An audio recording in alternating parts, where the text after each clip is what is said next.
And I know that's going to happen. I really do. Well, I'm confident too, and like Chuck says, he's going to be reporting on it until through victory into the reconstruction, and I have the same intention. So we all have our work to do. We all have our work to do. Scott, your work and my work for this evening on Maria Report is coming to an end. Gina, Nancy, and Prince are coming up with their latest episode of Understanding Genocide. I've already changed the title for them. They probably won't keep it like that. They'll change it to suit themselves. But with that, Scott, I think I'm going to drop down. Ben, I'll see you Monday night with Robin. And of course, other listeners here, I'll see you Monday morning with Tracy for coffee time and the latest reports from Ukraine. We'll all keep our eye on the ongoing countrywide attack that Russia has unleashed tonight on Ukraine. Scott, with that, thank you very much. A very enjoyable time. It was great to be with you and Yehuda tonight as well. Haven't seen Yehuda in the longest time, uh, and maybe he'll be back next week. I hope so. I hope so With that, too. Scott. Thanks, Alan. It was great co-hosting with you as always. And have a good night. And I'm very jealous that you get to hang out with Ben and Robin on Monday. But I'll deal Hey, with it. you can come join us, Scott. In fact, I really encourage you to because we're wishing Robin bon voyage on her travel to Ukraine. So I hope you're with us Monday night, sometime between 7 and 10 p.m. Monday evening Eastern time. With that, I want to thank all of our listeners. I encourage you, please retweet this space, bring others here, and please go to MriyaReport.org. Make a generous contribution to the current fundraising effort. You can find out about it simply by tapping on the third tweet in the nest. With that, Scott, uh, good night and Slava Ukraini. Herom Slava, Alan. Thank you. Well, while Alan is shifting with either Nancy or Heather or Gina, I would just echo what Alan mentioned briefly about the fundraising. What we're doing right now is we're helping the State Emergency Services of Ukraine. They want to get some really helpful kit that's not easily available to them from the traditional procurement or ordering it. And that's tools that can help them if they've got a tricky mine that can fit in their pocket without, them having to unload the backpack, and that has pliers and screwdrivers and prongs and vices and stuff like that, so that they can actually diffuse the mine. Other various tasks for which you need tools if you're demining, and then ear protection as well.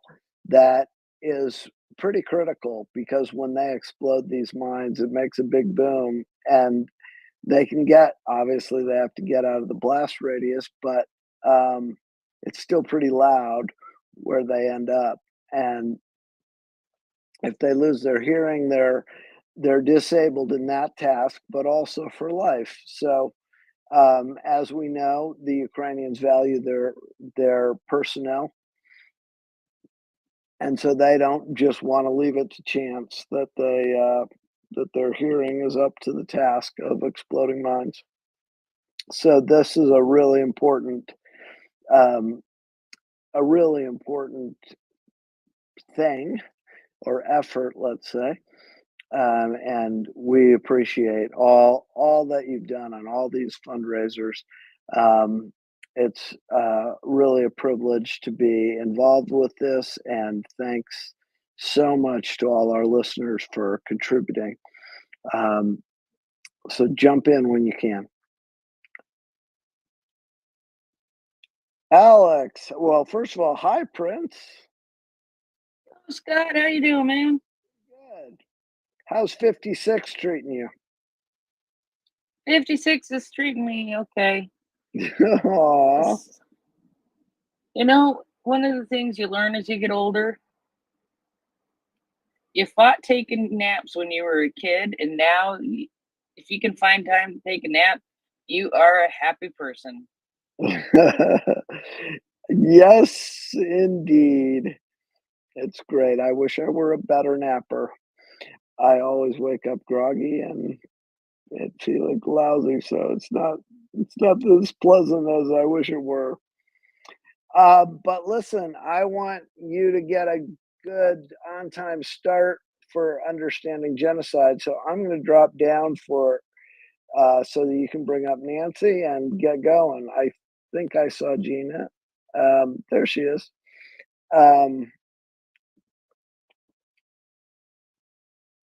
And wish you guys a great show.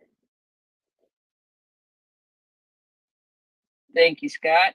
Have a good one. I'll talk to you soon. Slava Ukraini. Hit on Slava. All right.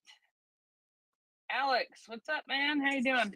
I'm doing good. I just wanted to mention, in addition to what Scott was saying about these tools, the Leatherman EOD tool is absolutely beautiful. I had a chance to head down to Bass Pro Shops and take a look at one now, and they're a really slick design. They're really nice. They got this weird but very heavy duty wire cutter built into them that is actually removable and can be resharpened, and has a secondary replacement piece to it too. So while you're in the field, if you happen to have used it too much, it starts getting dull, you can just swap it out on the spot and just send the other one back to like the brigade to have it sharpened professionally, or even do it during your downtime. They're a really cool tool, and they're really nice. So I'm just gonna just adding that out there because it adds some context. I'm just here otherwise to listen to Understanding Genocide tonight. Thanks, Alex. Thank you so much. Yeah, pretty much anything Leatherman is pretty cool. And, you know, I don't say that because they're made right here in Portland, Oregon. Yeah, but actually handling one, like they're pretty heavy duty. A Leatherman's nice, and I own a couple, but this one's a little more like sturdy than most. And like these are a really nice tool. I understand why they cost as much as they do now that I've seen one. They're extra special. I can live with that. I'm happy with that. Sounds good. Sounds great. Good evening, Nancy. How are you doing? And it's good to hear your voice. Doing well, thanks. Yeah, it's interesting. All of a sudden, you pop out of nowhere. It's good to see It's you. like magic. It's just like magic. Just like magic, you appear and you disappear. Good evening, Gina. How are you? Good evening, and I guess to say it in Ukrainian, no Alita. Happy birthday. Thank you, my friend. Thank you very much. So, how's everybody been? Nancy, I don't even know. I haven't even talked to you. Gina, I talk to you now and then. But anyway, I hope everybody is doing well tonight. And we are going to talk a little bit about a difficult subject tonight. I think it has the definite possibility to be a difficult subject. We are going to be talking about combat-related sexual violence, and specifically systemic, which I think pretty much combat-related sexual violence, just plain and simply, is rather systemic. Combat-related sexual violence. And what am I looking for here? There we go. And I've got conflicting information. It was either June 17th, according to the White House, according to Ukraine, it was June 19th, was the International Day for the Elimination of Sexual Violence and Conflict.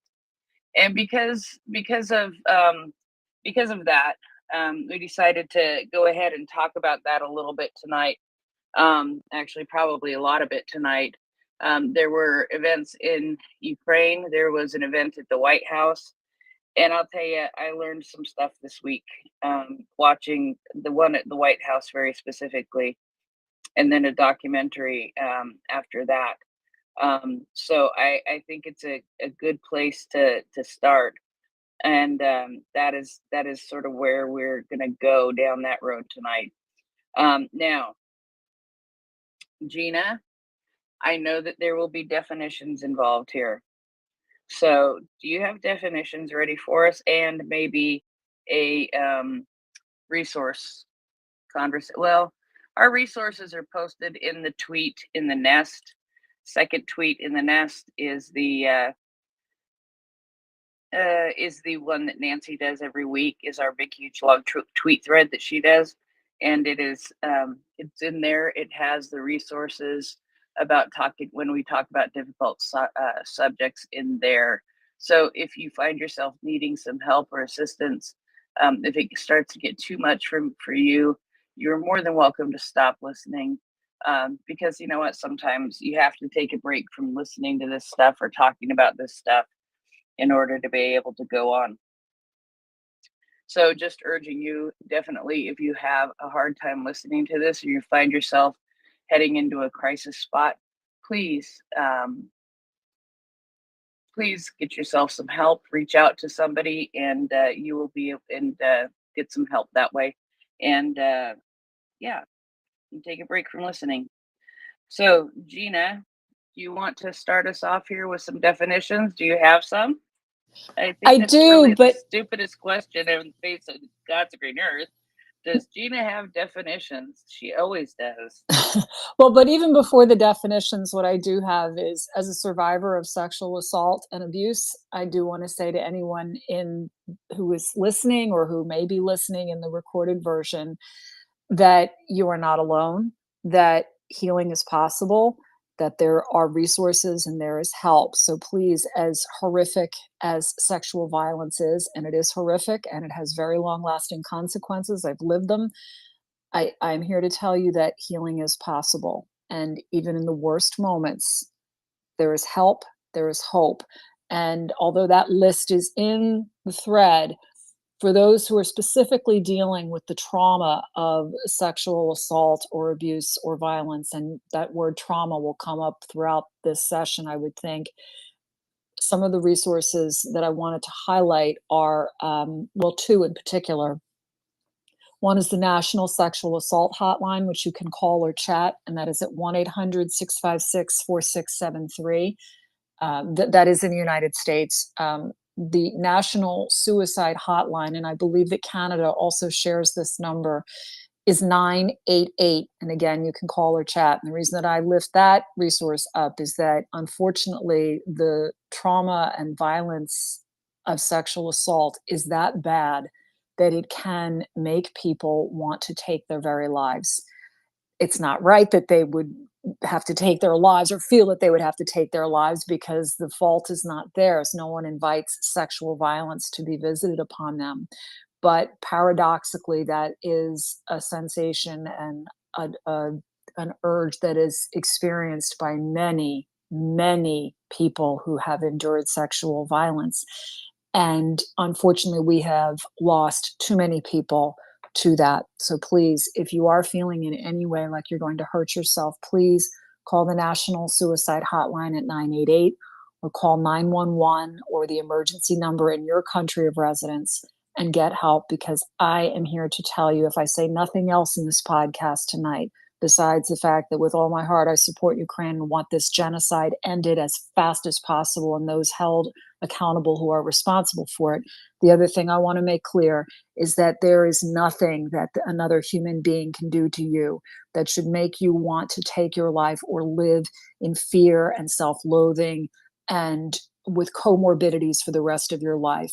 There are resources, there is help, there is hope, there is healing. So that's what I would start off with tonight, even before a definition. And I do have definitions as well. I'd just like to add one thing as well, then, Gina, before we go into definitions, is that, and you'll be reminded of this, everyone, through the conversation tonight, but I do want to remind people that sexual violence is violence.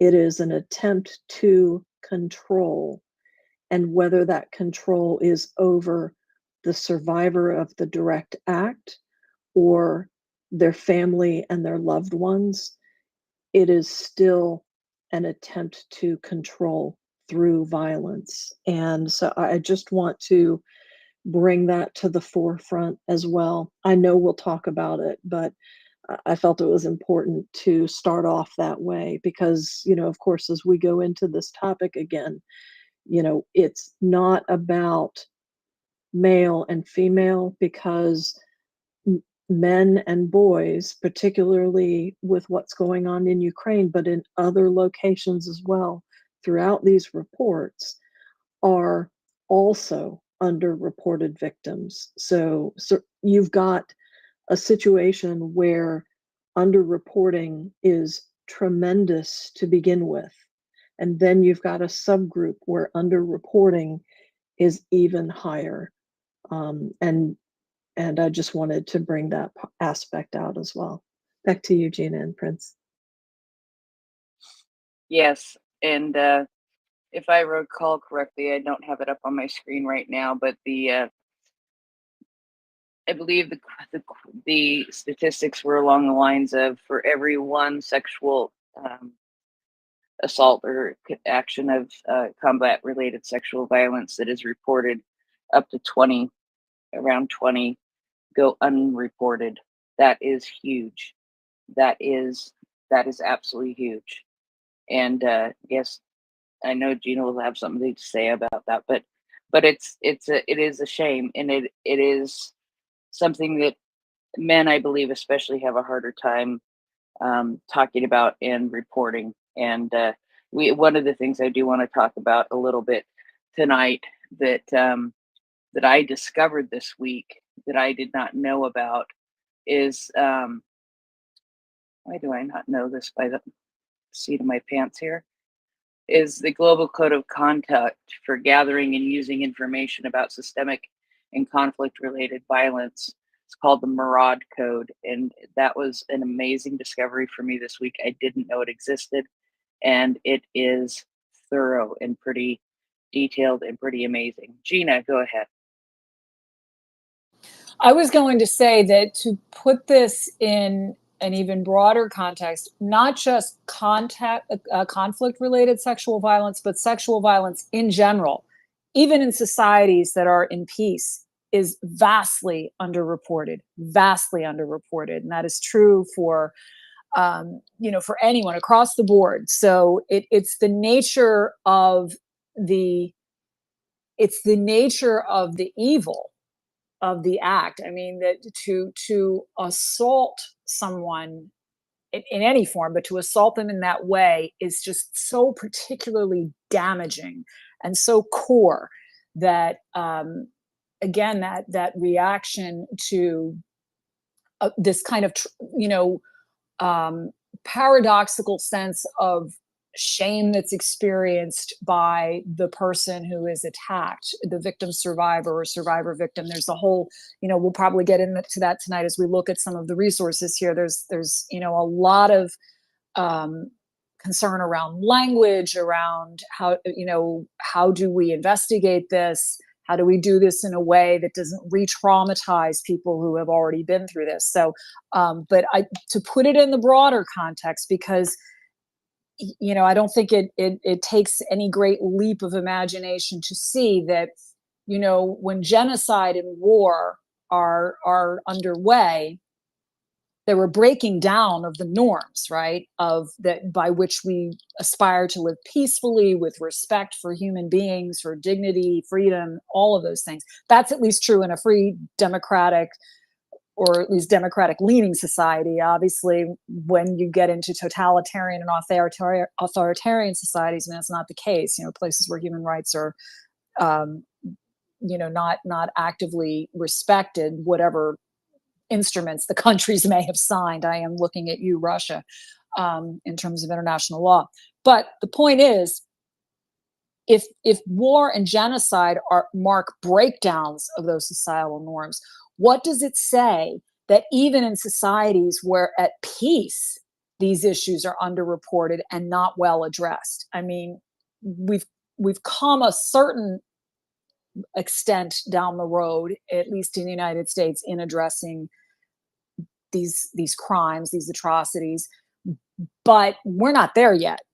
The fact that they're still underreported, and I say this as a Catholic journalist because a lot of my work in recent months and years has been, looking at the legacy of the unfortunate and tragic and horrific legacy of sexual abuse within the Catholic Church. It's not limited to the Catholic Church. There's institutionalized sexual abuse across across a number of entities, but certainly the Catholic Church has come under global scrutiny, and rightly so, for fostering in many cases an environment where this existed, and for not holding people accountable. That I can say is changing and has changed tremendously, particularly in the past 2 decades, but there is still a lot more work to be done. So that's some of the knowledge that I bring to this. But again, I can't stress it enough. If this is already an issue in peacetime, it's going to make the challenge of dealing with it in wartime, in many respects, I would submit, even more difficult. And we have to be even more committed to broadly ending sexual violence against all human beings. This is intolerable. This is unacceptable. There is no reason for this. So I just wanted to make that clear before we get into definitions. So do you want me to talk about a few definitions, or how do you want to proceed? Yeah, and just real quick, I'll tell you what I do want to say, because I'm just looking for something here. We are going to, I think, expand. I don't think, I know we are. We are going to talk about conflict-related sexual violence in other places a bit tonight also. And that's not to ignore what's happening in Ukraine, but it is to help inform us about what is happening in Ukraine and what we will continue to find out about what's happening in Ukraine. And so it's, like I said, in no way are we ignoring Ukraine, but we're using other conflicts around the world to inform our knowledge about Ukraine, and that is a really important thing. And that's one thing that hit me this week is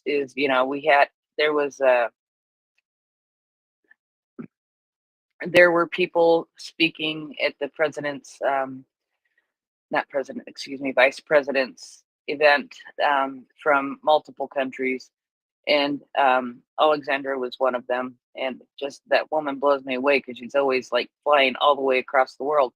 But anyway, but the stressing the importance of working together with those in other areas where conflict-related violence has happened, to be able to learn and understand the best path forward and best practices on how to help people through this. So anyway, Gina, go ahead. I'm sorry, I just got distracted by that.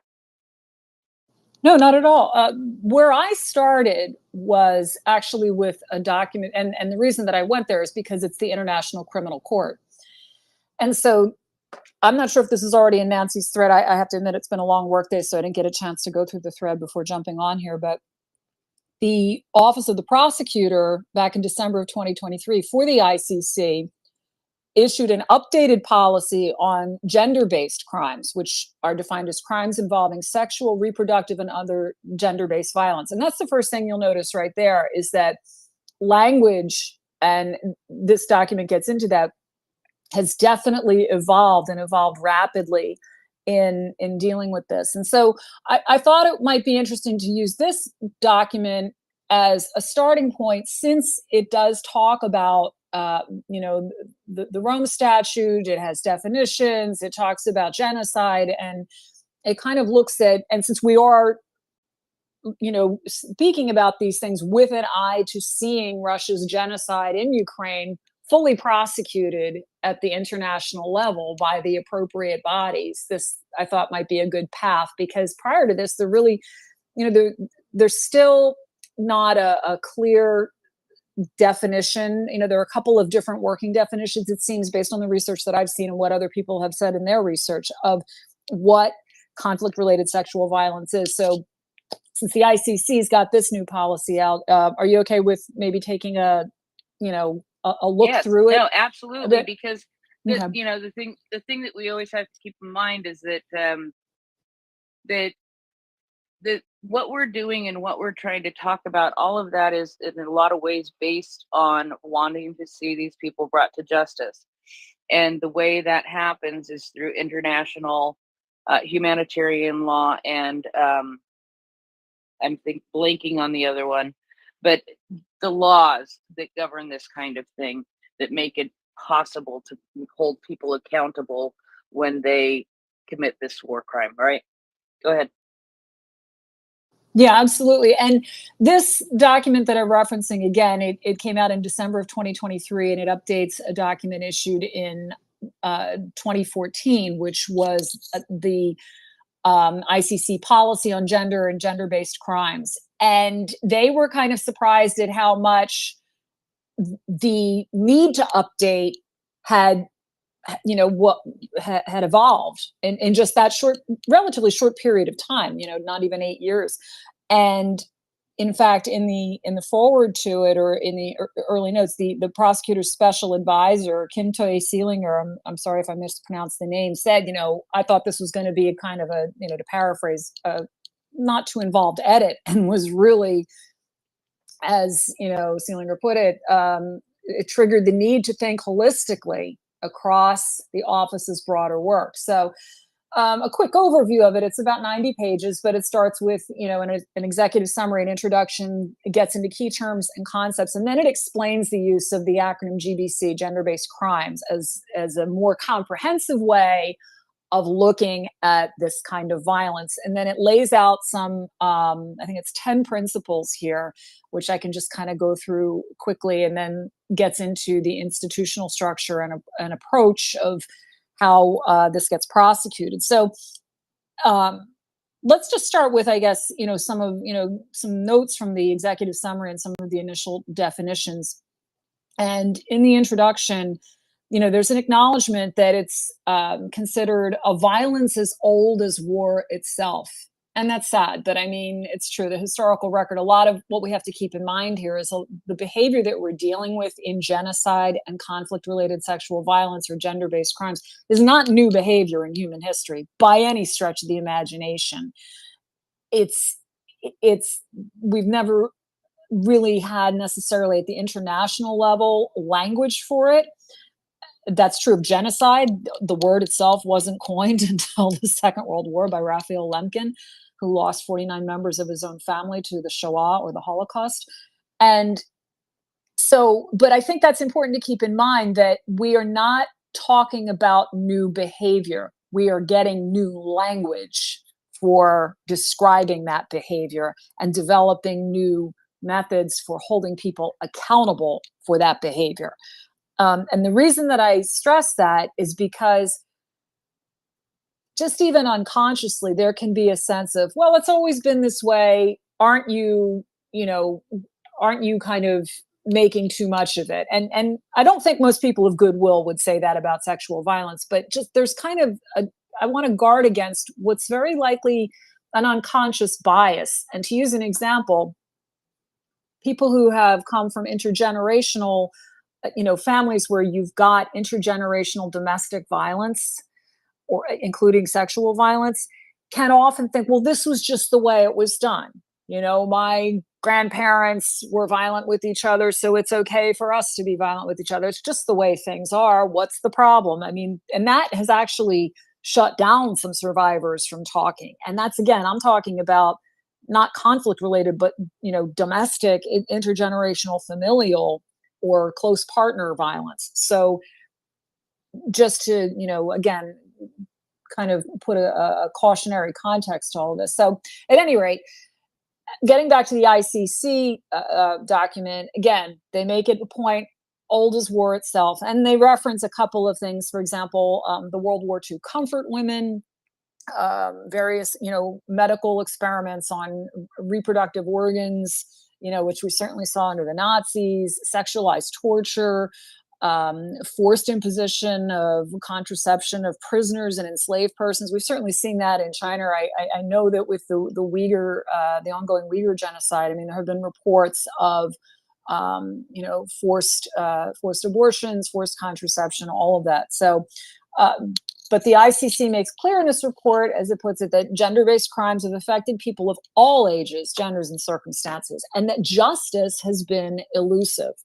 So the court sets itself as saying that it has a key role in fighting impunity for these crimes, because the purpose of justice here, in and of itself, justice is worth pursuing, but it is critical for survivors' healing and for collective healing. If we allow atrocities to go unpunished, they will be reperpetrated.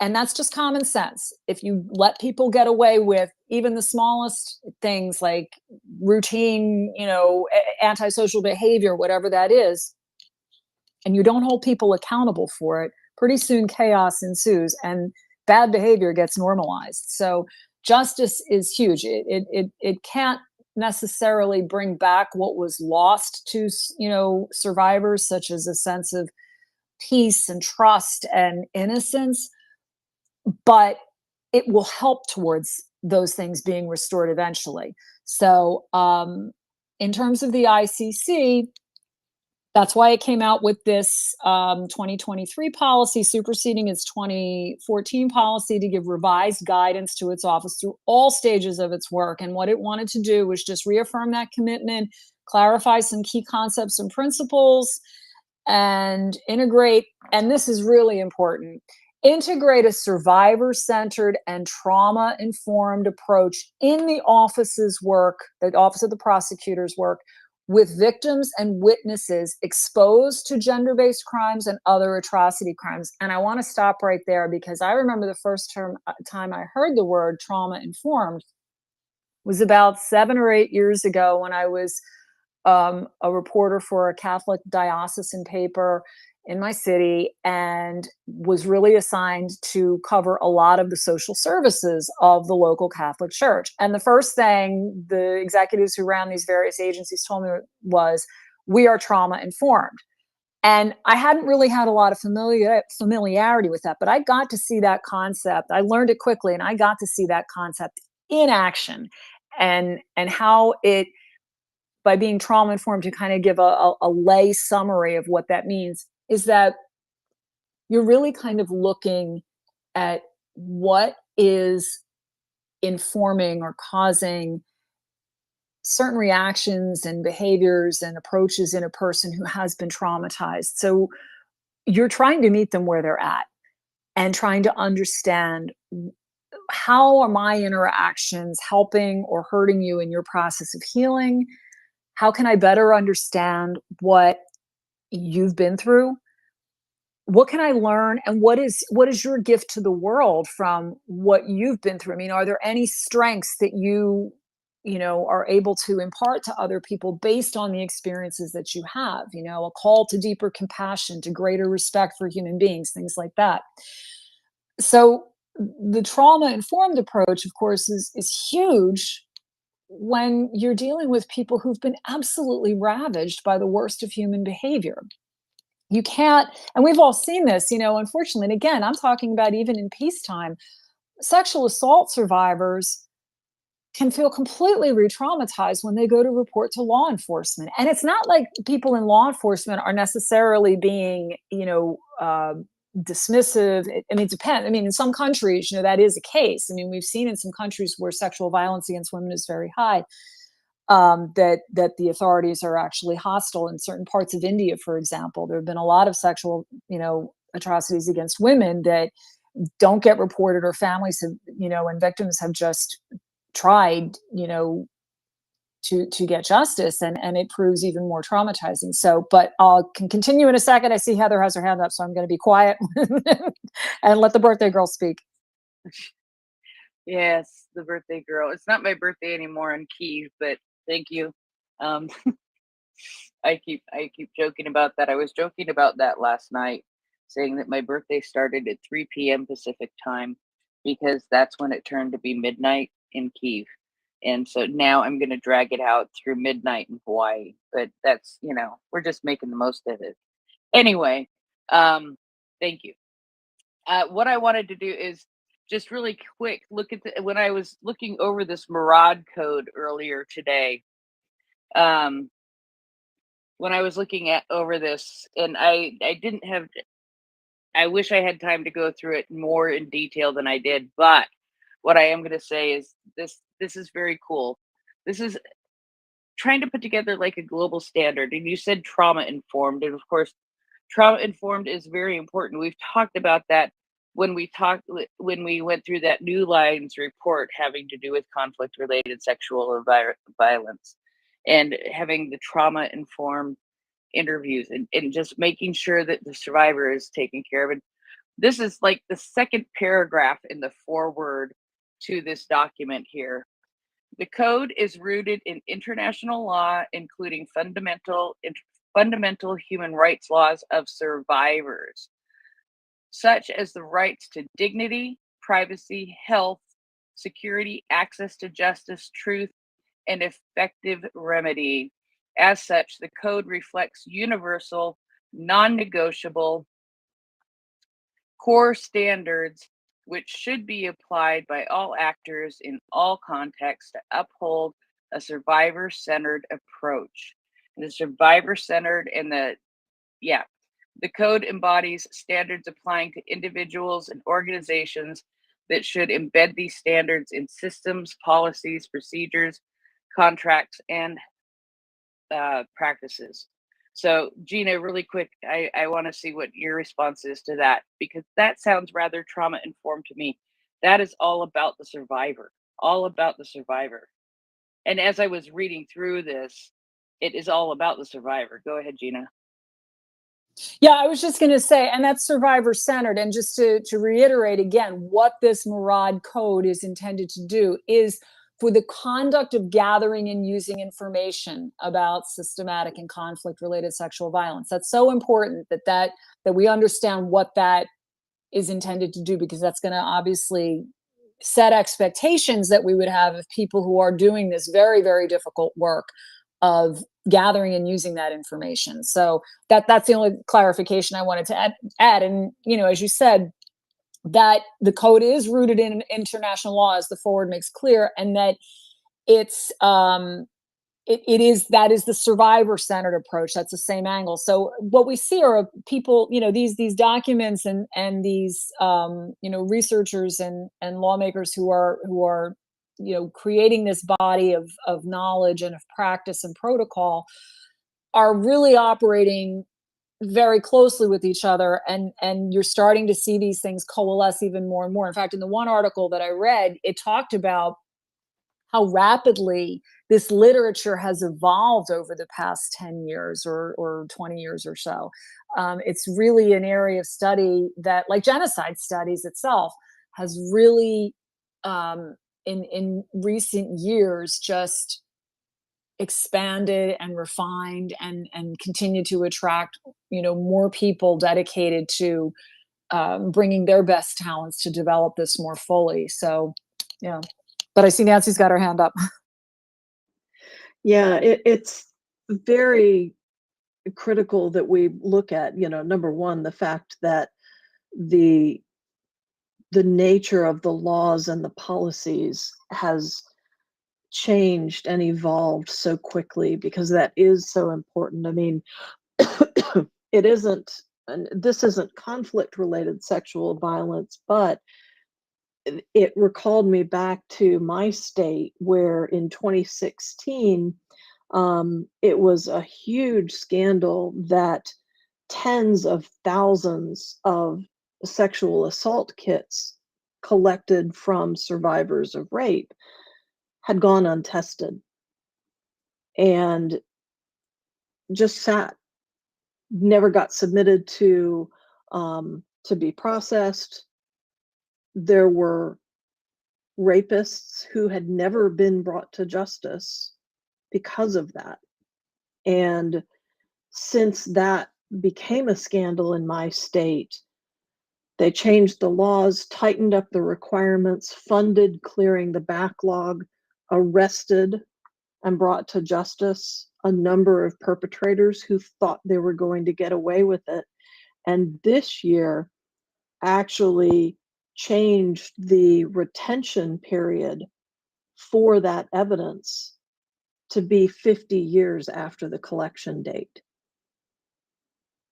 So that's just in a term of 8 years. And that was really what I think the police and the sheriff's office and the legislators realized was that by saying, oh yeah, we collected all this stuff, like we pretended to care about you, but then did nothing, that re-traumatized victims and their families in such a socially unacceptable fashion, that they had to take action. And I think that really is the key on looking at it from a survivor-centric perspective, is you have to look at both the actions that could re-traumatize and the inactions that could re-traumatize, and manage both of those. And I'm glad to see more and more information coming out to stress that and to make people think about it from that centric view. So I just wanted to share that personal recollection as well. Again, this is a US domestic example, but it is an example of how the perspective on managing even just the isolated facet outside of conflict related conditions, how much our attitudes have changed and still need to change as well. TKD, go ahead.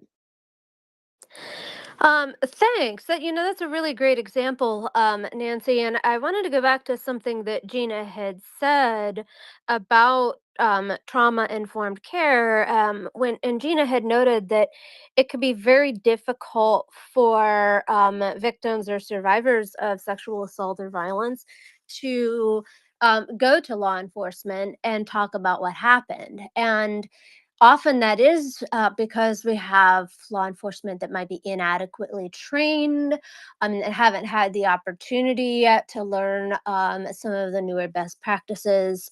Um, but even regardless of the quality of the law enforcement response, you can have the best law enforcement response in the whole world, and talking about what happened can still be very, very difficult for victims and survivors. And I say victim and survivors because as you meet individual people who have endured these crimes, um, yes, they are victims of crime. Yes, they are also survivors of crime, and an important component in their healing and their recovery and their restoration of choice, right? Because the crime takes away their ability to choose, right? Is having their preferences respected for the language that they would like to use for themselves. Some prefer survivor, some prefer victim, some will use them interchangeably in different contexts. I kind of tend to go back and forth depending on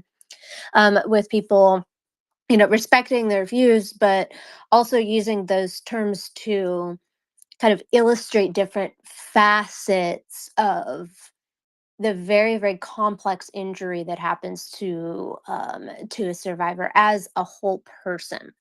But I think what Gina said about coming forward to law enforcement is very important. And it's worth looking at that in more detail, because it's one thing to come forward to law enforcement and not be believed. It's another thing to come forward to law enforcement that doesn't have adequate resources to mount an investigation. It's yet another thing to come into law enforcement that's very, very, very well equipped, because no matter how well they do, the talking to other people about this and even considering the possibility of sitting in front on the witness stand in the United States in front of a jury of 12 people, hoping that they'll unanimously reach a verdict. That's a very difficult thing to go through, even when it goes well. One of the terms that did come to mind from my training and my background working in the area is that you will often hear the term victim centered, offender focused.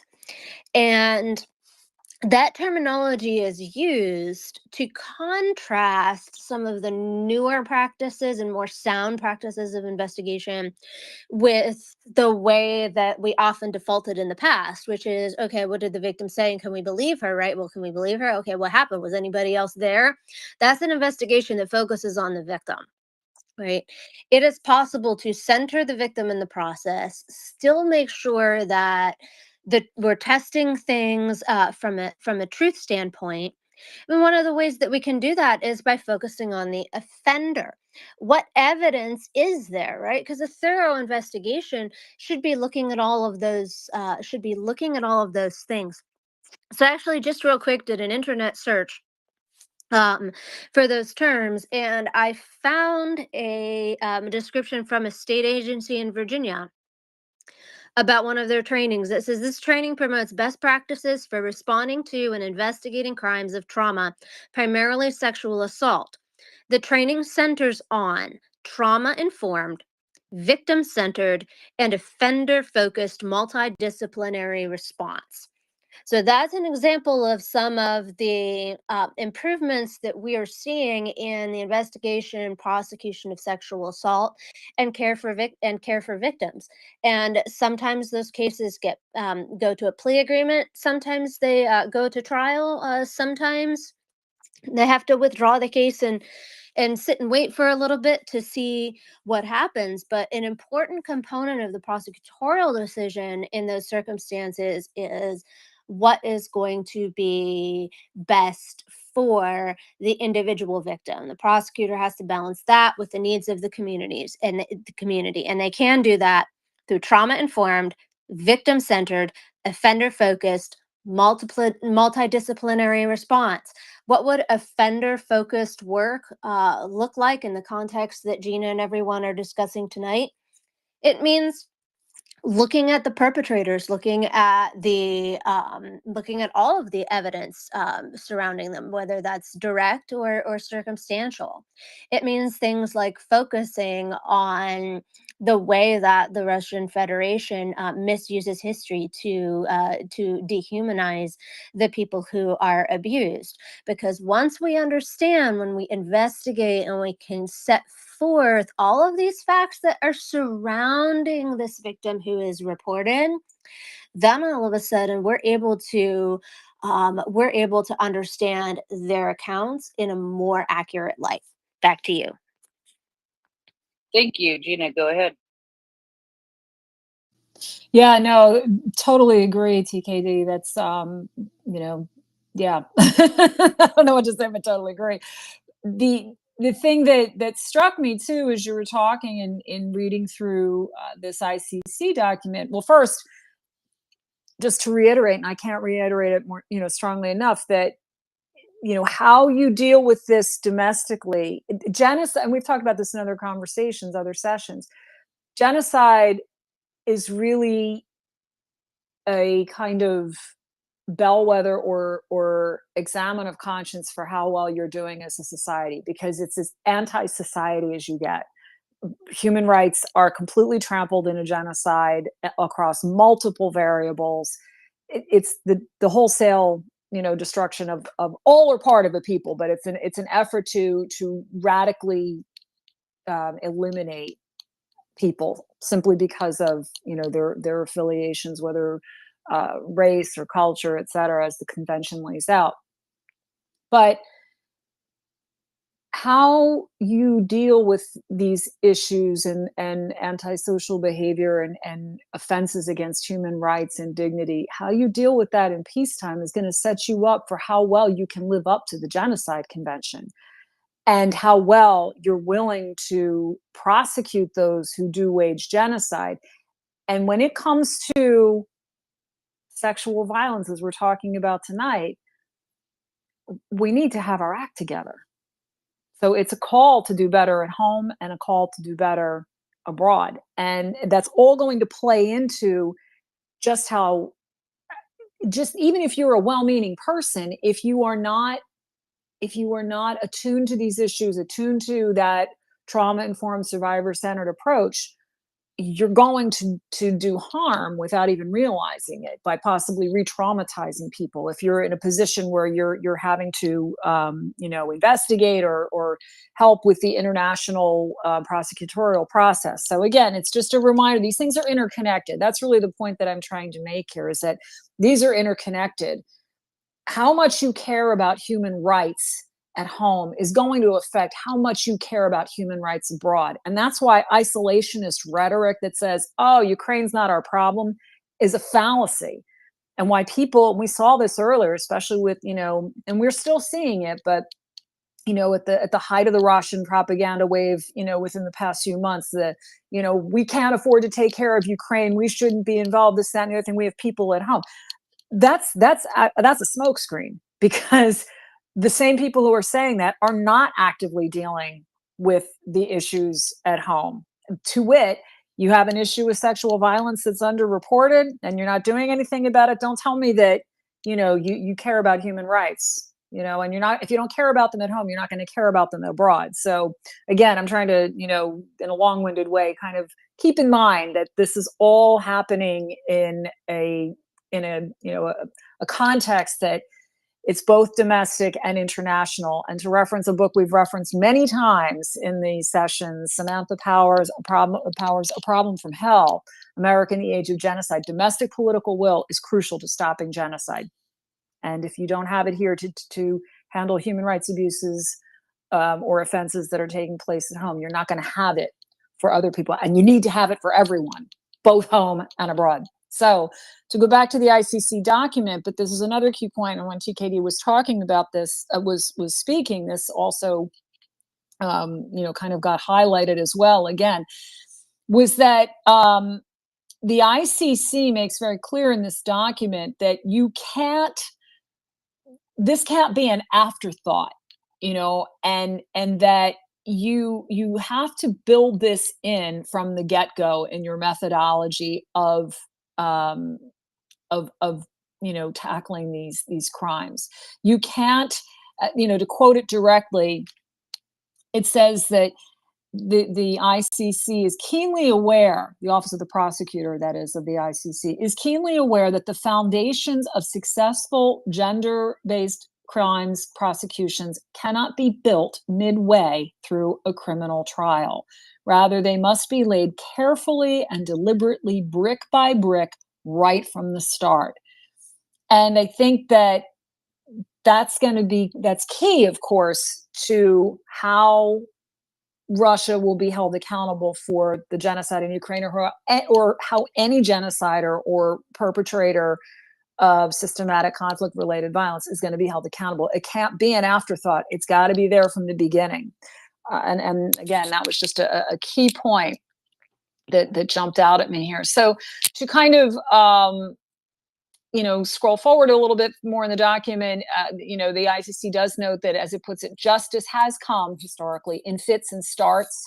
Nuremberg and the Tokyo tribunals did consider evidence of gender-based crimes in the broader context of the atrocities. And then this is interesting because this also it speaks to how people are able to confront and name these crimes. But in the Tokyo tribunal, convictions for rape were euphemized as inhumane treatment, mistreatment, and a failure to respect family honor and rights.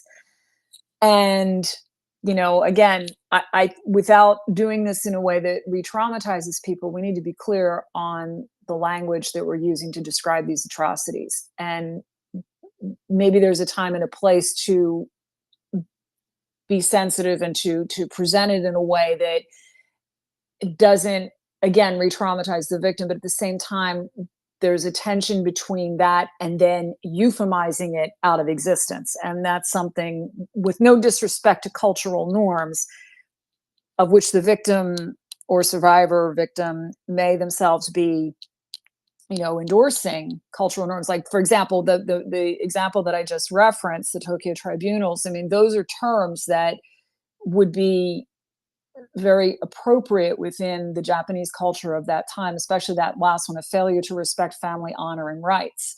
And we need to just be very clear, very careful, very informed, and very collaborative in how we best understand how to help victim survivors, because at the same time, I mean, it's this incredible tension between basic human rights that transcend any culture, and then cultural sensitivities that should serve those human rights, but that don't, that we're being culturally sensitive as well in this process, is what I'm trying to say, with respect to those who have endured this violence. And a note about the use of the word victim in the ICC document, it does note that it uses the word victim when referencing the language of its legal framework, but to be survivor-centered, the office says that if an individual decides they prefer to be identified as a victim or survivor or both, they're going to use those terms. And the policy tends to use victim and sometimes the word witness, especially when it's referring to the Rome Statute or its jurisprudence, and then survivor when it's focusing on the experience or the needs of the individual. So again, from a legal framework, it's tending to use the word victim or witness, but it does have the ability to switch into that mode where it can say, okay, in terms of the lived experience of the person who endured this, then if whatever they prefer, victim or survivor, we'll go with that. And I think that's a level of nuance that's really important too.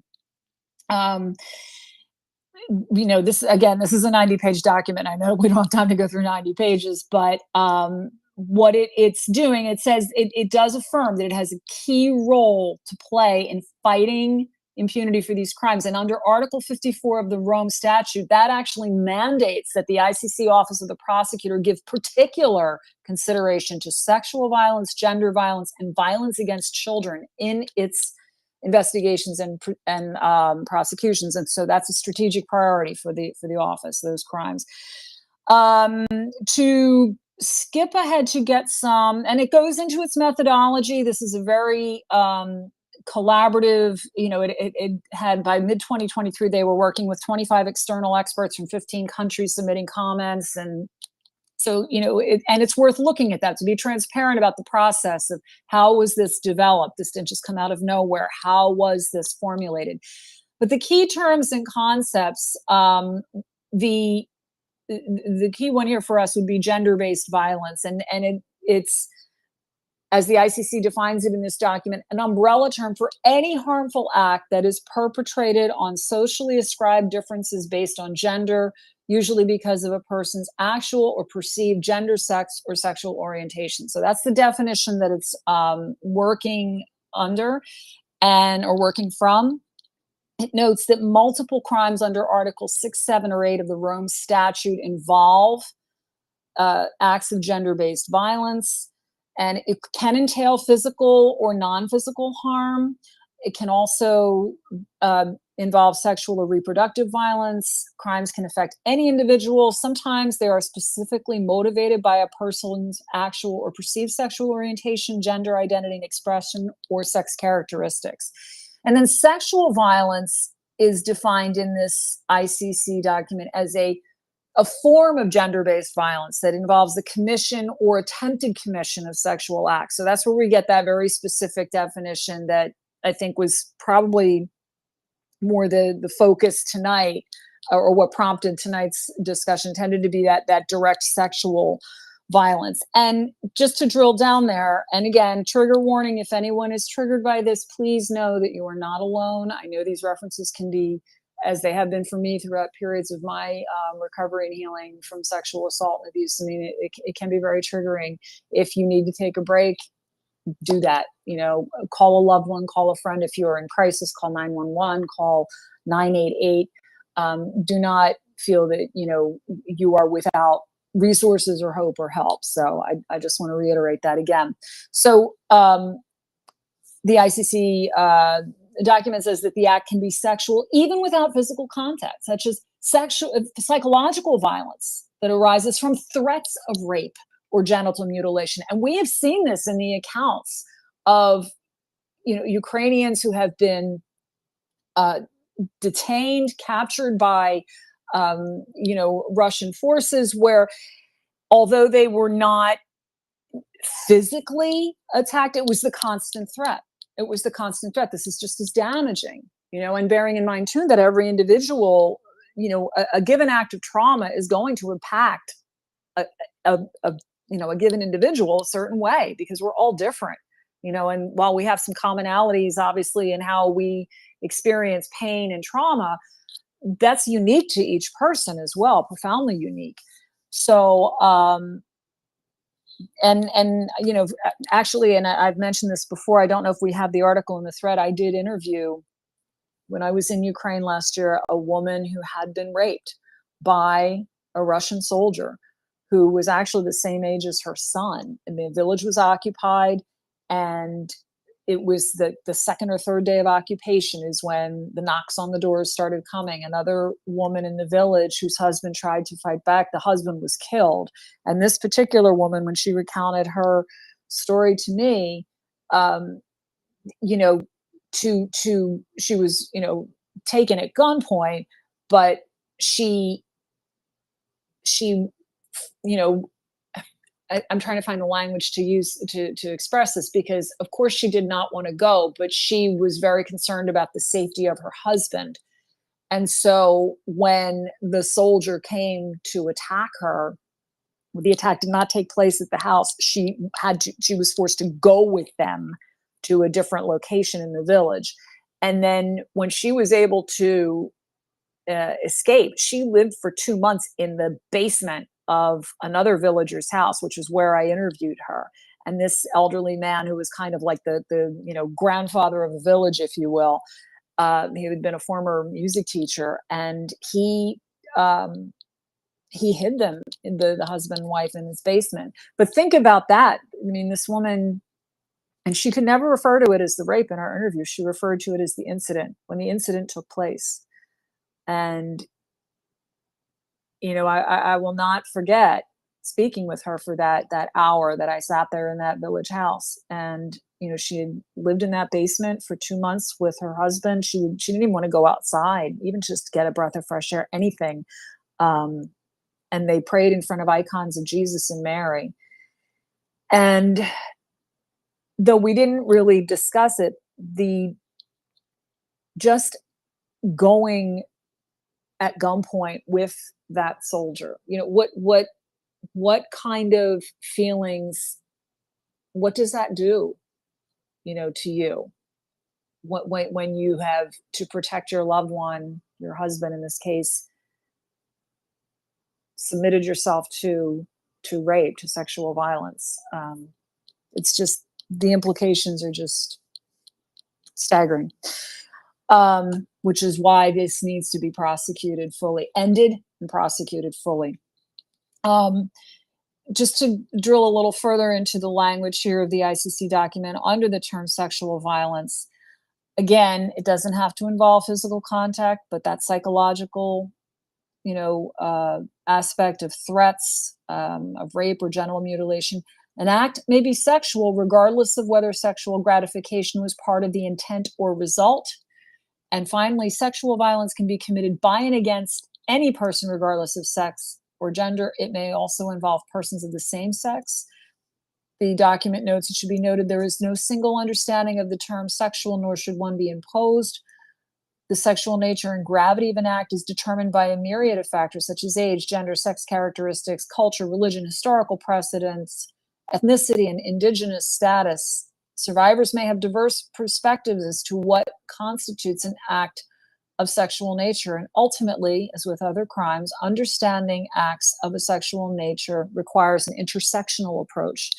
Such an analysis can help discern whether an act was committed with sexual intent, had sexual impact, or was perceived as sexual by affected persons. So this gets into some real nuances. And again, I don't want to get too graphic with the language here, but this resonates, this level of this depth here resonates with me, because if for survivors of sexual abuse, if you have ever read a book, and I think it's now probably about 40 or 50 years old now, called The Courage to Heal by Davis and Bass are the two authors of that book. They actually, it's an incredible, and it was a groundbreaking at the time, ethnographic study in very accessible language of the varied experiences of survivors and what the stages of healing look like. It really kind of, provided a platform for a lot of survivors to speak out, and it put the experience of sexual violence in a very, specifically childhood sexual abuse, in a very kind of a structured way that you could kind of see what people went through as they moved through the experience. But the long and the short of it is, to the point that I was just making here from the ICC document, is that in the book, a good part of the text in various places talked about how people who were survivors, when they finally spoke out or tried to speak out to family members, were told, but it didn't involve XYZ, so therefore it couldn't have been, that wasn't, and so there's a lot of pushback among people because of the even unconscious desire to just deny such levels of atrocity, to say, well, that really didn't happen. And it's something that we have to be very aware of in trying to hold people accountable for conflict-related sexual violence, for any type of sexual violence, and to bring healing to people. People know deep down when they've been violated. And so we have to make sure that, we're not minimizing, denying, or having this standard like, well, it doesn't measure up to this, so therefore it can't be.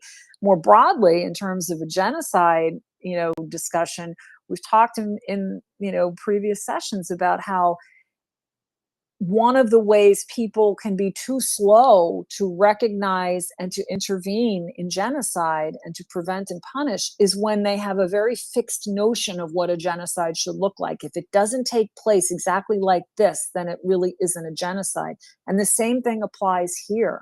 If people, unfortunately, there's a very kind of a dark, I don't even want to say it's creativity, but there's always some kind of like dark innovation. When people who are committed to doing evil, they, whether it's a crime or, whether any type of crime, and criminals are always looking to get ahead, right, and find a way around. And we have to be attuned to that people are going to find, horrific ways to do this. As a sidebar here, and I can go on and on and on. I just want to jump ahead with a few more things, and then I'll, wrap this, and we can see how much further we want to go into this document. But I had been talking in the back channel with Heather earlier in the week, and one of the things that I had mentioned was that, and I don't know how well it's being considered, but I would posit that in the age of so much, social media and then also AI possibilities here. I mean, we know other victims of sexual violence, such as revenge porn, things like that, or AI fakes of people who are, made to look really graphic and pornographic.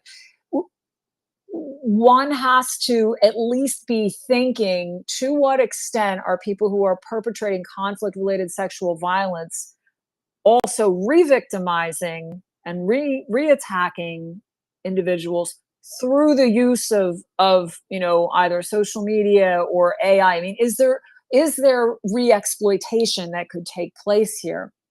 And that doesn't sound as crazy when you think how many video clips have emerged of Russian soldiers actually filming themselves, abusing Ukrainians. And we have to be attentive to ways in which that footage, those posts, could still stand to hurt people. So yes, it's evidential in one sense, but it's also possibly, re-traumatizing victims. So, Heather, I see your hands up, so I'm going to be quiet here. Yeah, actually, let me just open my garage door really quick. I figured you'd go on for a few more seconds because anyway, what I wanted to say about this actually is very interesting because what we have to think about, like you said, is the footage that is available now that, you know, might not have been available in the past. And what it brought to mind and what it made me think of is October 7th, right? How much video have we seen from what happened on October 7th? Including video of people who are being held hostage or who have been held hostage. And I think you're absolutely right. We have to be careful that we don't end up re-traumatizing people by sharing some of that information. But I also want to say that I think there is the possibility that some of that actually may be able to be empowering. I know that sounds really weird. But what it brought to mind was, oh, I just switched the page here. Her name is Amit Susana, and she is, excuse me, she is one of the people who was at the White House this week, and she is a woman who was sexually assaulted by Hamas, and she doesn't go into great detail, but what I say is she also was taken hostage that day in October, and she was held hostage for 55 days. And she doesn't go into graphic detail, but she goes into enough to let you know that she was definitely raped while she was being held in captivity. And yeah, so where I'm going with how can some of that maybe be used for good, and I'm sure that they got permission to use all of this, but there was also part of a documentary that was shown at the White House, and I went and watched the entire thing, and I think Nancy, you have it in the thread. It's called Screams Before Silence, and it is intense and it is good, but it is done with a lot of taste, and they made the choice not to include gross and gruesome pictures, but there was conversation. So I guess where I'm getting with this is that, you know, maybe I'm wrong, but I think at some point these videos may be able to be empowering to some degree, right? And may be able to use to make these people feel like they're making a difference in the long run. And I just, that was just a thought, but I think you're right also that we have to watch and be aware so that these people aren't getting victimized by that happening and by edits happening and by things happening like you mentioned, AI, really graphic porn and those kinds of things. I think that's possible too. But that's, you know, what we see in Ukraine on a regular basis is what we need to keep in mind. We see horrible, I mean, I've seen amazingly horrible video of things that have happened on the battlefield, and we saw amazingly horrible video and pictures of what happened in Israel. And we live in a different time now where everybody's wearing a body cam, including the soldiers who are perpetrating these war crimes, and we have to be on the watch for some of this kind of stuff. So anyway, I hope that made sense and it didn't go too far astray, but TKD Bot, go ahead. Oh, so many good points to discuss here, and I hope I can go through them in a semi-comprehensible sequence. The point about Gina, your point about cultural sensitivity and the euphemisms that that were used in the Tokyo trials is really important. And we may not see this being quite as much of an issue in Ukraine. I don't know as much about, one, how the culture works, or two, how the sort of openness and unapologetic nature of the genocide might actually make it easier for people to, or remove some of the stigma of talking about these things. But there are kind of at least two components that I think as an attorney I would look at in talking with a victim or survivor of sexual violence or intimate partner violence or family violence. Okay, and one is that if it's sexual violence, in order to investigate and in order to take a case to trial, if the evidence is there, you just have to have a candid discussion about parts of the human body. So we have to go through that and say, it's normal. I understand that this is uncomfortable. Doctors see it all the time. I've noticed it myself. I can sit down and I can talk with a witness about those sort of things. But if I go to the doctor myself, man, I clam up. Right. So that's really uncomfortable. But speaking about the human body and the parts of the human body, there's nothing wrong with them inherently. Sometimes it's a little graphic, but we are all designed with the parts that we have, and sometimes we have to talk about what they are and what happened with them. Um, and that may be difficult, but it's okay.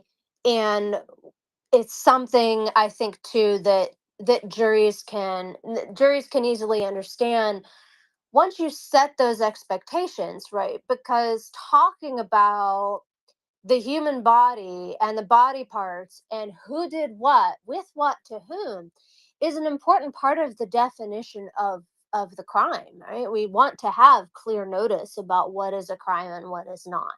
And being able to speak frankly with accurate medical terminology about the parts of the body is a very important part, not just of communicating the case, but also of sort of normalizing that experience for the victims and the survivors and the witnesses, even though that's hard. Gina, you mentioned that there were a number of nuances in the ICC document about victim, survivor, and witness. One of the things that I've heard in trainings, I think, is a really good point. They say your victim is not a. The victim is not a victim. The victim is a. Sorry, the victim is not a witness. The victim is the victim, right? Because it's a different position to be in if you are the person being violated, right? As opposed to somebody that may have seen the perpetrator walking around the corner at 9:20 p.m. at night, right? The person who's actually sexually assaulted is in a very different position with respect to that trial, right, or that investigation, than the person who saw the perpetrator going around the corner. And that's not to minimize the importance of vicarious trauma, but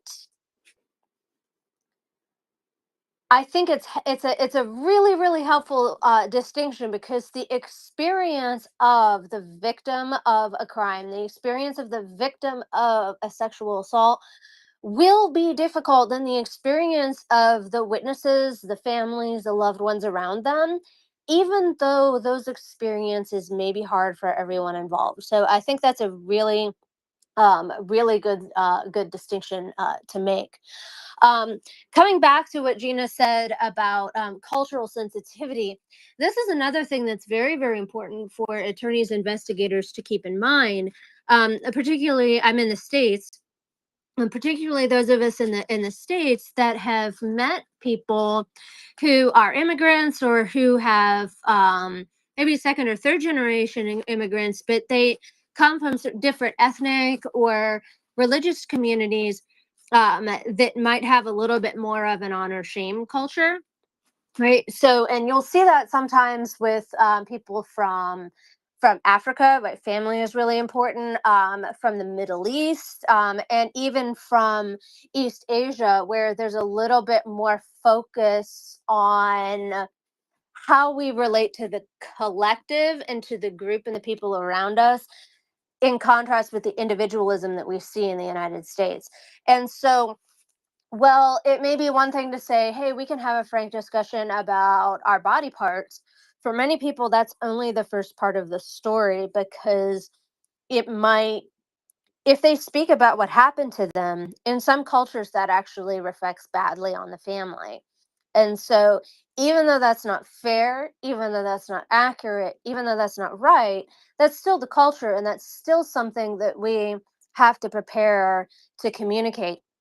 Another layer to that is that even if we are in a culture where it's like in some parts of the US, where it's increasingly acceptable to come forward and be open and honest about what happened, that process can be very difficult for family members, because, as we're discussing tonight, sexual violence usually happens in a system, and it's accomplished by the perpetrator manipulating many other people around the victim.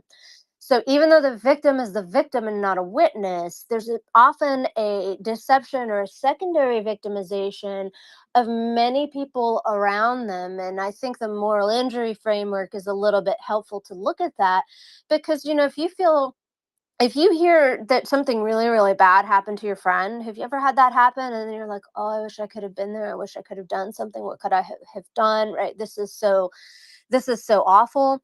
Many of the people around in the community are going to be kind of struggling with those same dynamics. So, Gina, I really appreciate the parts that you've highlighted from the document tonight, because I think what you have said, and then also what you've read from the document, have been very, very, very helpful, because that international perspective can inform and strengthen our domestic understanding. And like you said, that can also go the other way around. Thanks. Thank you very much, TKD. Gina, go ahead. Yeah, thanks, TKD. And I agree with you. Those cultural sensitivities, in particular, incredibly important. And the other thing too is it's by taking those into account as well that we're going to have greater international consensus, I think, on recognizing genocide and intervening, preventing, and punishing. So it's important to keep that in mind, especially since we're the current genocide that Russia is waging is one of its pretexts and its fulcrums, which is actually just really a desire to just obliterate and continue a centuries-long genocide against Ukrainians. But you see how Russia is kind of trying to divide and conquer into this multipolar world, and to undermine international support for the upholding of international law. So being culturally sensitive here helps us to get, as I said, greater consensus in living up to the international laws that nations have signed on to. And speaking of the law, this document talks about how gender-based crimes relate to the Rome Statute. So just quickly, it says that in 1998, the Rome Statute actually codified certain gender-based crimes, and sometimes several of them, it was for the first time in international law, so that they could get people held accountable for them. And this particular document, the Office of the Prosecutor is, taking a broad view of the crimes, but it also looks at how they relate to how they relate to things like, under the Rome Statute, genocide, crimes against humanity, war crimes, and aggression. And it basically says that those crimes can potentially involve gender-based or gender-specific harms in the commission of those crimes. And it talks a bit about that. So under genocide, which of course is what we have been discussing here for several months,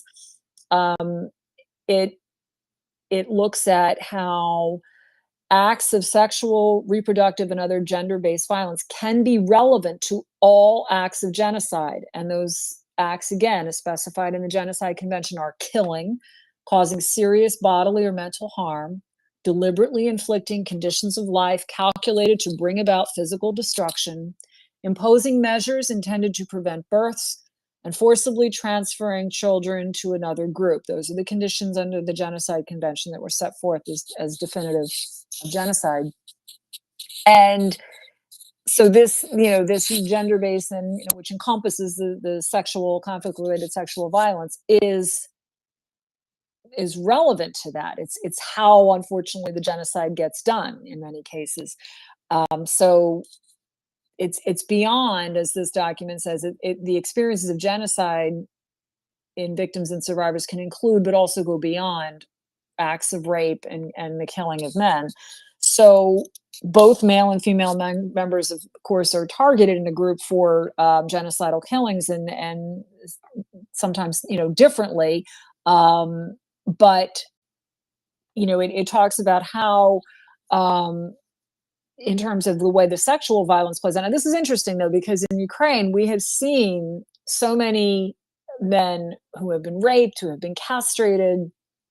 There does seem to be, and I'm just speaking, based on the reports that I've read, not as a researcher specifically of this, but there does seem to be almost, if you will, a broader based, kind of approach to it's seemingly more indiscriminate. I mean, we have seen children of all ages sexually violated by Russia. And in fact, one of the nuns that I interviewed recently on the podcast, and I've got it up in my timeline, Sister Lucia Murashko, who is a Catholic, religious nun. She is in the city of Zaporizhia, which is Ukrainian held, but of course, a lot of the surrounding oblast, also named Zaporizhia, is under Russian control, including the nuclear power plant there. And the children that they have taken in at her monastery where she lives, and they're actually pretty close to the front lines in the sense they drive out there. They're giving aid to the soldiers all the time there. The soldiers who come in on leave are often stay at the monastery or receive services or stop by the monastery for the day. So they've developed a lot of friendships. And then with the children in the area, and a lot of the children who are living there or in homes quite near the monastery, have told Sister Lucia, one in particular, that they fled occupied villages, and she asked one of them, what did you experience? And in a kind of robotic tone of voice, this child confessed that when the Russian soldiers came into the village, the mothers started hiding their kids for fear. Specifically, this child said this, it was a 13-year-old boy, that the soldiers would rape the children. That the soldiers would rape the children. Even the threat of that is enough to traumatize a child. Even the threat. This is what we are discussing this for, to lift up light in the darkness, to end this behavior, and to hold the perpetrators accountable so that there can be justice and healing. So returning to the ICC document, and that ties in with the next point, causing serious bodily and or mental harm. Yes. Really quick. Sister Lucia always goes into the nest, first tweet in the nest at the moment, it'll be second in the nest soon. But if you would like to listen to that podcast, I greatly encourage it. Lucia always goes into the nest, Gina. She does. She has to. I will say this, that I last saw Lucia. I've interviewed her a number of times, but I've interviewed her in Ukraine. I haven't been to Zaporizhia yet. That's my next destination, God willing, in Ukraine. I've interviewed her in Lviv, and then I've also interviewed her stateside when she and her fellow sisters came to receive an award here back, I think in February of this past year. Yes, February. And I remember her, it was February, and I remember her being pretty shell-shocked at that dinner because she brought along video that she had filmed driving through these devastated villages, and she told the audience, it was a couple hundred people, she said, it's just so different. She said, I can't even put into words to you what it is so different here, that what they're enduring, and yeah, I mean, it is just, it defies articulation in many ways, what they're enduring. And so, Yeah, Lucia is, but it was actually at that, the incident that I was talking about when she was explaining about how the children were being hidden. She didn't retell that in the podcast that I did with her. That was at the dinner of the award. They received an award called the Lumen Christi Award, which means Light of Christ. It's an organization called Catholic Extension based in Chicago that gives that award. It's a very prestigious award. And that's what they are doing, is they are living out their faith there and lifting up light in the darkness, regardless of what people's faiths are. I mean, it's not like they are, they're ministering to everyone who comes to their doorstep. But that incident, I just remember the room was just utterly silent when she told that. Just utterly silent. No, I mean, how do you process that? How do you process that? That soldiers would come to sexually harm children. It's incomprehensible. It's incomprehensible. And again, returning to the ICC document, just even the threat of it, so causing that bodily or mental harm can be an act of genocide. And it says these acts include rape and other forms of sexual violence, often with a sexualized interpretation of the victim's ethnic, racial, religious, or national identity, torture, other cruel, inhuman, or degrading treatment. Such acts also include forcing family members to commit these acts against each other or to witness them. We have seen this in Ukraine, where people have been violated in front of their family members.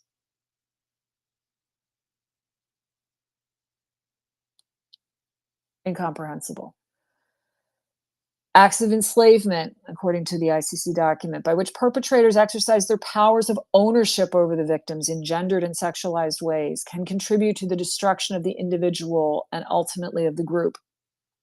In terms of the Genocide Convention, the condition of deliberately inflicting group conditions of life calculated to bring about the physical destruction of the targeted group, again, that's part of what the Genocide Convention sets out as part of the definition of genocide. These can include in a lot of conditions, trying to cause a slow death, starvation, subsistence diet, reducing medical services below the minimum, systematic expulsions from home or destroying the homes, deportation, forcible transfer, and sexual violence, including those rapes committed with the intent to infect the victim with HIV or another condition.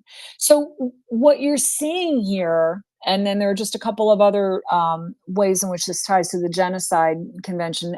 Again, we don't have time to go through all of this document, but since we talk about genocide, this particular correlation, I think, is meaningful. But we've talked about this in previous sessions. In the work of doing this and in trying to understand these international laws and policies and protocols, you're looking at the worst of human behavior, and it doesn't always fit neatly into one single box. These are kind of what I've just read, I think, just shows that we're trying to, this overlaps. So much of this behavior overlaps, where yes, it's genocide, but it's also sexual violence committed as part of genocide, that it's multi-layered.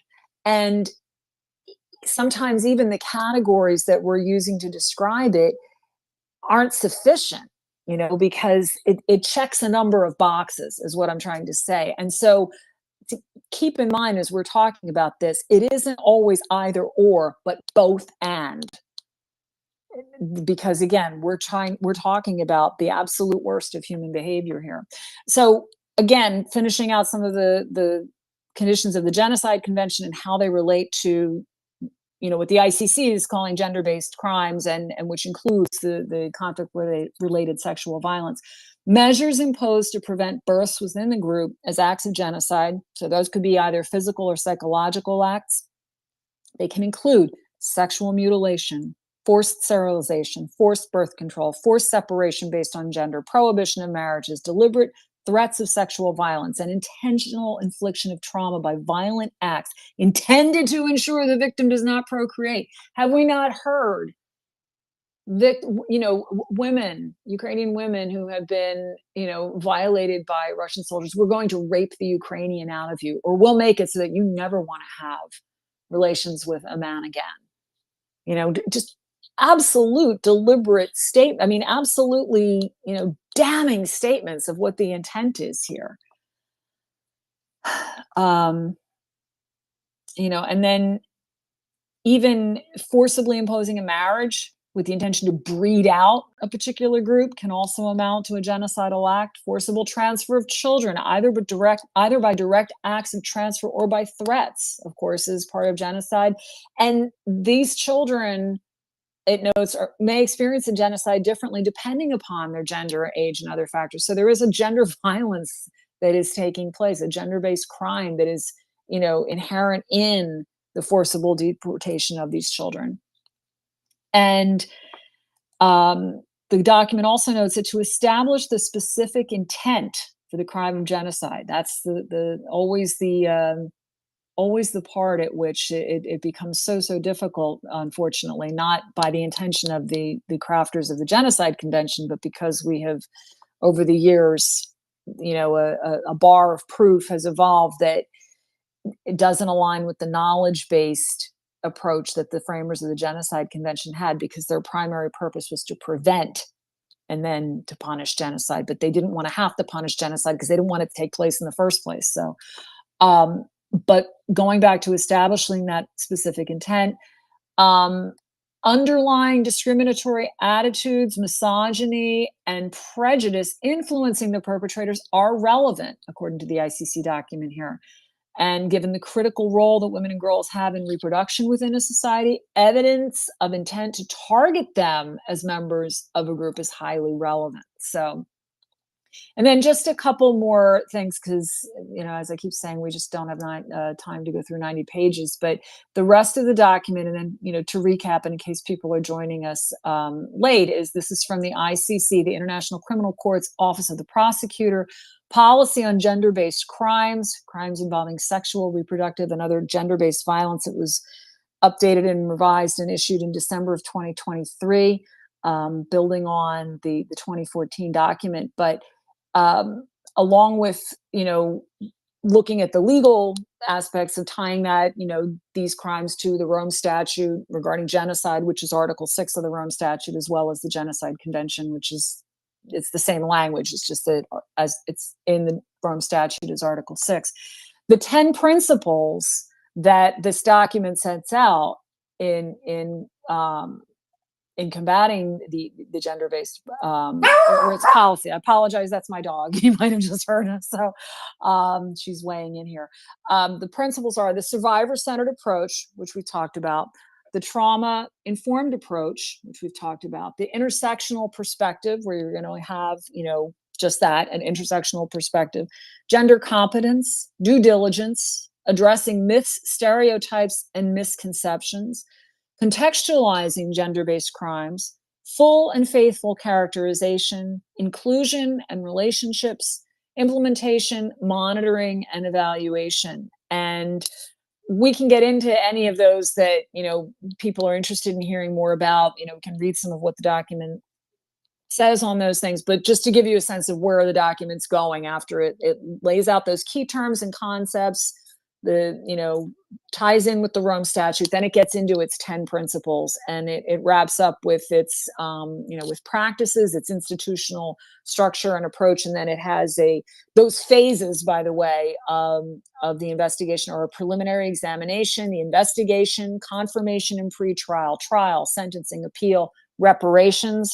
And then the document wraps up with a way forward. So if anything strikes you that you want to explore, maybe we do this in the next session, or we try to do more of this tonight. I don't know. I kind of took up a lot of time with this document, but since it's the International Criminal Court, and, this is where we're going with seeing this genocide that Russia is waging in Ukraine, seeing it fully, brought to an end, and then that Russia is held accountable for it.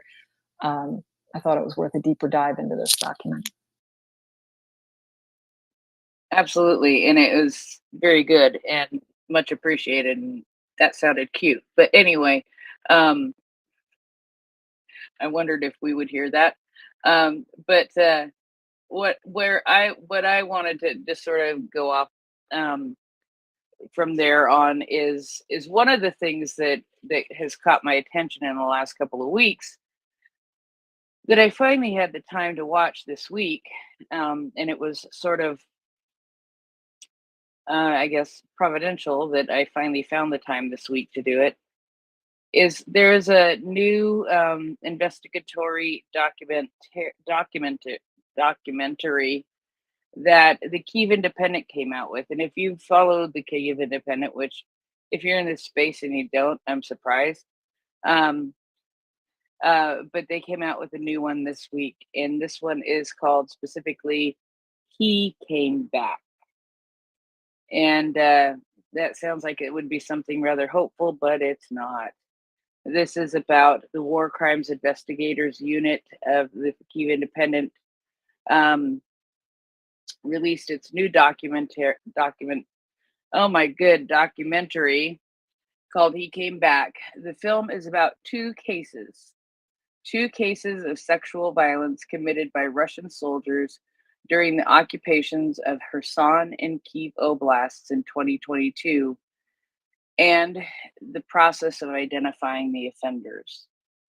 But in the process of this, they do spend some time talking to the survivors of these crimes, and it was very good to go a little bit into their stories, and yes, the shame. And one of them, it wasn't until after this documentary was done being filmed, it was sort of in the end credits, saying that with the follow-up, that this one survivor had told her father, and it was her father that, all throughout she was like, I just can't tell him, I just can't tell him. And so, and another one who was 16 years old and pregnant when she went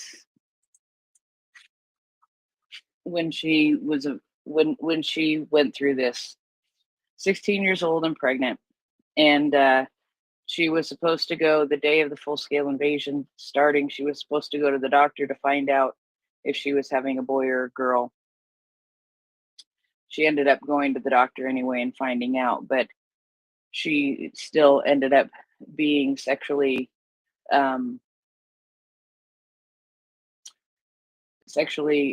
she was raped during the occupation. And so they're just a couple of really good examples of just two examples. And where does the "he came back" come from?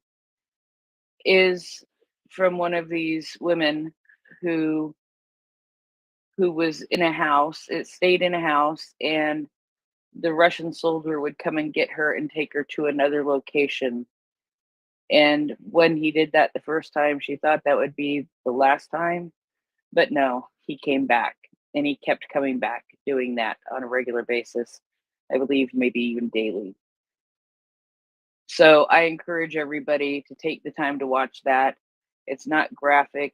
It is very touching. It's, I think, another one of those very, very important things to watch, for the information, to see what's happening in Ukraine, and to see what people are working to try to do to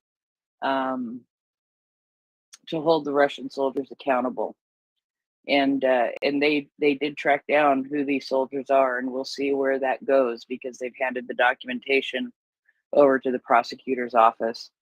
And of course, we hope that Russia holds them, the Ukraine themselves holds these people accountable, in addition to them being cases that the International Criminal Court can use, because that's really where you would like to see the evidence be able to be used to be able to prosecute the people who were in charge of the soldiers. Gina, go ahead. I don't know. Did we mention this already, that Ukraine's just launched the National Registry to document cases of sexual violence? Did we mention that? It's in the thread. That's what I thought. It's Okay. in the thread. But no, talk about it, please. Please Oh, talk Yeah, about it. go for it. Oh, okay. No, I didn't want to jump on that if that's something you wanted to talk about. But so I guess this was this the 19th? No, The I'm not sure what 19th. it was the 19th. Okay, yeah. I think it 'cause- was the 19th. Yeah. Okay.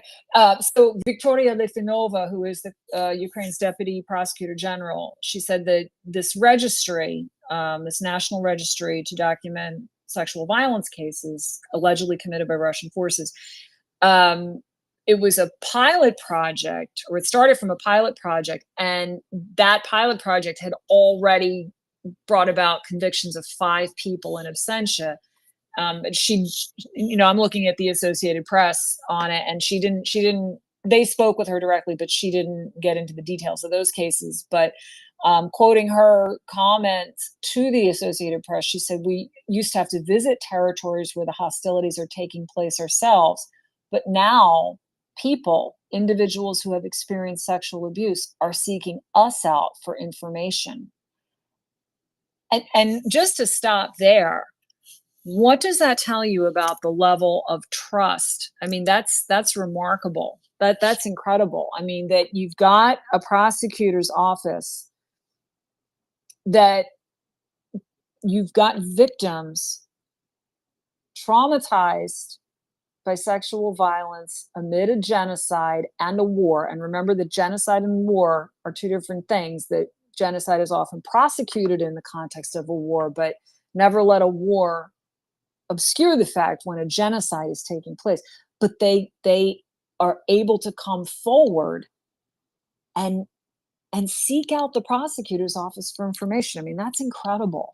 That's I mean, it's tragic that they would have to come forward in the first place, that this ever happened in the first place. But what does that say about, Ukraine's, doing something very right here? When we're talking about survivor centric and trauma informed, I mean, that's a level of trust. That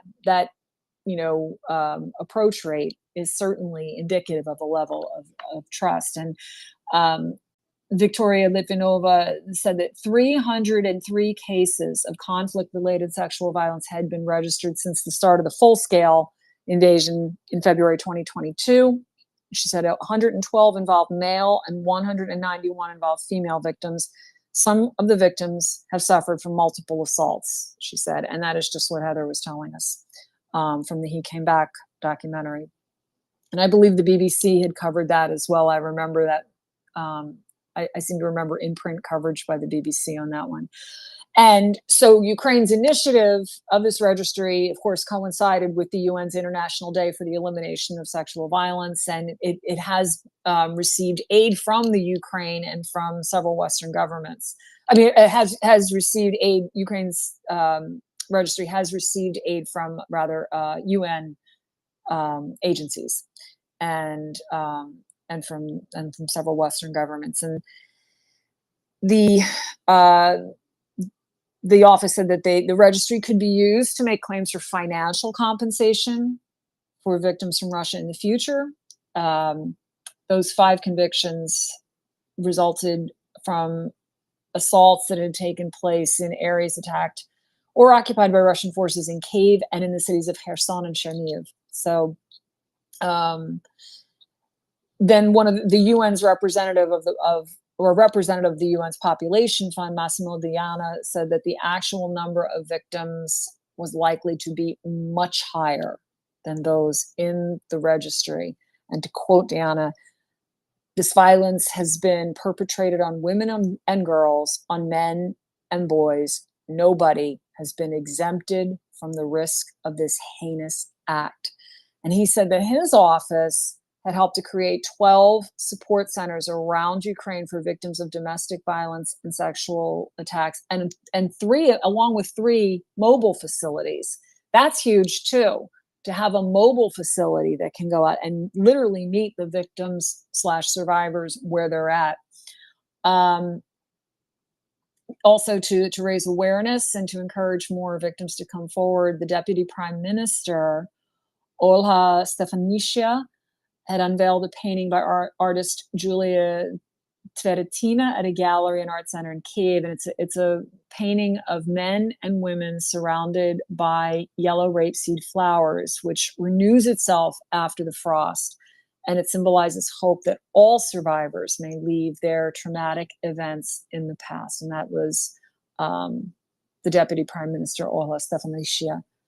I'm sorry, Stefanishyna, it's been a long day, said to the AP. So just wanted to make sure we and I got that in think there. that Olga Stefanishyna, I'm not doing very well with it either, sorry, had also noted that they were going to soon be opening another one of those survivor relief centers in Kherson as well. So, and I think in the thread, I do have her summary about it, and I think you covered all of the key points, but it also does have a picture of that painting that they unveiled, and it is very beautiful.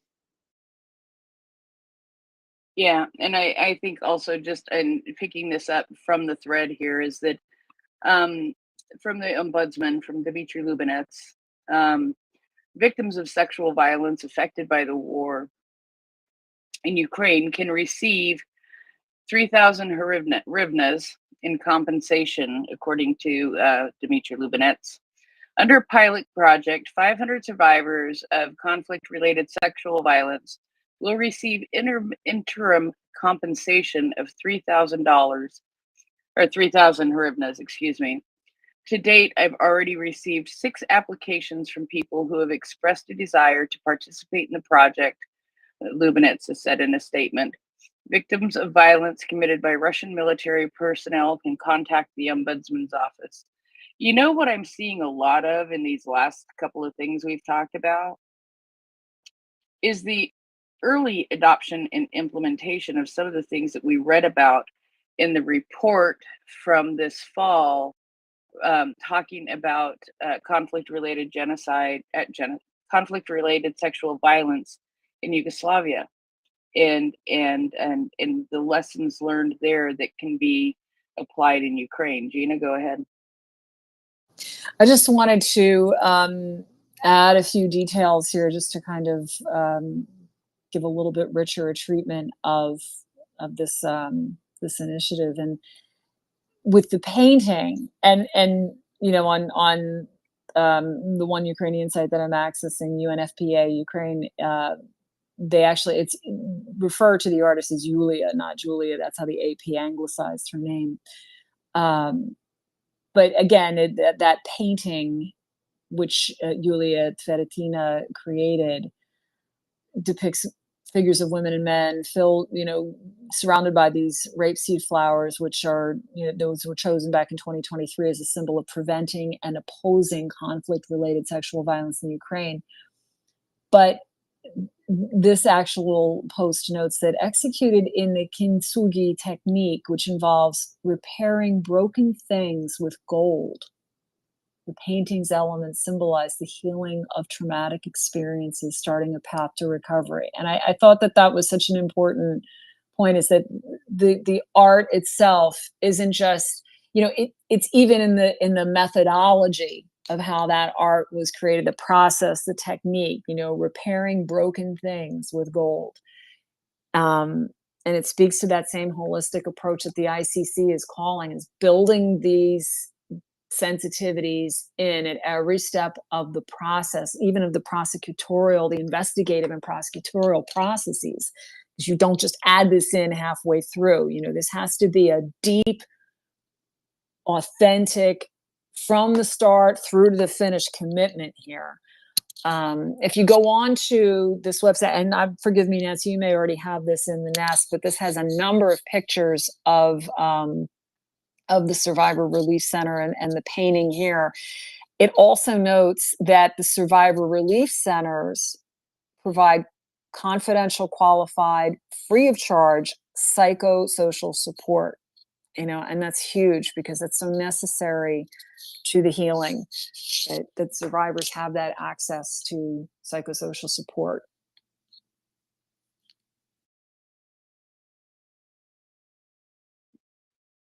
So yeah, so these are the kinds of things that I remember reading about, and I remember us talking about in that New Lines Institute report that we went through in the fall, I believe. I know Nancy has it in the thread. I have to go find it again because Nancy is just that thorough that I know she put it in there. Oh, From I did, October. and I'm drawing a blank on, yeah, we went over it in October, Yeah. and yeah, I was very glad to see that so many of the recommendations Ukraine is already actively applying, so they're piloting these programs that are being well received by their communities and look like they're going to do nothing but grow at this point. And I'm glad to see that. It's very exciting, and I'm sure that the people who committed so much to that report and to those recommendations, here are things that we know people struggled with from prior conflicts, where conflict related sexual violence was so much a part of it. So these are things that we know need support, and these are ways to help people. So I'm glad to see them incorporating those so quickly and so enthusiastically. All right. So I think if everyone's okay with it, I want to talk a little bit more about not really the initiative that that the vice president announced, because when I went and started looking for the initiative, basically there's still it's a call for applications for grants at this point. That's as far as they've gotten with it. But they do have these plans to put in place an initiative that um, that is going to help with this, and it is called, I can't remember, and I can't find it right now. Regardless, they're putting together this initiative. There it is, Dignity and Documentation Initiative.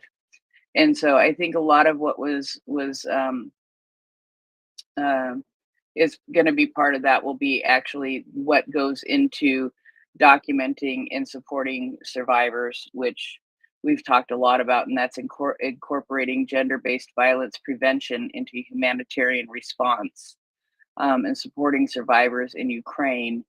And that is definitely something that needs to be done, as we know. So as part of this, they had a panel of the vice president opened it, and then they had a panel of 3 people that were sort of asked interview type questions.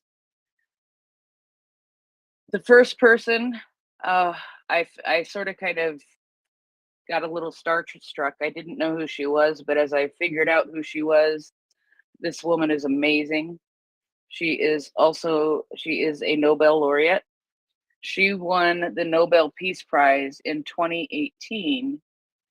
She shared that with somebody that Gina knows of, and actually we know of also. Dennis Mukwege, is that how you pronounce Mukwege? You know who I'm talking about, Gina, don't you? It's that book, that big, huge, long book. Yes, you're thinking of, and I wish I could say I was going to do a better job on his pronunciation, but you're talking about Dennis Mukwege. I think that's correct. Yes. Yes. His foundation, yeah. Yeah. So she shared the Nobel Peace Prize with Dennis Mukwege in 2018.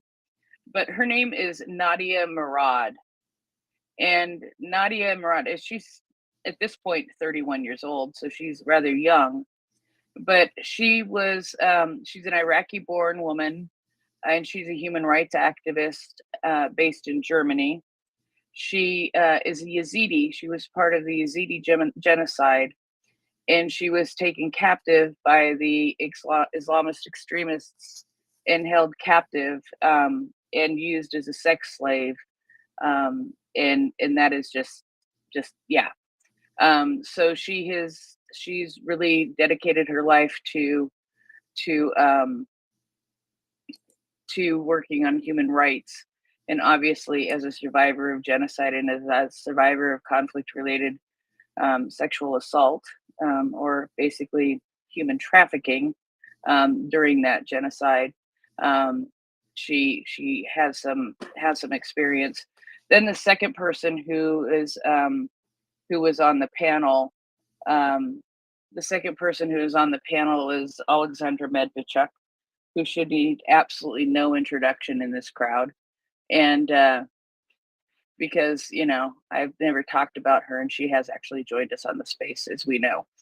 And then the other person who I didn't really know at all, and I still don't know very well, but his name is Kolbasia Hayasu, and he is a advocate for people who have been torture survivors, and he himself is a survivor of torture. And he left Central Africa to move to the UK in 2005 after the persecution in Central Africa. So there was really good conversation and discussion between the three of them, and the answering of some questions, and it was just a good time of talking about, you know, definitely working with conflict related sexual violence and how it applied to each of their different areas. But one of the things that of course Alexandra really focused on was needing to interact and needing to work with these people who have also gone through conflict related sexual violence in their countries, to work together to help Ukraine. And that is one thing I know, that Nadia has been to Ukraine. She mentioned that. And one of the things that they did talk about is the Murad Code. And Gina, I don't know if you've had a chance to look through it very at all. And TKD, I don't know if you've had a chance to look through it at all, but I would like to just go through just very, very overreaching um, part of this, because we've got about an hour left. So if we can try to do that. But this is, of course, as I mentioned earlier, it is the global conduct code of conduct for gathering and using information about systemic conflict related sexual violence. And it is an updated version released in April of 2022. The other draft that is available also online is from June of 2020, but this one has been updated. But I see Brian has his hand up. So Brian, go ahead, and then we'll go to Gina. Yeah, thanks for the space, guys, and the topic. Questions. So, the idea, there's mentioned that some of these perpetrators have been able to be identified. I'm just curious, how are they able to do that? I mean, I find that surprising, just because it just seems like these are like Joe Random Russian a-hole, coming in and raping these people. I mean, I guess they could have like name badges and stuff, or insignia, with their name in their woven into their uniforms. But I'm just curious. Do you have any sense of the means of identification? Is it Yes. electronic intercepts? Help me understand. Yes. Of course, the Ukrainian military is aware, and of course we become aware because of all of our OSINT people in the world. Which units and which brigades are in which areas at certain times during the war, right? So we could tell you where this brigade was, at this time. So they were able to tell which brigades that these guys were in by who was in that area at the time frame when this conflict related sexual violence happened. And then, because they're Russian soldiers, and you hear people call them by their call sign, you get used to hearing what their call sign is. And these the victims remember what that call sign is. So then doing investigative work, going with the call sign and what brigades were in that area um, around that time, they were able to track down who the soldiers were specifically. Does that make sense, Brian? Makes total sense. Thank you. No problem. So it was work, but and they go through that in the documentary how they went about doing that. So it's not so it's not so unclear. So Gina, go ahead. Yeah, I was just going to go over a couple of points about the Murad Code that really struck me. Did you want me to? Gina, you summarize these a ton better than I do, so please take it away. Well, no, but one thing that really stands out in the forward is that, first of all, there's a focus on the individual. Survivors can be anyone of all ages, but the other interesting thing is that she's getting at addressing an over-reliance on survivor information as well. So, first she establishes that, focusing on the individual is key, and being prepared, is, and again, going back to the ICC document, that sense of this is not an afterthought. This has to be from the get-go, built in, second nature, and intentional. And the Murad Code says, we should actively avoid unplanned information gathering and use, especially if we do not have the necessary systems, policies, procedures, risk assessments, and plans in place. So don't, again, this has to be intentional with the idea of keeping the survivors at the center and treating them as individuals. And, as I said, it does strike me that there is that concern here, address the over-reliance on survivor information. And she says, if we all decide that we need information from survivors, we create multiple demands and pressures on survivors and amplify risks of exposure and re-traumatization. Whenever we can, we should look for CRSV information from sources other than survivors, such as fact pattern witnesses and expert reports, to reduce pressure on survivors. And that's key. At the same time, just to put this in a bit of a framework of, genocide studies and exploring atrocities, there's also, or documenting and prosecuting atrocities rather, there's also a school of thought that says as much voice as survivors can be given, it's essential. So there's a balance there.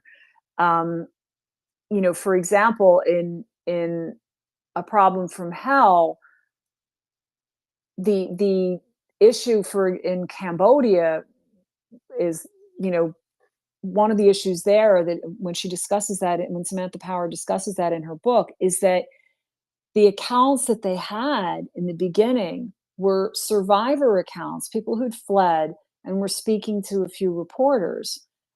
And those accounts were discounted because people said, oh, that sounds like they were coached. This can't be as bad. These atrocities can't be as bad as what they are. And we've seen this in previous genocides, including the Shoah, the Holocaust, which, although the term genocide did not exist until after, it wasn't, the convention took place after the Shoah was prosecuted, and Nuremberg was crimes against humanity.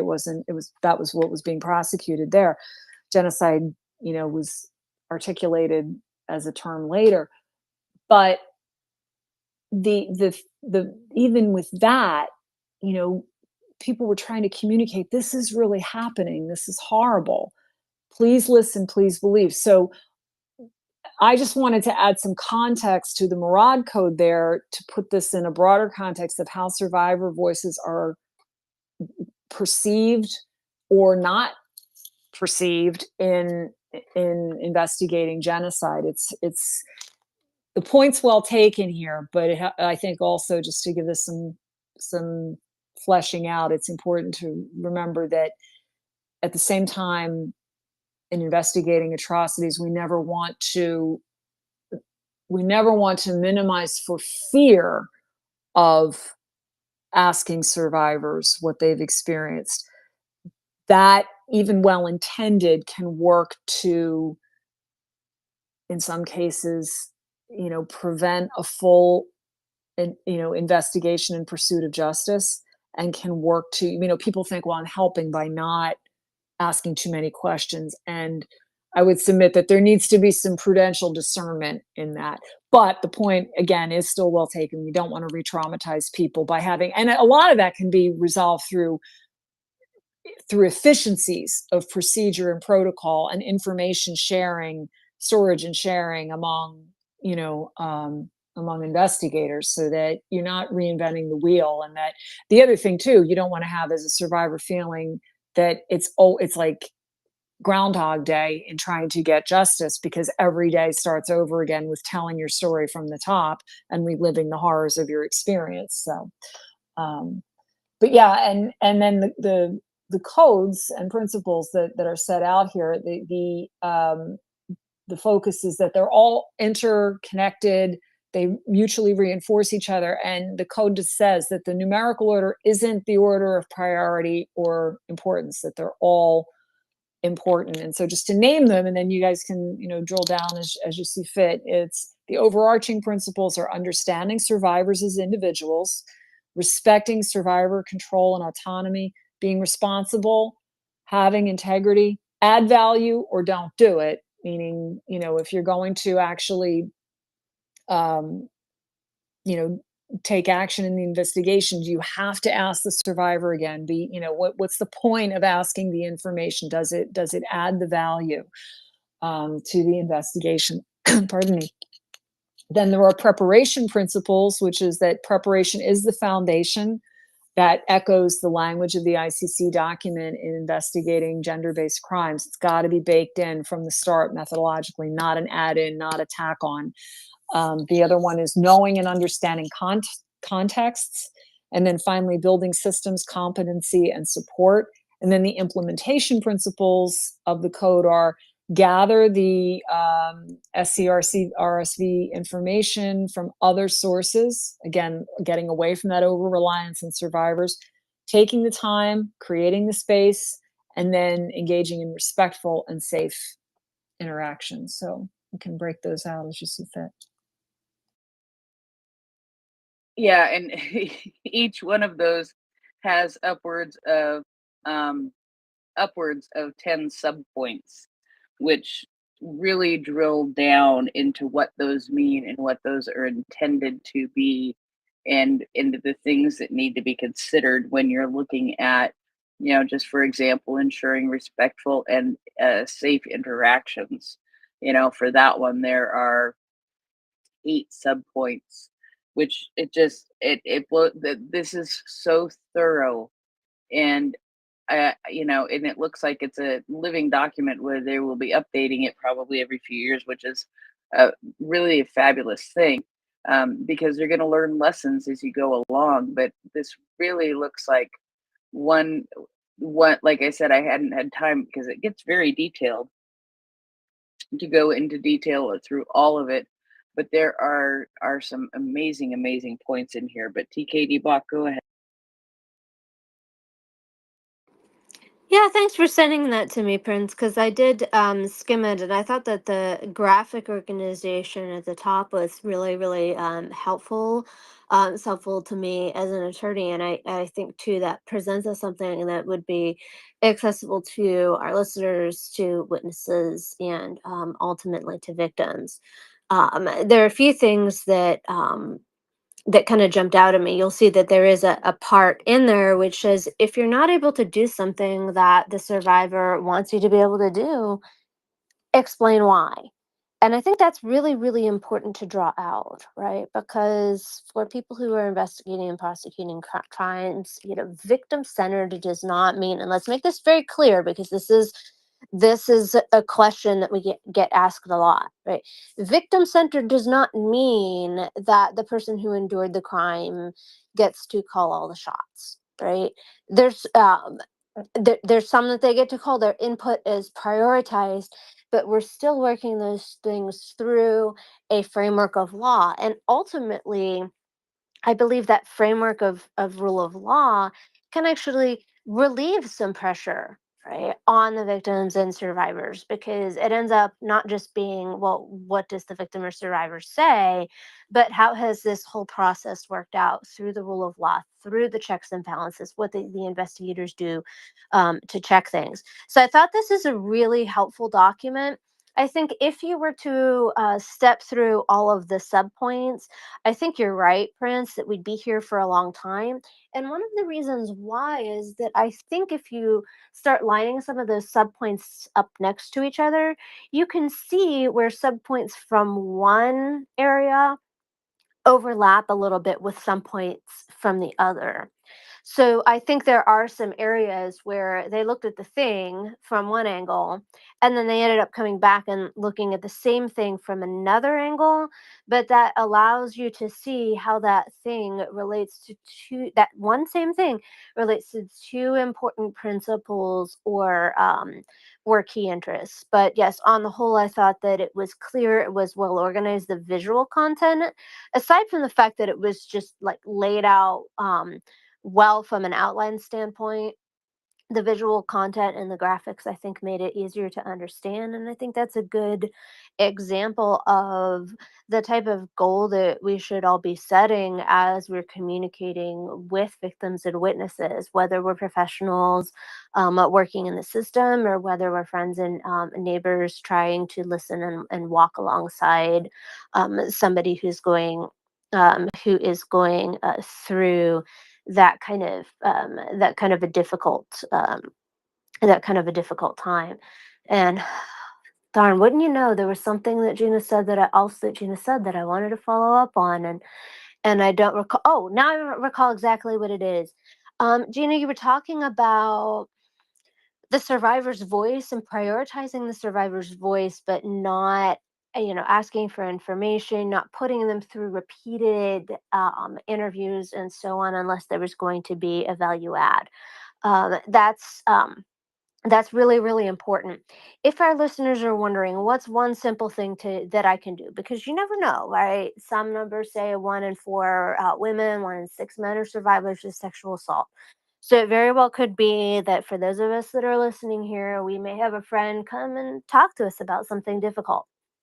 As we listen to the stories of victims and survivors, right, whatever language is most comfortable for them, right, one of the simplest things that you can do is not pressure them right off the bat to put things in chronological order.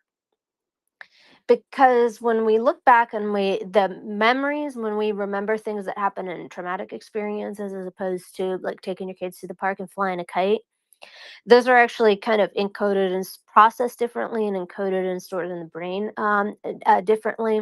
And one of the practical implications of that is that initially the chronology, the order in which things happen may not be the first thing that a survivor is able to recall or articulate. So one of the best things that we can do to support someone in that position and to implement some of these principles that Gina and Prince and Nancy have been talking about is just to let the person speak, let the person tell their own story in the order that it comes out, and then go back and worry about the chronology, and then go back and worry about the chronology later. It sounds really simple, but I guarantee you it's really, really powerful. And when we do that, and then when we balance that with the outside evidence, that can help. And what Gina was pointing to earlier by saying, well, you don't want to do unnecessary interviews because that can be re-traumatizing. And you do want to look at that outside sources. It's basically a balancing act, a balancing process. And you can think about, a teeter totter or a scale. in the sense that the two interests we're balancing is we want the victim and the survivor to be fully heard, to have the chance to articulate what they need to say and what they want to say truthfully, and to have also to have their doubts addressed, right? And the other interest is, what are we looking at contextually? Are there any other facts that are around here that we should be paying attention to, right? Whether they're convenient facts or inconvenient facts. And when we put that together with understanding the experience of the survivor, with the facts that we can gather about things that were going on at the time, near the location, in the community, the answers may not be easy, but that's ultimately the best way to figure out that, number one, we're getting as accurate picture as we can.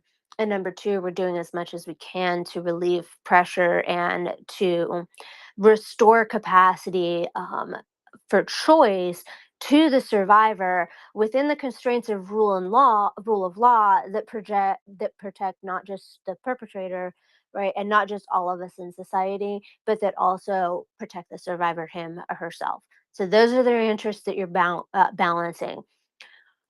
What can we learn from the victim or survivor that they're comfortable sharing? How can we make it as comfortable as possible for them to get that information out to us for our sake, for their sake, for society's sake, right? And how can we look at the surrounding circumstances to better understand the victim's perception of events, how that interacted with what was going on around them, and what the case actually looks like. Back to you. Thank you. And Gina, go ahead. Thanks, TKD. And you had mentioned the words chronology and context, and I did want to share, because it kind of it ties in with that point that I had made earlier this evening about what the domestic attitudes are towards gender-based violence or sexual violence in the country, in a country in peacetime, and then a country in war, and as in the case of Russia, waging genocide as well. And I think it's noteworthy that, and this was from a study done published in 2020, so before the full-scale invasion, but still amid the invasion, which of course this phase started in 2014. This one researcher talked about the decriminalization of domestic violence in Russia. And this article was by Olga Samokhina, and it appeared in Demokratizatsiya, the Journal of Post-Soviet Democratization, back in winter of 2020. And she notes that in 2017, Russia decriminalized the crime of simple battery, and that charge was historically the main way that prosecutors could prosecute gender-based violence in the country.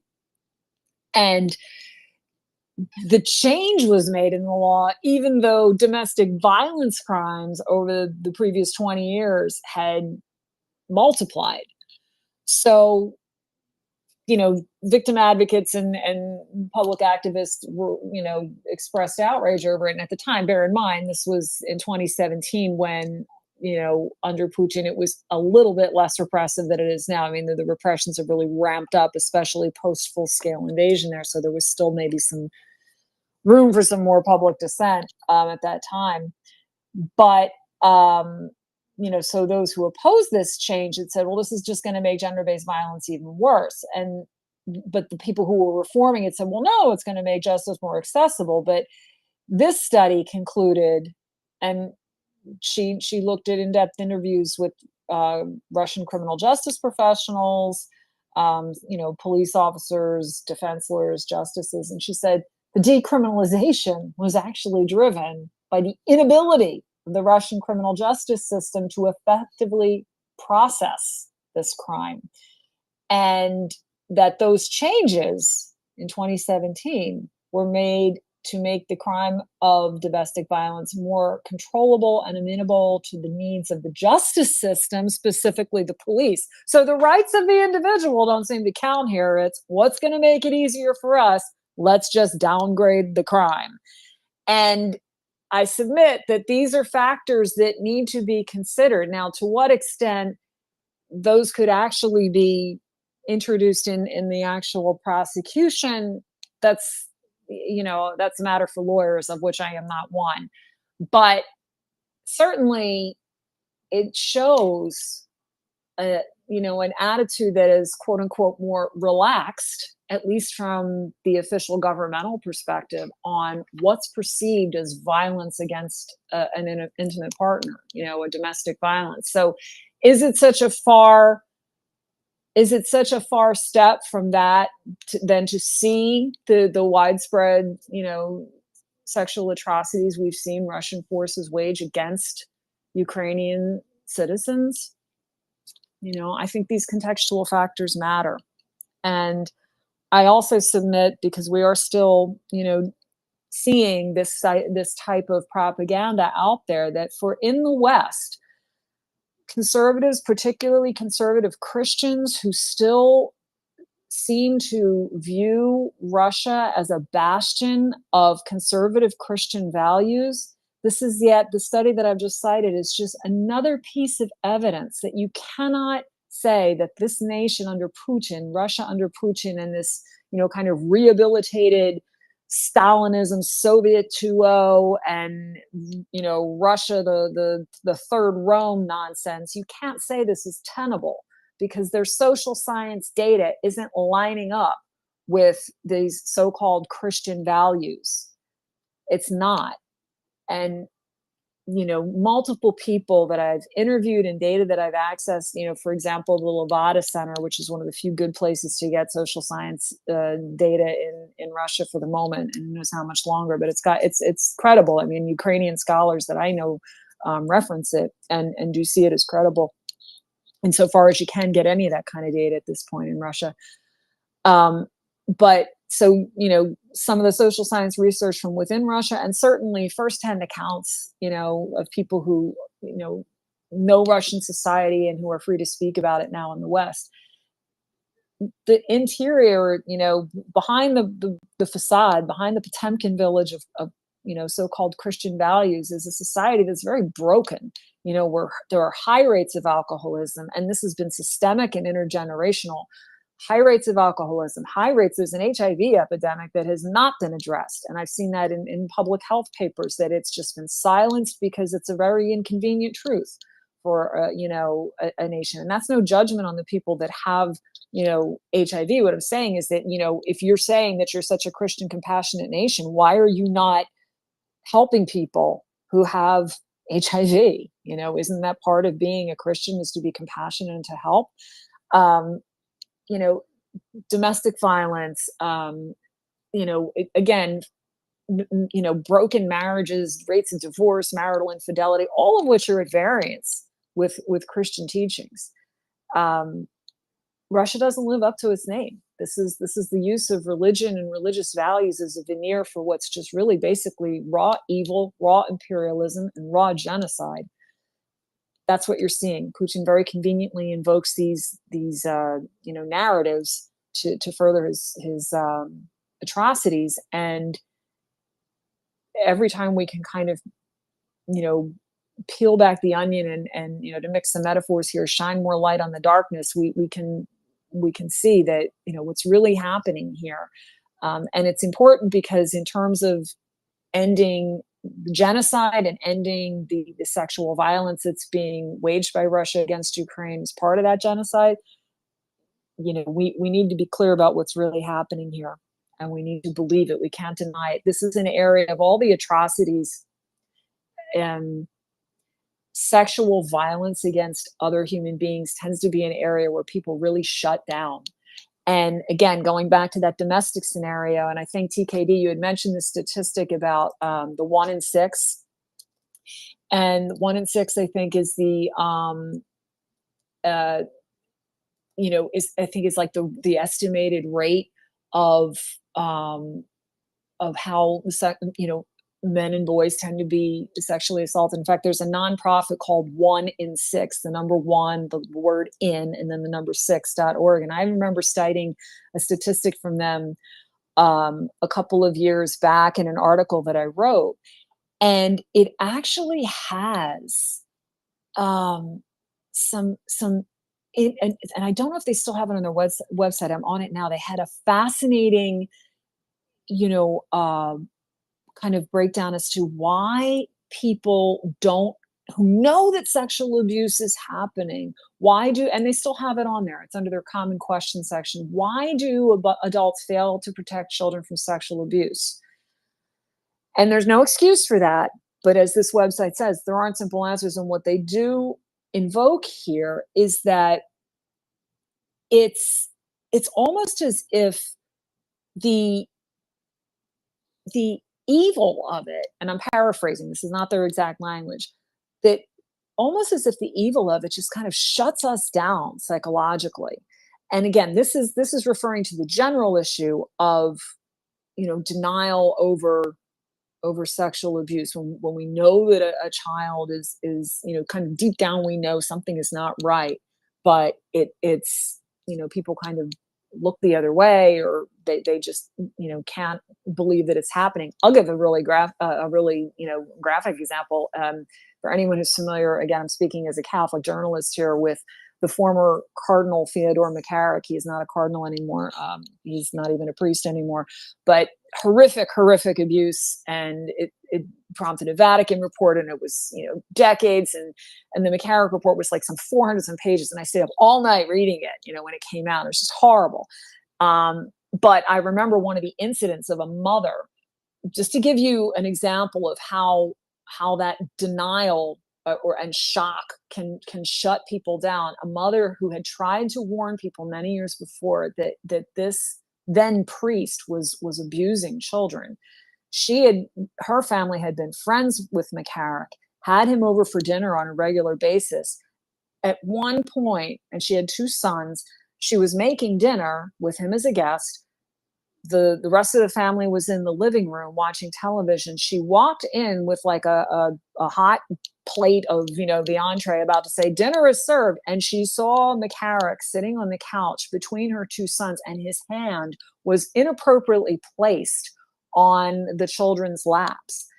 And the husband was sitting on the other side of the room watching television. And the woman said she would never forget, like she almost just dropped the plate. Like she couldn't believe what she was seeing.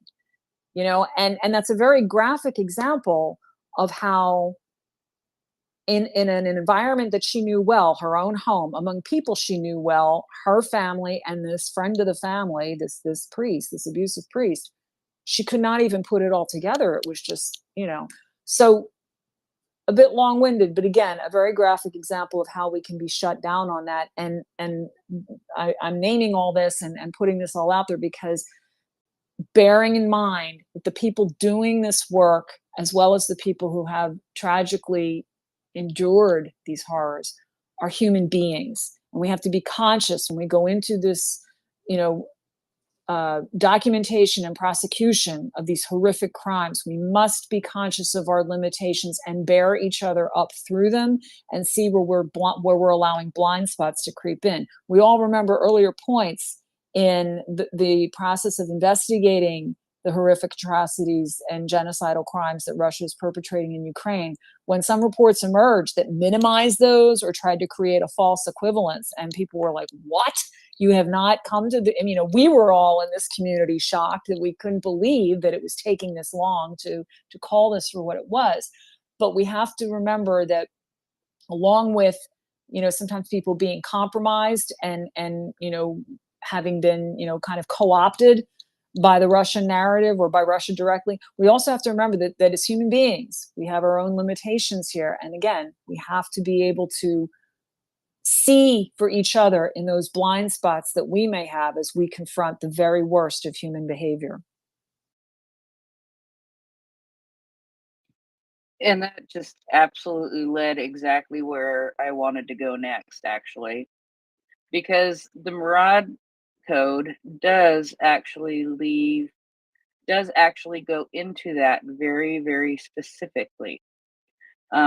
It goes into, you know, you being ready to do this and to create a supportive environment. And this, I don't think that's just for the person, but that's for yourself too. Um, but also there is the oh, where to go? Uh, Basically, don't do this if you aren't ready to do this. Basically, is where I'm going with this. The idea that you need to be able to be in the space to be able to interview this person and do this interview in a way that works for both of you. Um, uh, I can't believe I lost it. I had it right there. But it is basically you need to make sure that your brain is in the place where you can do this yourself. You need to be able to make sure that you're not going to undergo some trauma and some damage from this, and to make sure that you're ready to go forward to do that. And uh,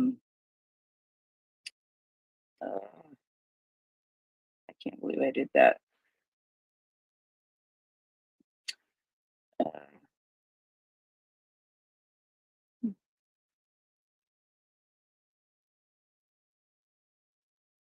anyway, you get my point here. That's one thing that impressed me about this code, is that it seemed to go through every possibility, every instance of what could come up. It deals with the law and what you need to do basically for the law, and making sure that you are aware of what the law needs and what the law requires, that you are aware of the victim or the survivor, and that is of course your number one priority, is making the space and making it comfortable and making it safe for them to tell their story how they are ready to tell their story, and to create that in a process, excuse me. um, but then it also includes making sure that you take care of yourself in the process, because if you aren't ready to do that interview, and if you aren't in the headspace to be able to do that interview, then it's not going to go well, and it actually does, I think, the risk of damaging or doing some more additional trauma to the survivor. um and you know, don't ever undermine the work that other people, I guess, are trying to do in helping the survivor, because you're going to run into these people and you're going to have contact with these people who have other maybe humanitarian services working with them. And so it seems like it's a real team approach where you want to work together in order to create a supportive environment for these people to give their stories and tell their stories in a comfortable way. So it's watching out for the survivor, number one, and really focused on taking care of them. But also, in part of taking care of that survivor is taking care of yourself, and making sure that you are in a space where you can take the steps that need to, and you know, and those kinds of things include consistency. For example, if there's going to be follow up, or if you're going to have you're going to have multiple interactions with this person, you're going to have multiple interactions from this person, from the way that you first contact them, or the first contact with them, to setting up the interview and seeing what you're going to need for that interview, where it will be, how it will be. Will you need an interpreter? Does it need to be a remote thing? Making sure the person feels comfortable and secure doing it in that format. And, you know, or if it's going to be in person, making sure that it's, again, a comfortable and secure place. Are you going to need, you know, other people around, like I said, as an interpreter or along those lines, and making sure that the person is comfortable with who that interpreter is, because that interpreter then is sharing some of the most, you know, traumatic details of this person's life. Um, and that trust has to be there also. Then all the way to making sure you as um so making sure that's there, and then through the continuity of doing the interview, that you know, you don't all of a sudden plop somebody new in there to do the interview, because you know you started establishing that relationship from the beginning. And then making sure that you know you're in a position to be able to continue following up with that person, because you're building that trust relationship in order for them to be able to talk to you, and that's just extremely important. So anyway, the Marad code is in the mega thread, and for me it was one heck of a discovery this week. And I was just extremely blown away by it. And I I guess I sort of went down this road, started down this road by talking about what happened during the event at the White House, and what then the person who spoke, and geez, where's her name? This is what happens when I change pages just before understanding genocide. Sheryl Sandberg. She used to be she used to be a big chief person at Meta at Facebook, and she was the person who did all of the interviews, and she was there at the White House also, and she spoke a little bit. And then the survivor, Amit um, Sousa, spoke and shared just a little bit of her story. And I'm telling you, I was just, I don't know, shocked, amazed. I don't know what, that you had a survivor of October 7th who was taken hostage, and who was a survivor of conflict related sexual assault, while she was held hostage for 55 days. Speaking, telling her story, telling as much of her story, of course, as she was comfortable with. But that just, it blew me away. I never expected to be able to hear something like that. So I don't know, so soon. It just feels soon to me, but it was very amazing and very, very touching. But what they showed at the end of this was part of a documentary called Screams Before Silence. I think I mentioned it earlier.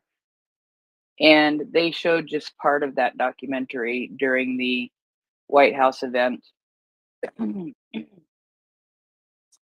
But then they did say that you could find the documentary online, and I did. I went and found it and watched the entire thing on YouTube, and I just sat there kind of not surprised, but still stunned, because even though I talk about this stuff all the time, I read this all the time, it's not something foreign to me. Excuse me for a second. This is not anything that I'm not used to. But when you look at the amount of time that happened on October 7th was such a short amount of time, and the war crimes and the things that they did to people,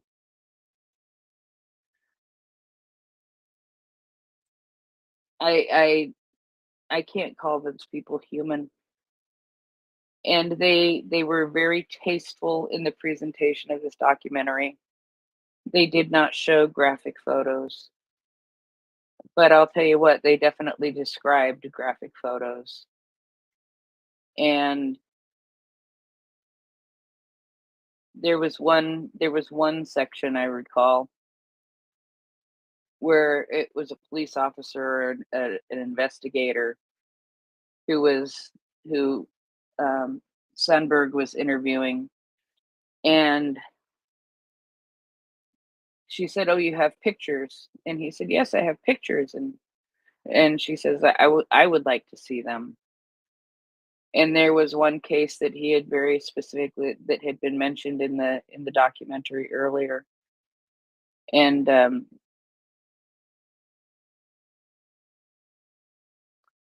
it involved it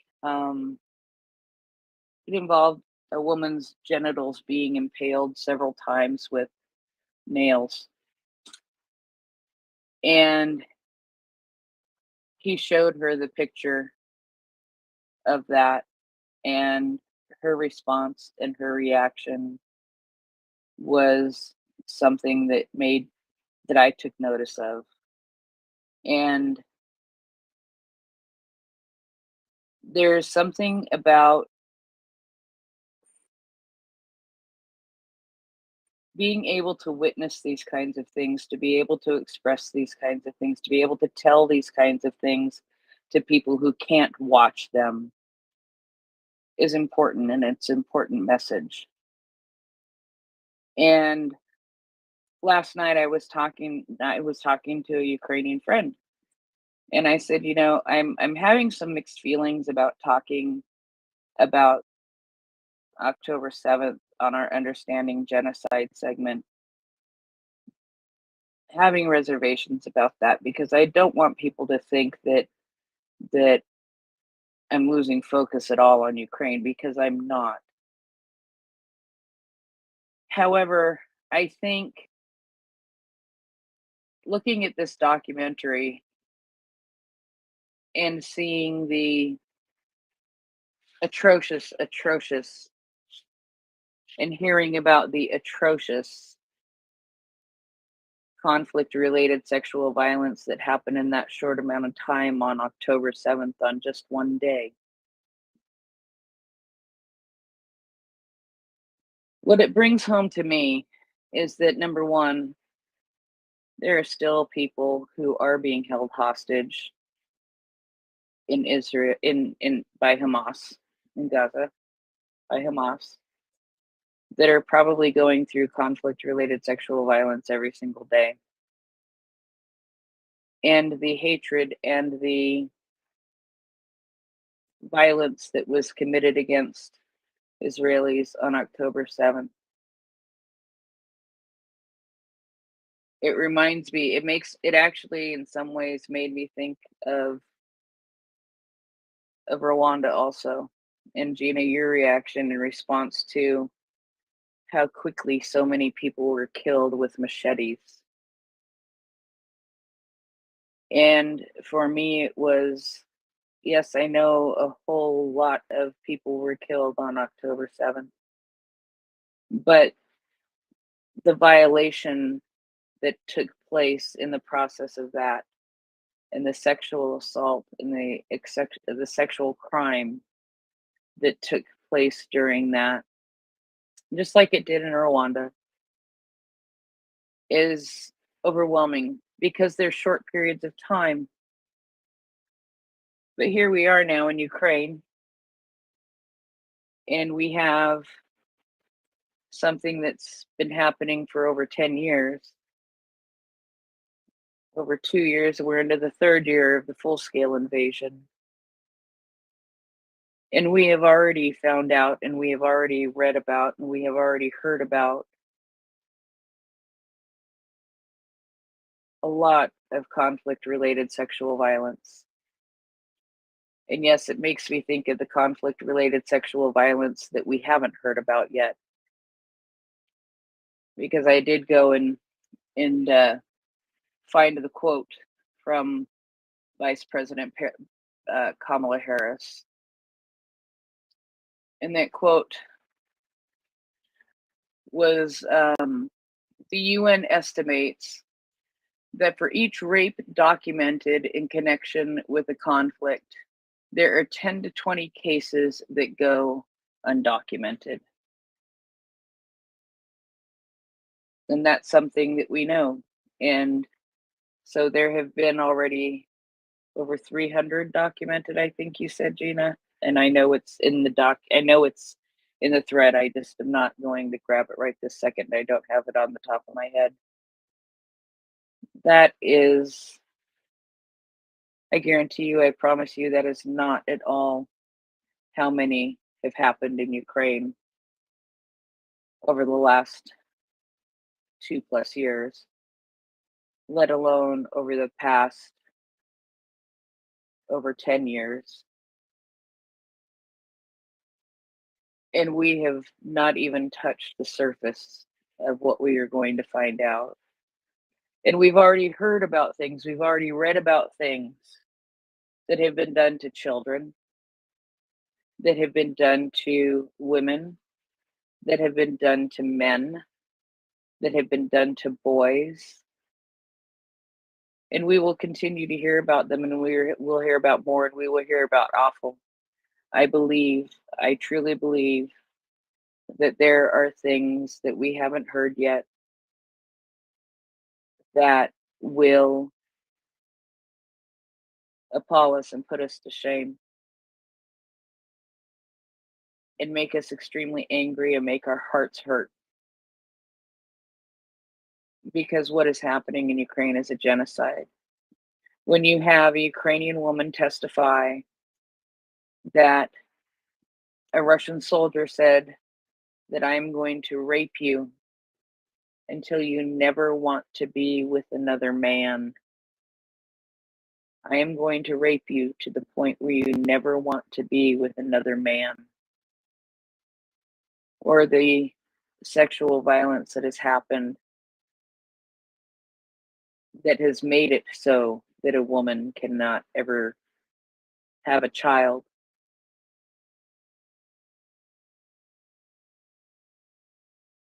And we haven't, I believe, barely had a drop in the water of what there is to know and what there is to hear. And when I think then about the percentage of things that we have heard about versus the percentage of things that are already known about in Ukraine, we know very little. Alexandra Medvechuk points out on a regular basis that just her organization have documented over 79,000 war crimes. Just her organization.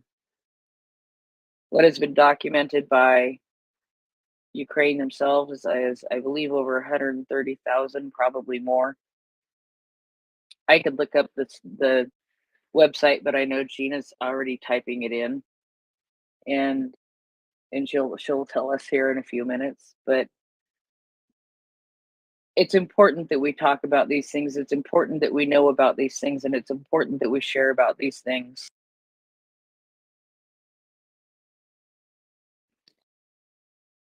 My headphones were going to die in the middle of that, and kaplooey, they just did. So I know this is a very difficult topic to talk about, but one of the things while I was reading the Marad Code that occurred to me tonight when I was reading through part of it today was that these people who are taking the testimonies and who are taking the evidence and who are having the conversations with these men, women, and children who have survived conflict-related sexual violence. It takes a special person to be able to do that. I don't know if I could. I would hope that I could. I just don't feel like I have the knowledge to be able to do it, and I'm not in a position to be able to do it. But what I am in a position to do is to be able to see the most and read the most graphic things that I can so that I can tell you what is happening. Because that's what hit me when I was watching that documentary. There was nothing extremely graphic in that documentary at all.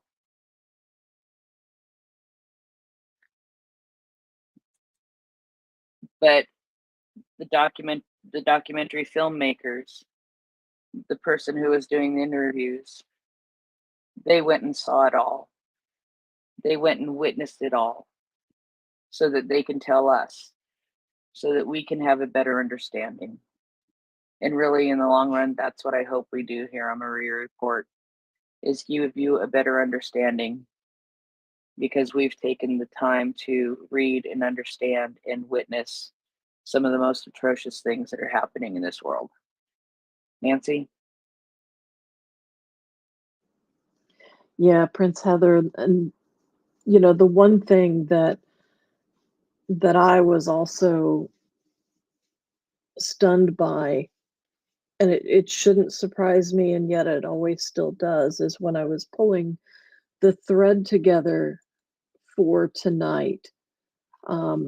Just if you even just search on Twitter for the acronym for conflict related sexual violence, CRSV, you'll find so many nations and their embassies and their um, ambassadors to the United Nations that posted information about that day and its impact to their nations. And there's so many. And the report of the Secretary General on conflict related sexual violence that actually came out in April, but it was highlighted in multiple postings from the other day. And in the appendix, he lists just a few of the countries that are impacted and the parties that are committing or suspected of committing or being responsible for patterns of rape or other forms of sexual violence in armed conflict that are on the agenda of the Security Council, which, of course, they don't include what Russia is doing in Ukraine because, well, we know a certain somebody on the Security Council that doesn't want to talk about that. Thank you, Mr. Conehead. I'm not going to bother giving the Russian ambassador to the UN his actual name. But just what we've got to recognize is how horrific this is in Ukraine, and also recognize that it has gone on before in other countries. It is actively going on in conflicts in other countries right now. And I'll just quickly list the countries he has in that appendix. I won't list all of the actors, but the Central African Republic, the Democratic Republic of the Congo, Iraq, Mali, Myanmar, Somalia, South Sudan, Sudan, Syrian Arab Republic, Haiti, Nigeria. And if you just think of the numbers and the statistics, as well as the individual stories that we're aware of and have learned through this series, and you think about that violence against the people who should be the most protected civilians in a conflict zone going on in so many places right now. And that's the other reason why, in this case, we do bring up more than just what's happening in Ukraine, because it is a reminder that this should not be happening anywhere. So the sooner we can help Ukraine put a stop to what Russia is doing there, the sooner attention and support and focus can be provided to some of these other countries in need as well. Back to you, Prince. Thanks. And I think actually that might be a good place to end things tonight because, well, as I'm getting notifications that I'm up to co-host in a minute, it seems to me it would be about that time. And so I don't want to keep you ladies up longer than we need to. And I think we're sort of at a good good stopping point. Now, Gina, do you have any final thoughts? Sure. And to mention the war crimes registered so far, Ukraine is reporting on its site. Now, this is only updated as of June 14th, so it's about a week behind. But 133,934 war crimes registered, and that is on war.ukraine.ua. That you can find that information. Again, some of the atrocities have not been reported, especially if there are intense hostilities occurring in those areas. Those numbers aren't available yet or confirmed, but to all those who have endured any form of sexual violence, whether within the context of Russia's genocide against Ukraine or just in general, I just want to reiterate what I said at the top of this program: is there is hope, there is help, there is healing. And I say that as a survivor of sexual violence, that, the road is painful, but yes, the consequences are long running. And how those consequences play out in an individual's life is dependent upon so many factors, and we have to honor each individual experience, as the Murad Code certainly calls us to do. But the aggressors will not have the final say, because light and life and love do win in the end. And if for no other reason than to prove that, we need to hold fast. And regardless of whatever religious or spiritual beliefs you may or may not have, I think we can all get behind the idea of human dignity, and that goodness wins in the end. So, it's incumbent upon all of us to just continue to further these discussions, to support this research, to make people aware, make people in our individual spheres of orbit aware, and to raise humanity higher by ending sexual violence in all of its forms, and especially in the midst of this horrific context of genocide. So, to the Ukrainian people and my Ukrainian friends, I always say thank you for your patience as I learn more about your nation, and look forward to visiting it again, hopefully within the next few months.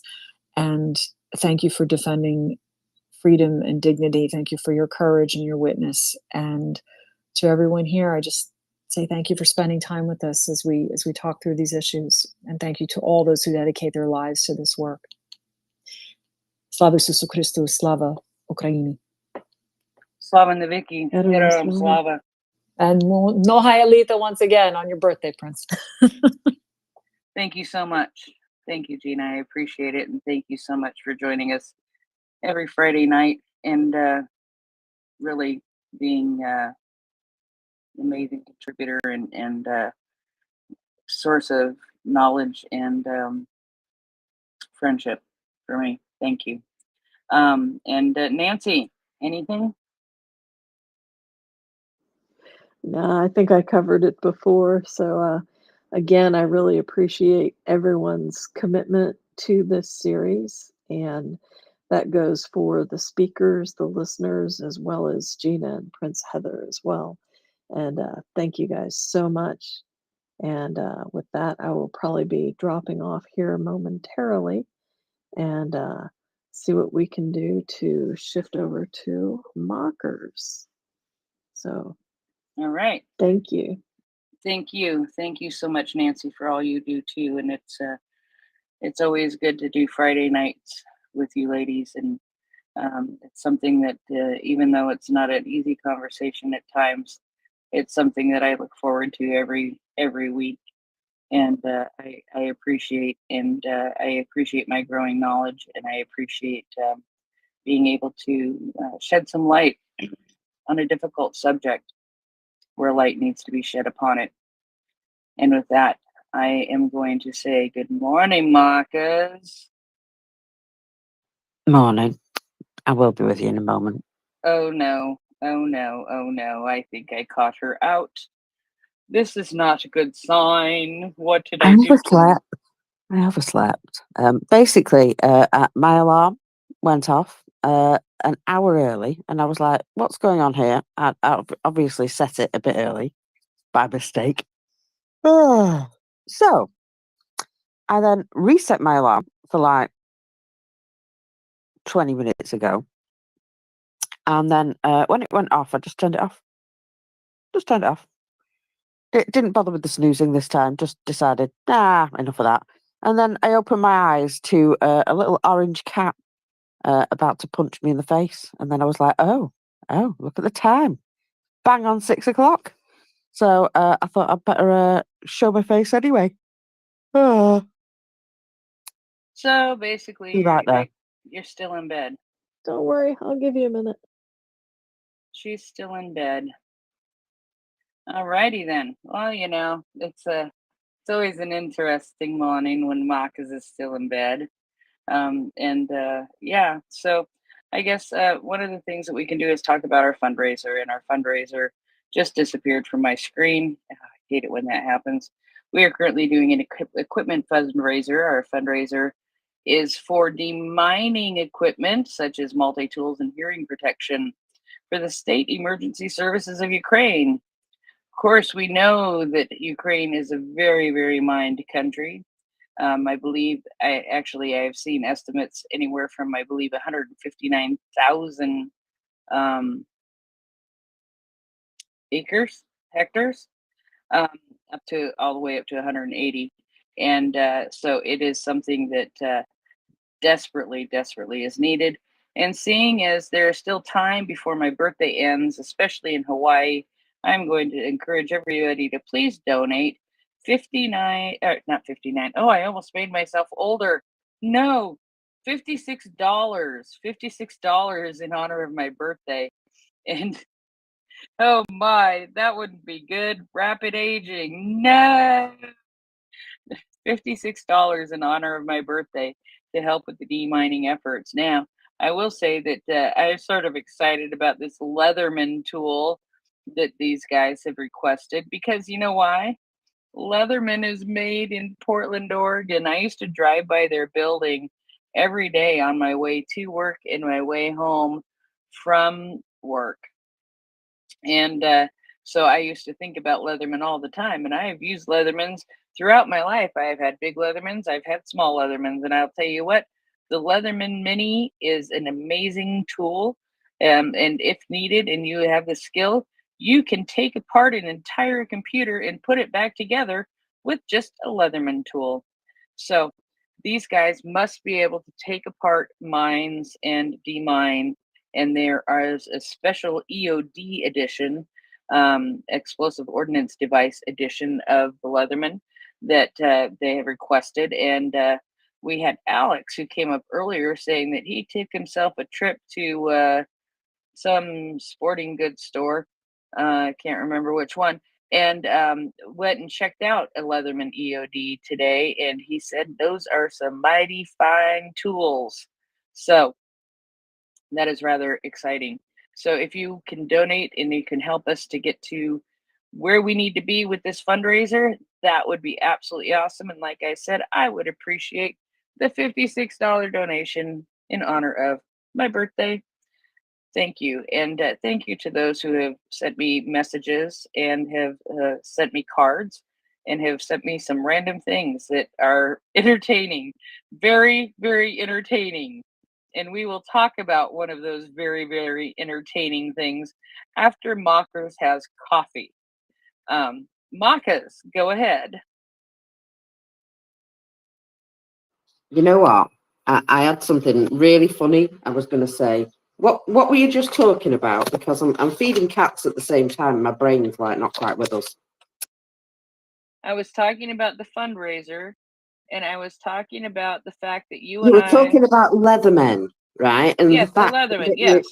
you've had a fair few Leathermen, and I was going to say I only know a rubber guy. You're funny. You're very, very funny. Ha ha ha ha. Ha ha ha ha. Yeah, and I have known a bunch of Leathermen, and I have owned a few Leathermen, and nobody take that in other places. Make your own jokes, if you know what I mean. Um, boxed wine. Oh, of course, I don't know what you mean. I wanted to make a suggestion that so there's your birthday And there's other people. I mean, this was a birthday week. So maybe all of the ages of all of the other people, like Jenny turned what, 53? Am I remembering that right? And Yes. Chris, however, so you take all of those numbers and add them up. That would be a really, really good donation for It birthday. would, but I don't know how old Chris was, and one of our listeners was our June 20th, and I don't know how old that listener is, and Uh-oh. I don't know how old Chris is. So, we can just do 56 and 53. There you go. Which, yeah, I do like what Alan did earlier. He kind of doubled it and donated 112. That works. Yeah, he's just trying to make me older than you. Yeah. Yeah. I think so. Yeah. Yeah.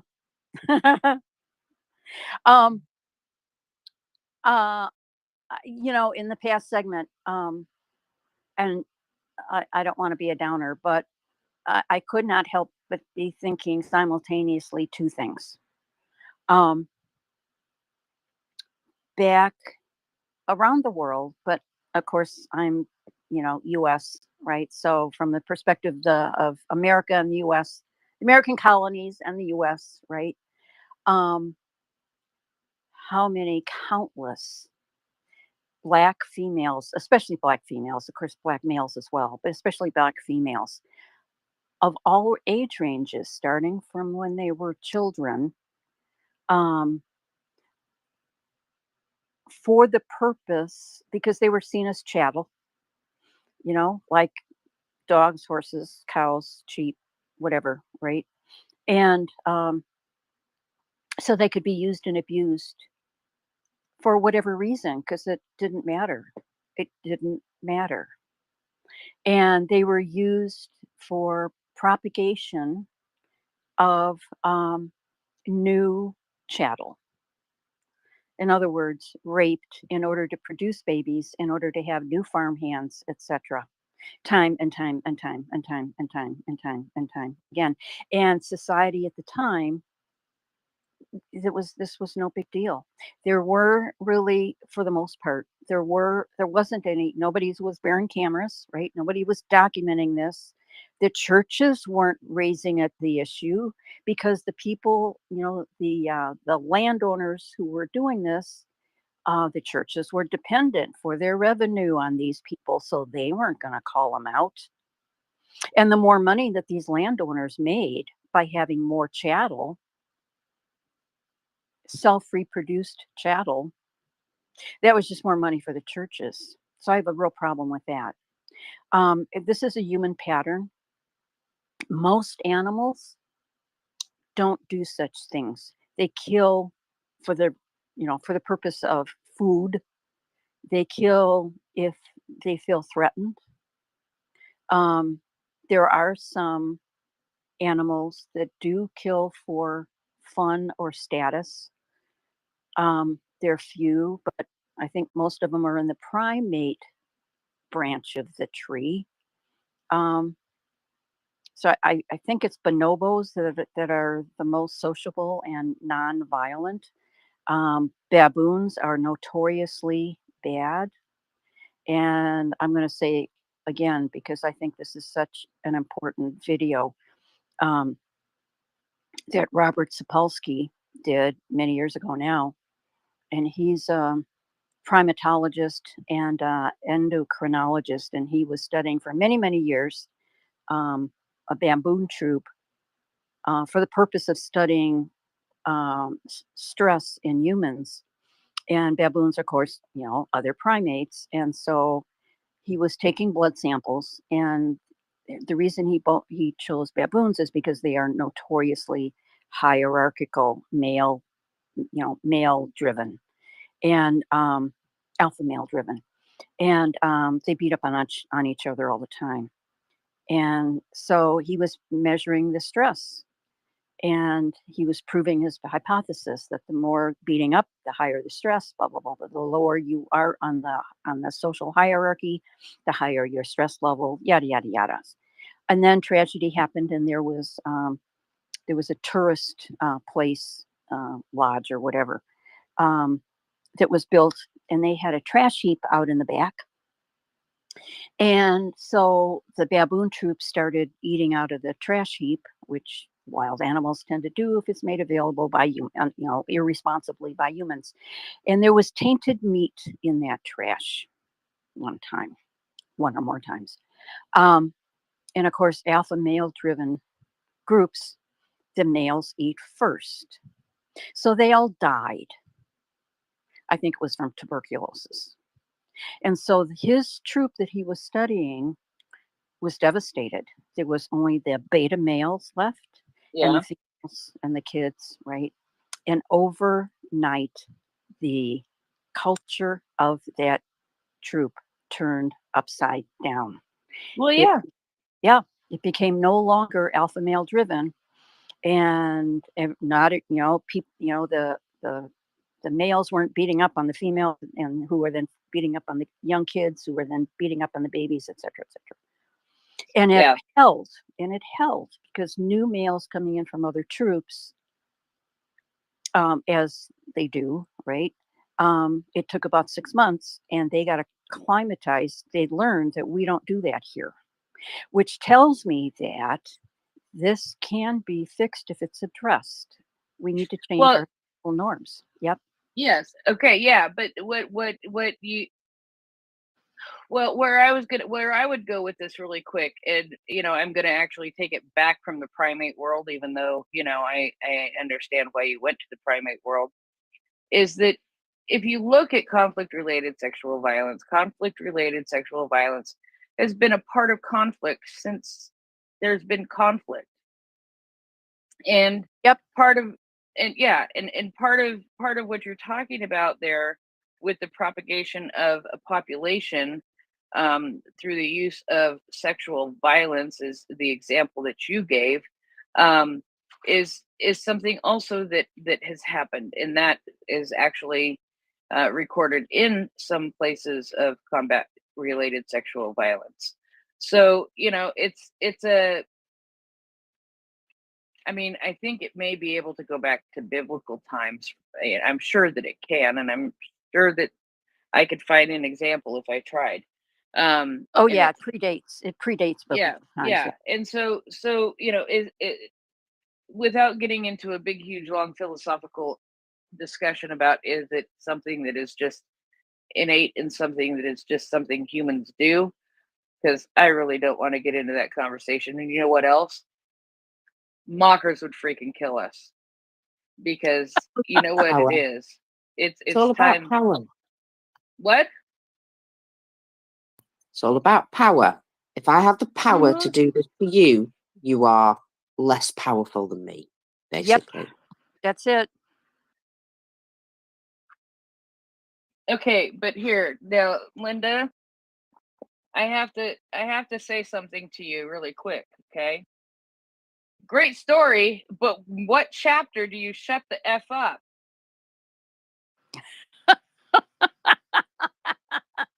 I don't know. You might need to look that up in a book. I don't have the answer. Yeah. Yeah. Yeah. Anyway, so Yeah. yes, this is that is one of 50 ways to throw shade, which is a coloring book. Yes. So, all right. So, I might have to get that book. it's pretty funny. So anyway, it's been a pleasure. It's been fun. Now, good morning, Marcos. Morning. Morning, everybody.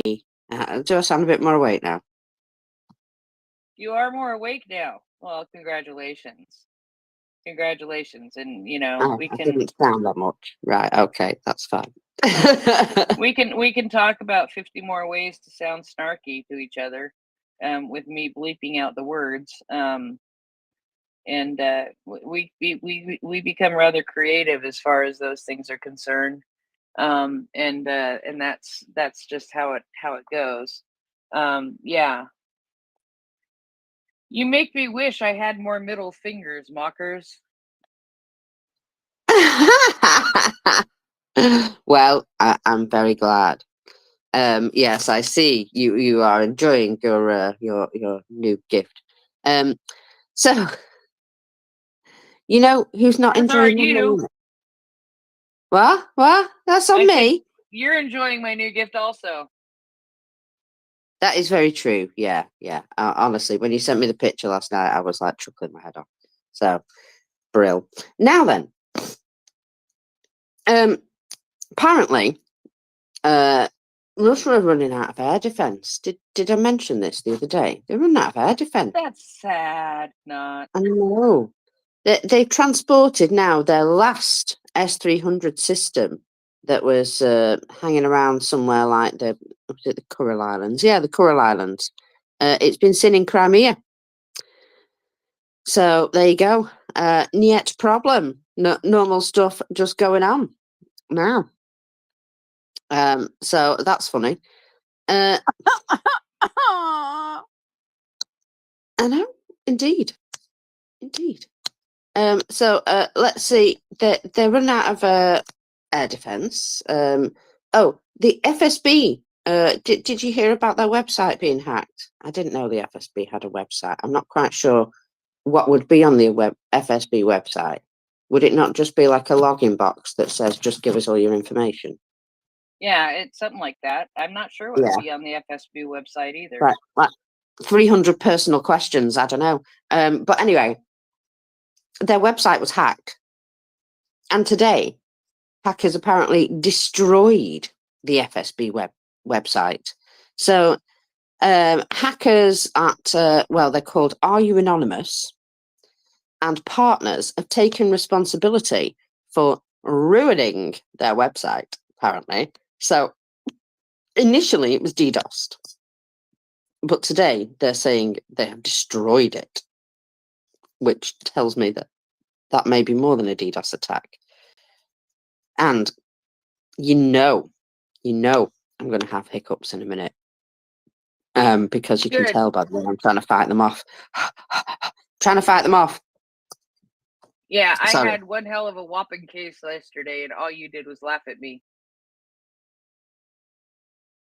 Yeah, and then I left you on your own as well, which was even funnier. Yeah, exactly. Sorry, I kind of had to go though. I did rather. So yeah, just one other thing. Right. Well, now, Would wait you a believe? second.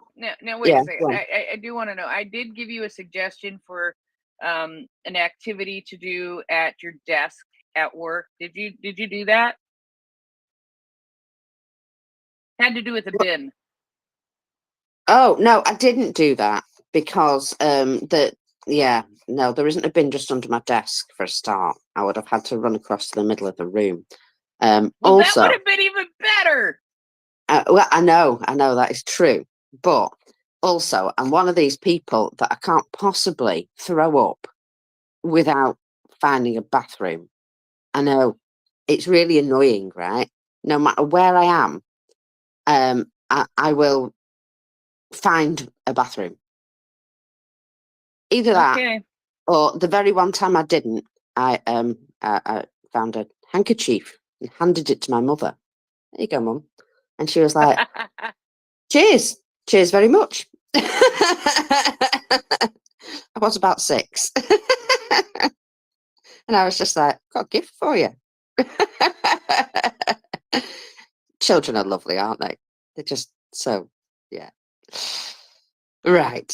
So, shall we start with a couple of things? Now, I don't know if you have noticed, like I have noticed, but what's going on in the past 24 hours might just be one of Russia's biggest mistakes. Oh dear. You see, we've got to the point where we've had enough now, and a number of other people have also had enough. So the EU has approved the negotiating framework for Ukraine, marking a critical step for Ukraine's integration into Europe and opening new lifelines for rebuilding of Ukraine. So there's Ukraine receiving, steps towards their future. And And what did the Russians do? Oh, they signed a weapons pact with North Korea. So they managed to pay off South Korea, who make lots and lots of weapons and good stuff, apparently, and have been supplying some stuff to Ukraine previously, but through a third-party country sort of, everything a little bit via the back door sort of thing, because we can't officially be through it. Don't tell anybody where you got this. Yeah. What? Through Yeah. Yeah. Yeah, the kind of, oh, we've just happened to deliver this to Germany, and if they deliver it to you, gosh, how generous of them, that sort of thing. It was all being done very much along those lines. I don't know if Germany was involved, it was just off the top of my head. Anyway, so South Korea then went, oh, well, maybe we should think, actually, about, just being a little bit more open with our feelings, because, well, if Idiot Boy is going to go over there and, make friends with the very people who are sending us, poo balloons on a regular basis, well, that, he's obviously chosen a side, hasn't he? And South Korea decided not to think about it, not to threaten it, not to talk about it. Oh, no, by the end of the day, they went, nah, we're going to do it. Now, decision makers all over the world, please pay attention to how South Korea can have an idea and make a decision on the same day. I know all politicians out there are like having heart attacks over this. Oh my God, they can make a decision on the same day? Yes, they blimmin' can. And so South Korea summoned the Russian ambassador because they were a little bit peeved, and told him basically, now you've done it, buddy. So they're taking steps to now supply Ukraine directly for the very first time, cutting out any middlemen, because let's face it, it was just a bit of like, yeah, we're trying to do this quietly, and, all legally and above board, and we can only give so much, and blah, blah, blah, blah, contracts and all that bollocks. And now they're just like, nah, stuff all that subterfuge. We're just going to send them some stuff. So they said they were reconsidering the issue of supplying weapons to Ukraine. And then a little bit later on, they said, oh, by the way, we're also sending them a pile of 155 artillery shells and some other ammunition. And, well, that's a shame. That's a shame. So it was almost as though, they were sort of right on the edge of doing this anyway. And then just went, oh, well, if you're going to be like that, let's just do it.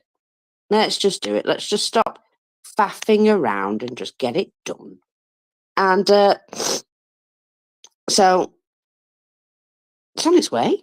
Like, they just went, yeah, stuff it. We're going to send ammunition to begin with. And there's some other stuff.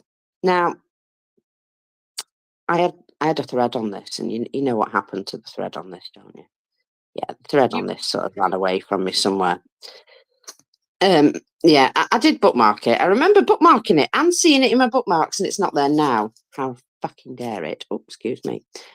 So, all I will say is that there are other systems that South Korea have produced, one of which is apparently quite the nice, shiny, brand new air defense system. And it's sat right now on the Polish border, or somewhere just within Poland. And South Korea have deployed this there. It is theirs, apparently. And they have, like America forward deploy, troops and equipment and stuff. Well, apparently this is one of South Korea's forward deployed items. And they decided to, loan it to Poland for the time being. And they actually said, well, it depends on Russia as to what else we send, because we could always just have that moved as well. And I was like, oh, you see, they're not messing about. Proper fighting talk. Look, here's some consequences already, and we've got plenty more consequences for you if you want to carry on. And I just thought that was nice. That's a real, like, there's no intimidation there. And that is the attitude to take. Absolutely zero intimidation taken on board. They just went, what? You trying to upset us? Well, I tell you what, here's decisive action. Now, think about it. We've got more where that came from. And, that to me is just like, can we all be a bit more South Korea? Can we? When North Korea send them poo balloons, they send them K-pop back. So I just think, suddenly South Korea, it just seems to be a cool place where they, Yeah. So, they react in unexpected ways, shall we say? so do you think perhaps it could be something along this lines? The problem is that I'm speaking English and you're speaking dumbass. Oh, you're going to be full of these tonight, aren't you? Oh, I just think that may be something that South Korea is saying. Oh, right. Okay. I was trying to decide whether I should be offended or not. I was like, is that to me? But yeah, that is basically it. You aren't that sensitive. No, I'm not that sensitive. You're right. I'd have also just gone, meh, peace off. So, let me see. China sided with Russia, of course, to provide trade and military support. And Russia is ramping up their pro-Vietnam relations with their begging bowl visit. China has also provoked the Philippines. So Vietnam turned and sided with the Philippines all of a sudden, supporting the membership of Taiwan in UNESCO. And so China then threatened the death sentence to any pro-Taiwan independent supporters, which sounds nice, doesn't it? So Vietnam now remains in dispute over the political and territorial issues of the South China Sea. Tensions are rising. Some of these relationships may not survive the coming months. Realignment is coming. Will it favour the additional moral, financial, and military support for Ukraine and the Americans? Or will there be some breaking of ranks? So, apparently, Vietnam is closely monitoring and is deeply concerned about an incident that took place on June the 17th in the Komei Beach area between the Philippines and China. So, I wonder if Putin's got any leverage. No, he hasn't, has he? No, I was going to say they might try and make a deal with Putin to, tell him to leave us alone. Basically, we're all friends around here. But Putin's got no leverage, has he? So maybe that's not going to help. So Vietnam instead requested all relevant parties exercise maximum restraint, behaving in accordance with international law, respecting the sovereign rights and jurisdiction over the exclusive economic zone and continental shelf of the coastal states, to be established in accordance with the 1982 United Nations Convention on the Laws of the Sea. So, basically, they said, respect these laws and comply with them. And there is apparently regulations on maritime safety, aviation, collision prevention, all of that. Resolving disputes and differences by peaceful means, actively contributing to maintaining peace and stability and sustainable development.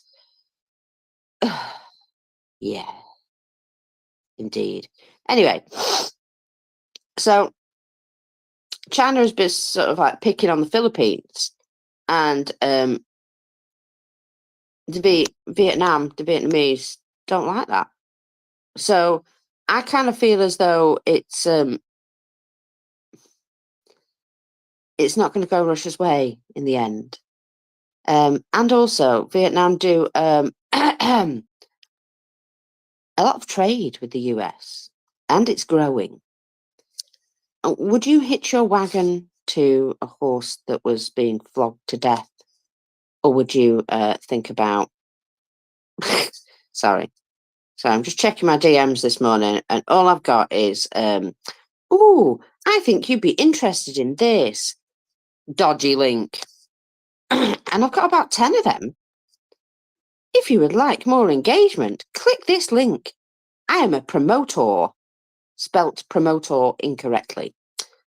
Yes, sure you are. Gosh, this place is just full of it.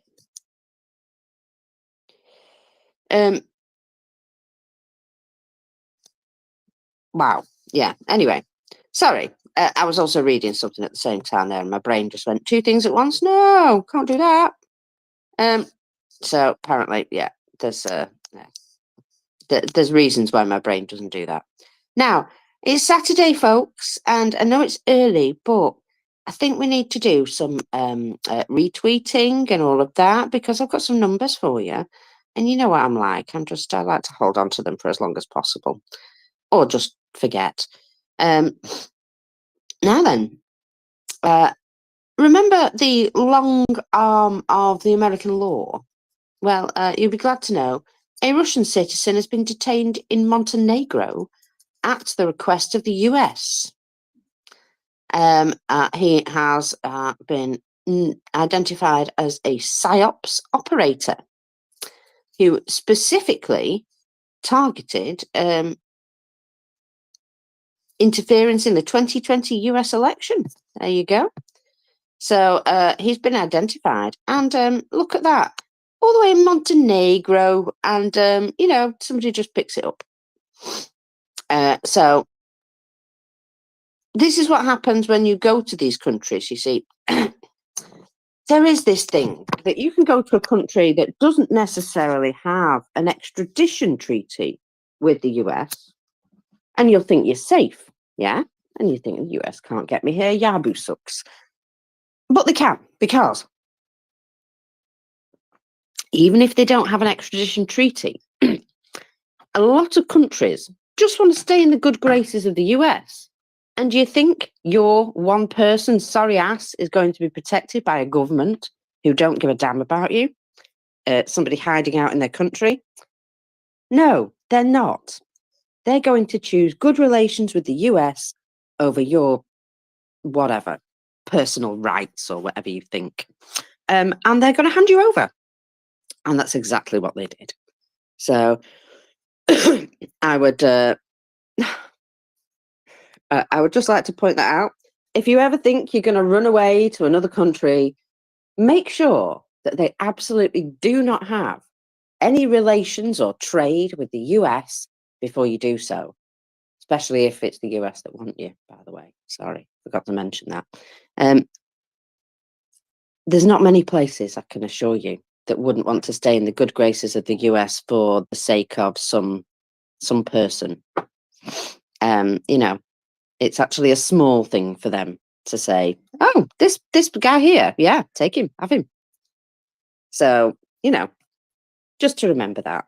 Just because you're outside of their original jurisdiction doesn't mean they can't still reach out and grab you. I have learned these things recently. And, my gossip that I love, Prince, that just Oh takes my yes, mind off yes, yes, everything. yes, Crazy yes. gossip. Yes. You mean like me and watching Britain's Got Talent sometimes? Yeah, exactly. Well, that's something I learned because there were other court cases that they were reading through where things like this had happened, where, the FBI or whatever had reached out and said, this person, they've run into your country. We obviously have no jurisdiction to come and get them, but we would like them. And the other country has just arrested that person and handed them over and gone, of course you can, US. Yeah, there you go. I know we don't have a treaty, but, it's only fair that you take your criminals back. And that's also the justification that they use for doing it. A criminal wanted in America, we don't want them. And so you don't get away with just running to another country these days. Sorry. So when people say, "Oh, he's left the country, we can't get hold of him now," oh, they can. Just takes a bit longer. So I heard this last night and I was like, what the what? They're claiming they've shot down their own helicopter. They're claiming they've shot down themselves with air defense again. Prince, what's going on? Well, do I need to find something snarky to say? You might, because basically, this is what they say has happened.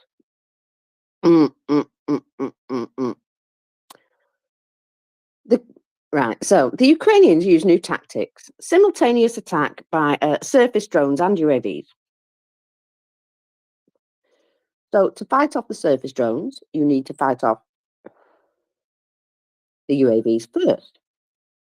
So you need to raise helicopters and destroy the aerial targets. And one thing doesn't go well with the other. So there are helicopters shooting at the surface drones, and there are guys shooting at aerial targets at the same time. Oh dear. So this tactic has been expected for a year and a half. They've been hitting the ground with missiles at the moment our frontline aviation enters the launch or drop zone. Oh dear. There, in the same way, an overload of channels is artificially created with the hope of errors and less efficiency and freedom of actions for our air defence operations. Of course, it is very good that we have a reliable friend and foe system, which excludes shooting at our own. However, it sucks that she's not in Laos. Pardon? So they all died, the crew, and Aidan might think the crew has lived, but since Ukraine used drones with SAMs, and the surface drones are equipped to shoot down helicopters, I do wonder if that might have been a successful drone attack. But no, they're claiming they shot it down themselves because their friend and foe system doesn't work. That's not unfortunate at all, is it? I'll tell you what it is. It's about as useful as a knitted condom. Very good. Oh, you're going to be full of these tonight, aren't you? Absolutely full of them. Right, okay. I might have to take the book off you. You know who to blame, right? Yeah, I know who to blame. I'll send her a note later thanking her ever so much. Now then. Elite Russian soldiers have now made a little video. And goodness me, the subtitles on it are small. Why do you have to do this to me, guys? Honestly. So here's a little summary. The summary is, why do we have such a misunderstanding with the boss? Elite Russian soldiers are complaining they're only receiving 40,000 rubles instead of the 200,000 rubles they were given to take Kharkiv.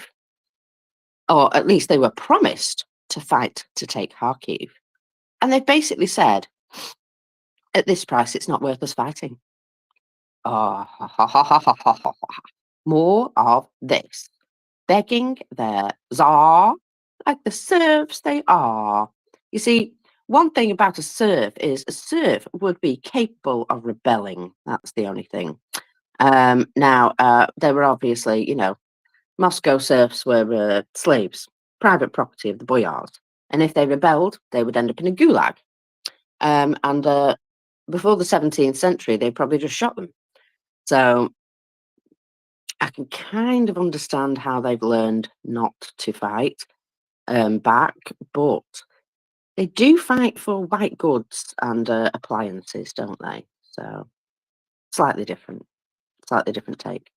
Now, goodness me, this is small writing. So we performed the work today. We saw, there are no officers, no one with us at all. Oh, right. We ask about combat. We receive no provisions, no assistance. You ask the truth, but you don't want it. All our vehicles have been burned down.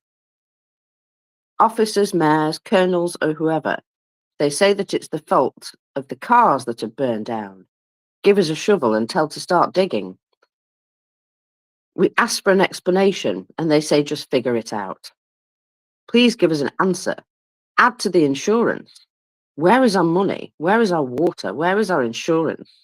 Where are our vehicles? Oh dear. Everything's going wrong for them. Wrong, wrong, wrong. And I like that these are the elite soldiers that are now complaining about lack of cash. These are the guys that they don't send to the front. These are the guys that direct the fodder that they send to the front. And also it's worth noting that then they themselves have now said, where's our command? Because we don't have anyone. Remember all those firings within the army? Well, somebody used to tell these guys what to do, and they don't exist anymore by the sounds of things. It probably doesn't help that, what's it called? Ukraine have been literally going around targeting their Ujimaflips, their bosses everywhere. Have they not? They've been going around kicking their bosses' asses. So I've noticed a number of cars and stuff, blowing up. Just these little things that keep happening. And so no wonder they have none of that. Now, did you see a video of an awful lot of migrant workers being rounded up somewhere in Moscow yesterday? I think it was Moscow or St. Petersburg. It was one of them. Yes, I did see that. Yeah, and that's going to happen to all of them. And it's, well, desperation. They wouldn't do that unless they had to, would they? They wouldn't do that unless they were really in need of additional manpower. And, well, they know when they start dropping below a certain level, Ukraine will start to get more of an advantage, because Ukraine, like, say, for every one of their fighters is worth like 10 Russians at this point, just due to the level of training. So, they're having to have such overwhelming numbers and try and keep them up, because otherwise they will lose convincingly. So they're doing things like this, rounding up some poor buggers who are there to work. But remember that manpower shortage that they have as well? So I wonder if any of those guys were like doing stuff, to do with like maybe food production or perhaps even, production of something else. Do you think they made some beans? Oh, well, yeah, maybe they were in charge of making batches of beans that or tuna that gives people botulism. Yeah. Although, remember, they've got a new botulism drug, which is just ready for clinical trials as it happens, Prince. So I'm just going to say that that's an awfully fortunate coincidence for them. Yes. Do you think perhaps that some of the police said to them, if I wanted to hear from an a-hole, I would fart? Very good. Oh, Prince, you're just full of them now. I'm going to have to take the book off you. I'm sorry. All right. So, because of this, all of this, just terrible situation that they've got themselves into, because they thought they were taking candy from a little girl, and the little girl turned out to be holding a big old weapon and had lots of friends. Oh dear. Sometimes you can't just assume things about people, can you? By the way they look. People look at me and they think I'm polite. Yeah, I know. I look like such a nice, polite young lady.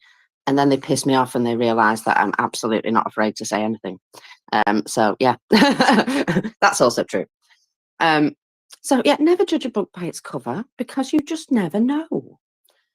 In fact, the most big, burly, frightening looking men have turned out to be like, total mush if you hand them a kitten and things like that. So, just saying. Now then, Russian troops are complaining on their social networks about a lack of everything. Just a lack of everything. Everything. Oh dear. Has Ukraine effed up your logistics by any chance? What a shame. So, everything plus a severe shortage of manpower. Well, that's what happens when you just throw people into the meat grinder every day. You lose a lot of people. Some people run away because they don't want that fate. Some people injure themselves because they don't want that fate. Some people even shoot themselves on the battlefield because they'd rather it be quick. I know, gosh, how far have you got to go to be there? So, they say even those who have not been treated in hospital after being wounded are still being sent back into meat assaults. People with shrapnel sticking out of them, unhealed wounds, still sent back to the front and immediately to assaults. Pretty grim, isn't it? According to the stories of Russian soldiers in the Kharkiv direction, Ukraine has superior advantage in drones. Of course they do. That was kind of the whole point. So, according to Russian soldiers in Volchansk, Ukraine uses tactics when it allows a group of troops to enter the city and occupy several streets, after which they cut off the retreat path with drones and artillery and destroy the detachment. Ukrainian aviation is also said to be more active. Attacks on Russian air defense systems and military airfields have opened up many more opportunities for the Ukrainian Air Force. The development of new drone technology is developing as well. The other day, an FPV drone destroyed a Lancet loitering munition. This may seem like insignificant news, but we're talking about dogfighting drones. Sorry, that made me excited. Dogfighting drones, just love it. So Ukrainian state development and mass production of FPVs is obviously in the process of being or has been established. Previously, it was difficult to shoot down Lancets, for example, at such an altitude and speed. In addition, the cost of the Lancet is about $3,500. No, sorry, apologies, let me go back. $35,000. And an FPV drone, a couple of $100. Oh dear. So, Lancets have caused lots of problems for Ukraine. We're recognized as quite a successful Russian development. So, a shot down Lancet in this case was about to destroy a ground target and was destroyed itself, saving the equipment and the people on the ground. At the moment they dive, their speed can reach 300 kilometers per hour, and they are very difficult to take out at this point. The Ukrainians presented an analogue of the Lancet called a Bulava at the 2024 International Exhibition in Paris.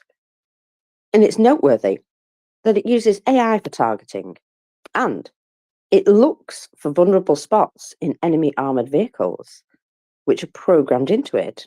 It has also already been mass produced.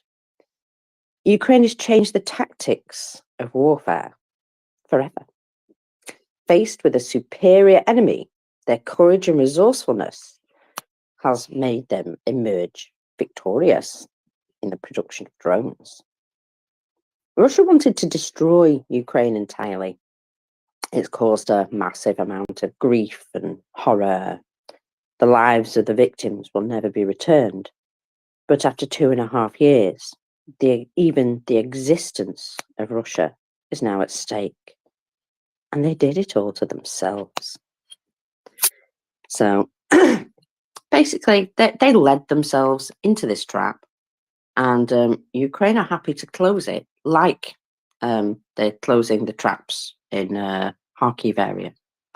Whenever the Russians come in, they let them in, and then they take them out. In fact, their drone strikes are achieving very high success these days, with some especially significant hits. So, numerous attack drones, for example, actively targeting Yeysk Air Base yesterday or the day before. Yeisk Air Base houses the 859th Naval Aviation Training Center, and multiple Russian strike aircraft are there. And there was a substantial fire at this location. Multiple secondary explosions were observed emanating from the fire at the base. Additionally, Ukrainians targeted other locations in Russia as well. The reported number of drones suggests a substantial increase in drone production, hinting at the likelihood of further strikes of this type. With several significant drone attacks already launched, we can expect more of these in the future. So Ukraine should, and very likely will, persist with this strategy. It increasingly raises the costs of the war for Russia. And Russia is unlikely to give up anytime soon. So this approach is the best way to expedite the process by basically helping Russia fall down a lot faster. And so it's genius, because they're just doing extreme harm to Russia, shall we say. And I'm just having a look actually at a new image of right, okay, so there is a pretty crappy quality image from the satellites, but what you do see is a building which is surrounded by grass, and then it's surrounded by black, which suggests there was quite a fire. And it's likely that the building is also damaged, because a lot of black sort of appears around the edges of the building as well. And so it looks like it was possibly a barracks.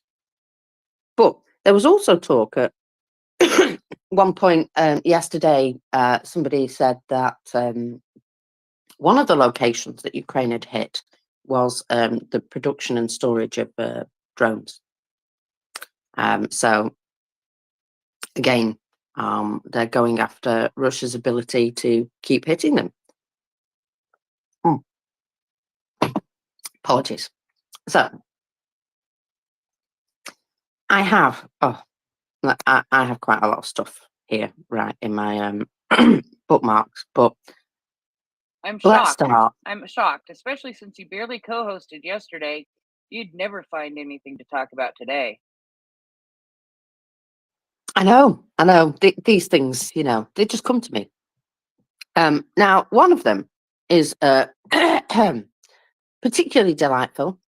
In Kaliningrad, you'll be glad to know that you know how, like, Russians are, they're not gay. They're definitely not gay. They're all very strong and, big strong men and all of that. Well, they managed to kill one of their own. A nice, actually, slim, young-looking, particularly young-looking 19-year-old Russian military man. He joined the Russian army and was killed by his fellow soldiers because they raped him to death. Yeah, I know. Doesn't seem like the kind of initiation you'd prefer. Just pointing that out, that, even in Kaliningrad, these guys aren't in part of the war, but they still decided that that was acceptable. Yeah, exactly. It's they don't have to be in Ukraine to behave like absolute. Well, no, I can't say animals, because animals don't behave like that. They just gosh. Oh, now then. Talking of more things that are just, oh my, what? What? You'd be glad to know that there's some new children's camps opening up in Russia, Prince, and they're going to teach children life skills, which, I think is a great idea, to learn how to cook and, stuff like that as a child, life skills. Oh, not those life skills, apparently. No, you see, I did lessons called economics, or home economics. That was it, home economics. And it was basically cooking. They taught us how to make bread. They taught us not to poison people, basically. They taught us how to ensure that, things were cleaned properly, even how to use an iron, which my mother appreciated a great deal because we had to do a bit of practice as homework. I'm sure that was worked out with the parents, However, apparently, teaching you life skills in these camps for children, sorry, let me just reiterate that. These camps for children, they're going to teach them how to pray. I kind of think that comes pretty naturally. Once you learn about, religion and stuff, you kind of just a chat, innit? You're having a chat. But apparently, no, you've got to learn how to pray properly. Oh, God, these poor kids. And guess what? Instead of a vacation, they get to go on a treasure hunt. Not the kind that you would like, though, Prince, where you get something good at the end of it. No, they're being taught to search for mines. Children. Shall I just say children? This does Children. not surprise me, though. This does not I know. surprise me one iota. Does Still, not surprise me one bit. children. So, the We Can Explain channel found that the majority of approved applications involve spending holidays in military patriotic camps, where children are usually taught prayer and handling weapons. Because those things go together, don't they? In some strange, twisted, whatever. I'm just going to say he's already training the new cadre of cannon fodder. I just wonder what age they're going to cut off before they start sending these guys to the front. Jeez. Anyway, this is so bad. And, well, one of the propagandists, Sololyov himself said, "It is now time for every religious person to ask themselves what they do for the front. What do I do for the victory? The Lord has chosen us as the weapon of his judgment." Maybe to judge them. I think really, we can see who they are. I would like them very much judged in The Hague. Anyway, they're sending to this is even worse. Right. I'm just going to read this out, Prince, and you will have to do the mental connotations yourself, which I'm sure won't take very long. They're going to send children to camps where the mentors will all be priests and Russian military veterans. Those Russian military veterans that come home and murder and rape children. Those ones. Oh, my God. And all the children will then be given military training. How is this going to turn out? I mean, the same way it did last year. Oh, God. Think about what happens to Russian military conscripts when they turn up for their conscription every year and how badly they're hazed and treated and bleh. Children's camps. Children. Oh, my God. All I'm going to say is, Russian parents, please, please, please have a care for your children and don't send them to these places. I don't know. You think they're given an option? Probably not. But I mean, Russian parents, I'll be honest, from the anecdotal evidence, don't appear to be the most loving of all societies. Let's put it that way. Yeah, it's a bit of a harsh upbringing, but still. Jenny. To be fair, they probably have better training than the ones they're sending to the front now. I mean, if they're 12 or 10 when they start, they're going to have years of experience. So instead of, days, weeks, that the ones that they're throwing at the front now. Well, there is that, yes. But I wonder, after their first year of training, no matter how old they are, they'll go, "You can fight, young man. Off you go." You know what I mean? Also, that they might just be happy to fight because they won't want to be trapped there with military veterans and priests as their only mentors, because I hate to tell you this, guys, but some people aren't nice. And a lot of these guys coming home from the war aren't nice and are quite mentally disturbed and abuse everybody around them, including children. And well, I'm just going to say that I don't think a lot of Russian priests are also great people. Just judging by their actions, nothing else. Just judging by their actions, they don't appear to be great people. So, gosh, poor children, poor children. So, whatever they do is just going to be awful. You know me. I just think I'm not. Look, I'm not very motherly. I don't want kids of my own, right? I've never been like that. But good God, I would fight anybody hurting a child. And I do mean I'd go to prison for murder, and just like, you don't do that. It's just not the thing that you do. And if I was to catch anybody out doing it, they'd better be quick, otherwise they'd be catching my fists. Because I just, I have these reactions and I can't help myself because I've got brain damage, or at least that's what I tell the police. But yeah, children, let's round you all up and send you to a camp with the most horrendous people ever. Have fun. Ugh. It's just not good. It's just not good at all. And my brain twists that into many horrendous things. And yeah, children, nice. Let me try something else because, gosh, it's taken me a while to get over that. Now, there was let me just see. Let me just go back. Back. There we go. Right. So, there's a couple of things that have been said about the Russian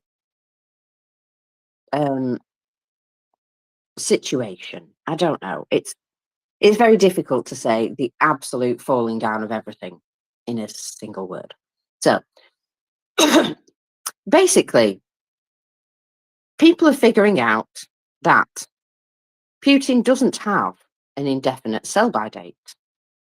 The higher people get, the more chances they will have to find a secure place in their own system when it starts to break. Basically, succession, Kremlin style. So, on the top, the Russian princelings, and they're all sort of, elbowing their way to the top in order to ensure that when things start falling down, that they might actually have a chance of keeping their head above water. Love it. So,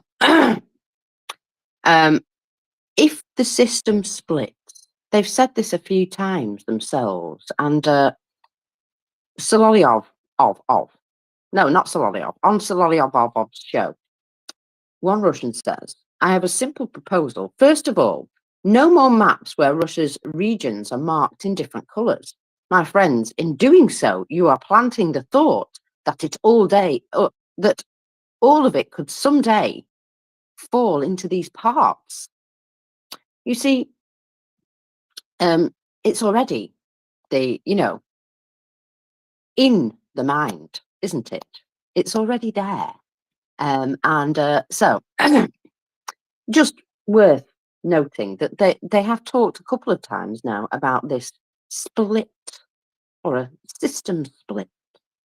Now, the guy who was worried about the maps of Russia being in different colours, in case it gave people ideas that they could split their region off, because look, our region just has a border right there. We could just, well, he's saying, quick, take away these maps that show these different areas, because otherwise people will get ideas. So, that's one thing. But what have we got here? Yes. Dmitry Patrushev Remember, he's the son of Nikolai Patrushev. So former Minister of Agriculture, 2018 to 2024. Current Deputy Prime Minister of Agriculture. So he sort of wormed his way up there. And it says here in this article, in a chaotic jostle for valuable assets owned by departing Western companies and business people fallen foul of the Kremlin, Patrushev, 46, has overseen some of the most prominent cases. He has overseen the state takeover of Danone and Carlsberg. And they were seized, obviously, because Putin wrote a decree saying I can seize anything I want for any reason I want. Haha. Basically. So, however, Dmitry Patrushev at the time was not the bigwig of agriculture. He was not the deputy prime minister. No, he was only a lowly minister of agriculture. And at the time, he shouldn't have been in charge of anything. I wonder how much of that mess he's actually responsible for, because, well, what a mess. So he then got the highest approval of anyone for his new job. And at just 46 years old, he is actually on the shortlist of possible successors to Putin. So, see all that logic just there? Why was the Minister of Agriculture even involved with something that was way above his level? Well, you see, we can't apply Western ideologies or methods or even assumptions to Russia. The Russian Ministry of Foreign Affairs doesn't actually do diplomacy, for example. They're propaganda, or they disrupt the diplomacy of other countries in international bodies. The important actual diplomacy is performed by oligarchs. See, an oligarch like Abramovich, for example, somebody who initially said he was doing everything to help, and it would appear that he's not. He just didn't want to lose his stuff. And you know what? I hope it hurts. I really do. So it'll be somebody like Abramovich that's actually doing the work that you would expect a foreign affairs or State Department to do. And it's true, isn't it? He was one who stepped forward quite early on and said, let's see if I can help here. And I don't think he was actually very helpful. He did get himself mildly poisoned, though, which is fun. So anyway, so we shouldn't assume that the Russian Minister of Agriculture was actually focused on doing that job at all. No, he was overseeing company seizures or whatever his role was. Because it doesn't matter what your job title is, as to, well, what people ask you to do, more like. So it's just interesting. And it would be nice to know exactly what Dmitry Patrushev was doing in order to, facilitate this mess. Now, it's worth noting Danone has reportedly been sold to a family of Kadyrov, although the paperwork is not that straightforward, as you can imagine. There's let's just say they've tried to hide that fact, but it's been found. So the other interesting bit is Putin's cousin. Now, she's often referred to as Putin's niece, but she is actually the daughter of his first cousin. So she is Anna Tistilvelia, or whatever. You know what? I don't care what her surname is, but it's got 2 V's in it, and I can't pronounce them both together, if you know what I mean. You remember Colmar Coal that we were talking about? This lady is the wife of the guy who owns Colmar Coal. And the reason he owns that Colmar Coal is because it was given to them as a wedding gift. A whole coal company given to them as a wedding gift by Putin, of course. So she's obviously quite favoured. And there's rumours to suggest that even though her husband was technically the governor of Kemerovo Oblast, Anna was actually the one running things, and he was just a front for her because, well, She's a lady. So, based upon evidence, it's possible. It's foolish to think, you see, of Russia as any democracy where people earn their places upon merit, or keep their places upon merit, or even do the jobs that they're purported to be doing. I know, it's madness, isn't it? Just chaos everywhere. So, it's a very grey area. A job title does not necessarily give you a description of what that person does. Indeed. And of course, it's in no way a democracy. You've got to think of it as some sort of, I don't know, medieval duchy, perhaps. And in this case, the Duchess has all the familial connections to the strongest house. Of course, it's a family affair. And it's very possible that she is being in charge of everything that her husband has been in charge of, if you know what I mean. Now, the Kemerovo region. Shall we just have a wee look at that place? Oh, remember nearly 100 people were injured and one died in Kemerovo after the tram's brakes failed around the 6th of June? Yeah. That was quite a, what do you call it, an emotional moment, I believe. There was, the tram crashed into a number of cars. I believe that's what brought it to a halt in the end. So it was a terrible disaster, people being thrown into live traffic and stuff like that. And these two were in charge of that region. That's right. There was also the statement at the time from one of the governors of the area that they didn't have any funding for any upgrades of the trams. In fact, he let out a statement saying, understanding the sources of our funding will be closer to 2025. And first, we need to update the infrastructure and then the trams themselves. Now, they needed to update these things, years ago. The current wear of trams is 80 to 90%. They are very outdated. Their age is up to 40 years. And they have no funding. Anyway. That isn't a good sign of how things were being managed, is it? Really? So, anyway, this Anna, can't pronounce her surname, to something, has recently been named the Deputy Defence Minister. A Deputy Defence Minister, sorry. There are bunches of them. Yeah, it's a bit strange. So, the article suggests that it is possible that Belousov himself may have suggested Anna for the position instead of Putin placing her there. Now, it's not clear what happened, but do we care? Clearly, there was a plan to move her and her husband to Moscow. Why? Did they just want to come back so positions were found for them?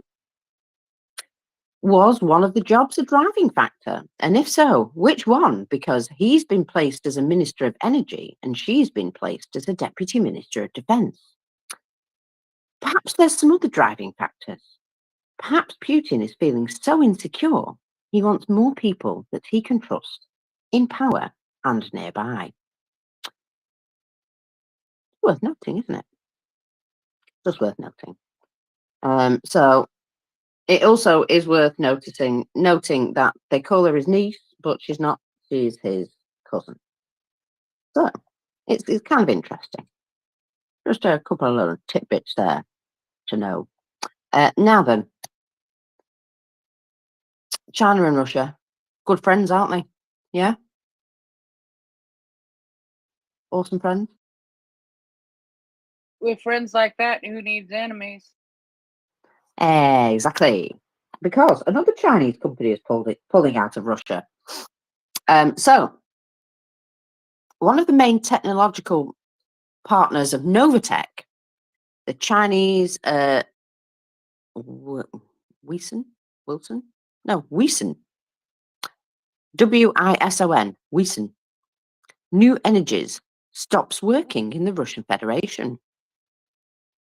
It's worth noting that this company is one of the manufacturers of modules for the Arctic LNG2 project. So if you want to get out some popcorn, now would be the time. So it says here, Wiesen didn't work in Russia. Novatek's technological partner has announced its withdrawal from projects in the Russian Federation.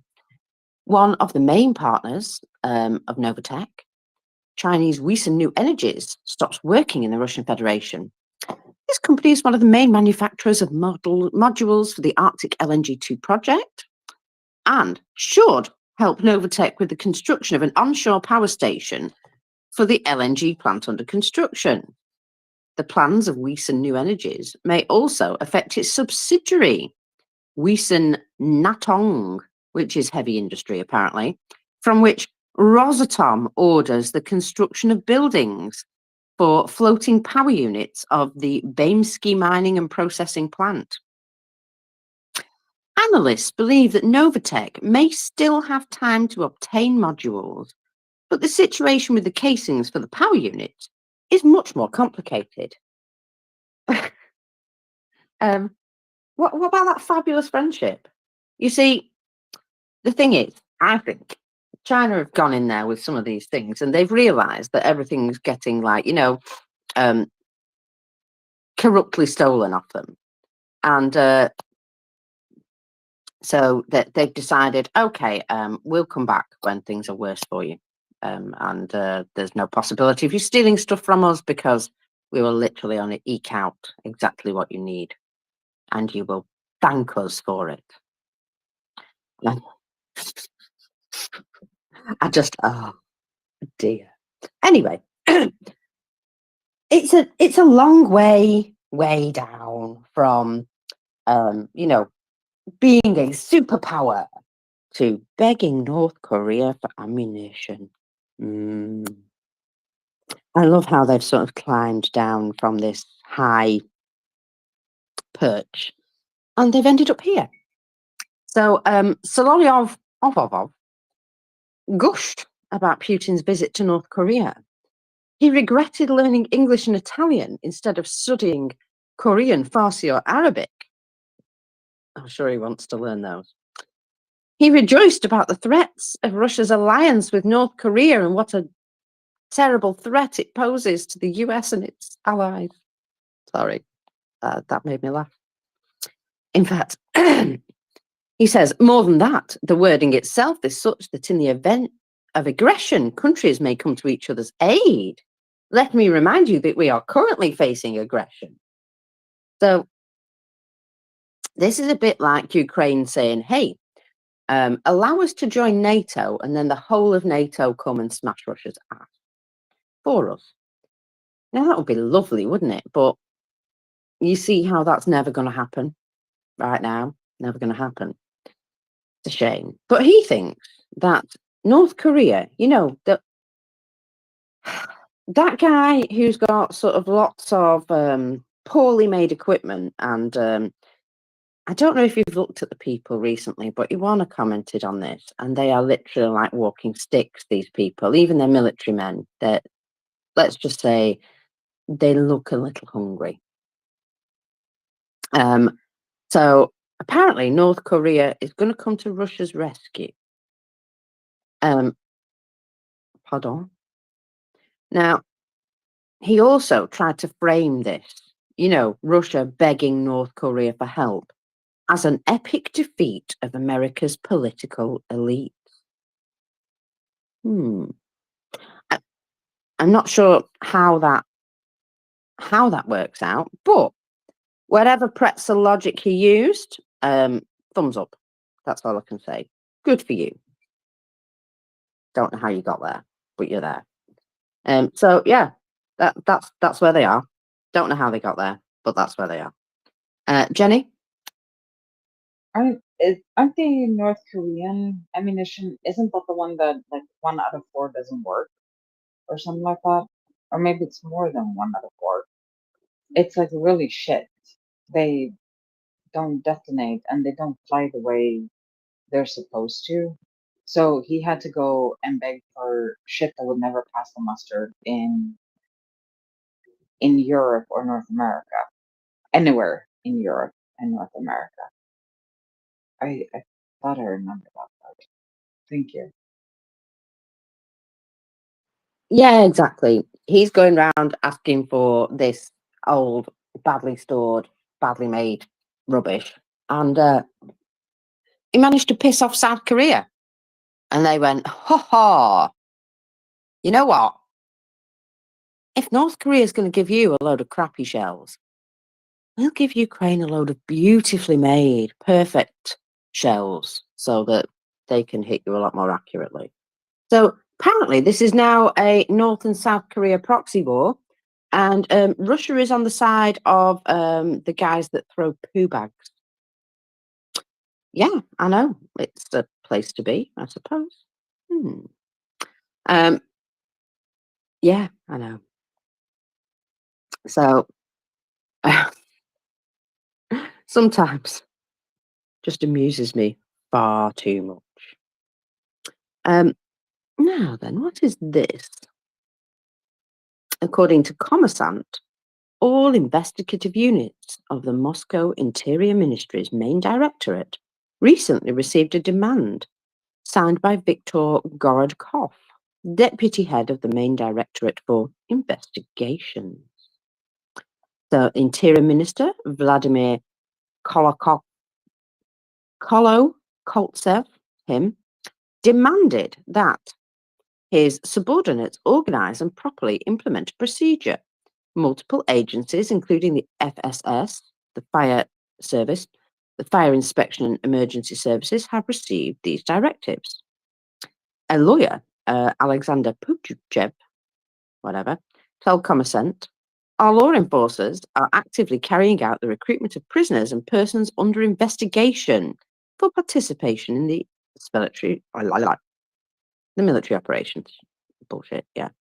And the upper age limit no longer applies if the candidate is suitable in physical characteristics and other things. As a rule, they will be replenishing the personnel of the storm units. So basically, if you're suspected of anything now, you're receiving a notice saying, we will arrest you, or you can choose to go to war. Again, I will tell you that this is desperation, absolute desperation. They wouldn't be doing this unless they were absolutely desperate to recruit people. They're finding new and imaginative ways to recruit people. Ridiculous as well, slightly ridiculous. So,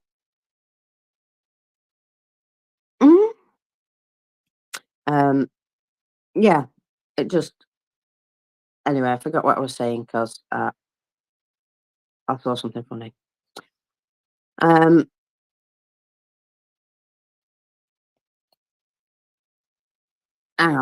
on. Oh, here we go. Here's something that I wanted to add. So remember before I was talking about the FSB website being hacked and destroyed, and apparently, well, hackers hacked other websites recently, quite a few of them, and this seems to be a concerted effort, shall we say, since a Russian hacker collective exposed themselves and said, we are a Russian hacker collective that have been working on our own. I think they were called Nebula.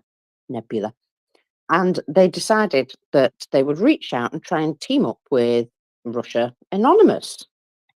And Anonymous reached back and said, go on then, we'll help. So they've been doing quite the hacking attacks recently as a concerted effort. So what have we got here? Hackers hacked the website of Putin's Unarmia. Now, Unarmia, that sounds a bit like young youth army. That's what it is. The video appeared on an official portal of the Military Patriotic Youth Movement, which begins with the activities of the Youth Army members and ends with footage of Russian soldiers dead in Ukraine. And it comes with the message: you are being prepared for death. 524,000 Russian troops are already on Ukrainian soil. You need to think. The video is signed with this only. No one has yet claimed responsibility for this, but UNAMIA is an all-Russian children's and youth social movement that positions itself as a military patriotic group.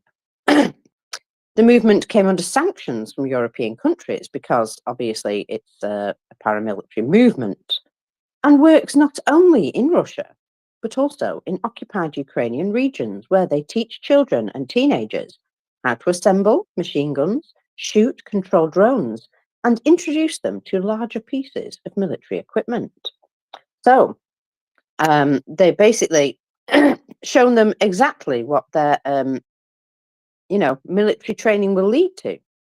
So it shows them all like learning, in their groups of young people learning to throw grenades and run through trenches and put bombs together and stuff like that. And then it says, this is kind of what it leads to. This is where it starts and this is what it leads to. And it shows a guy who is a Russian soldier sort of laid in a pool of water, constantly being hit with drone delivered bombs. And then it shows like 4 or 5 others in a very similar situation. And then it shows a container full of body bags with the description that you are being prepared for death. 524,000 Russian troops are already on Ukrainian soil. Think. And I've got to say, it's quite hard hitting. And this is what they're showing on their Youth Army website. It keeps being hacked and they keep showing that over the past few days. So, fun stuff. Fun stuff. And I hope they keep this up, I really do.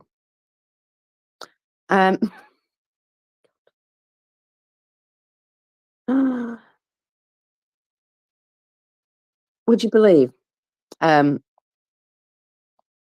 up until June 2019, it was safer for the US nuclear arsenal to still be on floppy disk, some of their software? And you know why? Because the Russians and Chinese cannot hack an 8-inch floppy disk. However, the Air Force finally did upgrade and they take SD cards now. But still, I think that's just something to remember, that that's probably the technology that Russia still have, by the way. It's unhackable, yeah, but it's also a bit reduced in capability from today's technology, shall we say. Ooh, now then, there is work happening in occupied Donetsk area. At least 20 explosions have been reported in occupied Donetsk this morning. The exact result of the strikes is currently unknown because there's obviously somebody's blurred out half the footage and then stuck a great big sticker over the actual footage that we'd like to see. But it does look as though air defense is active. There are them little like puffs of smoke in the air showing like, possible shooting of air defense. So, cotton, perhaps. Now then, foreign currency accounts in Russia. Oh dear. They're in a bit of a pickle, aren't they, Prince?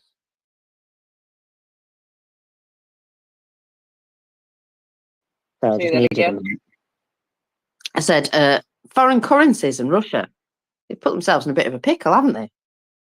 Oh, every currency in Russia is in a bit of a pickle, isn't it? Well, yes. In fact, pickles might be worth more these days. Well, So toilet paper is worth more in a lot of instances. exactly. Now, listen to this. Foreign currency balances in the accounts of Russians will now be forcibly converted into the ruble. That's right.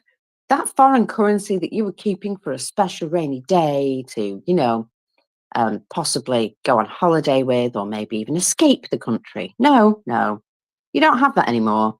It's been forcibly converted into the ruble. Currently, the only foreign currency available for trading is the Chinese yuan, but yuan trading may also soon be stopped. Chinese banks are trying to work out how they phase themselves out of their exchange operations due to the threat of US secondary sanctions. So I think this is the point where we all throw our heads back and laugh. Because, what ruble doing? It's heading, it's plummeting at some rate of knots. The other day, basically, what America did on Russia Day was basically just murder the Russian currency. Just, took a hammer to it and started breaking it into pieces. And, the fallout of that will take a while, but we can see, can't we, that it's starting to be a real problem for the Russians now. Superpower? What superpower? In fact, now their currency holds no sway on the markets whatsoever, and they may as well just start trading in barter system, which for some cases they actually have, because they've got no money that they're able to convert and send. That doesn't make me happy at all. So the Moscow Exchange itself, it says here, they announced the impossibility of returning dollars and euros to clients. Instead of currency, they will pay in rubles. The exchange assures people will not lose money, they will receive rubles instead. You see, I think quite a few people might feel as though that is losing money. So, the Moscow Exchange have announced the forced conversion of dollars and euros into rubles. And I would just like to say that is a beautiful thing, because it really does show that they are effed, and triple effed. Oh, now then, Will's coming in a bit, isn't he? And he's going to be very upset because the Russians have copied his Australian cardboard drone. No. How dare they? How dare they? How dare they? They did. Bloody rude, isn't it? It is really freaking rude. So they Did have. They make it out of rubles? They might have to at some point. So they have created. Apparently, the Australian drone is called the Corvo cardboard drone. No, it's called the Drop Bear. Yeah, we know that. We know that. Yeah, but anyway, so the Russians have made one called the Corvettes, and it's basically a very simplified copy of the Australian original. So, Russian efforts are apparently trying to reverse engineer cardboard, by the way, just so you know what level of they're up to with their technology. So, in order to drive down the cost of their drones, that they've trying this out. And one thing to note is that the typical munitions that the Australian type drones have been fitted with by the Ukrainians are what are they? Mon 50 or Claymore directional mines.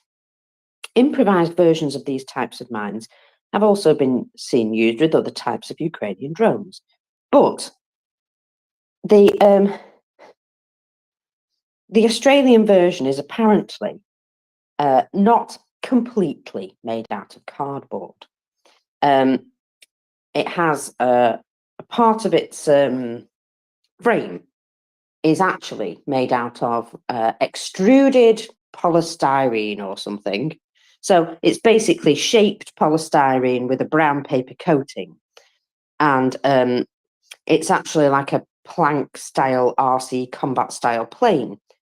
And the Russians have literally made a copy out of just cardboard. So they're going to find it probably not as aerodynamic, probably not as structurally sound, and probably not going to be able to carry the weight that the Australian drones can either. So it is worth noting that reverse engineering a flying cardboard box does sound a little bit like they've run out of ideas. You know what I mean? Yes. Yes. Yeah. So, Do you have a picture of this this Russian cardboard drone? I did. Hang on. Yeah, I've just retweeted it. There you go. Okay. All right. You've got to catch me while I've still got these things in my bookmarks, because as I'm talking about them, I knock off my bookmark, and people do it all the time. They go, "Oh, can you send me that?" And I'm like, "No, I actually can't." So, never mind. I've got to try and stop doing that, but you know, it just happens. Now, the first one was wooden. That's not a cardboard drone. oh, I'm not really looking at the pictures, babe. I'm reading the information. And I'm just telling you that cardboard drone sucks. The one they made there, it looks like a cardboard boat. It does a bit, doesn't it? It does look a bit boat-like. Yeah. Oh, it looks like Alex, I Go ahead. have raised an Alex. Look at that. You have. I've been listening for hours, but yeah, the polystyrene not only adds rigidity, but it'll also reduce the weight significantly. So you're going to have the cardboard drones made by the Russians are going to be heavier and not be able to have the same range or ability to carry a payload. And they're not going to be as strong overall, although the strength doesn't really matter all that much considering the way they're used. It is true, but I'm assuming they won't fly as far, they won't carry as heavy a payload, and yeah, they just will generally be a bit naff compared to the ones that, yeah, compared to the ones that the Ukrainians are using, which can find their way deep inside Russia. Yeah, these things are going to be teensy bit laughable. It's but also you know, shocking to me, like absolutely shocking, that the Russians don't have access to extruded polystyrene. Like, that's not high tech at all. but you see, they're sort of being left to their own devices to do this sort of thing. What I've noticed is that it's all little garage, guys who are building the Russian drones. They've been buying them off like, EW stuff, or propagandists who've literally been pretending to put something together. It's like they've just never got organised with this thing. I mean, they might be producing, what's it called? These Shahed type drones, or whatever they want to call them, Garams, in numbers. But that's only because they've been given them in kit form and they just have to put them together. It's not exactly high-tech development, is it? And all this stuff that they do seem to develop with regards to drones is either an exact copy of somebody else's stuff or it's crap. Alex?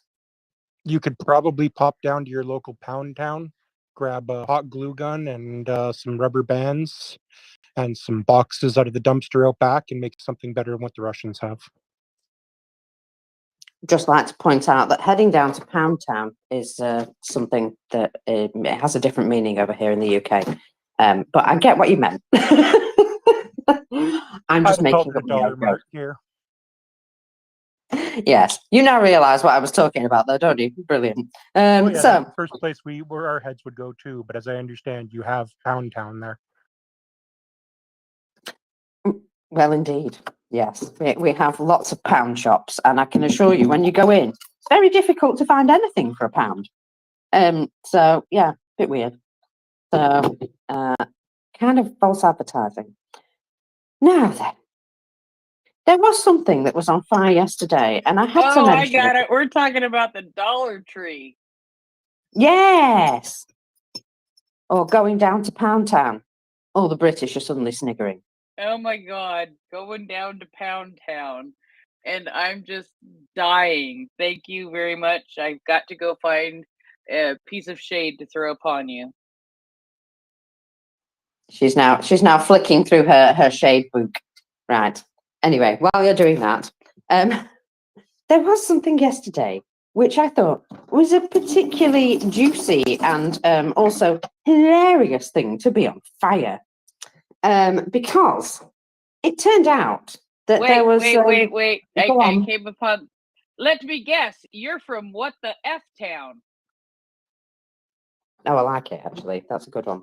Right. So something on fire yesterday, and I looked and I thought, I wonder if this is elves.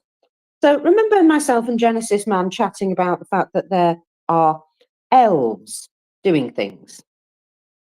Couple of interesting things to note. So elves, for starters. We spotted that there were actually some proper elves. What do I mean? I mean a Russian partisan group. They published footage of a sabotage act with a message. Hello, this is Skrapach, whoever they are. This is a recent video from our partisans. Not only people are ashamed of the regime and the dust, but also the power plants are burning in shame. It spontaneously ignited and has become unusable. And there was a picture of a guy stood literally inside one of these large transformer type substations, just looking at everything around him there, quite clearly inside the compound. And then a little picture of the same compound at night on fire. And a few well-placed, apparently, gunshots at the transformers from a distance can actually cause this because, they have highly flammable liquid inside them. And, well, Slav partisans, shall we say. Hats off to these groups. So, actual elves. And, when we've seen substations and transformers being reported to be randomly on fire, I wondered, could this be drones? Or is somebody else doing this sort of thing, like on the ground? And some of them have been so far away from Ukraine that it's got to be people on the spot or malfunctions. And, we know what the maintenance is like. So a lot of the time, in my brain, I've been putting it down to bad maintenance. But, well, now I hear that there's a partisan group especially targeting these things. And that seems delightful. And so they go on about how these power units are burning. And then, of course, we heard about this. Now, the Ministry of Internal Affairs, they have a supply building. No, sorry. Let me try again. They had a supply building. So I'm trying to see where it is. Rostov region. And Rostov, I got to tell you what, it's hot round there recently, isn't it? There's a lot going on. Almost as though, Ukraine are particularly targeting them because logistics. So in the Rostov region, there is a supply building on fire. Now, to begin with, they tried to say that this was an empty, unused building. We get all that nonsense. However, firefighters, police, ambulance all turned up. And normally you don't do all that stuff just for a, random fire in a empty building. Firefighters would turn up, yes, but not ambulances. So then it was discovered that it must be a used building after all. And they tried to obfuscate what it was, but turns out that this is a storage area for police uniforms and other equipment. Oh dear. Well, the local police will just have to run around in their pants from now on, won't they? So smoke was visible from all over the city. The Ministry of Emergency Situations said 68 people and 25 special vehicles were involved working on the site. There was no threat of explosion. Well, that's calming at least, isn't it? Nice to at least know that. Goodness me.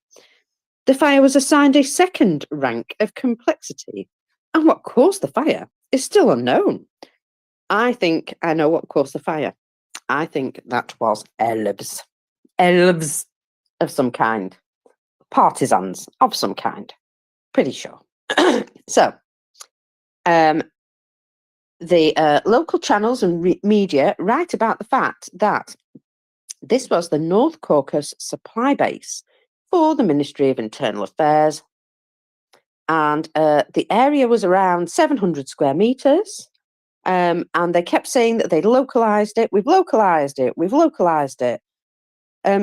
It's amazing, these random fires that aren't actually random after all, are they? Oh, look, an empty building. Except not an empty building, and very much useful stuff for Russia and their security services up in smoke. I can't imagine that was a coincidence. So,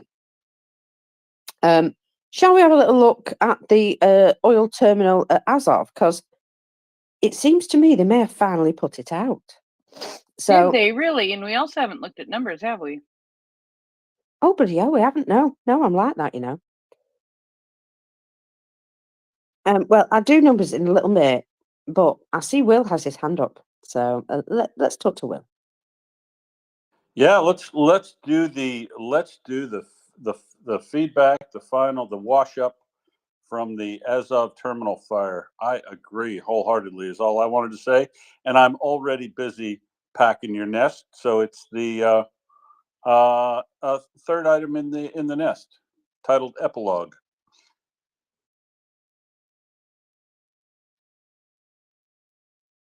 Why, thank you very much. I will also just tell the person requesting, I'm so sorry, your profile is just too weird. So there you go. Bye. And trouble on the. I'm just looking at that tweet in the nest, and we might have a critical mass here. This might. I've been having exchanges now with Prune, and they're very entertaining. But we talked about this Azov thing in detail. Brill. Well, we'll have a chat about that. Oh, sorry, mate. 3 times you request, 3 times you're denied. The next time you leave. Bye.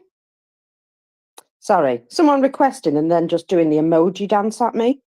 And although that's funny, after a while it just gets annoying. So they get to not listen anymore. Apologies, but I just don't put up with idiots.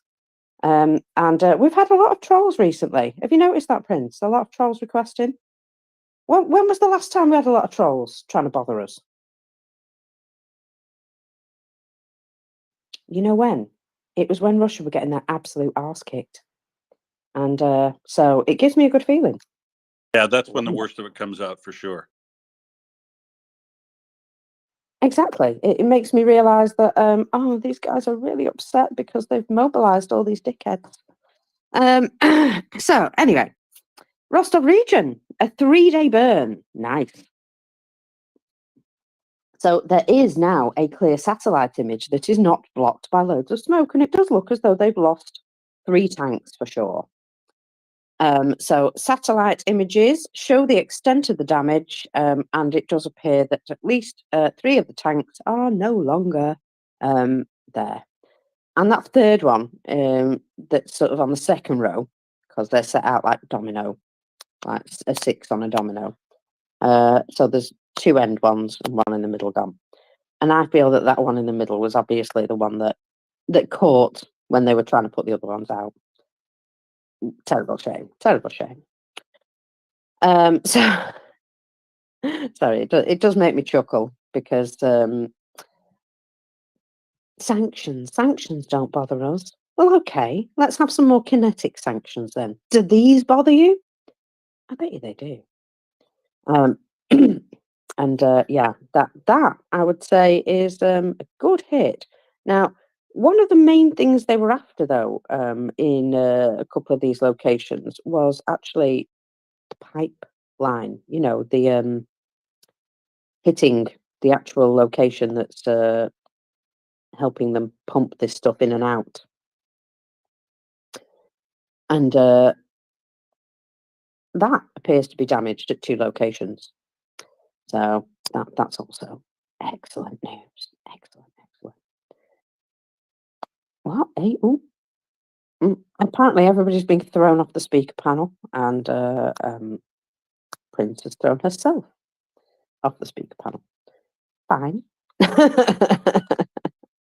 So you get to talk to me just for a minute. Oh, hello. What's this? People keep sending me things. Oh, I know about that. We've talked So about that. that as of terminal, as you said, that burnout of those 3 tanks. Let's see, from the angle that we were looking at when those tanks were on fire, I think the one on the end was the one on fire, the one on the left end, and it burned out from there. Maybe the other one, maybe the very corner of the tanks, or the second one down from the right. I would say would be the initial hit in that depot. Probably the end, because it didn't propagate evenly through all of the tanks. But I'll note that the wind was from the south. This is the wind that was blowing the smoke across Rostov and causing all that choking and nasty problems. So the wind would have assisted to keep the flame from impinging on the tanks to the south, and assisted them from probably keeping those things from structurally weakening and collapsing. But the 2 on the right hand side of that domino, on the top, that have burned out, either the first or the second of those was the tank that was hit, and it was a tank top fire. And a tank top fire, standard practice is to put that out by de-inventorying the tank, so that you remove all the fuel from it, and you'd use a fire ring, which they have at this facility, and you would spray the other tanks with water so that they did not catch on fire or get hot enough to cause structural collapse of the tanks. The tank bunds here are not up to acceptable standard in international practice or European practice for sure, and probably contributed to a pool fire in one of those tanks reaching the other ones, and helped contribute to this fire, make it hot. Another tank collapses. Unfortunately, yeah, the wind probably helped them, Mockers. Otherwise, all 6 of those tanks would have gone. And I would suggest to you that other than the one at the lower left-hand side of that domino, the other ones probably are significantly impacted by radiant heat, and probably won't be considered fit. So that whole, you don't have to burn up the entire terminal to the ground in order to destroy it, but it always helps. But 3 of those tanks are totally gone right off, aren't they? Well, they don't exist anymore, so that would certainly be one way. Yes. Now, I don't know if you've noticed, but Putin's really pulled a blinder by signing this agreement with North Korea, hasn't he? Because apparently he's awoken a bear, one with teeth, real teeth. South Korea expressed aid to Ukraine may come with lots of particular weapons. In fact, said by Korean government officials, right? There are lots of precision weapons, and there are things that Russia hates, would it be interesting for Russia to know? We will examine the areas that hurt Russia the most. You see, Putin has managed to trigger North Korea and South Korea into the Ukraine battlefield. A chain reaction reaching all the way to the Far East. And at this rate, additional artillery shells, portable missile systems are going to be the first to be delivered. They don't know what's about to hit them. And I just thought that was a beautiful thing, that they didn't really think that going over there might cause South Korea to actually, just pick up some large balls. Will? And not stuffing about it either, are they? This is like literally the day later. And the equipment that South Korea can provide immediately is extensive. Everything down from M16 rifles and M203 grenade launchers up through law rockets, light machine guns, heavy machine guns. South Korea is one of those countries, because it's facing a continuous threat from the north, continually renews its military. And as they retire stuff, and they are right now in a significant changeover of equipment, it could mean that everything from small arms up through artillery ammunition and armored fighting vehicles could be available to Ukraine, I suggest, almost immediately, mockers.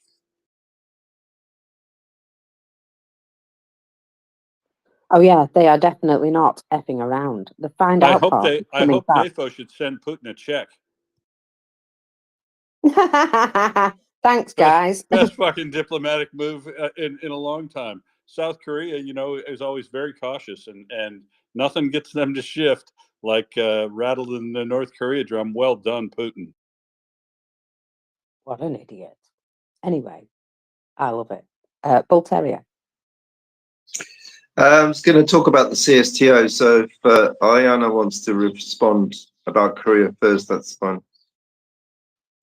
Go ahead, Iwana.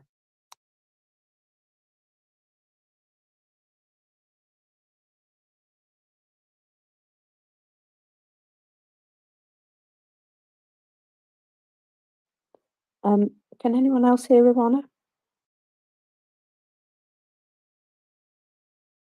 Will, can you hear Iwana? She's reconnecting. Okay, never mind. Yeah, I didn't get any sound from her, bless her. Carry on, Bull Terrier.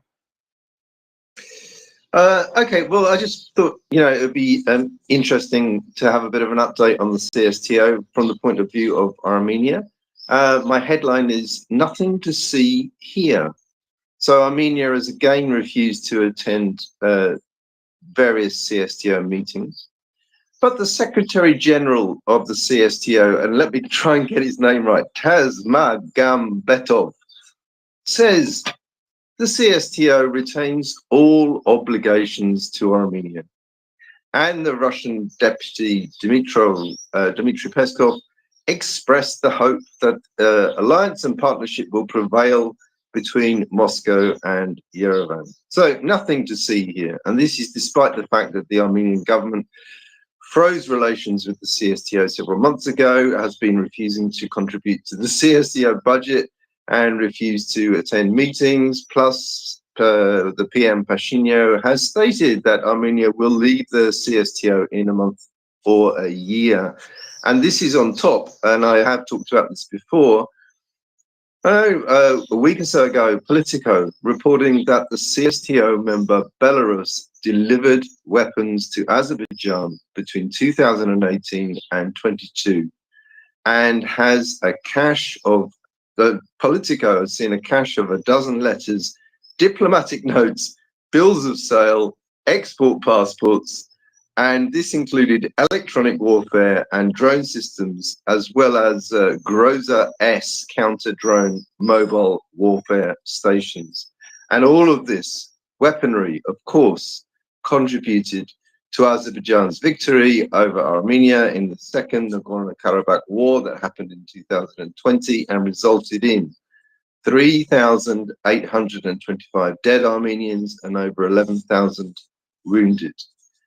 And so, on Armenia's efforts to improve its own defenses, they recently announced the purchase of air defense systems from India. They're now considering the Indian-Israeli MR-SAM systems. And France is supplying 36 self-propelled Caesar howitzers to Armenia, which all seems perfectly reasonable. However, the Russian response from Maria Child Snatcher Zakharova, quote, Paris provokes another round of armed confrontation in the South Caucasus, and says that France is seeking to achieve its own opportunistic goals. So there we are, without going into the politics a bit too much. That's your update on what's going on in Armenia. It almost seems as though Russia's trying now a charm offensive with Armenia. Don't think it's going to work at this point. Ivana, oh, go on. Yeah, sorry, just to finish up, I think that you're right, Marcus, and that's why I said my headline is like nothing to see here.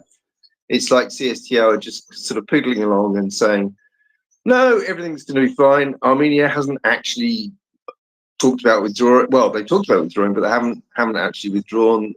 We haven't received any documents from them. So, you know, just move along. Yeah. Bless. Ivana, go ahead. Sorry. Thank you, Marcus. I hope you can hear me now.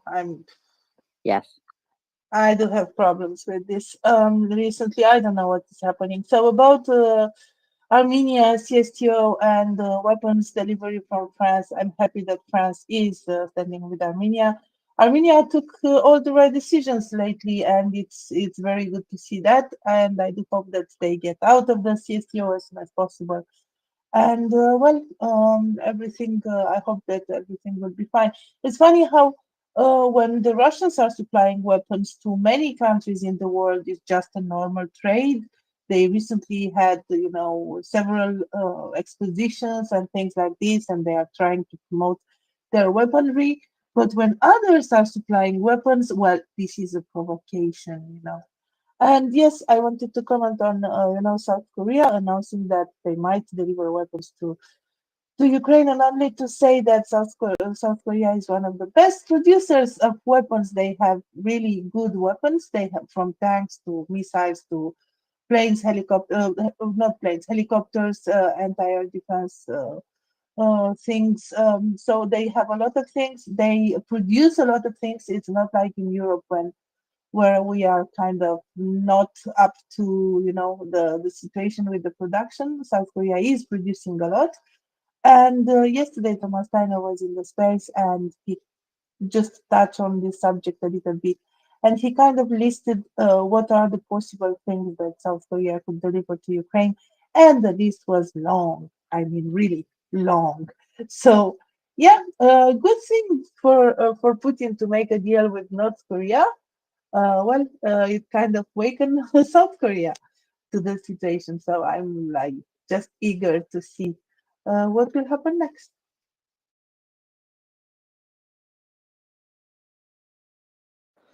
Well, yes. I must say that they've managed to create an additional problem for themselves, haven't they? And sorry.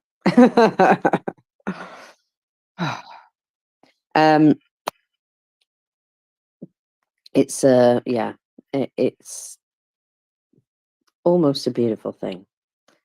Now, also, it's worth noting that Canada's Rochelle Incorporated has delivered 1,500 Senator armored personnel carriers to Ukraine. They've confirmed that these have been delivered. That's lovely, isn't it? I love that word, delivered. Delivered. So, very much enjoying that. Now then, over the past day or so, it's become obvious that Ukraine are targeting military airfields now. Fire broke out at Yeisk military airfield. military airfield in Krasnodar Krai also reported a drone attack. And, well, Russian media have been unable to hide this. And so they've had to report on it. And it's good to see Russian media actually reporting on these things because it means that they're too difficult to hide. So drone attacks happened at Yeysk airfield in Krasnodar Krai in the early hours of June 21st. Residents reported a fire broke out. Local authorities have not really commented. However, the operations centre officially reported that several districts in the region, including Yeysk, had come under massive attack overnight. The other targeted areas were Severskaya and Temiruk districts. Now, the Yeysk airfield has been attacked before on April the 5th, apologies, in a joint operation between the HUR and the armed forces. HUR said that the drone strike destroyed 7 military aircraft. Yowzers. Ukrainian troops have indeed intensified strikes against military and industrial targets in Russia in recent weeks, and Ukraine has used their domestically produced long-range drones to successfully attack oil refineries and weapons facilities, prompting Russia to announce increased air defense efforts in those areas. But can they achieve them? So, anyway, it is noted that they have firmly set their eyes on returning Crimea. They've literally decimated Russia's Black Sea fleet, forced it out of the Black Sea. Military airfields in occupied Crimea and Krasnodar region are now routinely under attack. And it's going to force Russia to move aircraft away deeper inside Russia. Now is the time to assist Ukrainians to attack harder, better, faster, longer, all of those things. Because if they want Crimea back, there's a certain amount of momentum that Ukraine are building here. And it would be a really, really good time to jump on that momentum, I feel. And they're already starting to chase them out of Crimea. There's been a number of things that have been noted where they've been taking, art and anything that they feel is important from museums, stealing stuff, basically. They've moved air defense away from there to the Belgorod region as well. But they have deployed the S-500 in Crimea, so that'll make all the difference, for sure. So, what does Budanov say? Oh, Budanov says there will be neither a Korean, nor a Moldovan, nor a German scenario possible in Ukraine. And what he's referring to there is North and South Korea have a border area where they're sort of constantly harassing one another. It's never that serious, but there's always a little bit of harassment over the border there, not to be tolerated by Ukraine, it would appear. Moldova, having an area of your country that's still occupied, not acceptable. A German scenario, build a wall and have the left and the right side. Again, not going to happen. Budanov is very sure about this. So, oh goodness me, right, sorry, that's a video of a Russian beating up an old lady, which I don't need to watch, I'm sure. But he is one of those soldiers who came back from the special military operation. How nice. I don't know what's happening to Will today. He's like a yo-yo. Iwana, go ahead. Yeah, sorry. It's very interesting. Well, not interesting. We know what Budanov said. We know that this won't happen. We know that Ukraine will win, and yeah. I think we are past, countries split in the middle and trying to figure out how this would work. Ukraine has to regain its sovereignty and independence from Russia, And I think all the things are there, and there is determination in the West to support Ukraine until victory, not whatever as long as it takes. But we know exactly what is the finish line. The finish line is Ukraine's victory. But you mentioned Black Sea and how the Russians are kind of chased away from the Black Sea, and I have a good news that I shared yesterday evening in the States. I almost couldn't believe it, but it's really a good news. Guess what? Ukraine will open a ferry line for passengers on July 7 between Chornomorsk and Batumi, Georgia. So there will be a regular ferry line for passengers between Chornomorsk and Batumi, Georgia. What do you think about this?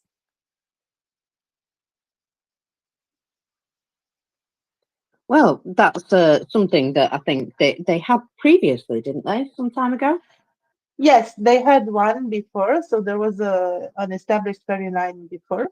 And actually, from the summer last year, there was a ferry line between Constanța in Romania and Georgia.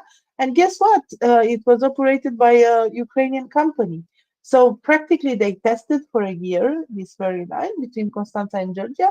And right now, they are opening the transit from the Ukrainian port of Chernomorsk to Georgia. And they even think of extending to provide services for citizens to be able to arrive in Azerbaijan, in Baku. So yeah, that says a lot about their confidence, isn't it? To have a ferry line, it's a nice ferry. It can take up to 250 passengers, big ship. And I guess navigating from Chernomorsk to Constanța proves safe enough right now. It happens every day. There are tens of commercial ships that are doing it. And then from Constanța to Batumi, it's again right across the Black Sea from the west to the east. But it's nice to see that, and I'm very happy to report this news. It is pretty excellent, isn't it? And it's a big stick in the eye for Russia there. That they were And trying to take over and own the Black Sea, weren't they? exactly, and also symbolic because both countries, Ukraine and Georgia, suffered from Russian occupation, Russian mingling in their affairs. Both countries have occupied territories, and it's kind of a link between the two of them, and it's really, really very nice. Yeah, it would appear that Georgia and Ukraine, certainly the Georgian people, have been very supportive of Ukraine, and they appear to be, advising and holding each other up, supporting one another, and yeah, that friendship deserves closer ties, I feel, and I'm sure the Georgian people would appreciate more assistance with their own government, and so making stronger links with Ukraine here might just be part of it. So, oh yeah, I've been through that one. Right, there's explosions in Donetsk, occupied Donetsk. Just looking, there's been another video released, and again, it's got half of the stuff blurred out, and it's very annoying because you can only see smoke in the air. I appreciate it's for geolocation purposes, but even so, annoying. Please show me what's on fire. But there's definitely been air defense, and I've got to say that little air defense explosion cloud looked like a tiny willy drawn in the air. Like you would on an unclean van. It looked like one of them. You'll see what I mean if you see the video. So, sorry, there is some very strange narratives going around, by the way, that I keep seeing. A particular one apparently now is that that they're bringing up the Malaysian Airlines flight again, saying it's Ukrainian separatists. Separatists. Honestly, they're still shouting about this. What part of the 53rd Anti-Aircraft Missile Brigade of the Russian Federation were Ukrainian separatists? Just like to ask that question because it was them that shot it down. I can't believe this narrative is still coming up. Seriously. And of course, the narrative that the West provoked Russia into invading Ukraine because Ukrainians should never join NATO. It's completely delusional. You see, what could have prevented this war was not that. It was probably somewhere back in 2008. If there had been political will to invite Ukraine into the alliance then and help with their integration into the EU at that time, that may indeed have avoided this war. Unfortunately, back at that time, Ukraine still believed in being neutral. And so, there wasn't a particular push, shall we say, for them to join at that time from any direction. And after the Orange Revolution, the majority of Ukrainians then were in favour of joining the EU. And also, the possibility of joining NATO in the future was supported by around 35% of those polled. And the crucial moment is that at some point, the political elites became ready, but support quickly degraded because both the EU and NATO sent signals that they weren't ready to invite them. And of course, Russian propaganda was enormous at that time. So mistakes were made. But at that time, had the EU and NATO been a little more welcoming, we might never have seen this war happen. It just goes both ways. All of us have made mistakes, but yes. NATO is not responsible for Russia attacking Ukraine. But, we never made any particular agreements with Ukraine as NATO to protect them. But a number of countries did make some written agreements to protect Ukraine and didn't really stand up when they were tested. So here we are in this situation. We've only ourselves to blame, unfortunately.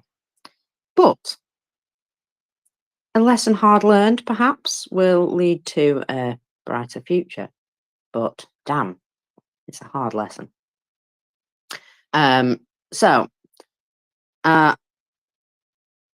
What would you like, Will? Have you got a few things that you want to come in and talk about at this point?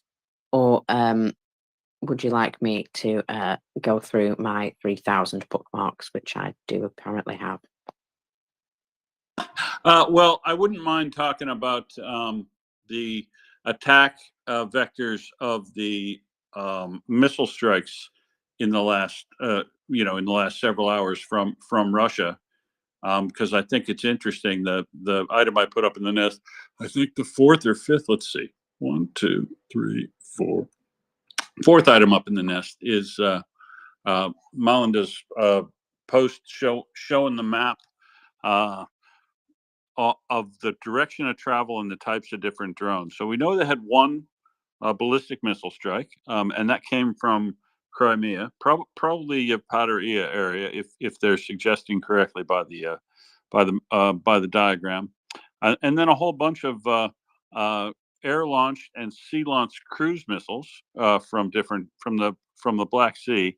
And I'm sure that the location it's shown there is just indicative of the entry point into Ukrainian airspace, because I would guess that the submarines and other vessels that launched those cruise missiles would have been well south of Sevastopol. But and then of course air launched cruise missiles from the north, along with some Shaheds. But you know where the Shaheds aren't coming from last night, mockers? They're not coming down. They're not coming from that bay in near Fedosia where Ukraine attacked the other night, and there was a big bunch of black smoke out of there.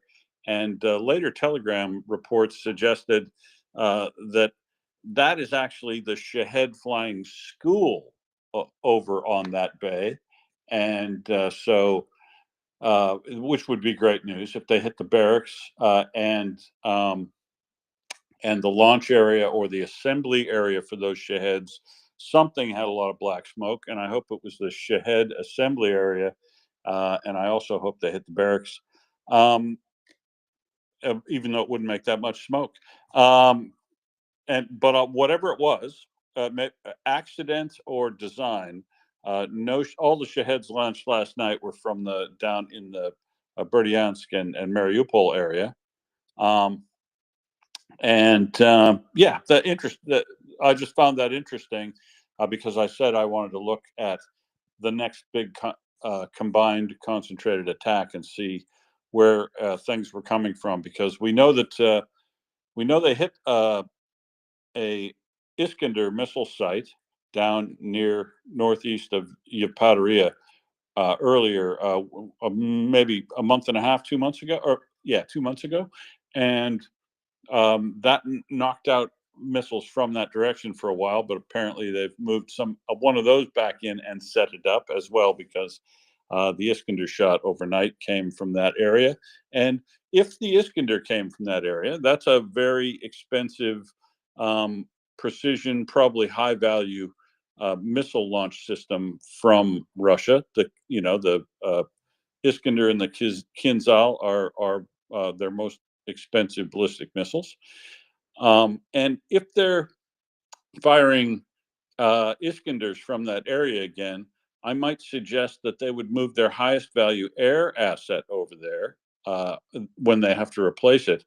And that would be maybe a good place to look for the S-500. Strangely enough, might be back down near Yevpatoria where they've struck before, or even Zhankoi, because this thing is, well, probably not Zhankoi. I think they probably want it close to the ground targets that were going to be attacked by cruise missiles, and so that they could, or ballistic missiles, so that they could shoot those down. And I don't know if Zhankoi is the best place to have those S-500 type systems, because the S-500 system is tailored to shoot ballistic missiles. It's like a difference in the missiles between a PAC-2 and a PAC-3 on the Patriot side. And I think interesting. I want to see that thing hunted down, basically, right, Mockers? We want a trophy on the wall because it's the only one, right? There's only one S-500 in service, and I want its head. No, I do actually want to see it knocked out, and the footage talked me through directly right here by Mockers. And I'll note one other thing in air defense news too, is that the air defense system, the last air defense system in the Kuril Islands, an S-300 system, has also been moved from the Kurils over to Crimea. So they're, covering everything we're trying to replace it with stuff from all over. So it looks to me like they won't have much air defense if Japan starts to do flyovers over the disputed Kuril Islands up there, and it's looking increasingly like Japan could probably enforce its claim militarily on the Kuril Islands if push came to shove up there.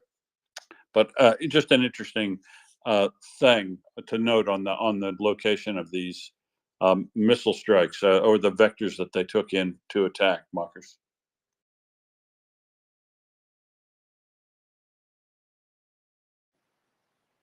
Thank you. Sorry, I was reading something about a Zelensky impersonator and a Kim Jong-un impersonator at a recent football match, apparently. Stood together. Someone took a picture of them. Were they any good?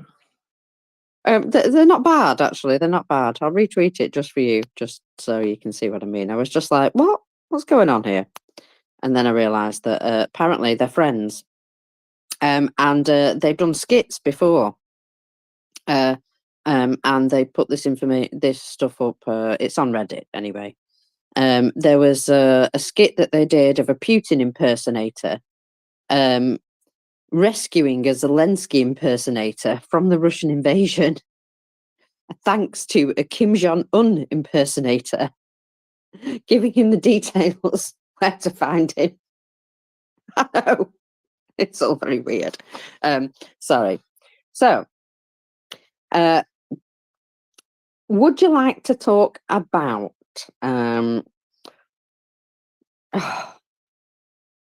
no, let's do this first because this is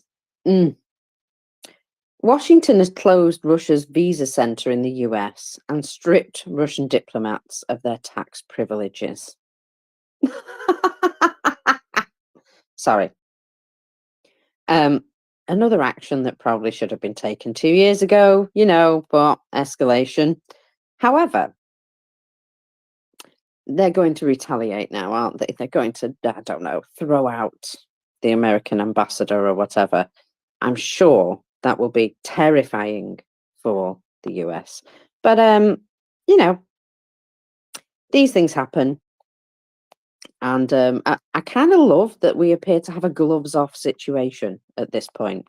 Well, Yeah, and it's much like the pissing off North Korea thing. I think the retaliations that can be put on Putin, if he does keep it up and try to make it personal, are probably worse, right? Because he's running out of tools, and you see very good, well-structured analysis beyond just me saying it these days that demonstrate that the nuclear option isn't going to be used by Putin, and the more he bluffs and blunders about it, like yesterday in Vietnam, the less likely it is that he's actually going to use it because all he's got is the bluster, really. well, that's it. It's like shouting about owning a big stick, but not ever showing anybody, isn't it? And good for them. Good for them. So, oh gosh, would you believe? Oh, apologies for that sound. That was not me weeing. That was a lot of water gushing through buildings. And oh wow, hailstones the size of golf balls. I will say golf ball sized. Nature appears to be having a say again, and this time in Omsk again. And again, it's flooded, and where it's not flooded, there is hail the size of golf balls. So would appear they're still having some wild weather over there. I'm sure climate change isn't real, though. Yeah. No, apparently not. Indeed. Uh, you see, if it's not on fire, it's flooded. And there was another flood that I spotted earlier. Let me just get back to it. Here we go. In okay, let me try and say this one. Naberezhny, Chelny, Russia. You see, if it isn't burning, then it's flooded. And at the moment, this particular area is also sinking due to heavy rains. We're looking at thigh-deep water, I would say. And oh, that seems to be an underground car park. And yeah, that's a swimming pool now. And I can safely say that it might be better to forego the cars and just go with boats from now on, or perhaps inflatables. That also would, probably help you get to work. Just take a paddle and your inflatable, I don't know, banana or whatever. Yeah, it's not got any better, the situation there. The situation with flooding and then it draining away and then flooding again a few days later just seems to keep happening. I'm sure that the people there will be looked after, won't they? Yeah, but I have a bone to pick about the weather commentary in Moscow. I saw the pictures and the videos and heard people talking about it, and I think it's a massive amount of misinformation to call that a hurricane. Hurricane has a specific meaning, and the people in Russia who are claiming that's a hurricane are frankly soft. They haven't any idea what a hurricane looks like because hurricanes happen regularly in places not Russia. and America, Taiwan, Australia, they can tell you what, a proper hurricane looks like. It did blow some trees down, but I'll note that the emergency services must be so beleaguered and so overworked and so undermanned in Moscow that they have a hard time looking after a big blow like that. And we regularly have those here in Perth. We regularly have massive windstorms that tear roofs off people's houses and knock down a whole bunch of trees and stuff like that. We don't call it a hurricane. We just call it Tuesday, and the SES gets out there and helps restore and fixes that up. And then the insurance adjusters come in, and those events do seem to be getting more and more frequent. And I don't know about severe, but yeah, we'll say pretty severe too. And you would think that a city the size of Moscow with that population would be well placed to be able to deal not only with the infrastructure set up to correct issues that allow and cause that flooding situations to get exacerbated, but also in response to disasters, so you don't have people living on the streets for any length of time after one of those natural disasters too. Oh, and Well, Mother Nature hates Russia too.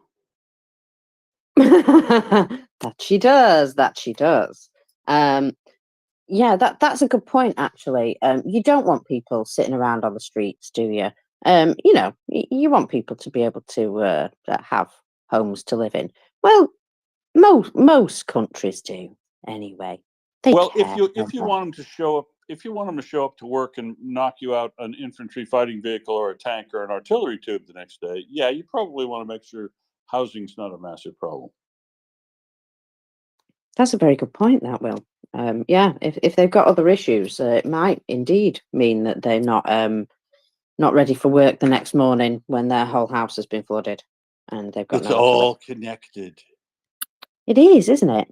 I'm sure that's not adding to the labour shortage at all, or the fact that they just rounded up every migrant within a mile radius in a particular area in Russia yesterday. There was a video released of this happening. Unsurprising. Yeah, it's my second item in the nest. I was actually going to have a long chat again about conscription, and use that as the video attached to that discussion. There we go then. Let's talk about that, because, my God, what are they doing? These people are literally holding up their economy. These are the workers that, are part of the very, very short labour force. But let's just round them all up and take them to the war, because, we desperately, desperately, desperately need people. They're eating themselves from the inside. They're pulling their own infrastructure down doing stuff like this. And, well, like I say, Ukraine just need to sit back, defend, attrit, and wait. Because Russia's killing itself. They don't really need to go raging towards borders. At some point, Russia will just be unable to continue to hold these places. Everything will fall the F down, and Ukraine will have an easy walk. Yeah? Well, probably not an easy walk, because there's lots of minefields they'd have to cross. Oh, but well, yeah, that's take your true, point. Yeah, that's kind of what I feel, that Ukraine don't need to decisively beat Russia on the battlefield. They just need to give them enough time and space to fall down and decisively fall apart.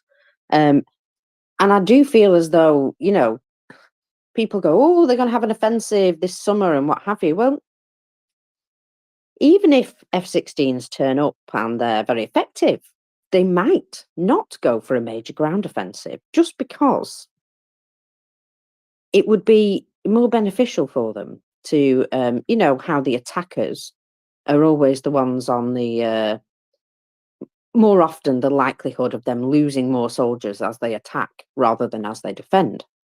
Well, you know, people are important, aren't they? And Ukraine's been trying their best to err on the side of saving people's lives rather than going in gung-ho suicidal like the Russians. So defense is actually a really good tactic for them, because they're just able to allow Russia to keep running towards them and take them out. And, you know, hold their positions, strengthen their positions. Yes, cab bombs are a problem for them, because obviously they are dropping those on their positions. However, F-16s would probably eliminate that issue. And then all they have to do is just keep knocking them down. Which, shall we do the numbers? Because I haven't actually done them today. And Yeah. I think you'll see what I mean when I say Ukraine just needs to keep on knocking them down, just like this. So we have 1,110 liquidated personnel. Kind of like that, a little bit of symmetry there.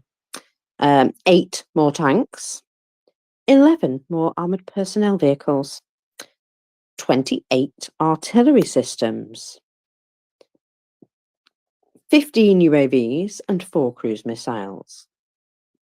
Now, have you noticed there's a drop in the amount of vehicles here, but there's not a drop in the amount of guys? Not really. 23 vehicles and fuel tanks, and 2 more special equipment. So a little bit down on previous days, in fact. But still, 28 artillery systems, not shabby. Still hitting logistics vehicles at a high rate there. And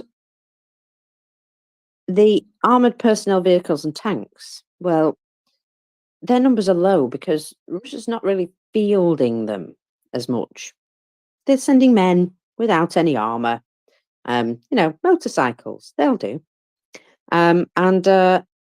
So it's protecting their vehicles and saving their armoured vehicles for another day.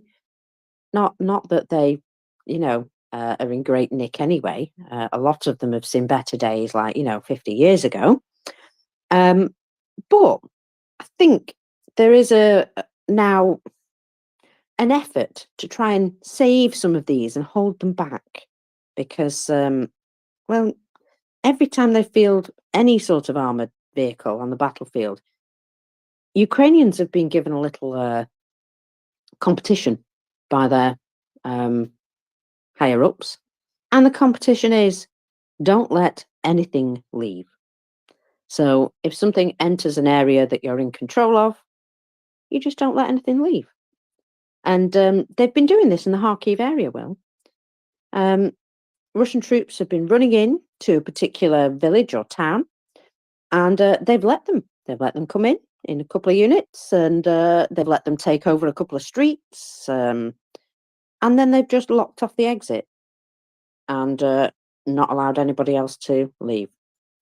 And you know, this is it's going to take them a long time, but it's a systematic approach, I would say. So I'm just saying that every single Ukrainian unit on the front line is taking this sort of approach. Don't let them leave. If they're going to come here, they're going to stay here. And well, I think it's working out, because we see in the numbers, don't we? Those more than 1,000 men a day. Gosh, it's shocking, and we really shouldn't get used to it. We really shouldn't. Welcome up, Charlie. Hey, how's it going?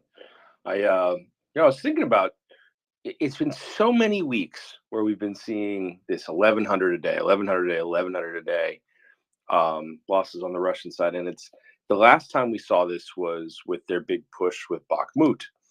And what's interesting here is they're not accomplishing anything, right? And it's widely recognized the Kharkiv offensive has failed. It's not to take away from the brave Ukrainian defenders at all, but clearly the offensive has failed so dramatically, and yet those numbers aren't dropping. We're still just seeing 1,100, 1,100, 1,100, 1,100. It's been weeks and weeks of this.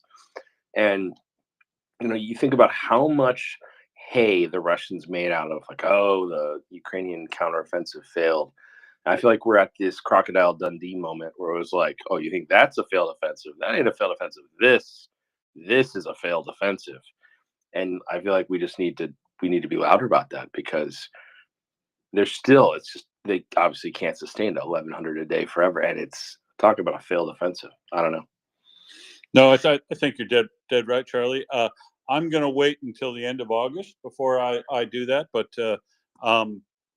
you're certainly on the way to saying that, because at the end of August, I will assess the amount of land taken back by Russia in its counteroffensive versus the last summer's counteroffensive by Ukraine. And I can tell you that at this point, Ukraine is still winning that game. If you were just looking at the bullshit numbers that that people were in America were focusing on before the during other disinformation campaigns, because the answer, of course, isn't just movement on the map. But if Russia is going to define it as movement on the map, they haven't moved the map nearly as much, even as Ukraine did last summer, with the understrength force that it had and no air force above it. Russia, I would agree, is really, really underperforming, given the capabilities and force strength it has in the north, and just very, very poor use of their soldiers, unsupported, as Mocker said, in large part, and failure to commit reinforcements as necessary. They're trying to build this large army of the north at the same time that they started this Kharkiv offensive, and they haven't been injecting those troops in this new army they're trying to build up there, 40 or 50,000 guys. They're injecting troops from units which have been destroyed 2 and 3, 4 times, and have been moved up from the south. So, on a strategic level, I think this Kharkiv offensive is going to be considered a huge, a strategic failure on 3 levels. The fact that it won't have achieved any of its strategic goals of sanitary protection zone, putting Kharkiv within tubed artillery range, and the loss of the attrition it faced in not gaining anything, as you said. But the fourth item there's 4 items. The fourth item that is going to be really important is it has exposed and caused to be eliminated this unwritten rule of the United States on not attacking inside of Russian territory. Now, I realize that there's still a restriction on, which I still think is bullshit, but the restriction, as much as it has been lifted, has caused, been identified and lifted, has caused a massive amount of destruction. In addition, in Kursk and Belgorod, and it means that there'll be no way. There's no way their attack in the north can succeed the way they've designed and executed it, especially now that Ukraine can strike back. All of the defense they were doing before was just defense, no capability to strike back. So, I agree. I think it should be a big article, right? It ought to be a big article in the Washington Post and the New York Times, analyzing in great detail about the points I just raised of the strategic failure of how Russia is doing here. And Russia is doing incredibly poorly. If you look at the Kharkiv area, and the rest of the battlefield, there is no place on this battlefield that Russia has been able to gain any decisive success over Ukraine, even given the force and ammunition advantage they had for the last 6 months. Even if we consider, sure, they lost Avdiivka and they've lost some territory around there, but they haven't lost that much area. And that Avdiivka would be more valuable to Ukraine than it is to Russia, as I've discussed a long time ago, that it wouldn't be a catastrophe if it was lost. But it'll have to be taken back along with the rest of Donetsk and everything else. But Russia is facing a massive strategic failure here in its latest offensive campaign, and somebody ought to write a very good, detailed article in a major publication examining that. Maybe the Financial Times will do it. We have seen some good work from the Financial Times and Forbes magazine. Somebody should try to get hold of one of those writers and have them write it up, because it's a whopping big failure. And I, the stuff that I've pointed out has also been pointed out by people like Rob Lee and the Institute for the Study of War. So, yeah, I think it's a big deal, Charlie, and it's kind of overlooked. How do you think? What do you think the best way to get people to examine what's really going on in this war, in the sea of mis and disinformation and all the other things that they've got going on in their lives? How do you cut through with a story like that, Charlie? Because it's a little bit military and probably boring to a lot of people.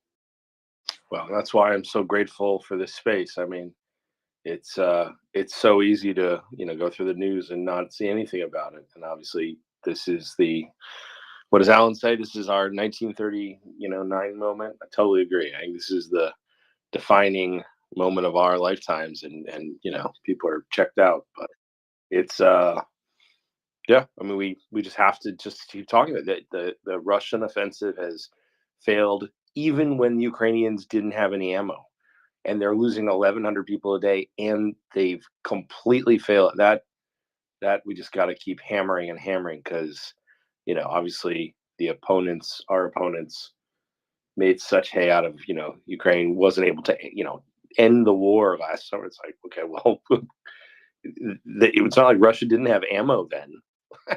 And here, in this period where I say we in the West failed Ukraine and they didn't have ammo, and Russia's still losing that many people. They still did nothing, and that's got to be a headline. We just got to figure out a way to get that everywhere. I don't know how. Yeah, and the losses that they're facing every day, I think the average is still close up to 1,200 a day because of all of the massive losses they had through Avdiivka. And then when they started this Kharkiv offensive, at the same time, they kept up their daily activity down in Ocheretny and Chasiv Yar. And so opening up a whole new area to attack, but using the same method of attack and a high attrition rate is bound to. You see what we see here. And the other thing I think is important that Mockers pointed out is Ukraine is practicing what's called a war of annihilation, right? They are attriting, but the manner in which they're trying to gain a phenomenally higher attrition rate on Russia than they suffer themselves is by essentially what I call nobody goes home alive methodology. When these attacks happen, you will notice if you watch the videos that it's brutal, but they knock out the armored fighting vehicles, they knock out the support vehicles, they knock out the motorcycles and everything, and then they literally hunt each and every one of the drivers of those armored fighting vehicles down, first-person drones, and kill them. Nobody goes home alive means every time you face an enemy in every new attack that they're going to keep up day after day after day, you're always going to be fighting very, very inexperienced troops in comparison to your own, and your attrition rate should spiral, especially if ammunition is kept up and equipment is provided in great number, which is how essentially when the offensive last summer from Ukraine got stalled because of the failure of capability to breach the extensive mining areas, twice as much mining as NATO has planned forever in its exercises or doctrine.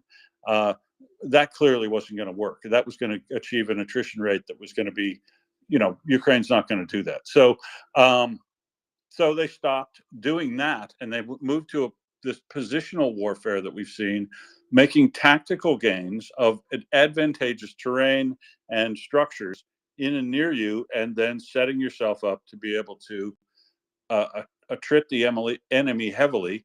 And where they've got defensive positions like Avdiivka or in Vovchansk or anywhere else, Chasiv Yar, attempt to eliminate everybody that shows up. Let them get in areas like Marcus talked about today, and just make sure nobody goes home. Nobody goes home alive is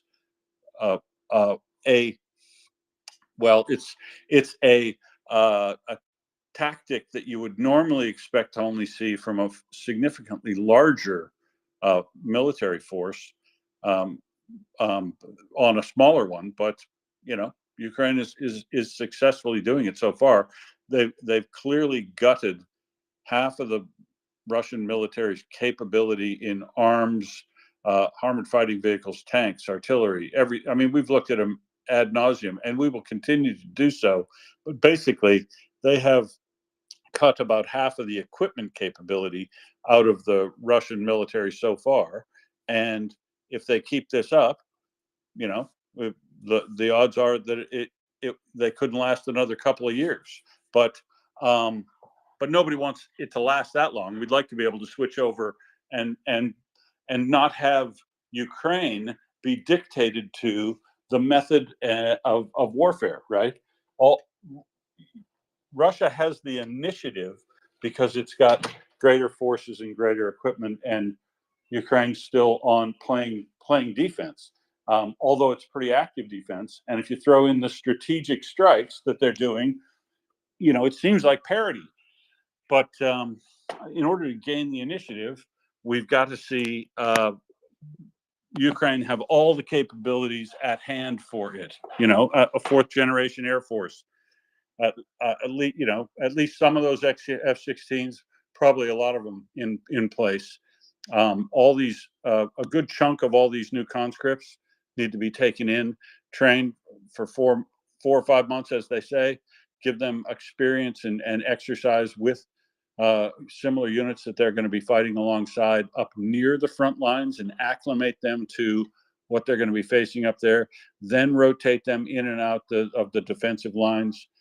So that they get used to combat, and then take them as seasoned troops in good formations, using a whole bunch of new good kit with a artillery support and air force above it, and then go on the attack. Right? That's, I think, what I'm hoping to see, and that'll take a while to get there. It's going to be another year till we get to that point at least.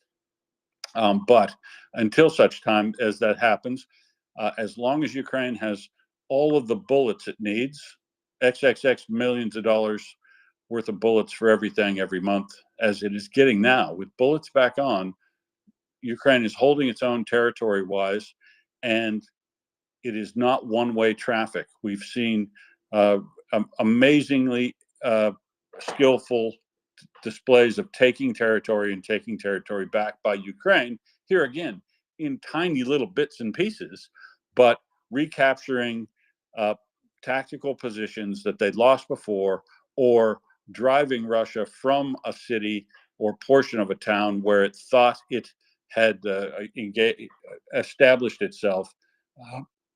So we're seeing back and forth. Russia is still making a concerted effort, of course, down in the Ocheretny axis, and seem to be taking little villages very slowly down there, like a cancer still. And in Chasiv Yar, they have achieved a foothold into canal on the little part of the city that's on the opposite side of the canal, but that's as far as they've gotten. So, yeah, it's I like this. I like what I'm seeing in Ukraine's favor militarily, especially, as you say, with the disadvantages that they've had in the last 6 months. I actually can't think of how they could be doing significantly better. Really, there was only one. There was only one a significant military failure I've seen in the last 6 months, and that was the mistake out northwest of Avdiivka that caused a unit to displace, and if Russia had been on the ball, could have got a breakthrough there. and gone on a bit of a run, but they didn't take advantage of it. So even that screw up was not all that significant. And otherwise, it appears to be, other than hard day-to-day fighting where there are Ukrainians injured and killed, it looks like they are equal or better to their highest attrition rates in both equipment and men that I've seen throughout this war. So yeah, this summer is going to be considered a huge failure for Russia, I reckon. But we'll wait to give them an assessment after 2 more months yet. Bull Terry.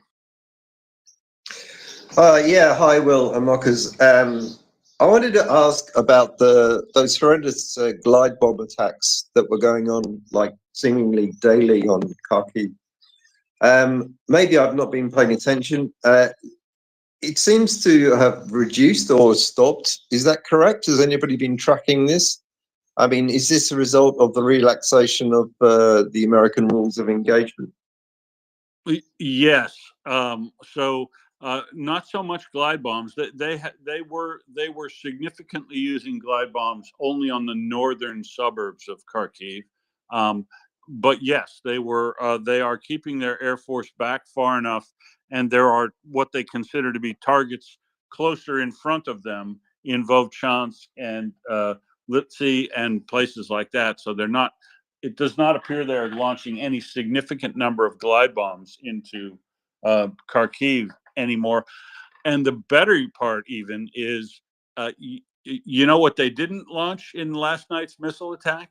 They didn't launch any S-300s in ground attack mode into Kharkiv because 2 of those systems, including one last night, was blown up in Belgorod province. So having to move their getting the ability to attack into Belgrade does definitely make a difference, both in the S-300s and in Russia being worried about moving its aircraft close enough to the front to be able to hit Kharkiv and not expose it to surface-to-air missile systems from Ukraine.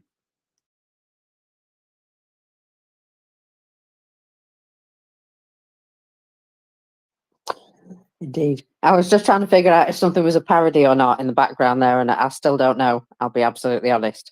So I'll leave that be. However, I did just notice a lovely picture of a food delivery guy in Belgorod. Well, I'm sorry to tangent. I've been very distracted. His outfit is pink, by the way, bright neon pink. So he does stand out a little. Not exactly wearing camo, but he is wearing a military style helmet, or maybe one of those old, motorcycle helmets that look a bit military like. Yeah, the special military operation is all going according to plan. If that guy's having to start wearing armor, I mean, he's on his way to being conscripted halfway already there, isn't he? Or rounded up at least. Yeah. Well, yeah. I mean, he's brought his own equipment. I think he'd be a real catch. I just hope they give him something different to wear when he gets to the battlefield. But yeah, sorry. I've been terribly distracted because I've been sending Prince funny things in the background while you were talking. I apologise. No worries. It's all right. I was we were talking about a bunch of the military stuff anyway. So back to conscription, if you give me a minute, Marcus. Oh, absolutely. Yeah, go ahead. Right, I'm back in the room anyway. But feel free to cut in. But so I wanted to revisit conscription, which has been a big favorite of mine, a subject that I've followed because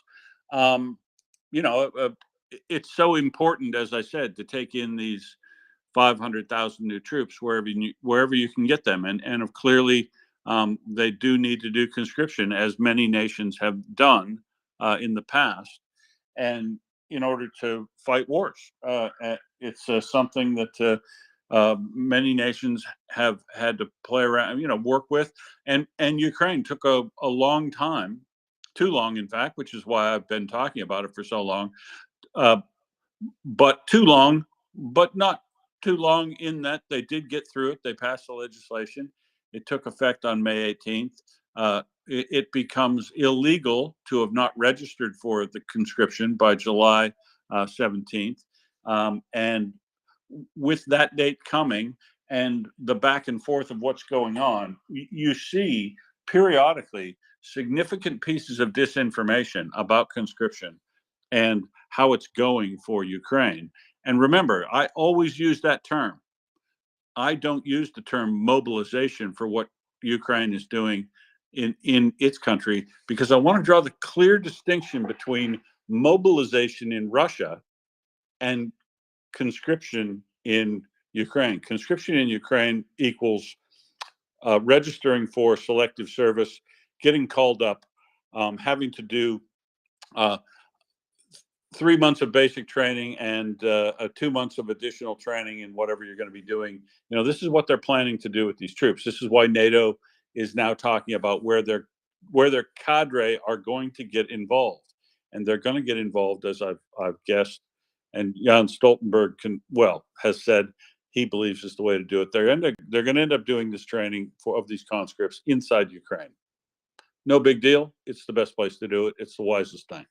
But these conscripts are going to need to get drawn in, and as those dates tick off, right, the registration date, the when it's a legal date, the assessment of the numbers that have not yet registered, and all that, you know, there's anxiety about it. And boy, oh my God, do the Vatniks dive in and try to generate fear and loathing about conscription in Ukraine. So I just wanted to revisit an article that I was provided today from the New York Times that wanted to cover how bad conscription is and what the massive effects of it are in Ukraine. And they do this by, I was expecting to see a couple of human interest stories and then the examination of some significant facts and figures inside that article, and then, you know, what their conclusion and analysis, and maybe some comparison to the situation of their current adversary, Russia. That's kind of what I was expecting to read from the New York Times, but that isn't the article. Basically, just stayed on the human interest the whole time. Talked to 5 or 6 different guys, and look, these guys are worried, and they're worried about some things that are real, and they're worried about some things that are disinformation. But whatever's causing them to do it, they're trying. You know, they haven't registered. They're trying to avoid registering. They're scared. They don't think they can do it. Whatever. And I understand that, right? There have been folks who have not registered for conscription, particularly in Australia and in America during the Vietnam War, because we were the 2 countries that did conscription at that time. And so I think the comparison that ought to be made, if I was working for the New York Times, might be to compare the situation in Russia or the situation historically in conscription that's occurred in the past.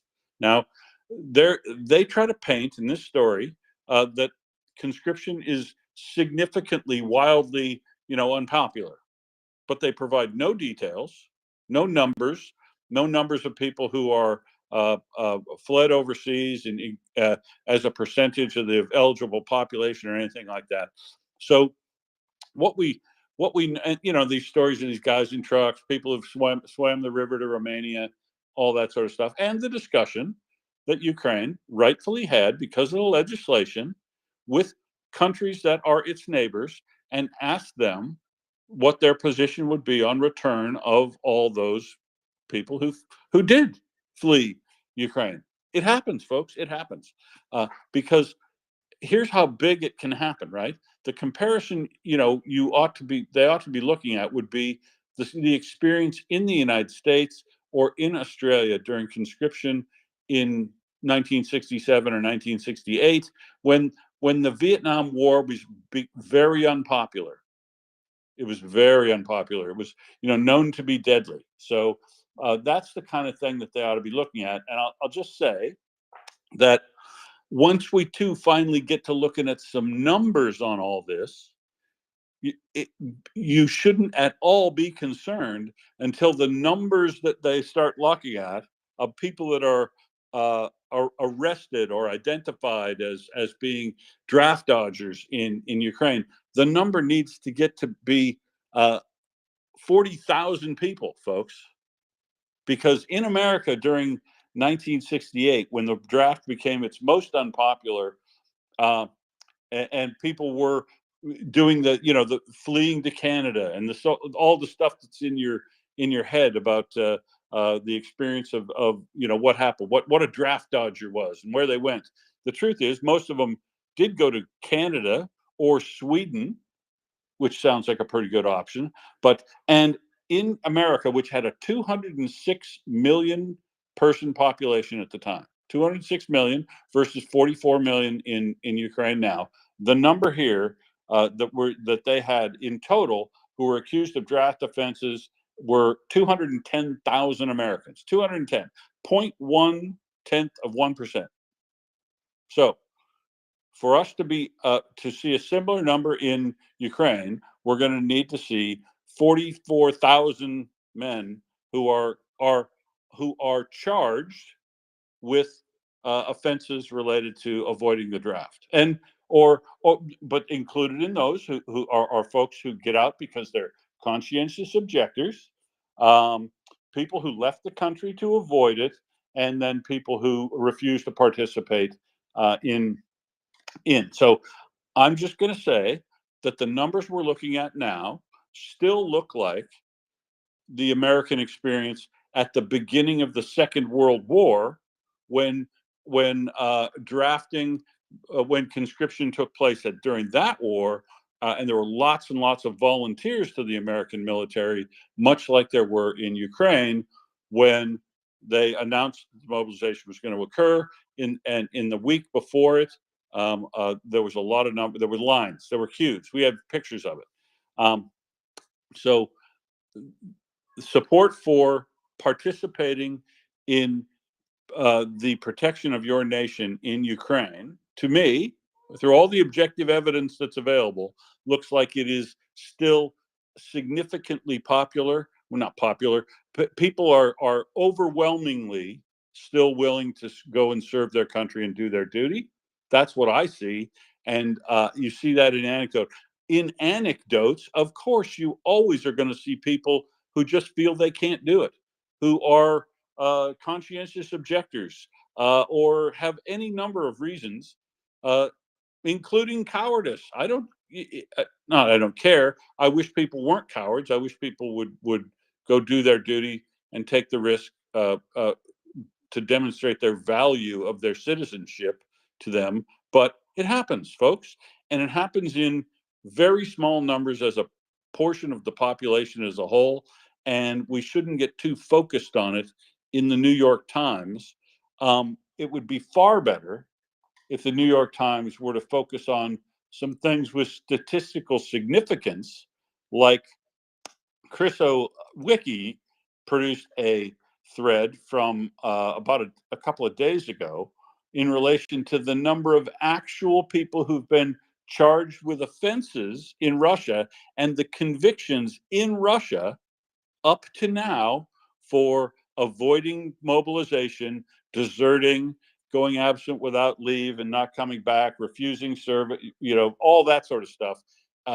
Because that number, folks, is up at 10,000. 10,000 people have been charged with failure to register, failure to show up when they're called, and 8,600 sentences have already been passed since 2022. Cases of refusal are currently setting new records. The graph of the refusals and the people going out, it is going up like at a 45-degree angle. It was down somewhere, very shallow, very low, up through 2023, and then whoop, it's taken off like a rocket.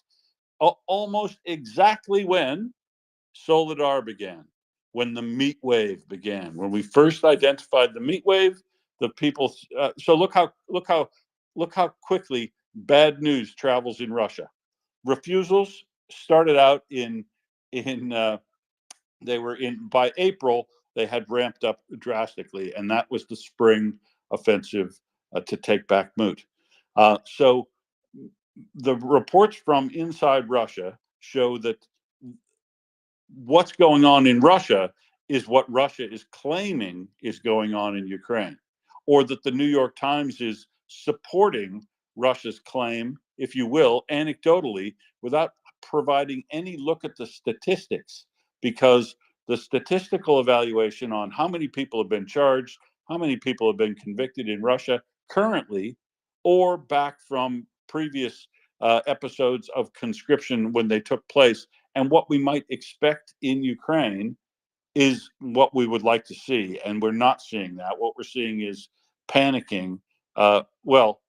Attempts to provide unsupported panic in Ukraine over an issue because we know it is happening in Russia.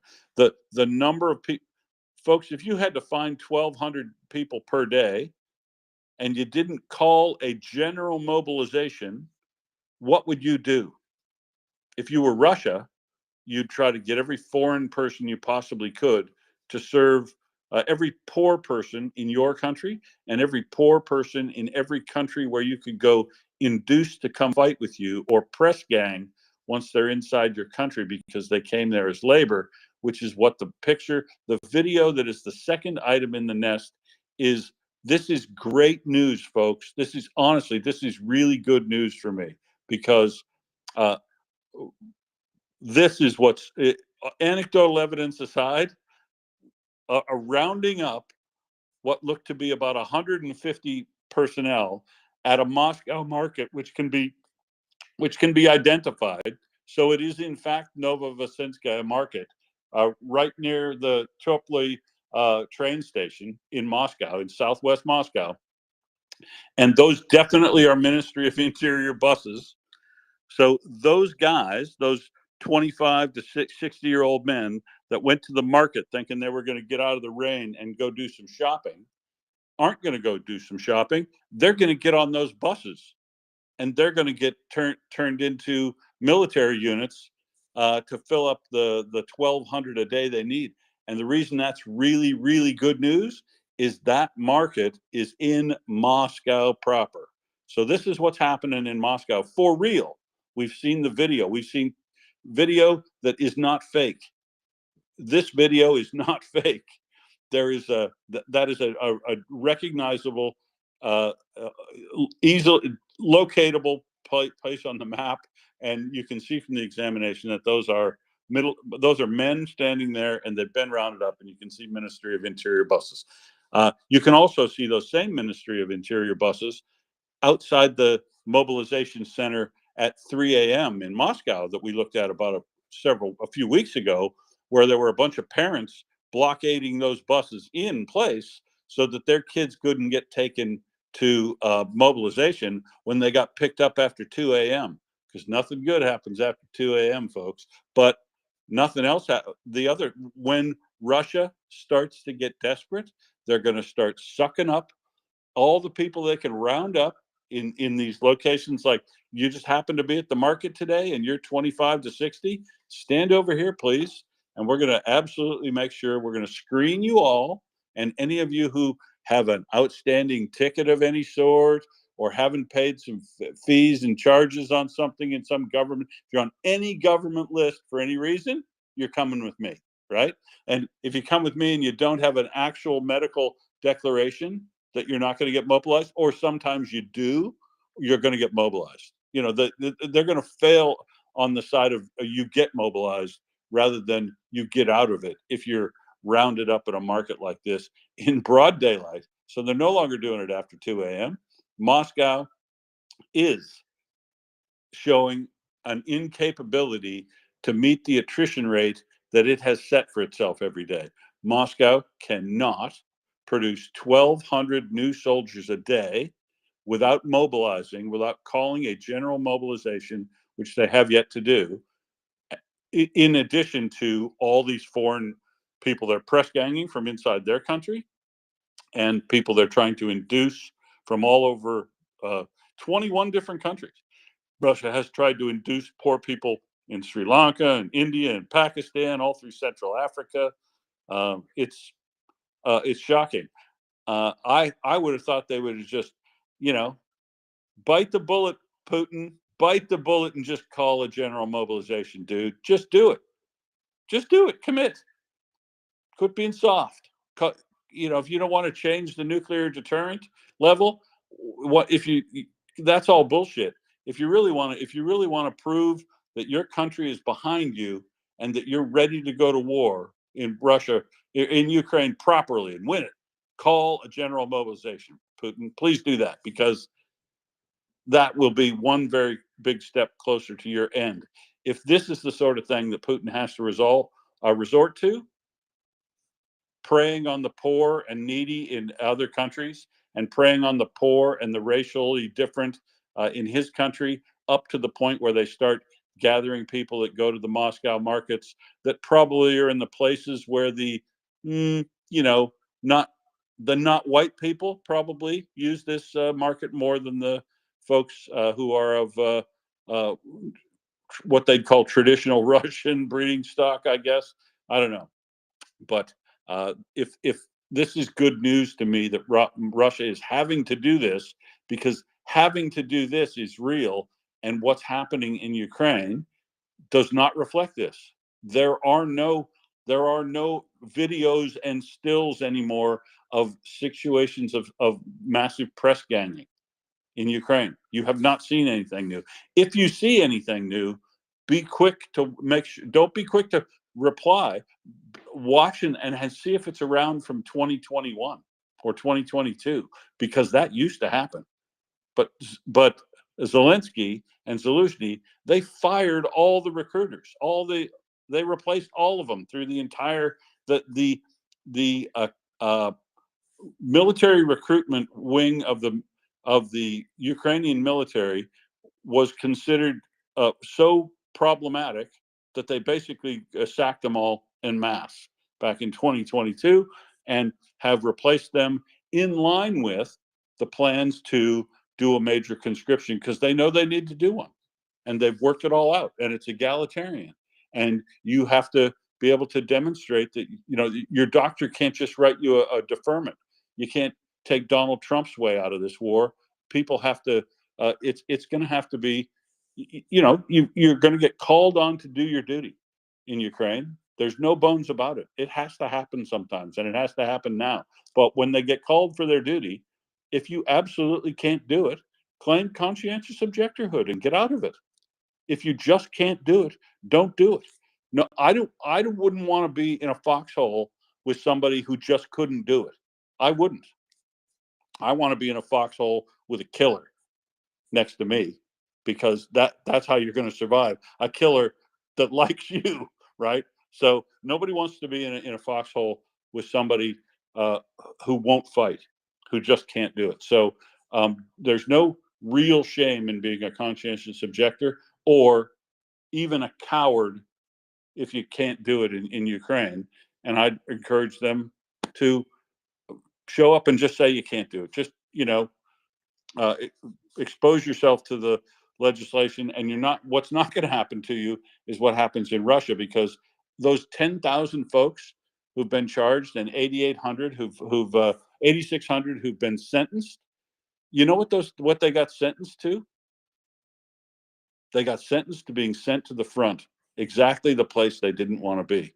There were some prison sentences, but not many. Most of them go to a Storm Z unit. That's where they go. So that isn't what's going to happen to people in Ukraine. The fear that people in these stories, these anecdotal stories that I read, the fear that the fear they feel has kernels of truth in it from the past, and justifiable fear of the present, but nothing that is going to be severe enough that is going to cause mass AWOLs and failures to appear on Ukrainian side. We don't see it now. There's no statistical evidence. I don't think we're going to see it. And believe me, I'll be watching. I'll be watching and telling you, to compare to what's happened in the past and what's happening right now in Russia. And if you read the New York Times article and that made you feel anxious and worried that maybe Ukraine's not up to it. And here's the reason why folks want to make you believe that the Ukrainians are going to evade conscription in large numbers, because You folks in America and Australia and Britain and everywhere are providing Ukraine with the arms to fight.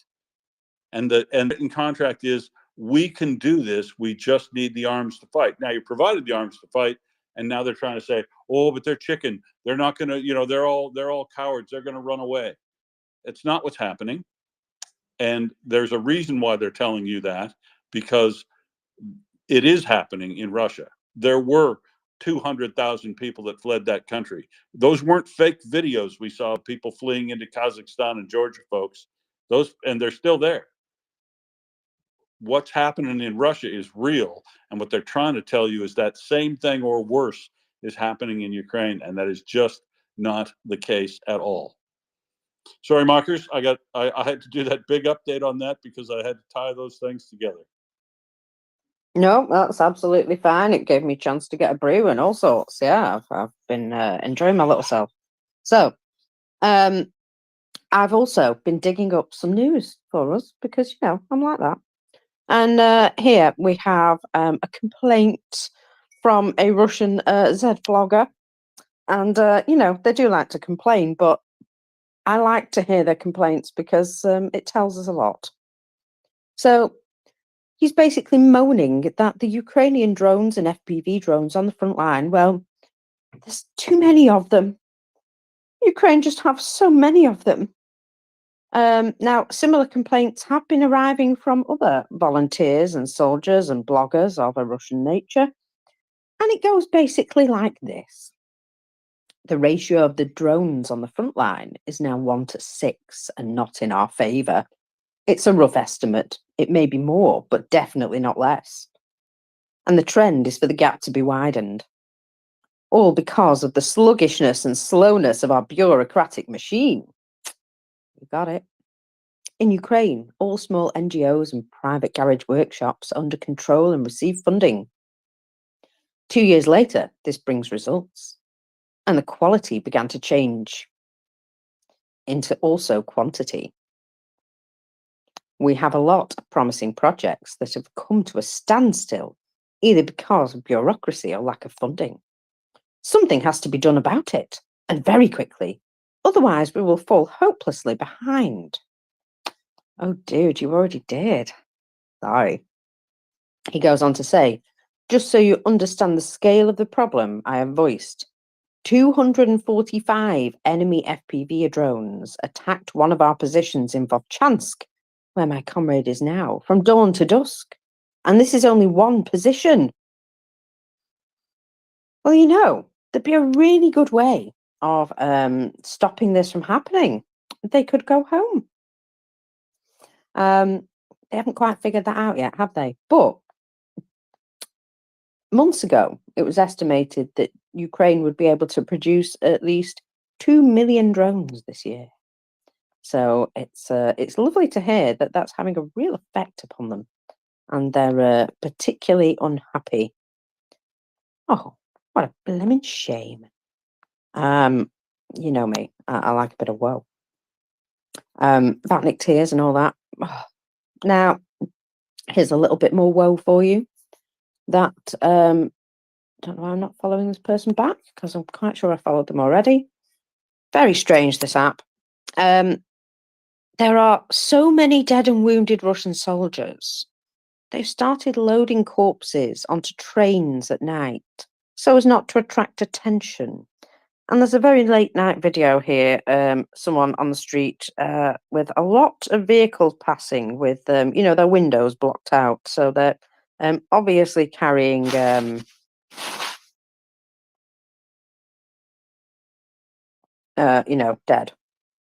And, there's quite a lot of them.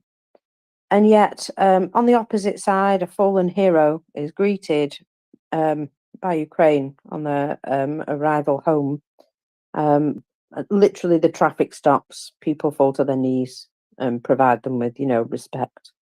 No, in Russia, they just shuffle them around quietly at night, trying to pretend,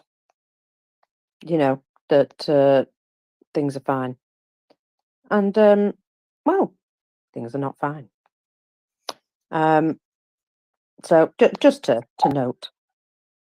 Hey, Mockers, I've noticed two things. One, just very recently, Special Christian Cat, but one you pointed out yesterday, which is, do you like asparagus? It's all right. Yeah, because the example you pointed out yesterday, and Special Christian Cat today has pointed out, is the effects of North Korean ammunition on your artillery pieces, and you often end up with what is called asparagus of the barrel. You know, when the barrel splits and shreds and opens up, it kind of looks like a little a pack of asparagus, and that's what that's called. And I noticed that, well, I can't confirm that it's absolutely North Korean ammunition, but that's what the Russians say it was. So 152 millimeter ammunition from North Korea has caused some catastrophic failures like the one you showed yesterday. Yeah, I'm kind of loving that catastrophic failure. And I mean, it may just be that they've made a mistake putting the shell in the barrel. It may just be that that barrel is old and worn out. But apparently it is being blamed by the Russians on North Korean ammo. So yeah, because the shells are sloppy, right? They're not precise. They're not exactly 152 each time. Precision is even more important than the accuracy of the measurement in some case. And so a sloppy shell will shimmy in the barrel as it goes and move and cause even worse wear on the barrel, and it's a spiraling problem until such time as you get uh, something that sticks, actually starts to wobble in the barrel as it gets fired enough, because it's that sloppy that it gets stuck. It gets stuck in the barrel, and then all the explosive pressure blows out the breech rather than sends the projectile out. yes, and either way, that artillery gun is no longer very useful. And yes, you can replace barrels, of course you can, but the effect of that blowing out might just ruin the entire piece. So that's fun. Now, I've just noticed another fire inside Russia. This is in a warehouse in Bonol.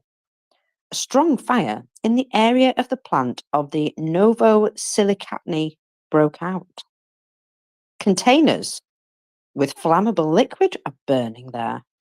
Firefighters are trying to defend the warehouse building itself and stop the spread of fire. They are having to use foam to extinguish the flammable liquids. Traditionally, of course, there is no known cause and there are no casualties reported. But, just another Saturday morning in Russia. I do wonder what things are burning down there. And it was very nice to see confirmation that there appear to be quite a lot of partisans now active inside Russia. We've seen, Atesh report on partisan action within Russia. We've seen the Roz partisan movement. But it would appear that these movements are getting bolder and they're also much more integrated than you might think. There's a video from inside a transformer station, which I would imagine these days are quite well protected.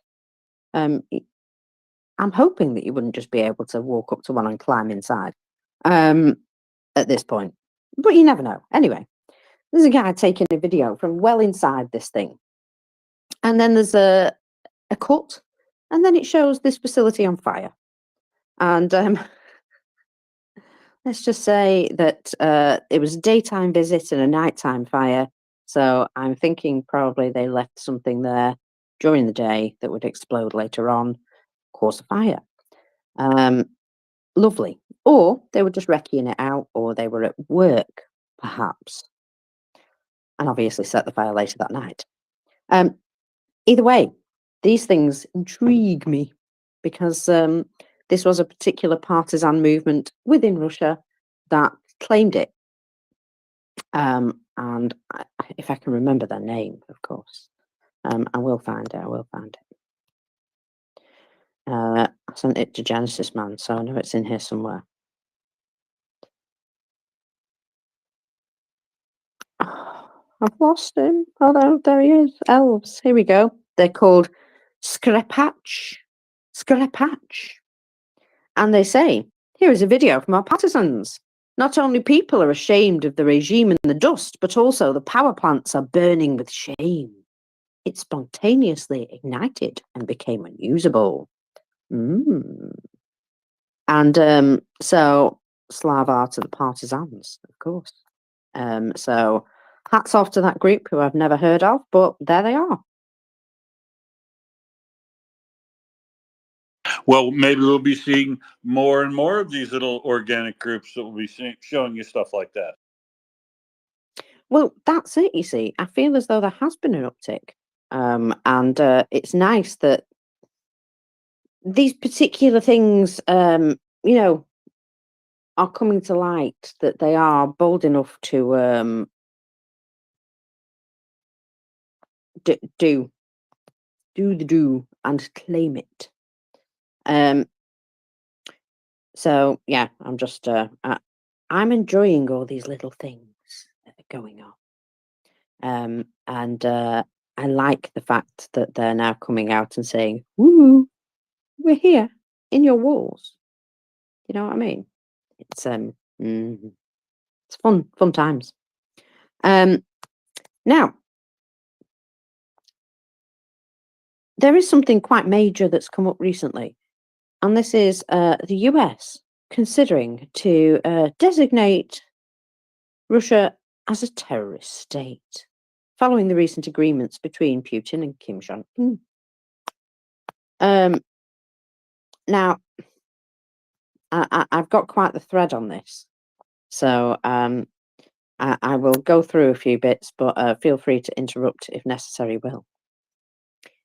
So, this is something that Volodymyr Zelensky first asked the United States Congress and the White House in April 22. So, the actual addition of Russia to the State Department's list of state sponsors of terrorism. And, well, the call has been extended to governments all around the world. And both the US House of Reps and the Senate have passed resolutions calling on the Secretary of State, Blinken, to add Russia to the list, which so far they've refrained from doing. So, in October, 18th of October 22, the European Parliament held a debate on designating Russia as a state sponsor of terrorism. It passed a vote in November 22, and on a follow-up resolution calling for the recognition of the Russian Federation as a state sponsor of terrorism during its November plenary session. So, obviously, we all know that Russia's war on Ukraine grossly violates international law. It's caused a massive loss of life.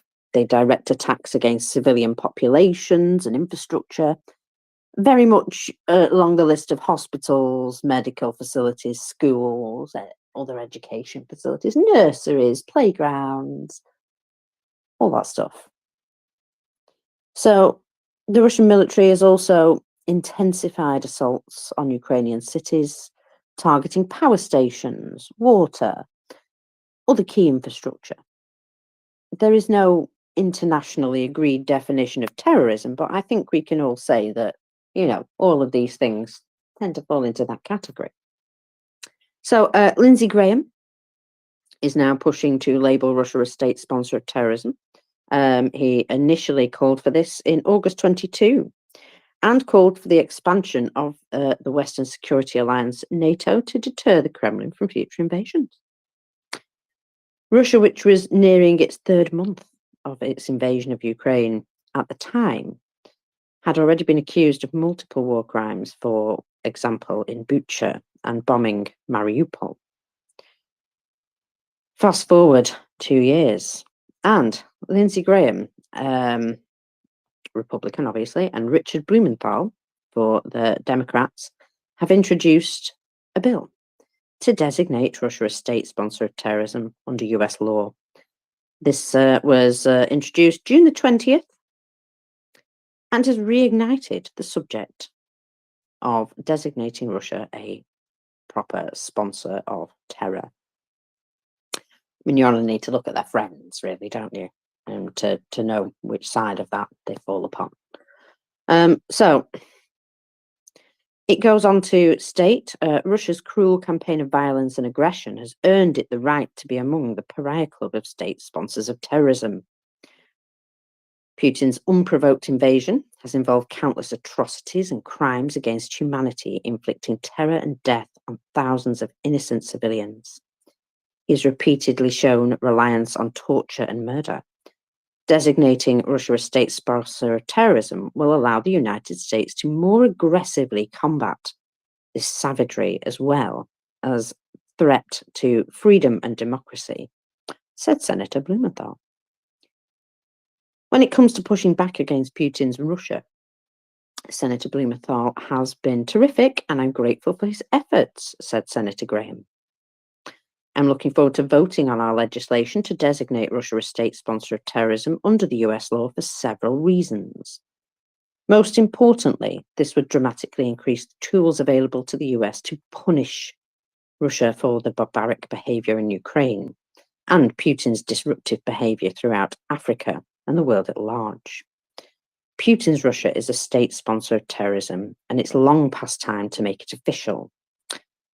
This is very true. It is long past time to make it official, and it's good to have voices from both sides of the aisle here. I know Lindsey Graham is a controversial character who seems to wear flip-flops an awful lot, but I think this one, he's put it forward before and he's continued to push this, and I think it's important. So whatever your feelings on him, I'm going to support this particular move. So to understand the complexity of designating a country a state sponsor of terrorism, you need to consider considerable legal definitions and black holes. In a universal definition of the term terrorism, it is important to understand the differences in the legal definitions. So, there are three key definitions: the United States, European Union, and United Nations definitions, which exposes the complexity of actually designating a nation state as a sponsor of terrorism. So a good starting point is highlighting the definition under the United Nations position, which after all is the only global organization dedicated to securing peace amongst all nation state members. So, it is kind of remarkable, really, that after 2 decades of global counter-terrorism laws and cooperation, the absence of a common definition of terrorism is still a thing. Anyway, Security Council Resolution 1373 and successive resolutions have deliberately omitted any real definition, despite requiring states to take far-reaching legislative and executive action.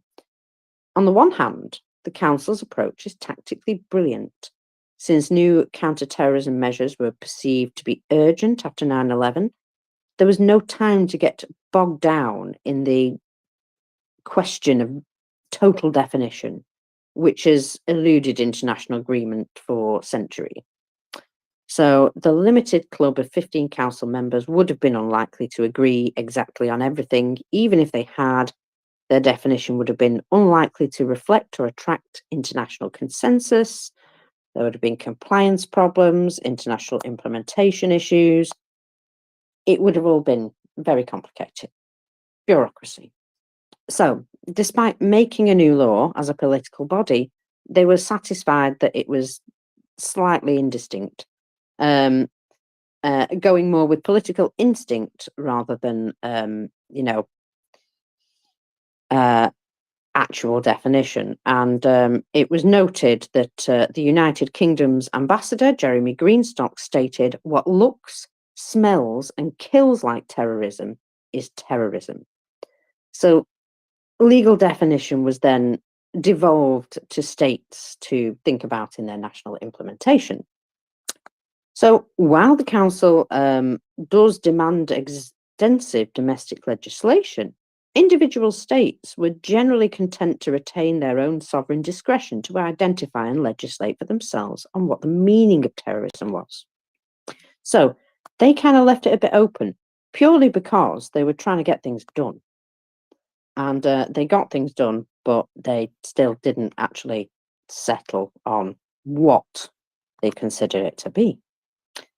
So this is why it's a wee bit complex. So shall we get on to the EU definition? So the EU's common legal definition of terrorist offences is set down in directives on combating terrorism. And they're considered acts with the aim of seriously intimidating a population, check. Unduly compelling a government or international organisation to perform or abstain from performing an act that may be in their interest. Check. Check. Seriously destabilizing or destroying the fundamental political, constitutional, economic, or social structures of a country or international organisation. Check, check, check, and check. Yes, exactly. So, the EU definition of a state sponsor of terrorism. So, they've defined terrorism offences as including criminal offences committed with these purposes of doing, of having this effect that they just set out there. So, anything to intimidate, seriously destabilise or destroy fundamental political, constitutional, economic or social structures, blah, blah, blah. However, as noted during a speech by Commissioner Ylva Johansson on the 18th of October 22, the EU does not currently have a legal framework in place to designate a third country as a state sponsor of terrorism. Awkward. So, in December 2001, the Council adopted a common position on the application of specific measures to combat terrorism, enabling the Council to designate persons, groups, and entities, but not states, involved in terrorist activities. The designation of persons as terrorists entails asset freezing and prohibition of making funds and economic resources available to them. Separate sanctions regimes exist, targeting, for example, the Taliban and persons and entities associated with Al-Qaeda and ISIL or Daesh, whatever they call themselves. So that's basically the EU situation. The European Parliament also has a position, of course. Are we confused or complicated yet? Yes, we are. So a resolution on the fight against impunity for war crimes in Ukraine was adopted on the 19th of May 22, urging the Commission to establish a legal instrument allowing for frozen Russian assets and funds to be confiscated so they could be used as reparations and for the reconstruction of Ukraine. On the 6th of October 22, they adopted a resolution on Russia's escalation of its war of aggression against Ukraine. I like the way they've worded that.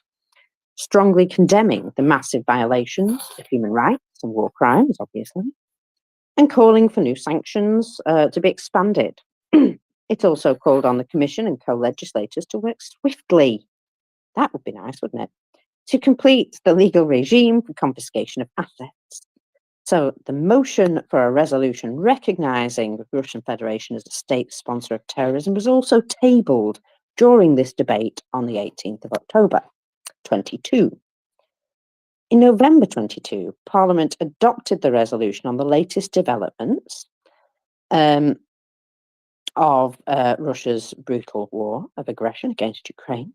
And MEPs highlight that the deliberate attacks and atrocities committed by Russian forces and their proxies against civilians in Ukraine, destruction of civilian infrastructure, and other serious violations of international and humanitarian law, amount to acts of terror and do constitute war crimes. Well, shocking. Yes, I know, but they have to apparently officially recognize these things. So, in light of that, they recognize Russia as a state sponsor of terrorism, and that means they use means of terrorism. Despite the adoption of this motion, however, the EU could not officially designate a state as a sponsor of terrorism. The EU Parliament have called on the EU and its member states to put in place the legal framework to do it, to add Russia to the list. Number one, at least they'll be first for something, won't they? So this would trigger a number of restrictive additional measures against Moscow and have profound restrictive implications for EU relations with Russia. Well, that sounds quite interesting, doesn't it? Now then, we haven't even got on to the US definition of a state sponsor of terrorism. So shall we do that one? And then I might stop. Okay, yeah. Oh no, There's a lot there. do that one, because once we get through the definitions, we can talk about the significance. I think so, yes. So the US definition on terrorism. Now then, there is a note here. It says not sponsors of terrorism, just terrorism. So the global terrorism sanctions defines terrorism as the following: any activity that involves a violent act or an act that is dangerous to human life, property, or infrastructure, and appears to be intended to intimidate or coerce a civilian population, to influence the possibility or the policy of a government through intimidation or coercion. Well, war would do that, yeah. Or to affect the conduct of a government through assassination, kidnapping, hostage taking, or mass destruction. Now, consider the definitions of the term state sponsor of terrorism set out by the US Department of State. Now, state sponsors of terrorism is a distinct designation, not to be confused with any other designations, including foreign terrorist organizations, specially designated terrorists, or specially designated global terrorists. Yes, there's a category for everything. So, countries determined by the Secretary of State to have repeatedly provided support for acts of international terrorism are designated pursuant to three laws, which I'll not give you all the details of, but one is the National Defence Authorization Act for fiscal year 2019, Section 40 of Arms Controls, blah, blah, blah, blah, Foreign Assistance Act, and another one, which, anyway. Taken together, the four main categories of sanctions resulting from designation under these authorities include restrictions on US foreign assistance, a ban on defence exports and sales, certain controls over export of dual-use items, miscellaneous financial and other restrictions. And we can see that, well, when the US chooses to wield that hammer, my goodness, is it effective? So, designation under the above referenced authorities also implicates other sanction laws that penalise persons and countries engaging in trade with state sponsors. Secondary sanctions. Currently, there are 4 countries designated under these authorities. Cuba, the DPRK, basically the Democratic People's Republic of Korea, North Korea, Iran, and Syria. So, you know, you can see that they all appear to be quite good friends with Russia at the moment. Show me your friends, and I'll tell you who you are. Anyway, countries determined by the Secretary of the State to have repeatedly provided support for acts of international terrorism are designated blah, blah, blah, blah. And these are the 4 that are currently on it. Let me see. So Syria have been on the list since 1979. There we go. Iran since 1984. North Korea since 2017. And Cuba again since 2021. Again. Iraq, Sudan, and Libya have previously featured on the list. The designation has wide-ranging consequences in the area of sanctions and state immunity. So, the sort of sanctions that they could supply, so restrictions on foreign assistance from the US, OBS, a ban on defence exports and sales, certain controls over exports of dual-use items, miscellaneous financial restrictions, secondary effects for countries engaged in any exchanges with Russia. They would also drastically curtail Russia's sovereign immunity in the eyes of US courts, thereby opening up Russia to lawsuits and other civil claims from victims of state-sponsored terrorism. Designating the Russian Federation as a state sponsor of terror act. So, it has important economic repercussions for all countries that continue to engage with the designated state, as they could fall foul of secondary sanctions from the US, and that would be bad. At the same time, it removes the immunity before federal and state courts, to which US and foreign states are normally entitled. So both houses of Congress have now introduced legislation that would see Russia added to the list. And if it were, it would no longer be immune to lawsuits brought in the US by US nationals, members of the US Armed Forces, US government employees in relation to Russia's actions in Chechnya, Georgia, Libya, Syria, Sudan, and Ukraine. Some could even date back decades. Successful plaintiffs could execute their judgments against frozen Russian assets. The designation of a state sponsor of terrorism has traditionally only been reserved for states the US considers complete pariah states. In essence, places where they have no formal diplomatic or commercial relations with any of the states that they are designated. Canada also has the same mechanism, or a similar mechanism, and Iran and Syria are on their list since 2012. So there you go. That's where I'm up to with that for the moment. Yeah. So the oh, come on. Carry yeah, on. we'll go to you on in 1 second on Live Sniper. But really, what this sense, because I'm like, so what, right? So what? The United States is going to make them designate them a state sponsor of terror. Now, they're obviously doing it because it will allow them to expand their capability to apply the OFAC control. Now, we know how effective the OFAC, the Office of Foreign Assets Control, listing has been, and to sanction people and secondarily sanction people for using the U.S. financial system and the dollar and exchanges and having any accounts in America and moving or doing any counterparties in America, and basically saying that's okay. You can do whatever you want, but if you're a terrorist, you can't do business in the United States. You can't do business with the U.S. dollar. You can't do trade money through America through any exchange, which is very hard to do in international terms. I can tell you.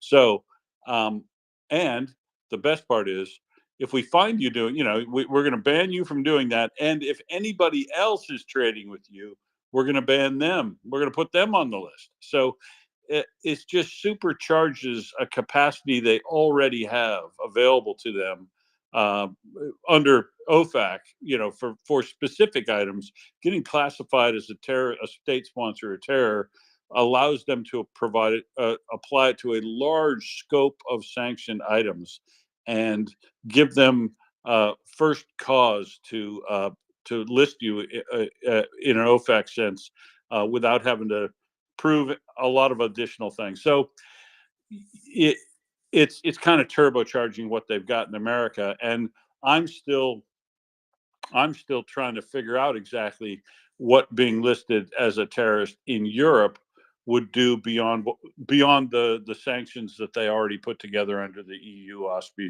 auspices right now, Markers. But let's see, Joanna, do you have more information, or you want to talk about this state sponsor of terrorism designation? Yes, I wanted to talk about this because, I've spoken about this in the space several times, wondering why is not Russia on this list? Because if we are looking at the other states that are on the list, well, we are sure about Iran and Syria, but Cuba and North Korea, they're not really involved in terrorist acts like Russia is right now. What is Cuba doing? Are they bombing other people? Are they invading another country? I'm not contesting the decision to have Cuba on this list, but Russia is doing much more, and this is just looking by comparison. And one other thing I wanted to say, because it's kind of difficult for a state to take this decision, we are overwhelmed by what is happening in Ukraine. We are looking at the big picture, and we don't know how to get there, in designating Russia as a state sponsor of terrorism. And I think there are several approaches that can be done. And you know how Russia is raising in the UN all the time things about, look what they are doing to us. We could do the same. We could designate one single act as an act of terrorism. For example, targeting the energy infrastructure in the city of Kharkiv. It's not an infrastructure that is used for the war. It produces effects on the civilian population. It's done with the purpose to force Ukraine to negotiate. So it kicks all the boxes, for a terrorist act. So just designating this, Russia attacking the energy infrastructure of a city, as an act of terror, or the Novak Kadem. Okay, if there are not enough proofs that it was Russia behind it, maybe there aren't yet, but I guess they are. We can take another thing. Even the shopping center that was targeted, like recently, Russia claimed it was a military facility, or at least military storage facility. We have clear evidence that it was a civilian facility, and that the Russians chose that facility with purpose. So this is a terrorist act, and I'm not talking about the building in Kryvyi that has like a 6-story hole in the middle of it, and it was no other military facility inside, or the train station in Kramatorsk, or the strike at the exposition in the center of Lviv, and so on and so forth. We have so many things that can be called as they are acts of terrorism. And if Russia is proven to have done 1, 2, 3, 4, 5 acts of terrorism, I think we can also say that Russia is a state sponsor of terrorism, because it's by its own forces that is doing that, is paying someone to do a terrorist acts. And last thing I want to say, because I have to take a call, the 9/11. Some planes crashed into the center of New York City, and everybody said this is terror. Uh, Things similar to it, maybe not that scale, maybe not the same visibility, are happening in Ukraine every single day, and they are not done by with military purposes. They are just done to inflict more pain in the civilian population of Ukraine. And I've recently seen a propagandist from Russia saying, well, if they are not giving up, it means that they didn't hurt enough. So let's inflict some more pain. So it's clearly done with the purpose of hurting civilian population. So that's my approach, to designate some acts as acts of terrorism, and following that, to designate Russia as a state sponsor of terrorism. And of course, there is the other alternative of using the Wagner Group. Too bad that it's not no longer a thing, because there too we have enough evidence to consider it, a terrorist organization that is sponsored by the state, by Russia, and thus Russia is a state sponsor of terrorism.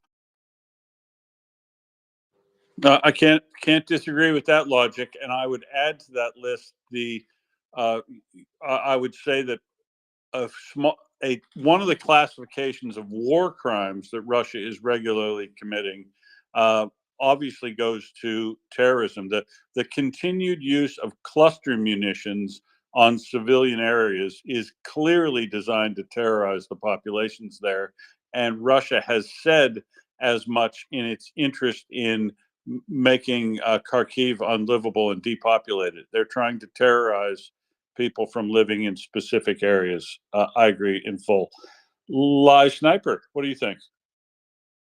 Yeah, I think, to be quite honest, I slightly disagree with Joanna, because if some individual acts would be declared as acts of terrorism, then the Russians would obviously misuse this as an implicit, like silent approval for the other deeds which they have done. So that, okay, we have only done this one terrorist act, okay, but all these 99 are not. Now West has admitted, this like might be the Russian thinking about this. So if one act is called out, then I don't. It might be counterproductive to be given in Russia's hands. That's the first point. And the second point, Mokers, you said that the EU said the state cannot be declared terrorist. But do you have it still at hand? The list. There were like organizations or something. And if I heard right, you said entities. And what was the context in which this word was used? Because I think states are also entities. And it wonders me that the interpretation has been made. Okay, I might have misheard the exact wording. So in which context was entities stated in that on that list? Thank you. Hang on a minute. I'll just have to scroll back up Beefeater's thread. Well, it means designated organizations. So you can be states. Yeah. Designated organizations meaning a club or a trade union or any recognizable chartered organization from itself, Youth Army. or individuals. The Youth Army, perhaps. That's Yep. But I'm interested in exact wording. So was it only in relation to organizations, or was it like or entities or other entities or something like that? Because that would, in my understanding, also includes states. Oh, no. Well, the exact wording. States are a special class. Individuals are individual human beings. Entities are organized groups, and states are states. But it names all three. So states are not entities, because according to my understanding of the definition of entity, states are also entities. Because it's individual. They could be declared. They could be, but I don't think they are in this context, because it would be saying an entity sponsored entity. The state sponsored entity is government. Organized terrorism, and I don't think it's kind of like a double calling something the same thing twice. So I think they want to avoid using state as entity in this context. Mokers, do you have the wording though? Thank you. I have what is written by Beefeater here. So, in December 2001, the Council adopted common position and regulation on the application of specific measures to combat terrorism, enabling the Council to designate persons, groups and entities, and in brackets, but not states, involved in terrorist activities. So it looks to have been defined. So it's excluded from the definition of entity. That's what I wanted to hear. Okay, thanks. Hey, Live Sniper, don't run away. I got a question for you if you got a minute after. Peter. Good morning, Will and Mockers. I'm on the move, so my signal might run out. But I haven't read Beefeater's thread yet, but I certainly will, and I'm interested. And the problem here seems to be that Russia basically is a terrorist state. Nobody here is probably going to dispute that. But they don't have a mechanism to designate it a terrorist state. They only have a mechanism to designate it a state sponsor of terrorism, which really isn't correct, because then you get idiots like Solovyev saying, well, who do we sponsor? And the answer is they don't sponsor anyone. They just do terrorism themselves. In fact, they do sponsor Hamas and the Houthis and various others, any number of others. But that's almost peripheral. The key issue is that they are directly terrorist states, a terrorist state. So what really Beefeater is saying is there is no mechanism to designate and deal with Russia for what they are, which is a terrorist state. Is that correct? No, he's saying, well, I mean, there is a way to deal with Russia as a terrorist state, and that is direct military intervention. But I think it is the United States. By who? By who? Well, by anyone who wants to counter him, I guess. Trouble is, nobody's going to do that, are they? America's the only one who's got the wherewithal to do Well, that, and they're not going to do it. Ukraine's doing it now quite admirably, provided they get enough kit, which is the way they've said they want to go about doing it. And so I think that's. But so it's an academic exercise. That the United States doesn't have it doesn't have a means of listing a terrorist state, but they do have a means of listing a state sponsor of terror. And it would appear that the United States could well easily pass the evidentiary test in its own mind to designate Russia as a state sponsor of terror, and whether or not it's a terrorist state or a state sponsor of terror, if it's a terrorist state, you could argue that America should go to war with Russia to eliminate it because we can't have terrorist states. But if it is a state sponsor of terror, it can use all of the legal and diplomatic means that it has to address terrorist sponsoring states based on its precedent, right? So turbocharging the capacity and scope of where OFAC could apply is, that is a relatively big deal compared to what Europe can do through its legislation. So that I think that it's significant only if the United States exercises all of its capability under the designation. Otherwise, they can avoid doing it, or they can not do it. If the United States doesn't designate Russia a state sponsor of terror, they can still arm the living shit out of Ukraine, just generally, and the question will be moot in a couple of years. Yeah, thanks. Fair enough. Yeah, I mean, they should do it, and they should have done it long ago. No question about that. And it's bloody annoying they haven't, because at least that's something, and it would have a massive, profound consequence. But yeah, it's interesting that the difference between a state sponsor of terrorism, which does seem to be facilitated for, and an actual terrorist state, which doesn't really seem to be anticipated or facilitated for, or have the mechanism there. But in lack of in latter issue, then sure, go ahead and call them a state sponsor of terror, and let them deal with the consequences of that, which they should have done ages ago, and haven't. And yeah, they can arm the living shit out of Ukraine, and they should be doing that, and they should be doing that more as well.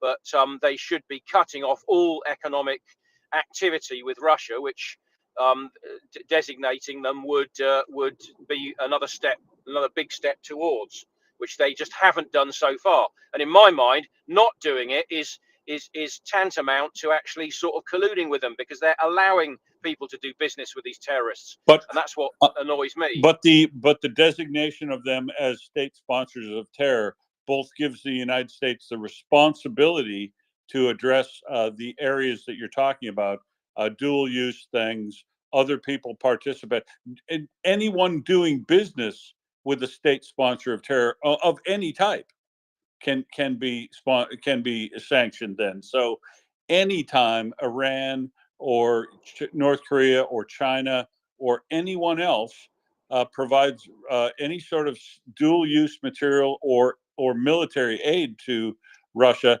they then can also be listed as a carrying out transactions with a sponsor of state terror, and that subjects them to listing. So I think the United States paused and held off on doing this because it expands the capability for them to sanction and enforce those sanctions, but it also expands kind of the responsibility for the United States to recognize and identify and sanction others who are participating. But state sponsor of terrorism designation, will it really help eliminate dual use materials going to Russia? Possibly, but only if they really exercise the secondary capabilities of transshipments through other places like Kazakhstan, Uzbekistan, and the people that have really jumped up in trade of secondary material. Plus, if they were to fully sanction China, North Korea, and Iran, they'd have to cut off lots of different trade with them as well. So it's a big stick that I still think they're up to it if they've got um, the intestinal fortitude to go through with it. So it would be a good step, but to be honest, I have a real hard time trusting Lindsey Graham is doing anything other than posturing, frankly, and trying to make things look good for himself, so that he, after the, I don't know, just the timing seems a little weird. I apologize if I'm being too cynical, but I see Lindsey Graham being so venally self-interested. He now sees the war going Ukraine's way with the $61 billion of additional aid and all the other things that have happened, that now he wants to get on the bandwagon so he can say, see, I'm the one who tried to get them sponsored as a state sponsor of terror. See, I've always been on the right side. I just smell that on him, and I'm sorry, but I just can't take him as a good faith actor. I can't, and I won't. So I apologize.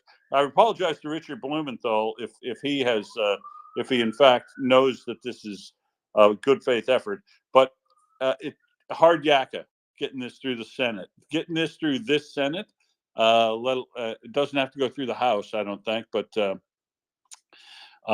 getting this Senate to agree on it, given their significant amount of support for Ukraine that's shed away, I think there's a lot of people interested in making money off Russia still, and a number of those folks could be in the U.S. Senate, because there were lots of reasons why people didn't vote for Ukraine aid in the Senate. I didn't like any of them. They didn't seem to hold water to me. But there was 100 and so in the Senate, they ended up getting all but like 38, something like that. And what were the 38 people's reasons? Because they didn't sound very sound to me. And I have a hard time believing they will get this through the Senate, but I hope they do.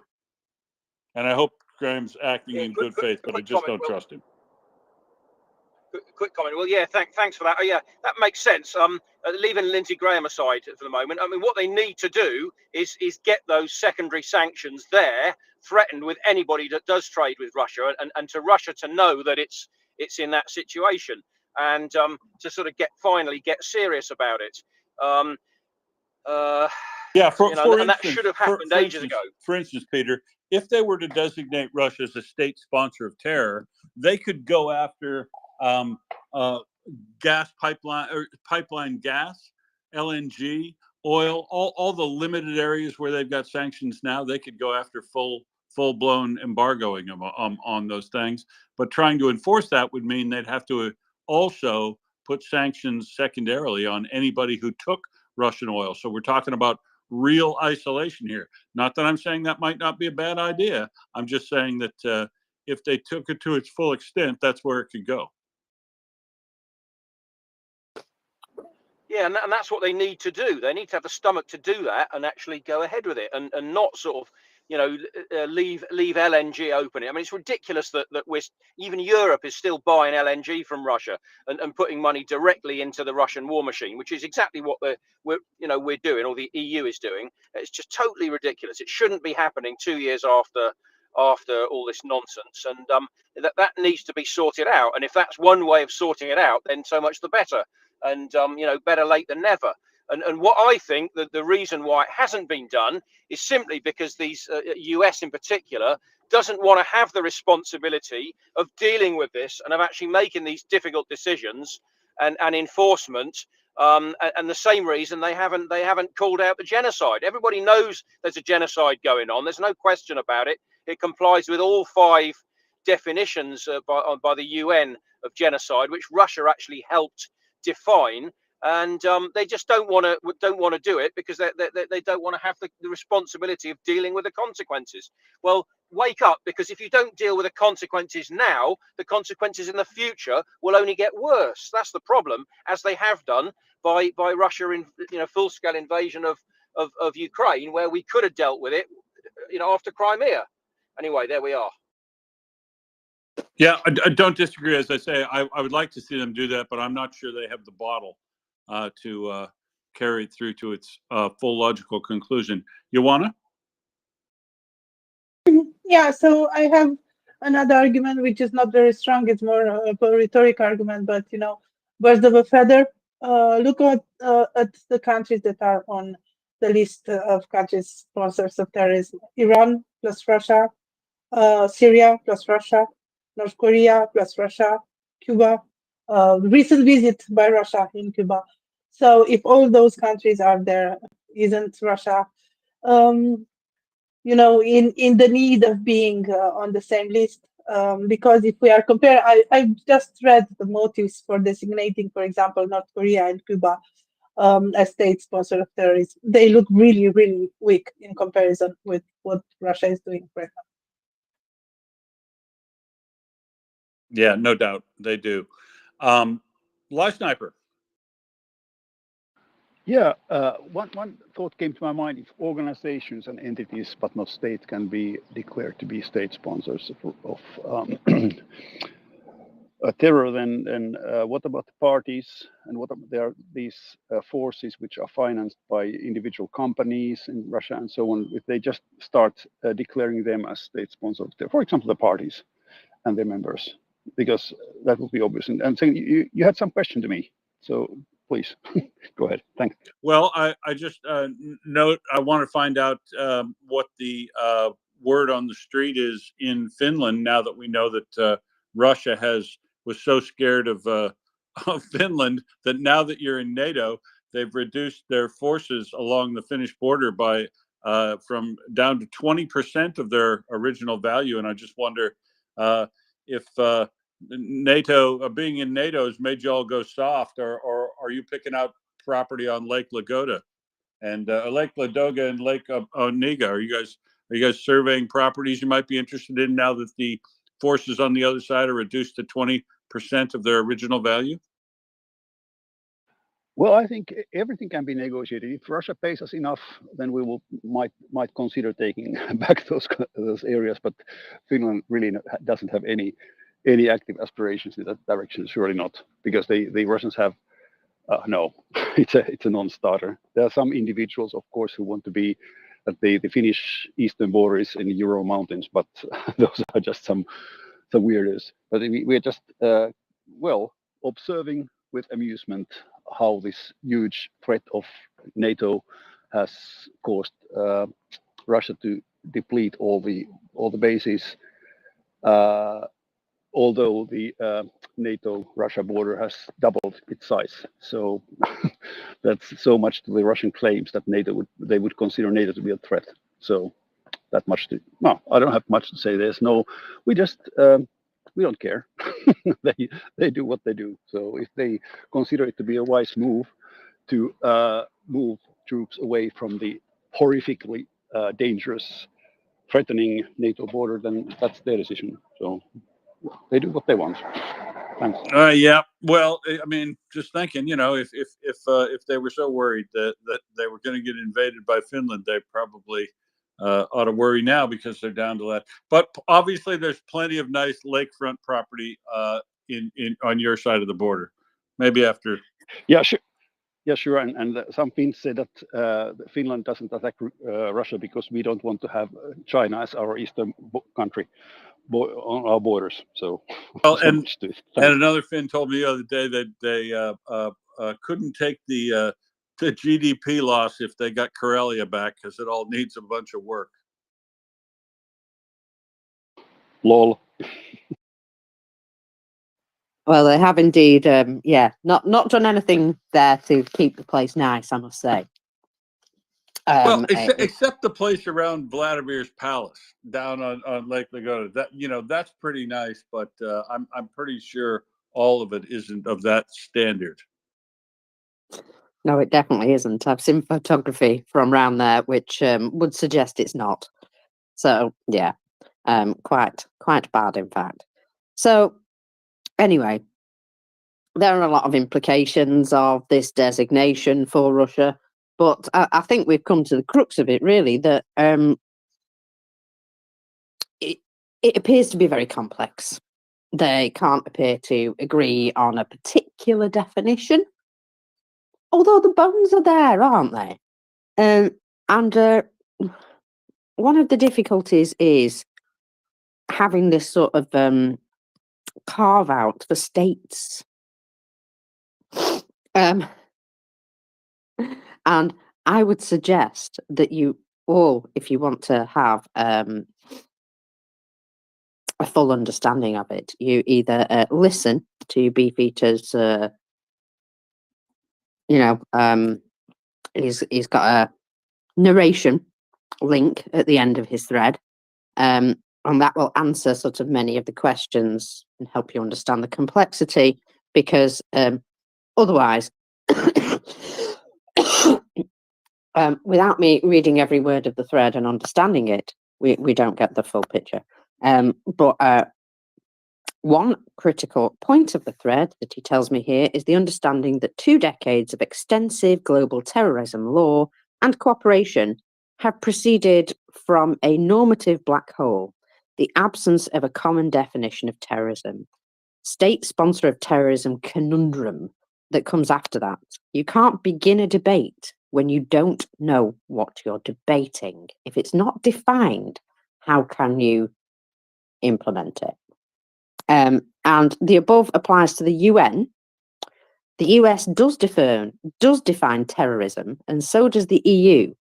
But you can see how all these different bodies have all got different views, and we struggle to have a proper agreement on what it is. And it says here, well, he's telling me here that counselling caution about the designation with Russia kind of makes an ass of the law, because, you know, we've done it to other countries for much less, as Ioana pointed out.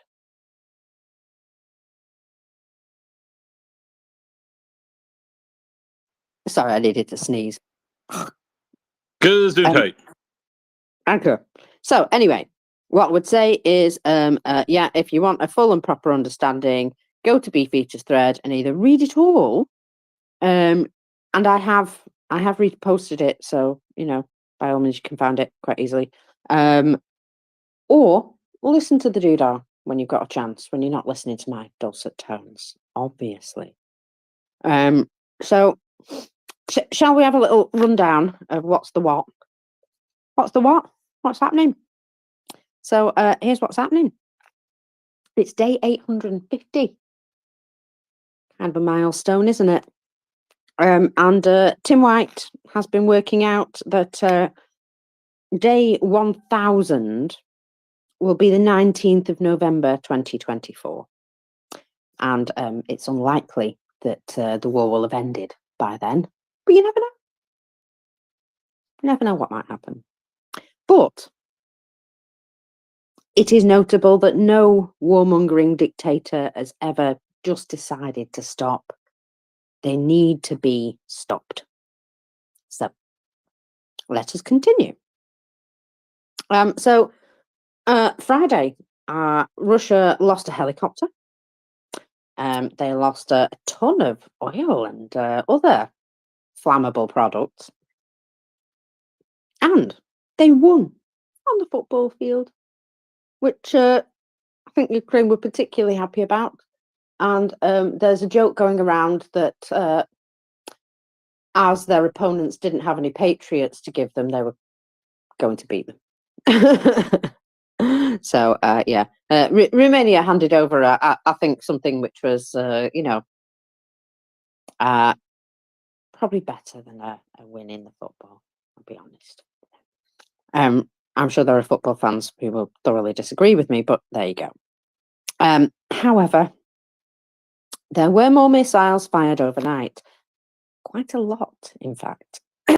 So, Russia fired 4 Caliber cruise missiles from the Black Sea, 10 from aircraft, Tu-95 aircraft, and 2 Iskander-K missiles came from Crimea. Ukraine's air defense shot down 12 of the 16 missiles and 13 of 13 attack drones, I believe. However, guess what? They hit energy infrastructure again. 2 power workers have been injured. So the transmission systems in the southern and western regions were attacked. Equipment and a major overhead power line has also been damaged. There was quite a large fire in Ivano-Frankivsk. Also in that area, homes were damaged, and the full consequences are still being evaluated. Drones flew for a little under 6 hours, and the missiles for just over an hour. So it was a terrifying night. Most targets do appear to have been in the west of the country, because they know they can't have that. So why not destroy it as much as possible, make it unlivable, turn the whole of Ukraine into what they consider a sanitary zone. That's what they're after, basically. So in Lutsk, a city in the northwestern Volyn region, was also recorded damage to private homes because, military targets. There was infrastructure attacked in Vinnytsia and in Lviv. There was also a fire. There is a video showing smoke coming from a energy facility that was attacked in Lviv. So there's still been quite a lot of damage, and this is the thing that we don't see all over the news anymore, isn't it? But we've got to be aware that every single day and night brings the potential for this sort of damage. And going after, energy infrastructure in particular, they really are just trying to cause a mass refugee crisis, as far as I'm concerned. Haha, West, we're going to punish you with 1 billion Ukrainian refugees because Ukraine is absolutely unlivable. And I do feel as though that's it's a little bit of a desperate tactic, if you ask me. Desperation all over the darn place. So anyway, occupied Donetsk has been attacked this morning. Russia says more than 20 missiles were fired. Now, they're being very quiet on what was hit and the damage caused. However, there is a nice little video showing a large piece of some sort of missile shrapnel in the ground, in the middle of the road. So something definitely happened. And judging by the quietness, I feel as though it was something important that got hit. So we'll wait and see what they say about that. Now then, remember what we were saying about NATO earlier and this ridiculous theory that it's all NATO's fault that Russia intervened in Ukraine because they can't possibly have a neighbor who's in NATO, yet they now seem to have more neighbors in NATO. Yeah, and I hope you're going to just briefly mention that shitty position was spouted by both Nigel Farage and Donald Trump in the same day yesterday. So Russian talking points 101. Almost as though it was coordinated. Well, shocking. Yeah. Yes, well, I was going to point that out, actually, yeah. And you see, Russia put a lot of resources in trying to get their message into our elections. And they like to sow seeds of doubt and distrust in our governments. And their message is, well, it's pretty obvious now, isn't it? We see that in the MAGA movement. We see it in extremists in France. We see it in the separatist movement of Catalonia in Spain, would you believe? I know. Brexit, yes. And of course, the UK has its own wannabe traitor, the delightful Nigel Farage, who has been promoting this ridiculous and very, very much debunked talking point yet again. And I do feel as though NATO need to just, probably have a little word with him and put him straight on that. I have a feeling probably a few may already have. to be absolutely fair. But yeah, he's what a loathsome, loathsome individual. And the fact that he's bringing up this really old and tired and thoroughly debunked balls of a narrative just tells me he's very behind the times, isn't he? I mean, it's to spin the wheel, and come back to the good old narratives that served us well before. And of course, they don't anymore because we know they're all balls. So it's like they're still reading from the same old book and they've not updated their methods even. Sorry, carry on. Well, Mo. I mean, I think I'm going to call them useful idiots and remain that way because of the it is I don't know, just it's loaded language to call them agents, even though agent doesn't mean necessarily they're paid spy type people, whatever. Although, I wouldn't put it past either Nigel Farage or Donald Trump to take money from Russians and be actual paid agents. I basically think they're just useful idiots, and these Russian talking point narratives fit right into their right into their game plan for the elections or that are coming up. And it's good. It on one hand, it's great to see these guys state their position because now without we're a 501c3, a charity, and we're not allowed to advocate anybody voting anyway, and nor would I, because it's like America's elections. But I will say there is one candidate in this election for president in the United States that is a huge advocate for Ukraine and has a history of providing support to Ukraine. And there's an other candidate in this race who has demonstrably said he will cut off aid to Ukraine. He has attempted to coerce and strong arm Ukraine over aid to get things that he wanted in a corrupt manner. And the choice is clear. Please vote your conscience. And I love to see it when people like Nigel Farage also expose their true selves before an election in Britain, because it allows people to vote their conscience and their mind in the way that they see fit, but recognize there is a pro-Ukraine and anti-Ukraine candidate in these races, and decide what that means to you accordingly. Talking of pro-Ukraine, hello, War Doggo. Lovely to see you. Oh, good day. Hope everybody's doing good and everything is fine. You mentioned one interesting thing that I would like to expand, speaking about Russian assets, because agent is kind of, I don't know, representative, but here I would like put the passive asset term in this case. And as the consequence, like if we speak about Ukraine and Russian assets in Ukraine back in 2000s, back in 2010, actually, if you wonder why Ukrainian society is that highly horizontally connected, why many people are united in this survival fight against the evil that Russia and Russia's allies in this unfair genocidal war that Russia has started in Ukraine.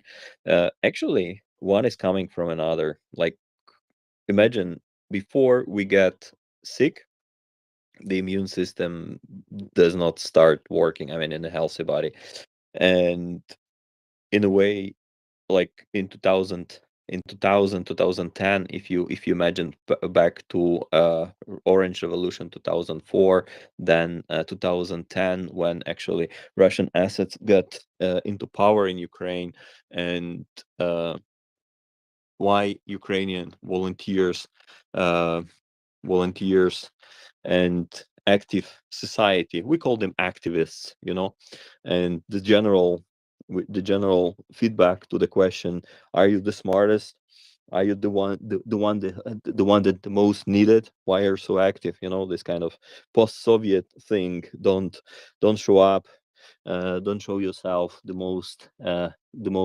one who needs the most. The feedback is always yes, I need the most, and I will act like I need the most, because you know what, back in 2000s, back in 2014, even these days, those we those who are active, those who are supportive, those who are horizontally connected, we were actually hunted, and we are actually hunted by the pro-Russian assets. Stories of uh, you know the story of Roman Ratushny, who was serving in Ukraine armed forces, and he uh, he was killed in the battle. But you probably not many knows the story that he actually was an activist in Kiev, and he was very famous, and his memory will live forever. Uh, for being an activist against the illegal, like building cartels, right? Construction cartels who were actually corrupting the government, and who were getting the permissions to build where is not expected anything to be built, in like recreation zones and so far and so on. And Roman and many others activists were actually doing something that is called the right thing and justice, protesting against those such injustice, in such kind of injustice and such kind of thing that shouldn't be. Many, like you probably never heard, or if you heard, probably somewhere in very narrow circle of people who are pro-Ukrainian, Katerina Ganzuk. She was an activist from Kherson, and she was the one who was always protesting against Russian assets in Ukrainian representation, and she was killed by assassination. She was she the acid. Uh, they used acid, and she was dying in the hospital for probably 90 days. And there was a large campaign who ordered to murder Katerina Handzuk. People were protesting in front of the internal affair ministry. They were protesting on every football match. People were always asking the same question: who have ordered to kill Katerina Handzuk? And actually turned in a big protest movement where the government had to react, and government had actually to find those who were ordering the assassination of Katerina Handzuk. And actually representatives of Kherson were punished for that. They got their sentence, and they're in jail. And Katerina was one of the uh, investigators, and she was working a lot with journalists. She's very famous among very good people whom I've been mentioning before, who are horizontally connected. And she was the one. She was saying, you know what, this story of hunting the activists and uh, turning Ukraine into the swamp where nothing happens, no one protests, and like making Ukraine Russia or Belarus, that's actually something that was rooting a lot to Kremlin. She was one of the first who was saying that back in 2010s. And at those time, if people were like, come on, it's like too much conspiracy. But at the end of the story, these days are showing that time has shown who was right. Another story of Odessa activist. You probably um, you probably know this name, at least you heard it once, Serhiy Sternenko. He is the guy who is volunteering a lot, and who is activist, who is helping the armed forces by making thousands of fundraisers for the drones. And his famous drone campaign that is called Rusoriz, don't ask me the translation, um, is is not is promising nothing to the Russians. Trust me.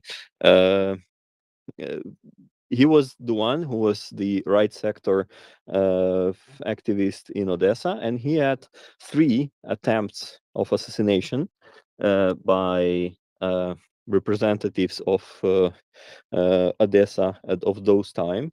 And actually, when he managed to defend himself during the 3rd attempt of the assassination, and in his attempt to protect himself, he actually injured the one who was trying to assassinate him. Worth to mention that he was asking 3 times for the protection to those who are responsible for protecting people, those who said that they protect us for the government funds, and government doesn't have funds, it's our taxpayers' funds, as you know. Actually, 3rd time attempting to assassinate, he protected himself and he injured those who were waiting for him in front of his building in the evening, and they start attempting to kill him. Let's call it this way.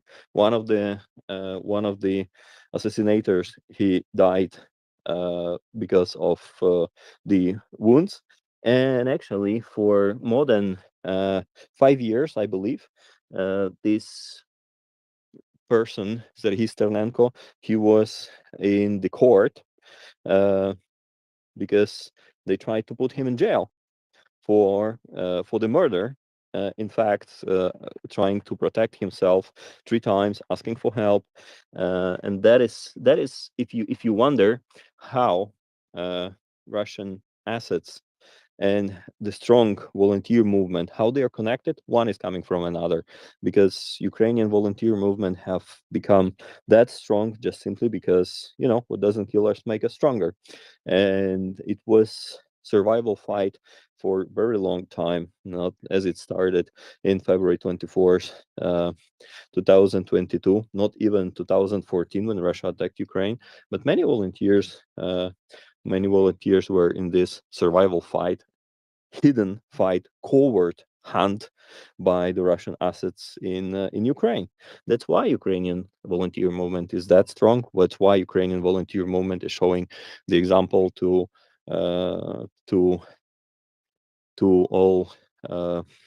all the liberal societies, how the one who is the young democracy capable to protect itself, and giving this example.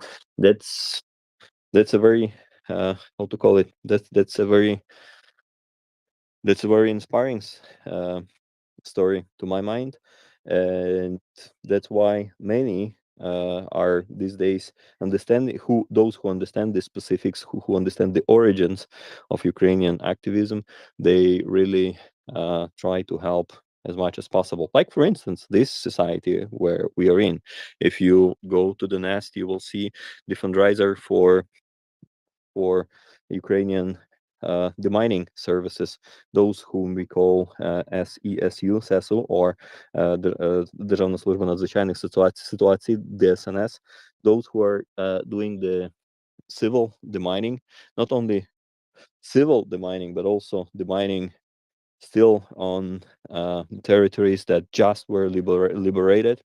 And they have asked for equipment for the LODs, multi-tools that will help them in the demining operations, like deactivating mines, literally, and the hearing protection, because you can imagine working with explosives and having loud sounds of explosions never made anyone's hearing better, and hearing protection is something that they really need.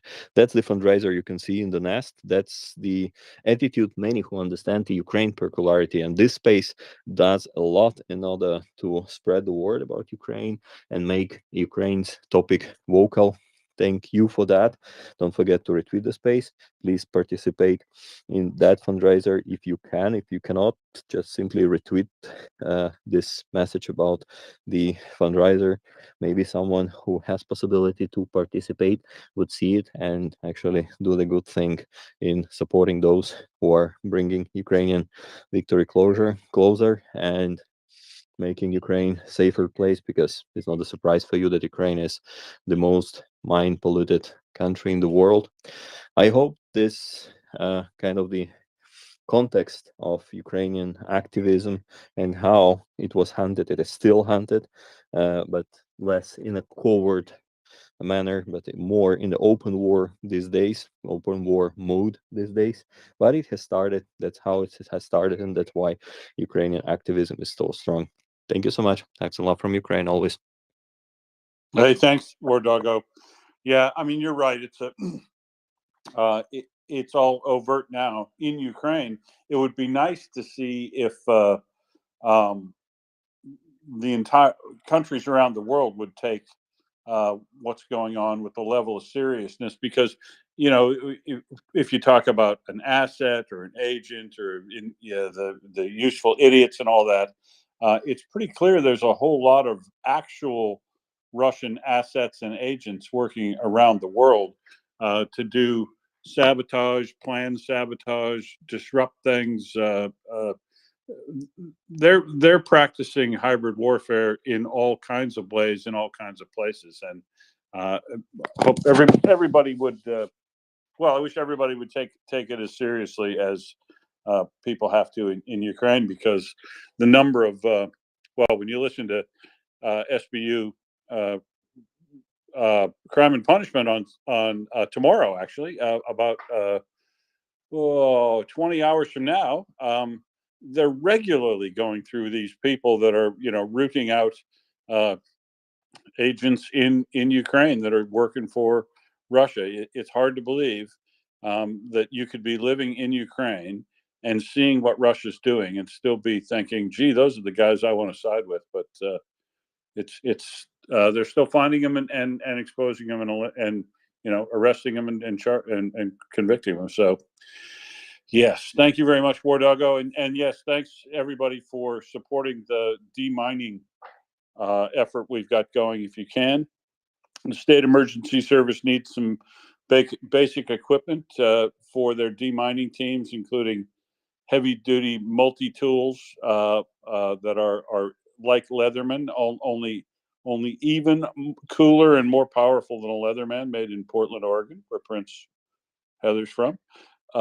And so we're trying to equip them with a whole bunch of those. Basically, everybody needs one. Everybody needs hearing protection, because you can imagine when they blow all these. That's how you deal with mines. You deactivate them and pull them out, but then they destroy them. And when they destroy them, they blow them up. And you got to have hearing protection when you do that. So want to make sure everybody's got the right kit and that they can fit out a whole bunch of people in the state emergency services for that.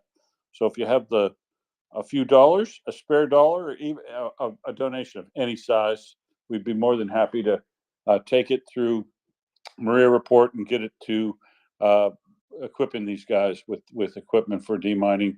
We're a 501c3, meaning we have a full oversight by the Internal Revenue Service of America, and they're pretty hard markers. So you can be assured.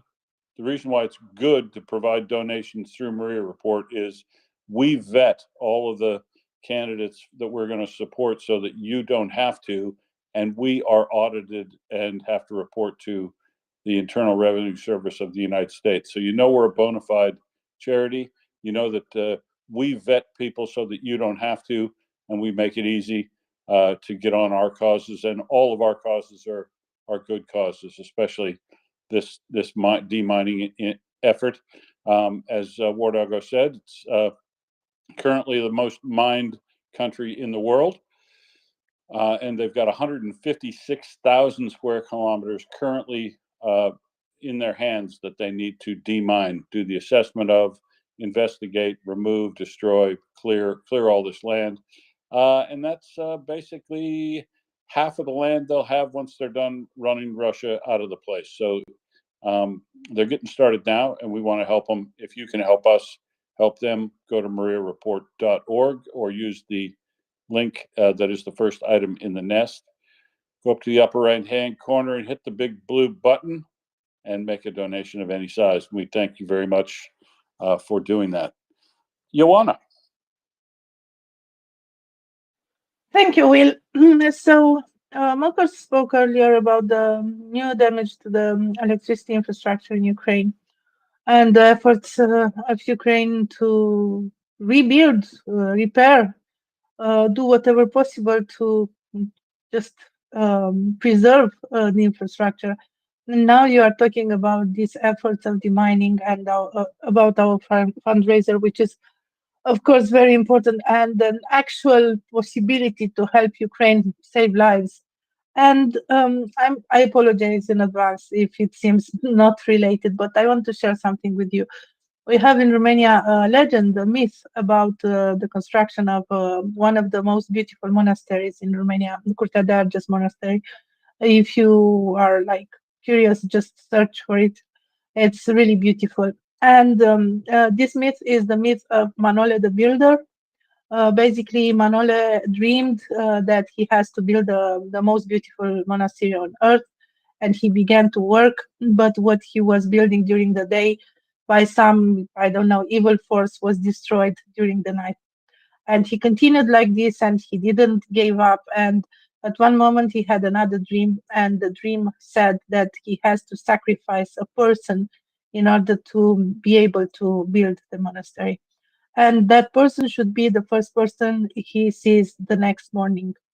And next morning he was already on the working side, and the first person he saw was his wife coming to bring him some food, and he was praying for her to turn and not to not to be the first to arrive, but she did, and she built her inside the walls of the monastery. Basically, he sacrificed his wife for his dream. And I can't stop thinking that Ukraine is doing exactly that right now, sacrificing the best, the loved ones, in order to build their country. Yes, I totally see why you would see that, and it's hard we know from listening to the people who've the stories of the people who've been lost in some of their background, and like the Olympic sportsmen and the poets and mathematicians, just the simple people and all the medics. Yeah, it is. It does Yeah, seem they're sacrificing some of their best for their future. yeah, I'm sorry. I tend to get emotional. I don't know what is with me. I tend to get emotional. But yeah, thinking about energy infrastructure that is damaged by the Russians, and Ukrainians managed to repair it and to rebuild it and to make it even stronger. And they continue their efforts. Talking about the doctors that are working in hospitals, and we did help the doctors with the previous fundraiser, giving them solar powered generators in order to be able to continue their activity in Kharkiv, which is the most affected city right now by those strikes, energy infrastructure. And keep thinking of the double taps, the emergency workers, the first responders that are targeted by the Russians all the time, or thinking about the demining teams that are putting themselves in danger in order to free the territory and to make it safe for the others. So yeah, that's why I thought about this. And sorry for being emotional. That's what I am. What can I say? Sweetie, if this Yep. situation doesn't get you in the heart sometimes, you don't have one. So, yeah, it gets to us all from time to time. And I actually think that is, that particular story does indeed sort of, yeah, have a correlation to what's happening here.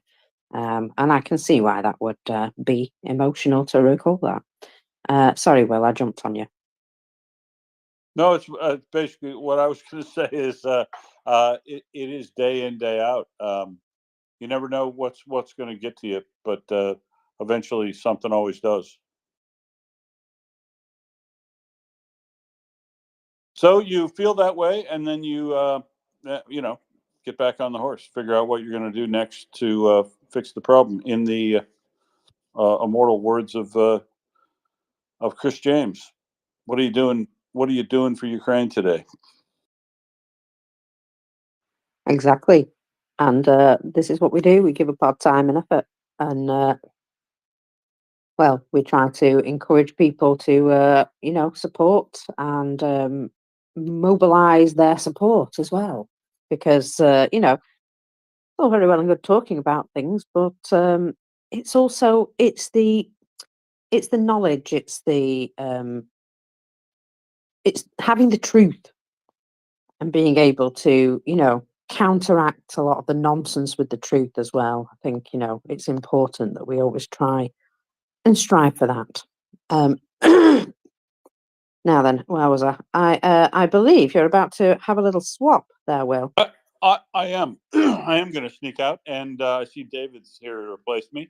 Before I go, I'll say thank you to everybody who did make a donation to the demining effort, and thanks to everybody who sent me through DMs, particularly about the conscription stuff, because I know that's well, some people might think that's a little bit of a boring subject, but I think it's a really important one I keep revisiting, and thanks for the feedback on that today, everyone, and I will catch you all tomorrow about the same time, Markers. Slow claim. Well, thanks very much. And good evening, friends, or good afternoon, friends, or good morning, friends, wherever you may be. Marcus, I was interested very much in this narrative that's been trotted out again by Trump and Farage, or Farage. I call him Farage. Farage rhymes with garage. That's the English way of saying things. It does look really stale, doesn't it? And I'm hoping that this is kind of a turning point somehow, that this narrative is now going to start looking stale, and the associations with Russia are going to start costing these people more than they're bringing them in any kind of popularity. What would you say that, I mean, the Reform Party in the UK at the moment, what's going on there in the election, and does he have any traction really, or not? No. There's a small, loud base that they have, which they've always had, that they're real haters. People who just live their life to hate others, those people. And everybody else basically just looks at them like, really? What are you talking about? Yeah, they don't have a lot of respect, I would say. So, yeah. They had their time when they had a louder voice, and now they're just sort of shouting in an echo chamber. So, yeah. Yeah, so I think, obviously the resonant factor there was the European Union and getting out of it somehow. Whether that decision was, yeah, I'm not going to comment. Whether that was a sound thing to want to happen or not is another question altogether. But yeah, let's just say the fallout of that also goes against him and his reputation. No, that's a good point. So you'd say that there's also a kind of a warming to Europe as a consequence, or how would you say that? I mean, it's interesting in the context of, first of all, Trump, also Macron and the Rassemblement National in France. Trump's seen a downtick in his performance over the past few days. There have been 3 polls out in the US indicating that Joe Biden's overtaken him for the first time in a long time. There's also been an uptick in Macron's position in the French elections, which is good, but it's very, very small. So there's still a really big danger there in France that any predictions are there that they'll move towards kind of a hung parliament. But that's, as with everything else here, it's movement in the right direction, which I think is something to be welcomed. And so, yeah, I'm very curious to know how the UK is viewing things. Yeah, we've I think we've pretty much decided that the Reform Party, they might get a couple of seats, whatever, but they're not exactly worth listening to. They are just like the We Hate Everybody party, and it's all very Britain first, America first, Spain first, France first. It's all this sort of nature. nonsense. And in the communications, you know, that repetition of kind of statements or idioms across those movements, MAGA and Rassemblement National in France, and people like Farage kind of saying the same things in the same way, but, you know, mildly twisted for their particular audience. I think people are starting to see through it, and increasingly that's the tendency. I think the same is true of the AfD in Germany. So the far ends of the horseshoe made big strides forward, kind of on paper, but it was way below what was expected. And you know, as we discussed the elections to death kind of earlier on in the week, but the situation in Hungary has also dramatically changed over the course of the European elections, away from the Orbanite towards something much more centrist and sensible. Yeah, I think the general tide is, you know, what they don't realize is that the minority is very loud, but the quiet majority are the people who vote, and that tends to be what happens. So, you know, minorities can be as loud as they like, but do they have the numbers? Well, no, they don't. So shut up. Now then, I'm going to have to tell you this just because I love the name of the place. Russia has told us they have downed 5 drones overnight, 2 of which were downed in the region of Smolensk. That's right, Smolensk. Sorry. The governor says they attempted to attack one of the military facilities. Of course they did, because they don't attack civilian facilities. See? All objects were destroyed by air defense systems with no casualties or damage, of course. I'm not entirely sure we believe them. But I can confirm that, you know how I was saying earlier that Russia sort of unnecessarily targets, you know, hospitals and education facilities. Well, guess what? In Ivano-Frankivsk, one of the targets that they've struck here was the university. And there does look to be quite a bit of destruction at this facility, I must say. So there you go, just another example of the exact sort of things that they bloody target. Excuse me. However, that said, go on, David. Did you want to add something? No, I'm not add, but there's a question, and it might be something that we want to deal with a little bit later. I'm not sure, but there's 3 oil refineries rumored to be hit, and also a number of drone attacks which are rumored to have been completely repelled. So I'm just wondering if maybe I've read the wrong headline and misunderstood, or if that's something that's kind of ongoing and information is still coming in on those oil refineries being hit. Well, there has been a bit more information on them this morning, and I'll go through it in a minute, but I can tell you that right now there are explosions in the area of Mariupol, and it would appear this was air defense active in the area. Don't know if anything's been hit, but just to note, action going on. And all morning, Belgorod has been full of sirens and drones, and apparently 2 more drones were shot down in Dubove. And someone actually managed to film debris falling to earth in this location. And it is nice to know that Russia give no stuffs whatsoever about where debris falls, because this is quite clearly a residential area that's, you know, having debris fall upon it. Nice. So, however, I have to say I've watched the courtyard video with the playground in the middle, and there are some noises banging in the background, but I'm struggling to see debris, and I don't need glasses usually. So maybe he's just having a panic, but he says there's debris. Look for the debris. Now, there is something else on fire in Russia. Oh yes, there's fires all over the place. And the most recent here is another fire in Novosilicatni, maybe. Now, this was allegedly a large production facility. I'd like to know production of what, but either way,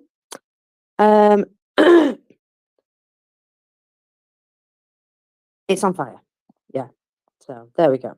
I'm going to try and find out what's going on. Also, a Russian Pantsir missile system was exploding earlier on today in the Belgorod region. And there's another video where he complains that shards are falling from the system exploding. Now, obviously, if they didn't place that system too close to residential areas so that when it exploded dramatically, it didn't rain down bits upon residents, well, you know, that would probably be a good thing to do. But, you know, this is Russia, isn't it? So they just, they took them in between people's houses and then worry later. Doesn't really matter to the Russians whether their, you know, residents are upset or not. But it has been identified as now as a Pantsir S1 air defense system. And again, dismantling Russian air defences piece by piece, making the skies safer for their nightly drone barrages. And, well, it seems like Russia still has about 100 of these things, but hunting them down, taking them out by the very things that they're designed to counter, which is, you know, airborne missiles, I think that's hilarious. So, excellent. Excellent work from Ukraine there. Now, all go ahead. very amusing though. I love it. And it's really good. I think you were talking earlier about you know, Ukraine really needs this year to just sit back and attrit and attrit and attrit. And you know, we might want to see great big movements on the map, and they might happen because Russia might collapse. But there are two big mights in those two sentences, which you know, may or may not happen. So the main thing for Ukraine at the moment is attriting air defense, making Russia as weak as possible, and preserving as much of its own resources as it can. Well, exactly that. Yeah. If they have the resources to just keep attriting them, ruining their logistics, and making deep strikes to obviously ensure that the country's stability is less stable, I just think that's, you know, it's a plan because they can't hold themselves up forever. Not on the rickety stilts that they're now using to prop everything up anyway. So yeah, they kind of just need to wait for them to fall over and speed up that process as much as possible because, you know, the morale on the front line is horrific. They're using blocking troops. It's real World War II shit now. Excuse me. It's just ridiculous that they're even using equipment from that era, you know, 50, 60 years old tanks and stuff like that. I'm sure these can't be in brilliant working order. Everything is a little bit crap. They can't feed their guys, logistics are dreadful, they're running around minefields on motorbikes, for goodness sakes. You know, it's all a bit awful, isn't it? And then you take a step back from that, and their airfields that are nearby have been getting smacked, and you know, their production facilities have been getting smacked, and a bit further back from that, the refineries have been getting smacked, and a bit further back from that, they've got partisans taking stuff out here, there, and everywhere. It's like they tried to infect Ukraine with their disease. And it's kind of turned around on them. And they're finding themselves weaker and weaker because Ukraine's just, they've got better tactics. They're better prepared. Even though it takes time, training troops, really important. Yeah, and their own disease is infecting them themselves, as you were saying earlier. You know, they're eating themselves from the inside out. It was interesting. There was a Telegraph article from our friend Mick Ryan. I don't know where it was, yesterday or today or the day before. but about the turtle tanks. So, this is kind of the peak of the innovation that Russians released onto the battlefield, and indeed it does seem to address some particular issues. But basically, what a joke! What a joke!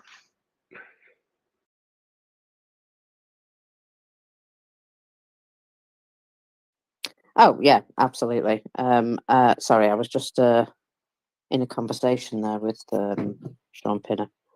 I was like excited. Oh, I'm talking to somebody who's famous. Yeah, there was no problem. There was I mean, I don't know if you saw the article or not, but it was kind of strange the way it was phrased. So it was all about Russia's doing terribly, but they are reacting and they are adapting.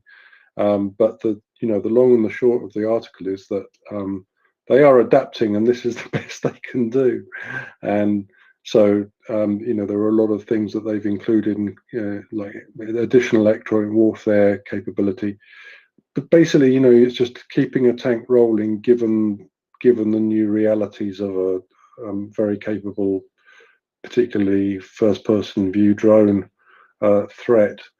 And so they're just bolting things onto that tank to try and keep it safer. And for sure, it's not completely useless, but equally at the same time, Ukraine is adapting even faster and is able to react to that kind of thing in a much more agile way. And that indeed that's what we're seeing. So these things have a minimal effect for a matter of weeks, and then Ukraine finds a way around the latest thing that they've bolted on. Well, yeah, exactly. And we have noticed that their adaptions are becoming more and more desperate. And they're also conning each other by building stuff that looks like EW equipment that then doesn't work and stuff like that, which is not hilarious at all. I was laughing. You were telling us all about that yesterday, I think, Mockers, and that was a lovely story. So I think the story was that there are two majors. I don't know if this is the Dua Mayora Telegram channel or anything associated with it, but in any case, there's a bunch of guys producing these electronic warfare packages, and essentially the thing is it's either a scam or they're just not very good at doing it. So they produce these big suitcase kind of devices that look like they should do something, and they send people off to warfare with them in their backpacks, and they turn them on and promptly fry themselves in the process. So yeah, I mean, EW is a highly advanced and not simple thing to be doing in terms of technology. And really, if you want to be good in electronic warfare, you're going to be dependent on components, not from Russia, right? Or not from China even. You're going to be dependent on components that come from advanced economies like Japan, South Korea, the United States. Now, there's no doubt that there's a big loophole or big, let's say, gap in the sanctions regime and also the enforcement regime. I'd say the enforcement regime even more importantly, which means that some of these components are making it into the market, but not in an industrial way in any way. So as your story illustrates, producing updates to electronic warfare equipment which are intended to address new threats from the Ukrainian side are basically ineffective and produced in somebody's bedroom or kitchen. So with a very low quality threshold in production process, if you can call it that.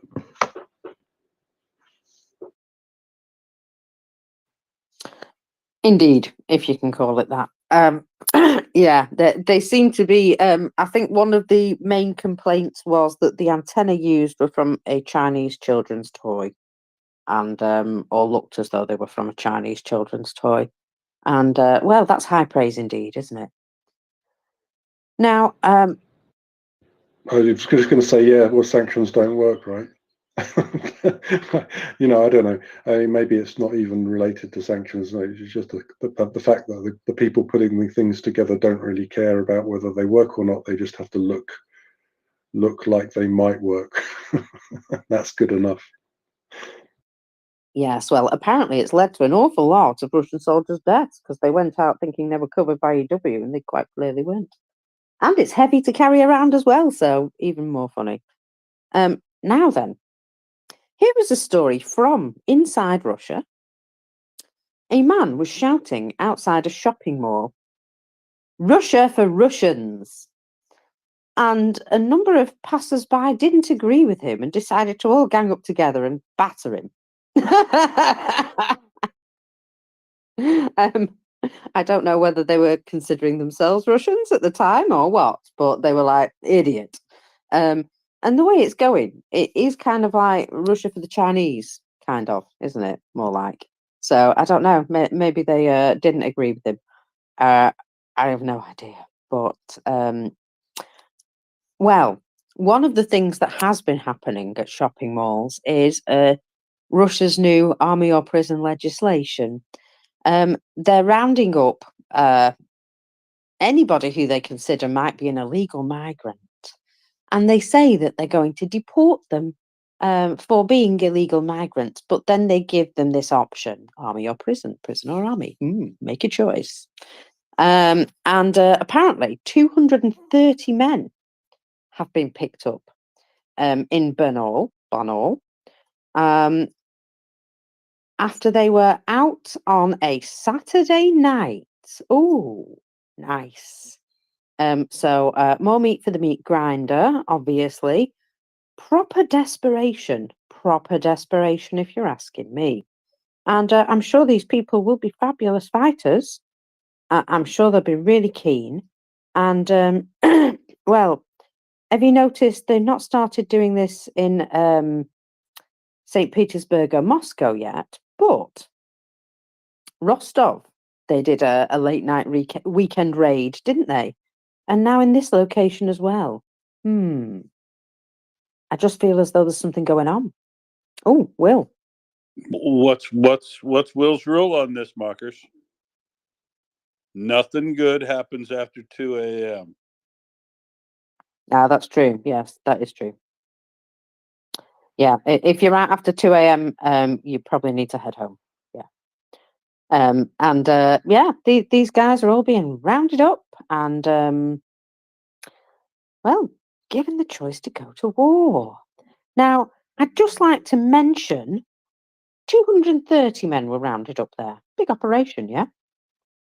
How many did they lose in Ukraine yesterday? 1,110? Not really going anywhere to replacing that figure, is it?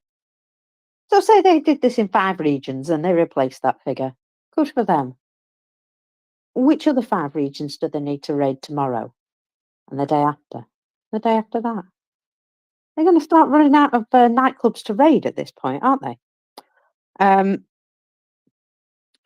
So, yeah, I wanted to point that out. Someone wanted to speak? Go ahead, David. You're absolutely right, but I mean, there was a thread I did a bit earlier today, and I think you were talking about it as well, which is the Ministry of well, I can't remember exactly who it was now. Ministry of the Interior, the MID,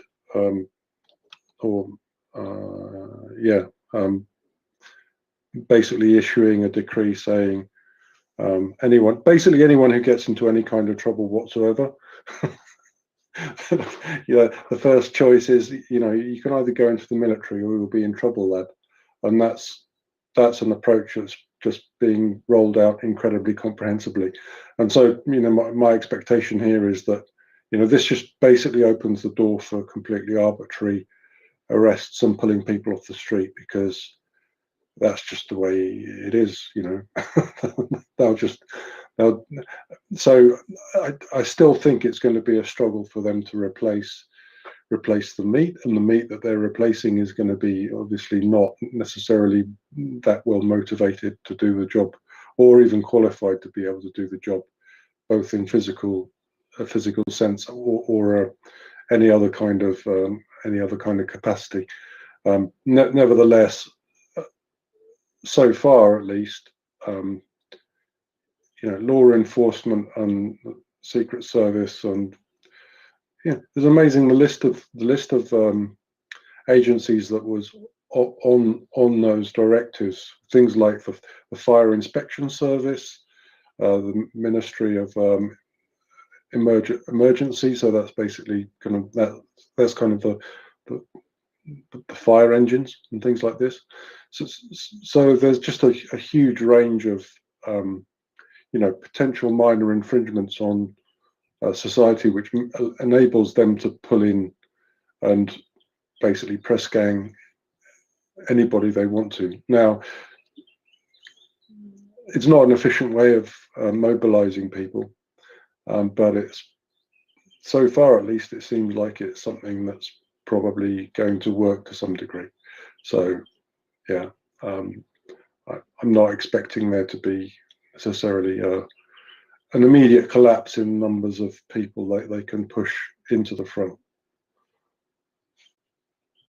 Not immediately, but I tell you what, people are going to stop going out to nightclubs, aren't they?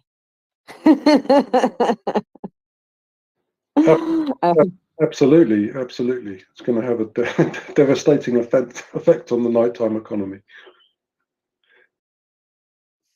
Yeah, I wouldn't be keen to go into a nightclub when I'm hearing about this keep happening. So yeah, it's it's going to have an effect on their economy in general. Now, I've got a couple of things on my list here, and I keep losing what I'm actually supposed to be talking about.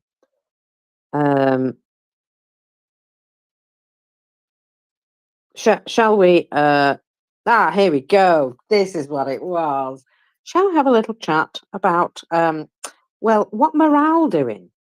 Because I can tell you what morale's doing. Morale is drinking a lot of vodka. Yes, that's right. Despite losing a proportion of the population, Russia appears to be drinking more this year than in the last 10 years. Alcohol for medicinal use, perhaps? Only because, they've run out of antiseptic. Maybe. Anyway, alcohol consumption in Russia has risen to record levels since 2015. Experts say that the increase is partly due to psychological stress. Factories hire more workers to make tanks and artillery shells. Incomes of the lower classes have now risen. This allowing more drinkers to switch from the much cheaper homegrown moonshine to store-bought vodka. At least their brains won't rot immediately. Anyway, good for them. So, the Centre for Alcohol Market Research, Vadim Drubiz, announced such. It is noteworthy. In 2017, the level of alcohol consumption reached a minimum. But first, the pandemic and the war made their own adjustments. So, apparently, because they've now got more money in their pockets, they're buying more store-bought vodka, and so it's showing up as them suddenly drinking an awful lot more than they used to. And I, again, think, a smaller population, but an awful lot bigger alcohol consumption. So those Feels figures, like that might lead to accidents. those figures are per person, are they, or are they the overall shop bought vodka? Oh, it's overall a shop bought vodka, basically, yeah. So they're going on sales figures there, and an awful lot of people are purchasing vodka, apparently. Yeah, there's. I mean, it's interesting, isn't it? It could be. I don't know. There could be lots of things affecting that number, but yeah, it's no surprise really that they're drinking more either. So yeah, I don't know. I mean, it could be, for example, something like medical alcohol is harder to come by, so they're buying it in supermarkets instead. Well, that's the thing, isn't it? Because a very strong vodka is actually a clean substance, and you can actually inject it directly into somebody's veins when they have been poisoned. And basically, getting somebody drunk like that gives the body a different thing to do, and it processes the alcohol and flushes the poison out of your system instead, because it sees the alcohol as a bigger priority. And so it actually How protects on you earth from know these being things, Mark? damaged. What did you get up to in your youth? How do you know these things? Well, this actually came from a veterinary program where they injected a cat with Blue Label Smirnoff because it had eaten poison, and cat's life was saved, but he was drunk for 2 days. It's hilarious. It reminds me of I think it was it Language Learner? Language Learner was talking about the use of ketamine in warfront medicine. That was also pretty amusing. Oh yeah, it's like an animal tranquilizer, isn't it? So yeah, indeed, it is. I believe it makes people hallucinate and things like that. So fun. So shall we have a little look at what's happening in Russia? Because you know how everything is turning towards the war. You see, everything is war, and war is everything. And so they've been doing so well in Ukraine. They're actually now making a a college course, a college major in basically trolling and propaganda. Now, we know they have special schools that do this sort of thing, but this is now becoming a part of the curriculum because, you know, part of the curriculum.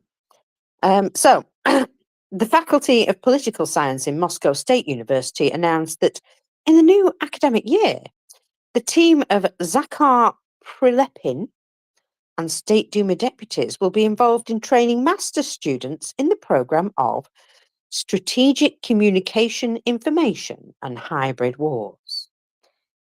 I wonder if they have a meme making section. That would be funny. Because they really are crap at memes. So the guy who's been heading this, what did I call him? Zakhar Prilepin. Let me just have a little quote from him. Mercy would be more of a crime than murder.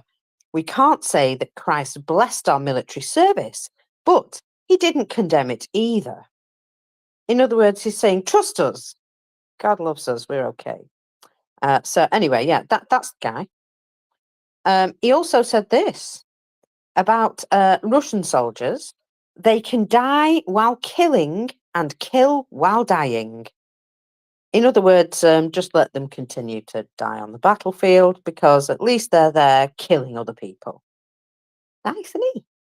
And here's another one. We no longer have to attempt or pretend to be good. Well, that's true because it really is sort of very out in the open now for you, Russia. There's no ambiguity really about what you're up to. So, yeah.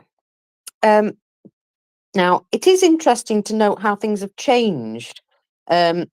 Previously, this guy exposed the realities on the ground versus official statements, and yet now he very much toes the propaganda line. Previously, September 22, he was bemoaning the lack of Russian troops. And he said they needed more people who were battle ready, and they required as well, in order to defeat Ukraine, to subject them to complete starvation of cold deprive them of all running water and functioning systems, and only then would they be defeated. So you can kind of see what kind of chap he is. But despite that second statement, he actually did show some footage that wasn't very complimentary of Russian soldiers, and yet now he does nothing of the sort. He is very much the party line man. So anyway, the material of this fabulous strategic communications course indicates that graduates will receive a qualification in the field of what they call conflict studies. That sounds exciting, doesn't it? Conflict studies. So Prilepin says he's completely left politics in November 2023, by the way, and that's why he's doing this new job. Let me see. Since 2016, he held the position of Deputy Battalion Commander for work with personnel in the Donetsk People's Republic. In 2019, he founded the For Truth movement, which was later merged with another movement called A Just Russia. Since February 2021, he was co-chairman of the party. In November 23, he suspended all political activities. Wonder why? Well, Prigozhin planned to address the Duma with Surovikin, and would you believe one of the parties that supported him was the party A Just Russia, Patriots for Truth. One of the leaders of that party was Prilepin, who apparently survived a car bomb around that time as well. So apparently, hours before launching his June the 23rd mutiny, he had planned an address with the Duma denouncing Shoigu, with Surovikin stood at his side. The speech was apparently prepared in secrecy and cancelled at the last minute, choosing action over statements. I don't know how true that was, but it does seem that this guy was one of his backers, and suddenly he got out of politics around that time. I have a funny feeling he was probably encouraged to get out of politics and go and do something else quickly before you lose your arms and legs and your head. So anyway, that's just interesting to know. So one of the things. Oh, go on. Yeah, I was just going to say, yeah, it's very interesting. So there's this. I mean, the whole Wagner thing in Prigozhin was originally a GRU operation completely. So there are a lot of kind of rumors and discussion about, whether there's a kind of internal warfare going on between the various arms of the security state, and this could be some kind of indication of that kind of thing going on. There's another view which says that the whole thing is in fact just staged, and GRU is still part of the security services, and whatever they're up to is just part of the overall theatre that they're putting forward. And it's very difficult to know what's what, and it doesn't really matter either.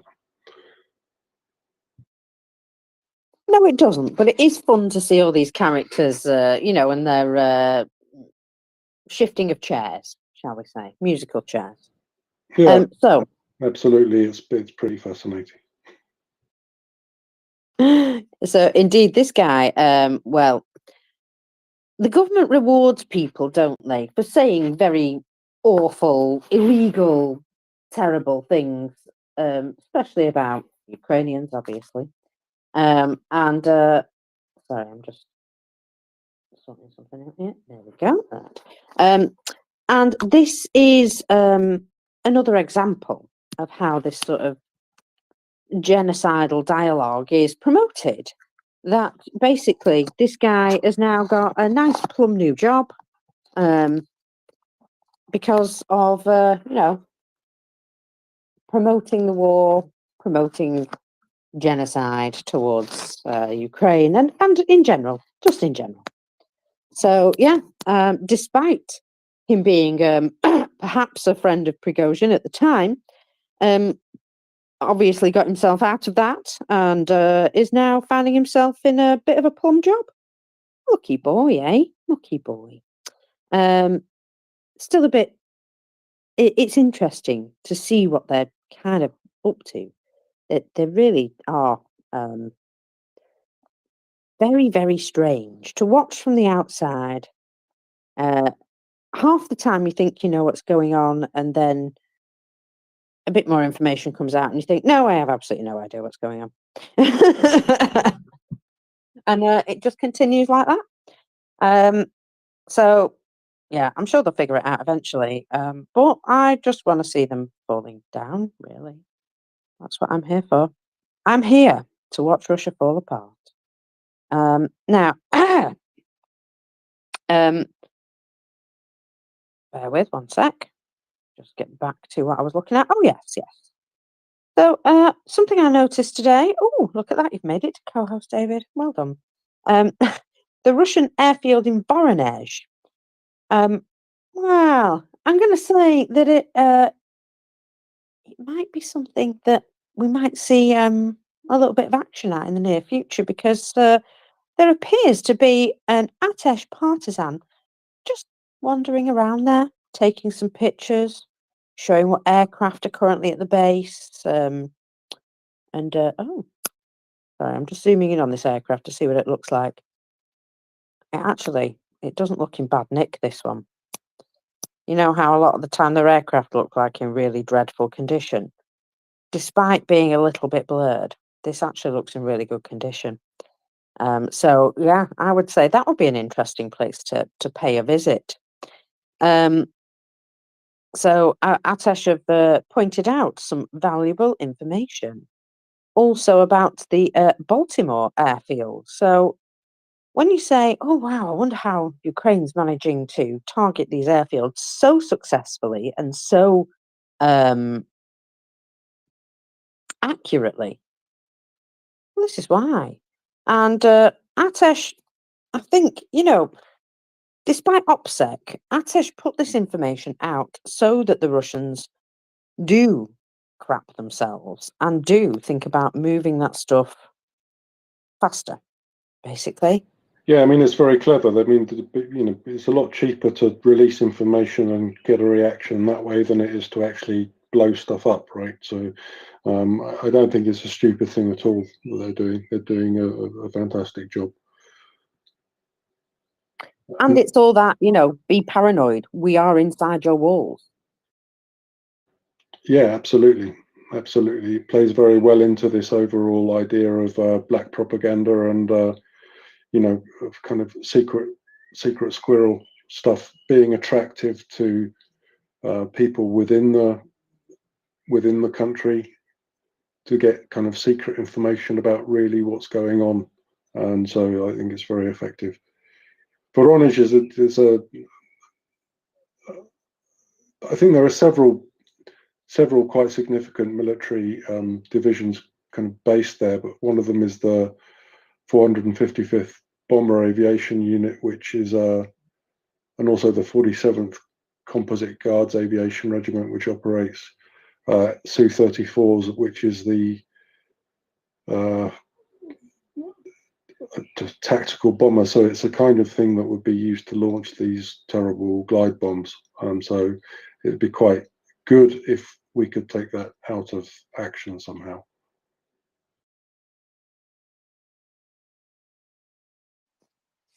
I think Ukraine's probably already working on that. Now then.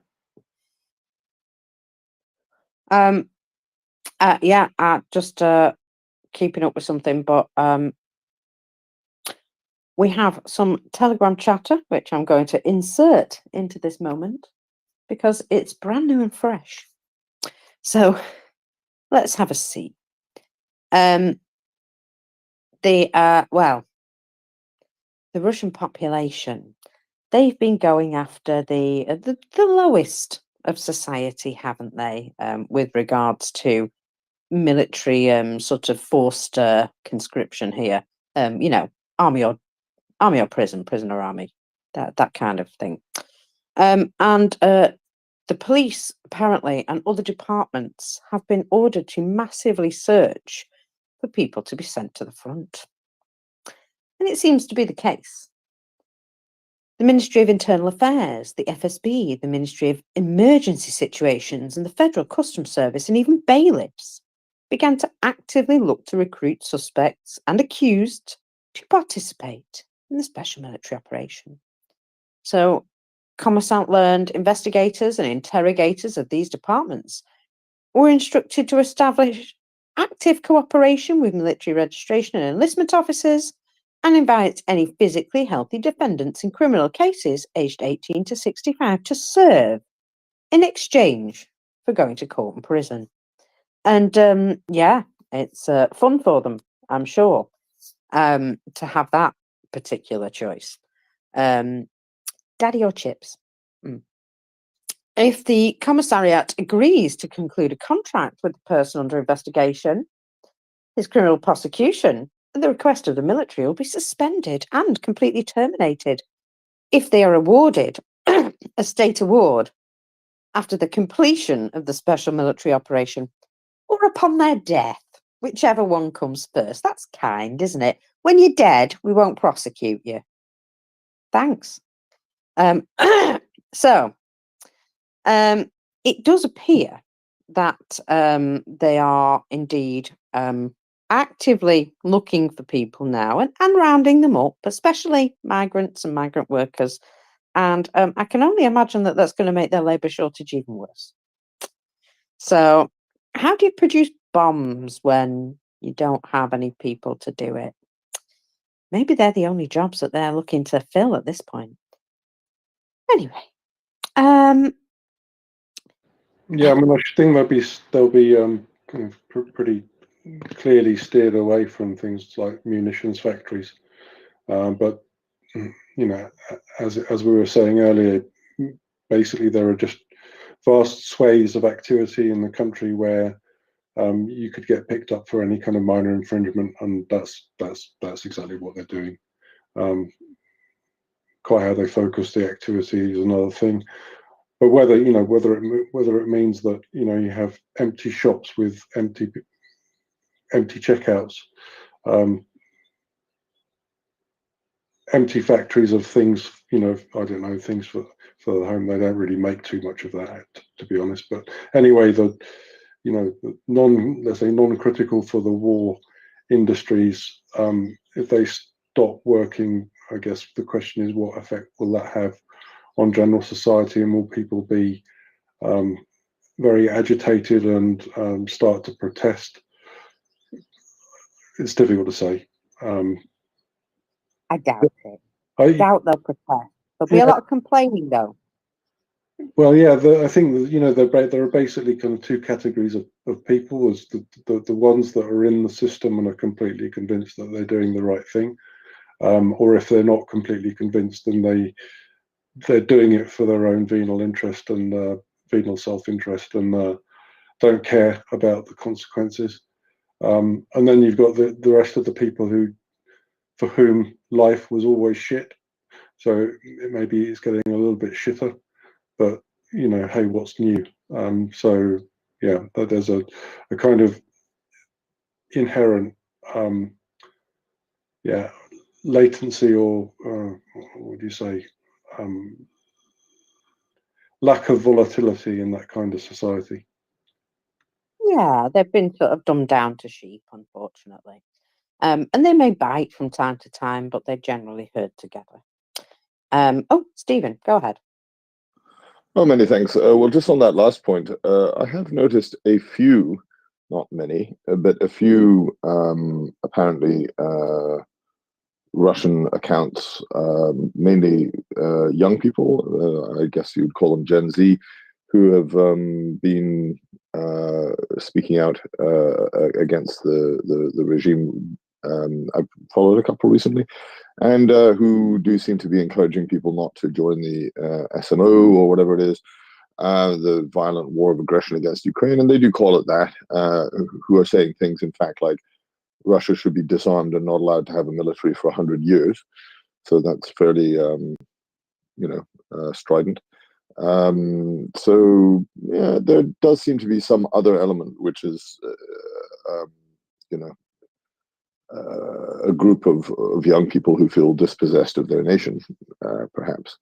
And there's that guy who goes around interviewing people on the streets in Moscow, clearly subversively, asking them questions about what is going on. I haven't seen his channel in a little bit of time, so I don't know whether he's been arrested or not, but I'm surprised if he hasn't been. Anyway, I didn't really come up to speak about this. I was curious about David. You said earlier when we were both discussing Prigozhin and the possibility of the revolt versus a sort of political statement with Surovkin. You mentioned, David, that there was a theory that somehow this might be all internal intelligence theater, but I've thought about that over the last few minutes. I truly struggle to see how that could be the case. Could you, if you don't mind, just briefly reverting to that point and expanding on what that theory might be, because it puzzles the heck out of me how it could be that. Thanks. Yeah, well, as you know, the KGB was split up into various different organizations over the course of the 90s, and GRU was kind of relatively young one, and it was in particular backed by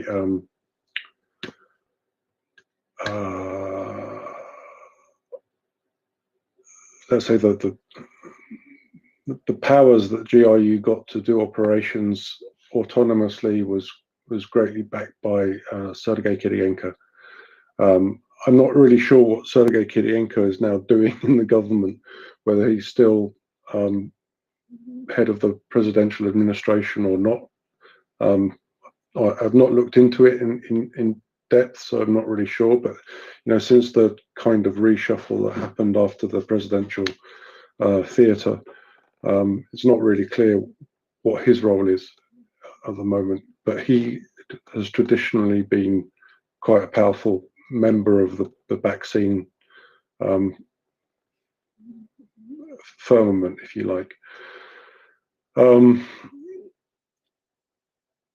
the question about Prigozhin and what that was all about is I think a pertinent one. So it on the face of it, it does look like it was a complete mutiny. Maybe it was, but there is another school of thought, which is that all of this was done deliberately on purpose to make, first of all, Russians feel threatened by the situation, and thereby creating a motivation for further clampdowns and further, let's say,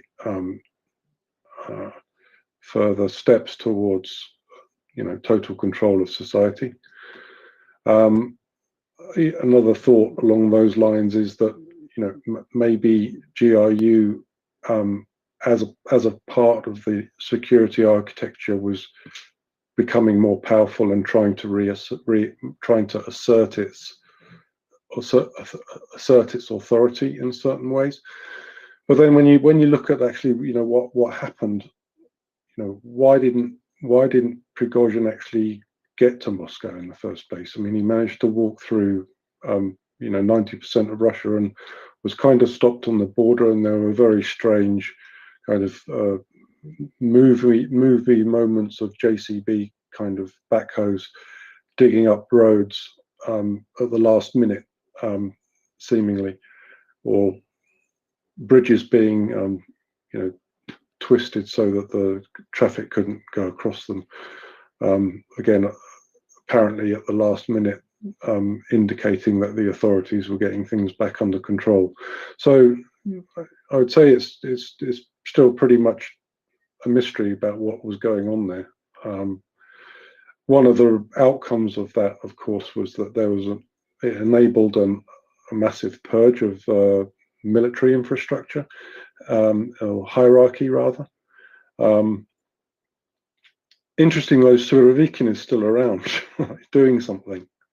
doing something or other. And there are, persistent rumours that Surovikin will in fact come back. So, it's in that overall context. I'm sorry that I can't be more specific about these things, but it is what it is, and I can only see so much. There are a lot of things that are going on in the shadows that we just won't ever find out about, or if we do, it'll be in a decade or two's time. Stephen? Yeah, well, I can see I can see what you're saying. I'm going to take Occam's razor on this one. I mean, Wagner was their most important, most effective fighting force. It's what won them Bakhmut. Without the glide bombs, Avdiivka could never have occurred. They took Bakhmut without glide bombs. They also shot down 13 aircraft on the way up to Moscow. And it strikes me as extremely unlikely that the powers that be would have allowed the general jubilation that we saw in Rostov-on-Don when they arrived in it and were greeted as heroes and liberators. Those images hang in the air, as does the fact that a significant proportion of the pro-Z propagandists and hardcore supporters, both internally and internationally, considered Wagner their great hero. I mean, look at that idiot Jackson Hinkle recently, who no doubt will be brought to justice for this, but in Berdiansk unfolding a Wagner flag. It strikes me as unlikely that that it was a great power move overall to basically admit that your best and most vaunted and for the hardcore supporters most beloved group revolted against the state and then was destroyed by the state, and certainly is dispersed and is gone. I mean, they bulldozed and paved over all their cemeteries. That definitely happened. So whereas I can see the logic in the first idea, it feels almost as though that itself is black propaganda being put out by the state, to sort of say, oh, well, we were in control of all this, really. I don't feel they were. And as to Surovkin being still around, well, he's the only, during the Kherson-Kupiansk Izium counteroffensive, if he hadn't made a very effective strategic withdrawal, well, what was then called the Surovkin line, Russia would have lost that year. At least, certainly, if the West had also, so if he hadn't been there, and if the West hadn't dithered about supporting full on at that point, because if those two things had happened, this war would be over, I'm sure. So Surovkin being still around feels just like, well, they know he's actually their most effective general, and while he's been in disgrace, they can't quite get rid of him. And there are precedents for this kind of thing. In the Second World War, there were one or two generals who were very nearly purged, but then held on to because they were just too useful to Stalin in his times of desperation, and eventually were rehabilitated. I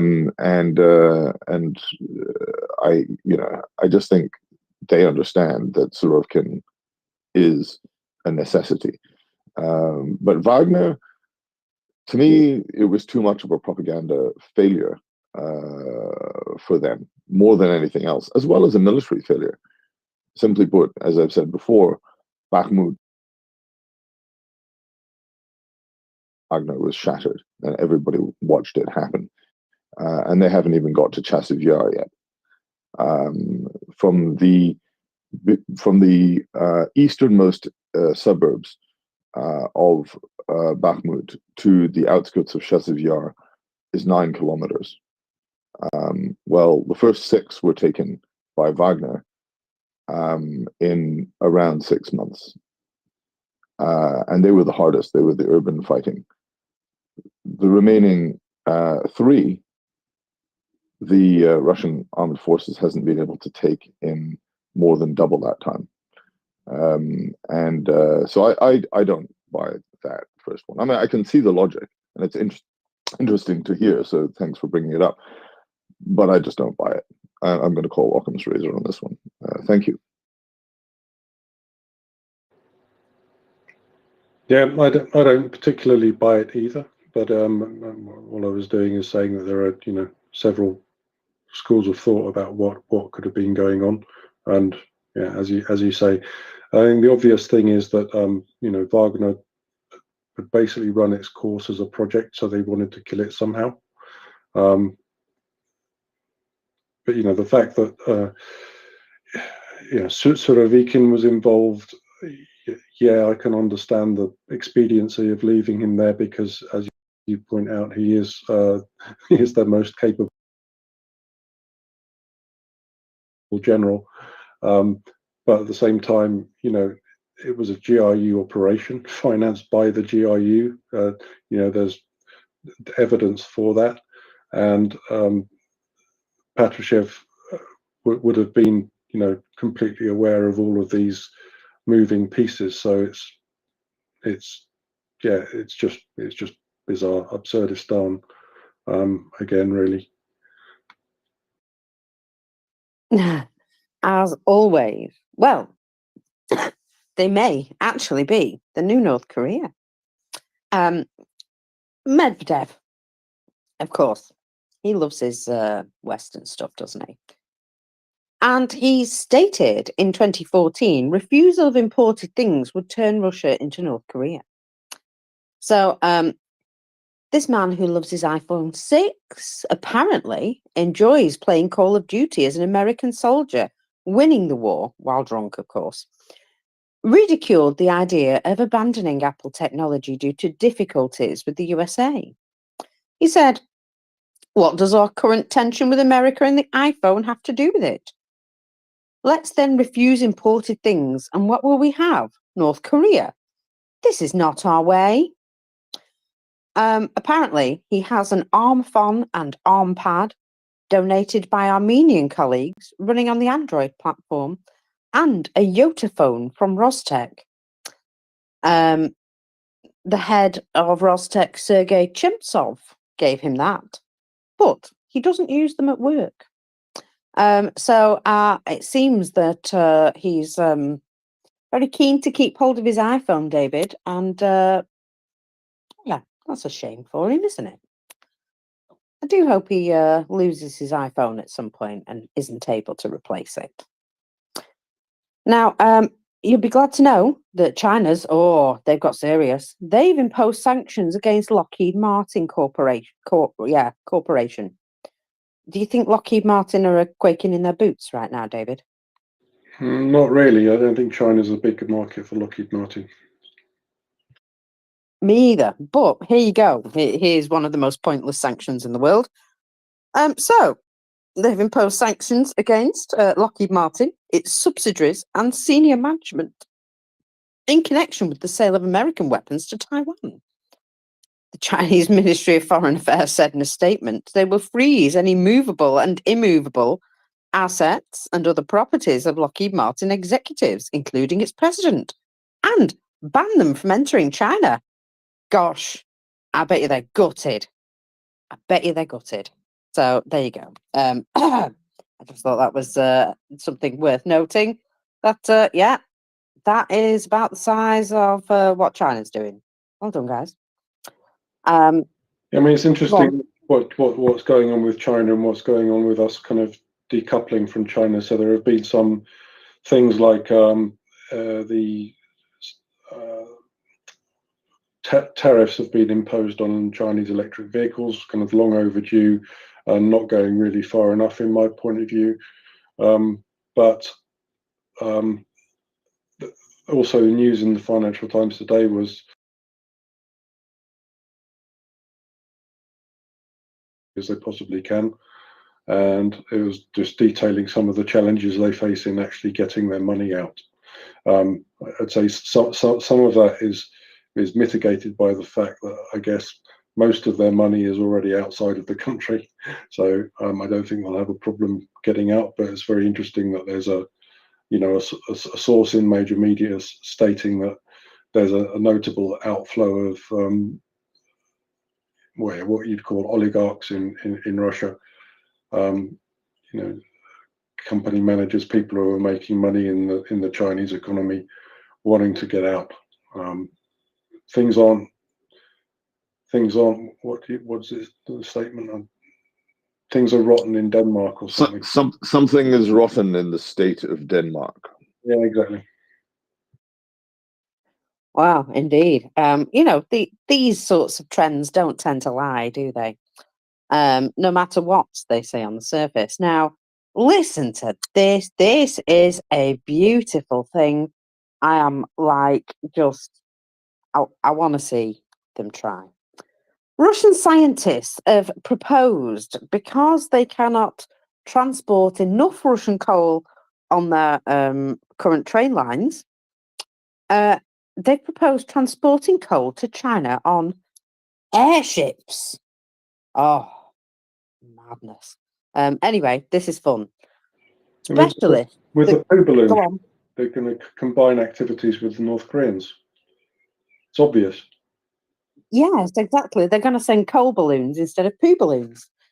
So, specialists, the Cubas State Technical University, are developing an airship for removing coal from the deposits or processing plants as an alternative to rail transport.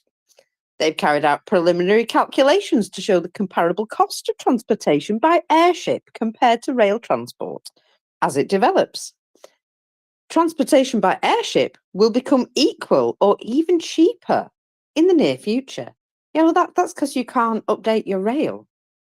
I just think that's hilarious. Anyway, so now they're going to do that. They're going to develop some airships, apparently. Stephen. Oh my Lord.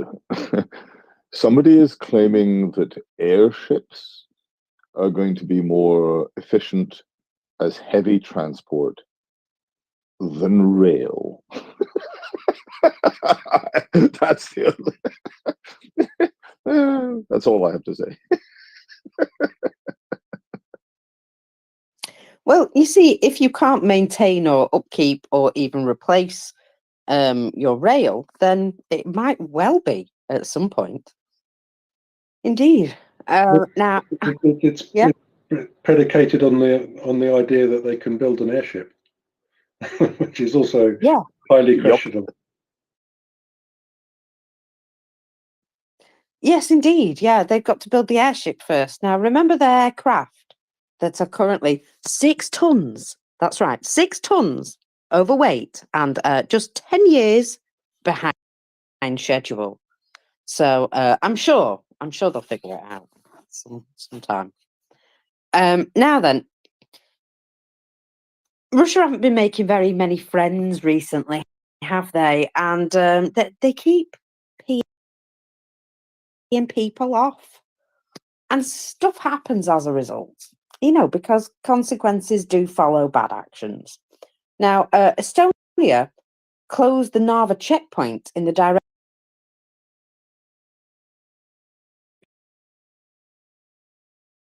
to completely shut the border. Estonian border guards blamed Russia for the situation, of course, and the Russian border guards blamed the Estonian border guards.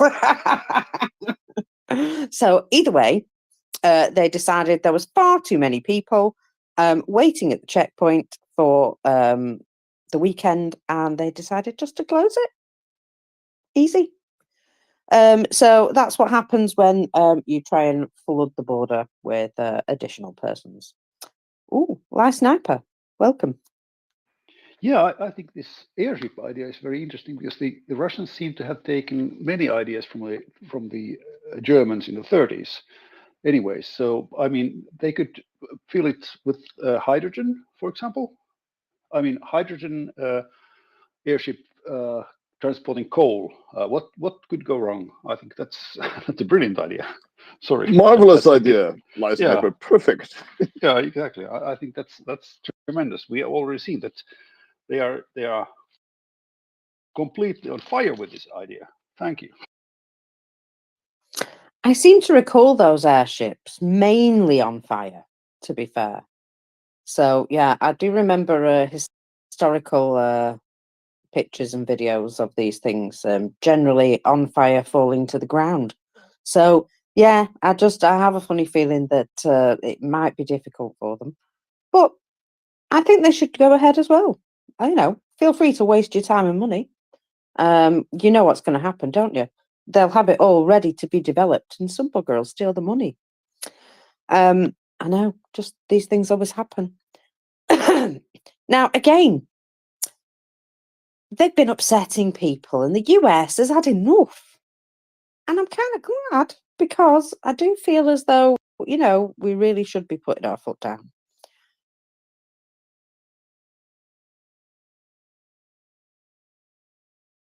Book, completely close them.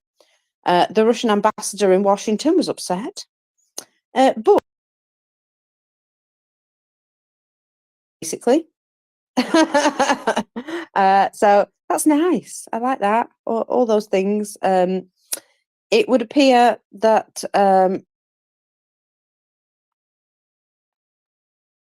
they're losing friends and influence all over the place. And well, that's what you get when you behave so badly. Yeah. So what's going on? So fighter bomber has been saying that Ukraine are using so many drones, especially when they're attacking like places like Crimea, that they're causing them problems. You see, they counter naval drones with helicopters, and they counter air drones with air defense. And when you send them at the same time, these two things are both out in the air at the same time, and accidents happen. And he says when Ukraine launches rockets and missiles at the same time as sea drones, it increases the chance of them shooting themselves down. And guess what? Yesterday, they claimed to have done just that. A naval aviation helicopter. What's pictured looks like a Ka-29, can't be confirmed, but they are indeed using combined arms against themselves.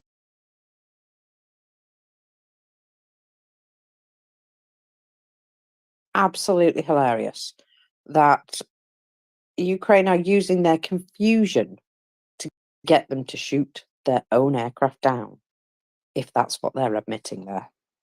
That's basically what they've said happened.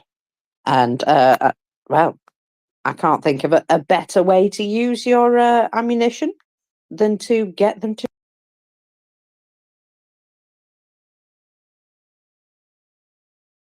Today, I did notice that there was a Ukrainian drone operator who recorded two groups of Russians actually doing that, shooting at each other. I know morale is bad on the front line, but I can't imagine that, that's really good as a cohesive group.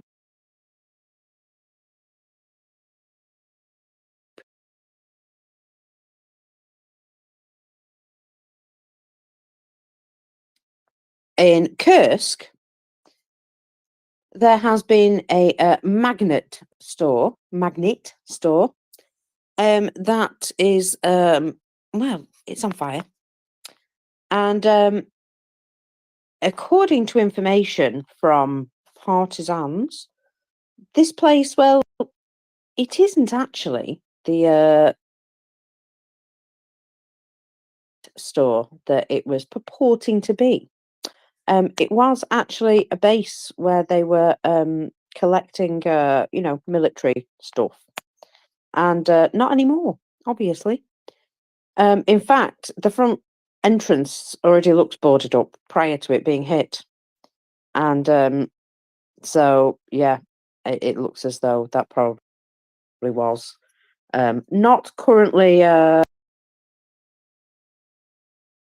and funnily enough, Ukraine found out about that. Wonder how they found out about that. I can only suggest that they have people in their walls.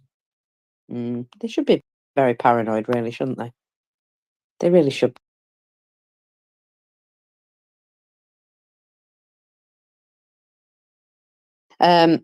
So, what's been happening on the battlefield? Well, what have Russia got? They've got a lot of old stuff, haven't they? For some reason, if we look at the BMPs, we can see that the BMP-1 for the last 2 months has declined sharply in use, both in absolute terms and as a percentage of total losses. So there's some thoughts on this, and I'm going to go through them. So the BMP-1, an infantry fighting vehicle, or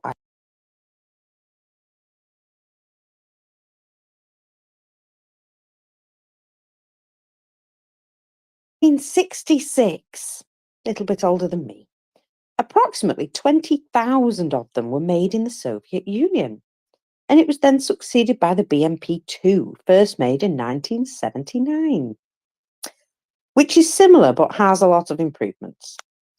So before the war,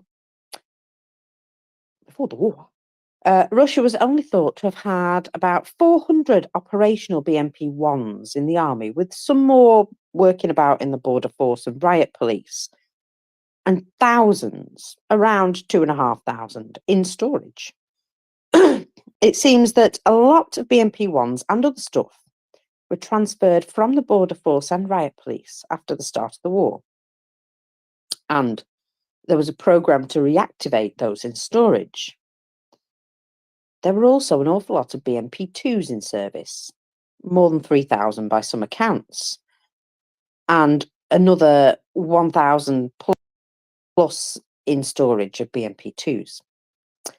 Russia also has a number of multiple types of specialist vehicles based on these chassis, but we're not going to count them for this. Okay. So, they also have the BMP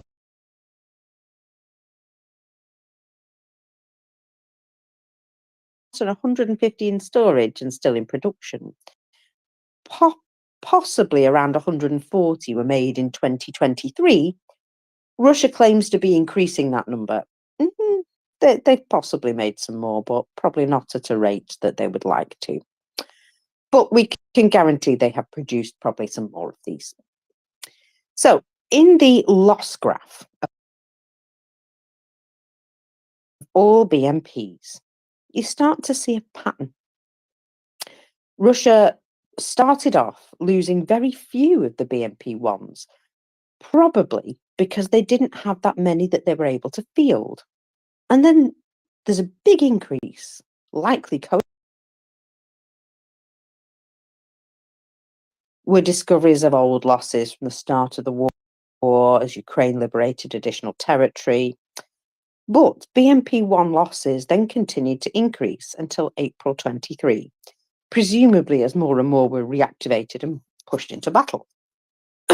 However, from June 2023, BMP-1 losses gradually declined. This was likely Russia realising that BMP-2 were a lot better, and they prioritised the reactivation of those. If necessary, they even cannibalised parts from BMP-1s to get BMP-2s working. But from April 24, BMP-1 losses have now significantly dropped. Also notable is in the last 3 months, the proportion of BMP-3s has also declined. Not a huge decline, but it's at a time when they're still supposedly being made and Russia claims to increase the rates of production. What happened? Using loss data to try and estimate the size and composition of different types of Russian equipment is not really the best way to scientifically do it. There's lots of other ways and means, and it does miss out a few things because, there may be quite a number of lucky BMPs that have been successful of getting themselves out of the battlefield before being lost. But still, it's part of the data we have, and it's one step up from guesswork. So this is why people go through this stuff. Now, lots of OSINT people think Russia is prioritizing BMP-2 reactivation. And it's logical, although Richard Verica here, who goes through these losses and makes the beautiful graphs, disagrees. He thinks the gradual decline in BMP-1s from June 23 to March 24 was likely because at that time they were indeed prioritizing BMP-2s. But over time, it becomes harder to do that. And by March 2024,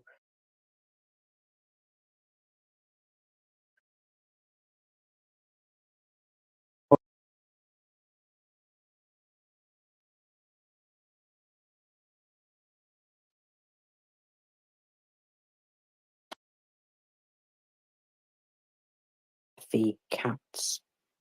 Now, I have no proof of this, and I could well be wrong, but from other countries. And this boosted the total BMP-1 and 2s, lowering the share of BMP-3 slightly, and enabled the Russians to swap some BMP-1s for 2s on the battlefield, giving them better equipment and enabling them to return some BMP-1s to the right police and border force. A supporting bit of evidence for this theory is to look at the variance of BMP-2 losses. Russia was increasing the percentage of BMP-2s that had been upgraded, mostly to an improved SB3K DZ variant. But from March 2024, an increasing number of the BMP-2 losses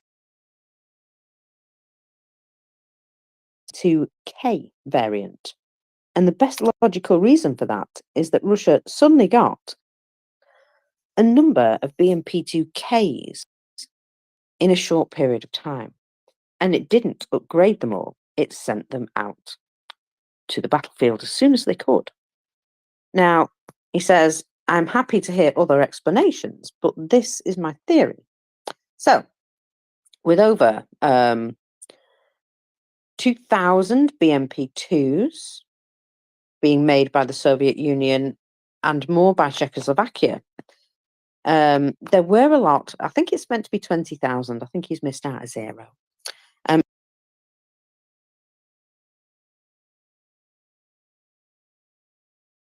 Operators, 5 of which are NATO members, plus Ukraine. So all of those can be ruled out as suppliers.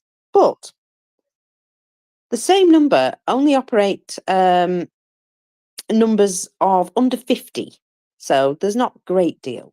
So no one would be supplying any quantity that could make a change to Russia there. And there are a few strong Western allies in the list that can also be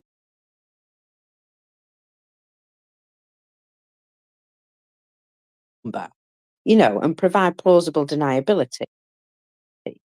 Like getting a lot from somewhere, but or just getting a few from lots of places, or just leaving it ambiguous as to who supplied them. Obs. So Belarus is one of the obvious suspects. They sent a moderate number of T-72s over a year ago, and they could indeed have had a fair amount of BMP-2s also.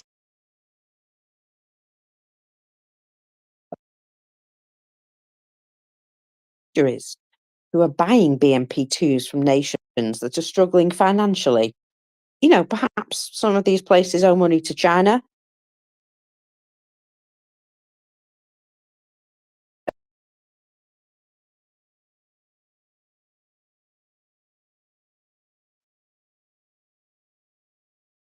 additional plausible deniability, remember. When the US started to help the Afghan Mujahideen in 1970, I have no actual evidence of this happening, but it is certainly possible. So it could be that over the next few days or months, the losses revert to normal, or there's some other unknown at play here.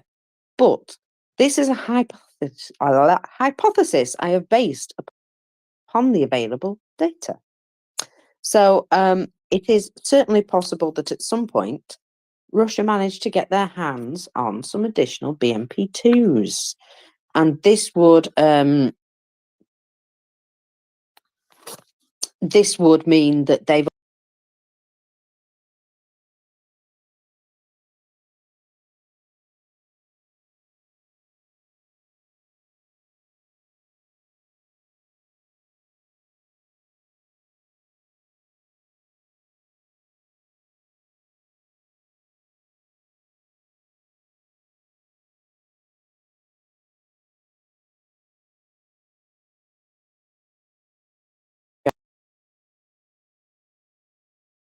completely, or at least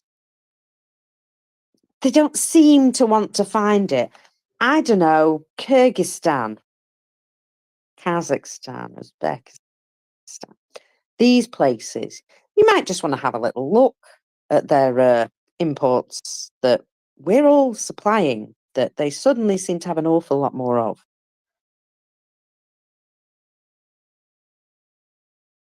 And when they say they cannot find them, or at least cannot stop them, I think there's a bit of a will to do so also involved in there. Do they want to? Because we really should want to. Anyway, but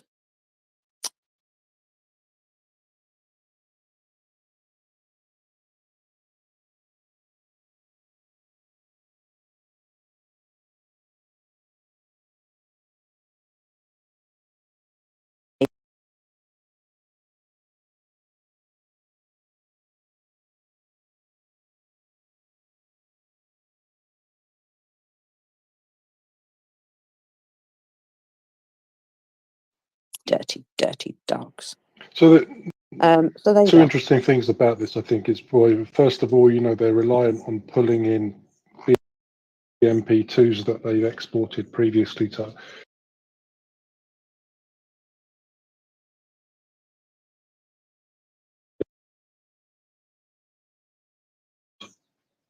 I think you're right to be kind of fairly adamant that we should be doing a lot more on this kind of thing.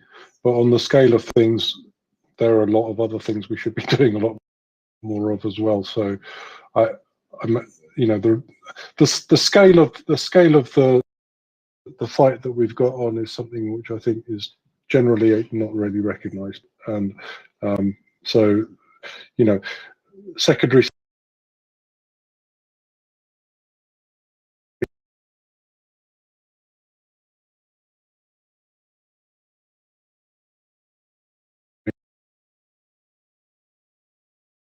anything that we're providing Ukraine with. From the numbers, we're also seeing, I think, tank losses and BMP losses quite low at the moment, if I'm not wrong. That they've dropped off, right, since Yes, they have dropped off recently. And you know, you have to wonder why this is, and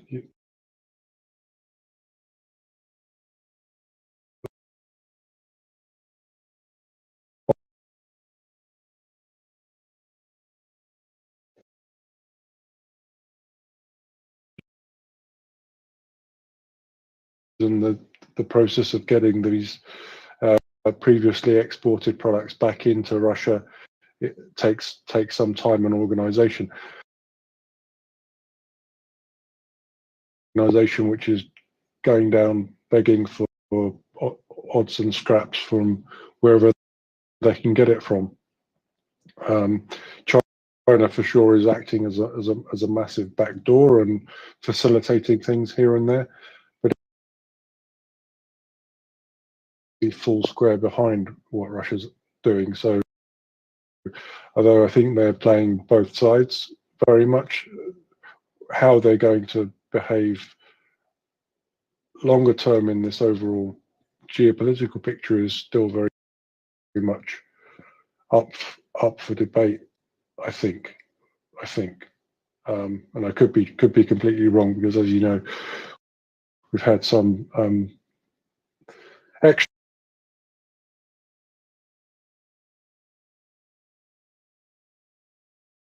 Yeah, I mean, China could flip either way, but Russia certainly looks like it is really suffering.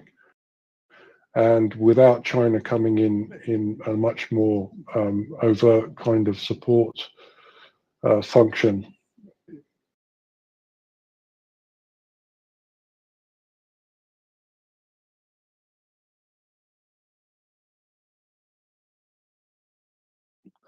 BMP1, BMP2, any old iron. Well, sorry, apologies, but you know, given the pivots of India and Turkey was that your recently, Dick Van Dyke? It was about that level. Actually, it might have been slightly worse than Dick Van Dyke, but yeah, I have a parrot joke that I can tell in a quasi London accent. That's about it. Sorry, apologies to our dear listeners for their ears, but you kind of get the picture. The point is that these things are increasingly just becoming scrap metal, even to the nations that operate them. They're watching what is going on in Ukraine with increasing horror and aghast.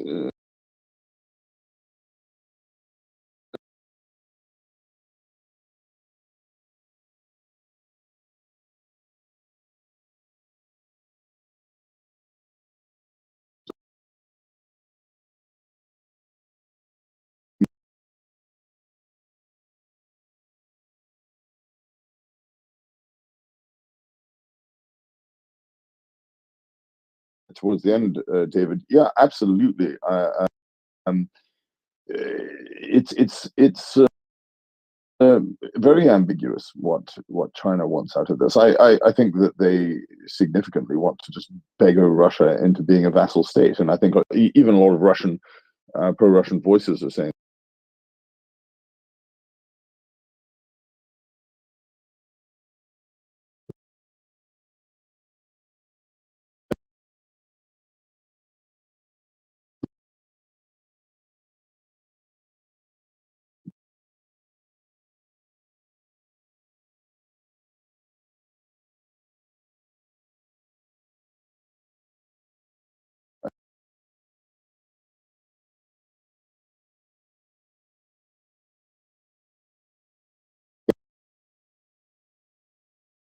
One of the things one of the big features in the parade was hundreds and hundreds of children holding up sunflowers.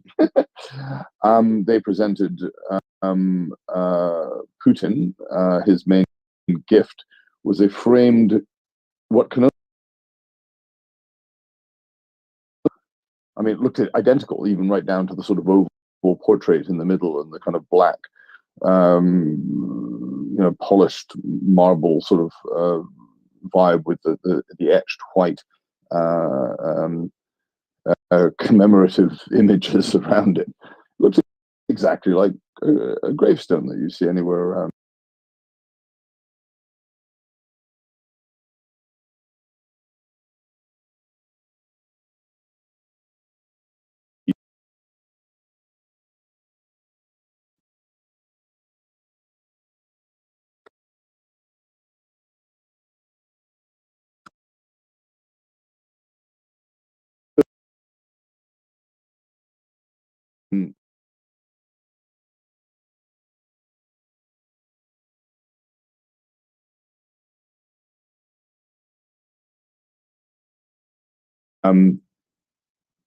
That was deliberate signaling, and even down to the little drive about. Sure, it was a Russian vehicle, but it was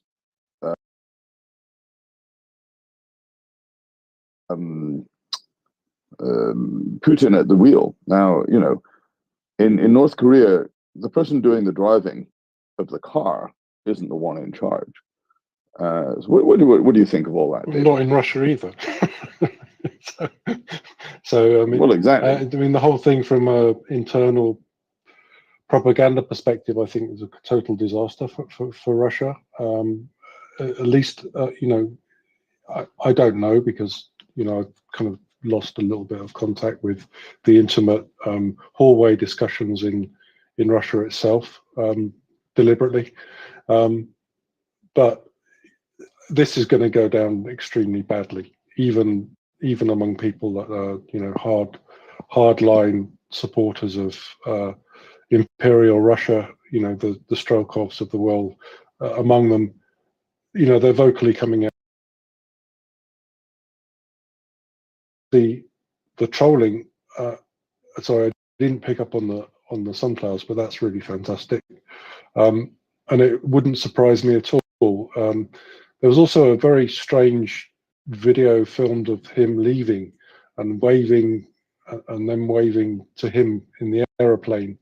I don't know if he looked like a little child going off to school. You know, like, bye, mommy, bye, daddy, bye. I mean, I ask you, dear listeners, and David and mockers, have you ever seen a world leader do that? Ever? It was bizarre.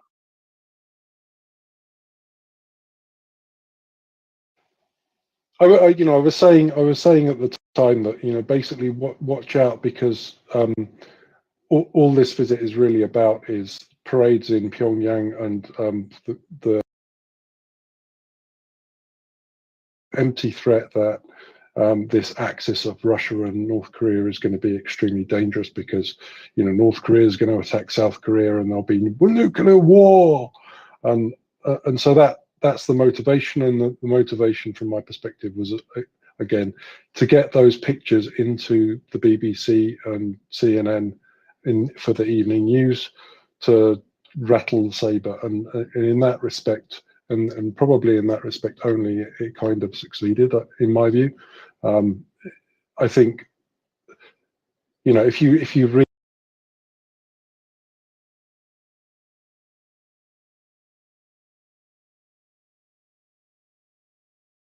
and it's not a good sign of strength, but at the same time, you know, there's the Jackson Hinkle sphere, kind of backing up this information. There was, you know, in the Vatnik sphere, in the run up, you know, we just had the Cuban fleet of.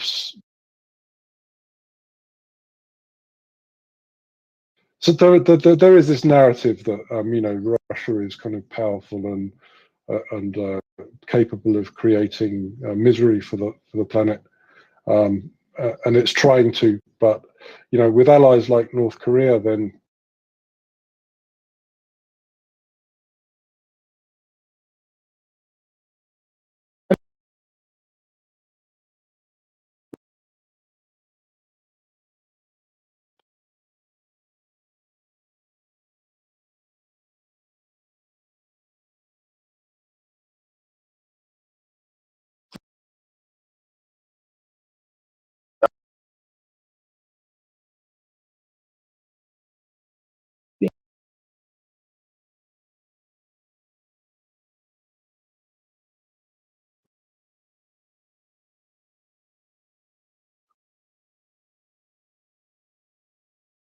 Almost.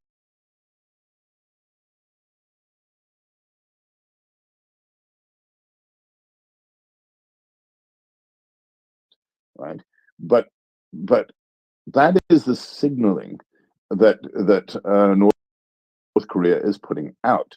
That is prejudicial to Russia in the extreme. It is deliberate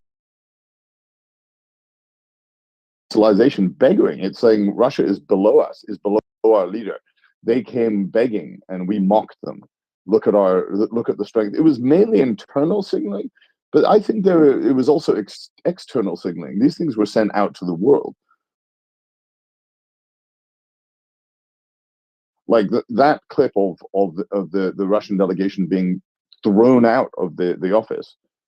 That can only have been arranged in advance. In North Korea, you don't just have a high-level delegation accidentally wandering into a meeting like that and then being, and they would only have released it if they had intended to release it. So this is deliberate signaling, and so you have to ask, what is going on in the background? Has China maybe asked North Korea deliberately to beggar Russia this way? It may be. Because, who is the more powerful partner for North Korea, Russia or China? It's bloody obvious, isn't it? Thanks. Yeah, no, I mean, the whole relationship between China and Russia is one way, but Russia's, in my experience at least, will always regard themselves to be the most powerful people on the planet, and expect China to be, a handy provider that they can't get their hands on any other way, and purchaser of their gas. But you'll notice, the Power of Siberia pipeline 2 is currently firmly against the rocks. Because why? Well, because China doesn't want to pay any more than a Russian consumer would pay for the product, and therefore, and by the way, they also expect Russia to finance the pipeline itself, which is not what Russia's expecting. So there's a vast chasm between Russian expectations and what China is prepared to give, and this is something which you would hope would push the Russian regime to collapse at some point. Internally, people won't be able to put up with this and will realize that their bread isn't buttered to the south and the east. It's buttered the other way. if they could be, or increasingly not buttered at all. Yeah, I mean,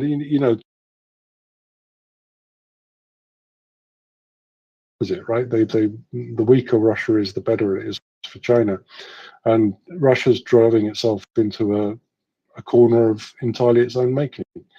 I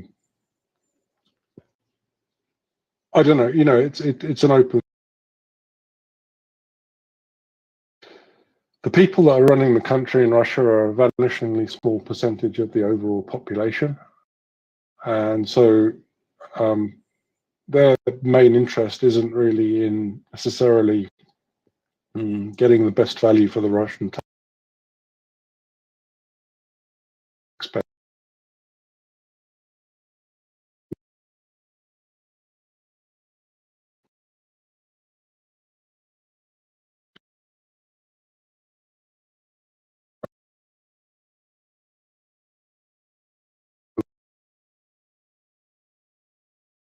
When I say deal the rest of it later on, I mean build gulags and put people in gulags, and I'm sure that that's a lot of what people are thinking in that, on that level in government.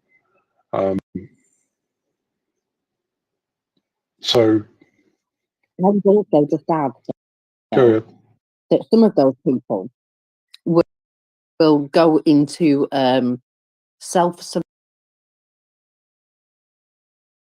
mode at some point, because they'll realise that actually this system is not going to hold like it is. That's when things really start to fall apart, when people go into self-survival mode and start stabbing each other in the back in order to survive. Yeah, absolutely. I'm just not sure. I mean, I just don't know where that point is, and I suspect it's a lot further down the road than we'd all suspect, because we're dealing with Russians and we're not dealing with Germans or anyone else from the civilized world. So that's all I'd say there, really. I mean,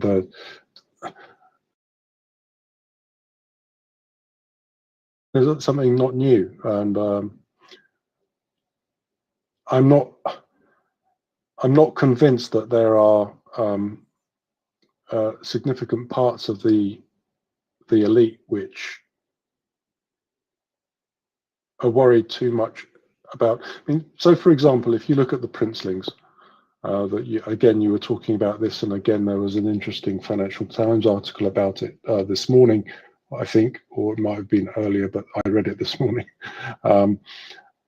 about his what would it be, first cousin once removed or something, his niece, who Belitsina or something, who's been appointed Deputy Defence Minister.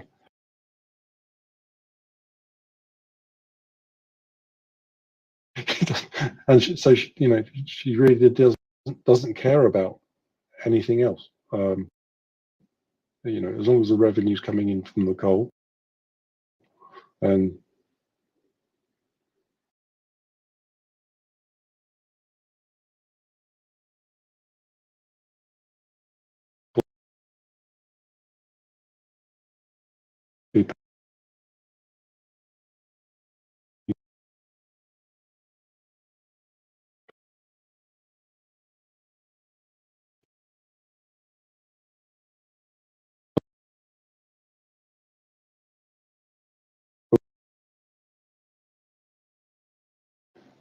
if they have to sell their coal to China for less, but the way they can make that up is just oppressing people even more, right? So, I mean, they get the coal out of the ground anyway, somehow or another. People in Canada don't really have that much choice about what they do in their daily lives, and they can be easily coerced to carry on doing what they're doing for their life to get just that.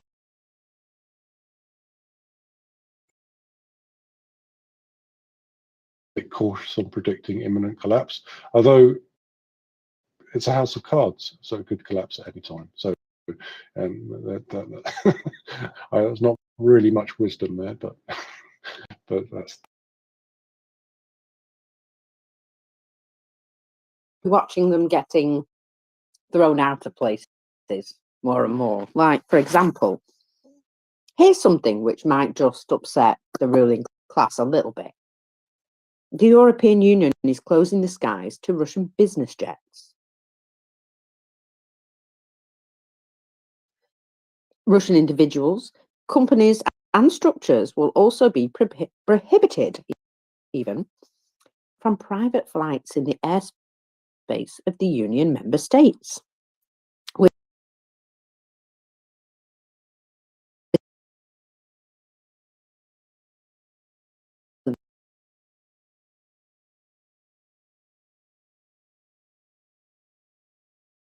The place and time of takeoff and landing, as an example, the EU document cites flights to transport Russians to certain, well as flights by which companies transport their employees to business meetings in the EU. So there you go. This is the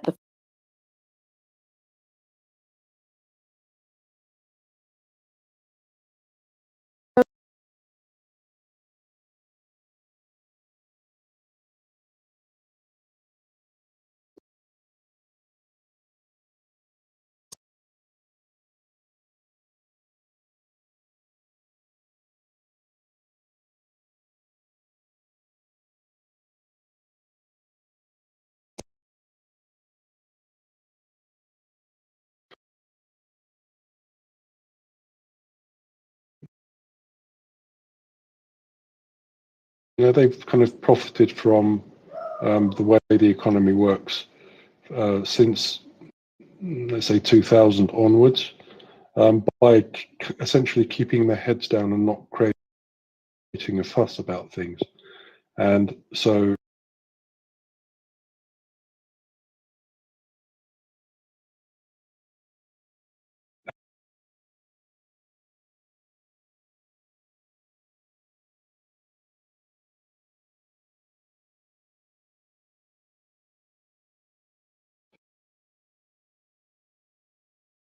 in the class of people who are actually running the country today.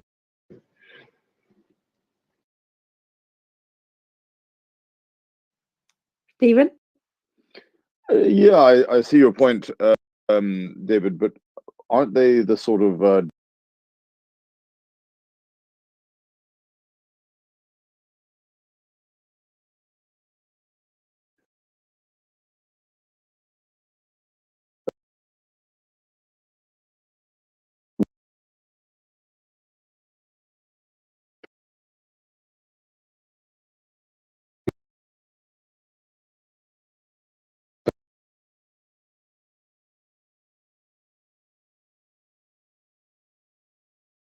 You know, Abramovich is a really good example.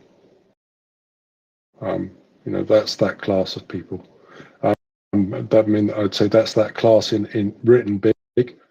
I mean, there are an awful lot of yeah, we wouldn't call them small to medium.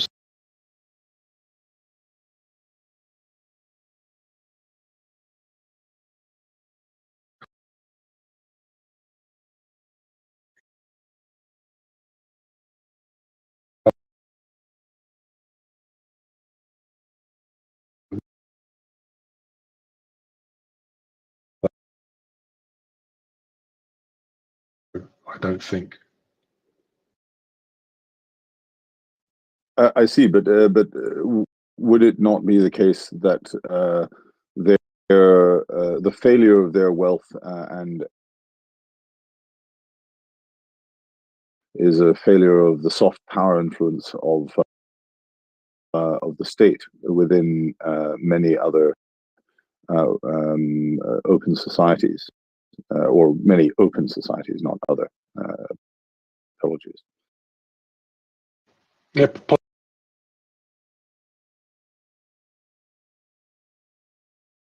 the oligarch class were indeed constructed out of the sort of ex-Soviet middle managers who had access to the state rubles, not the public rubles, the ones which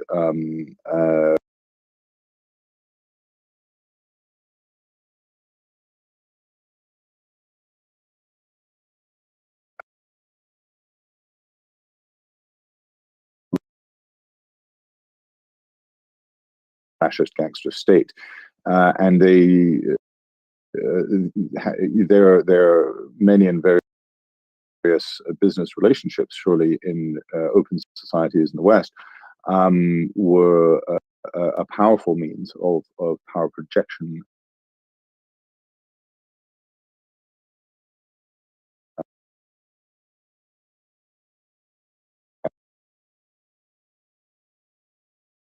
In sort of an insurrection, but firstly, they're going to be very upset. But secondly, simply put, their soft power is diminishing rapidly. It would appear to me. I don't, you know more about this than I.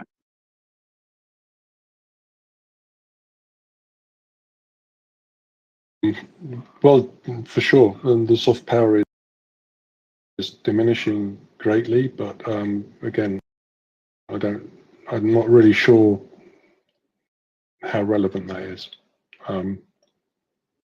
So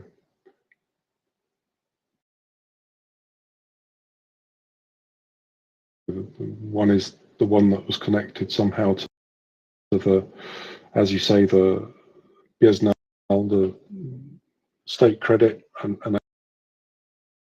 able to then convert that into dollars.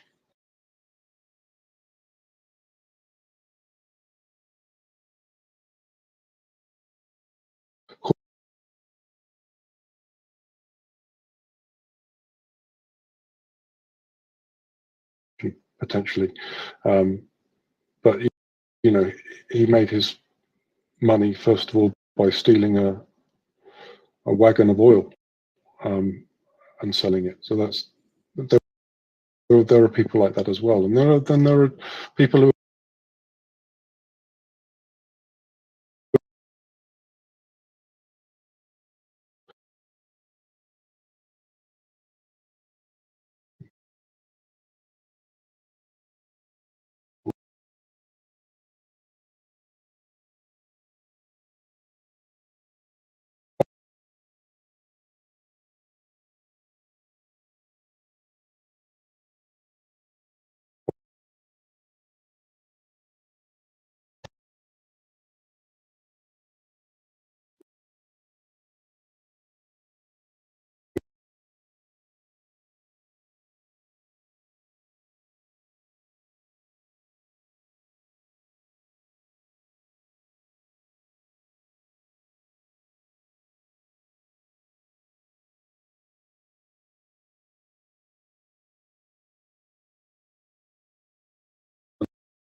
the Russell guy.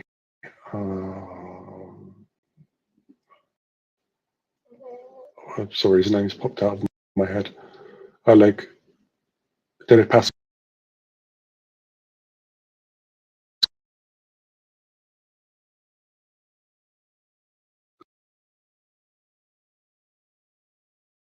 Steel entire industries. You know, these guys basically don't have any power. They basically act as Putin's wallets. They basically act as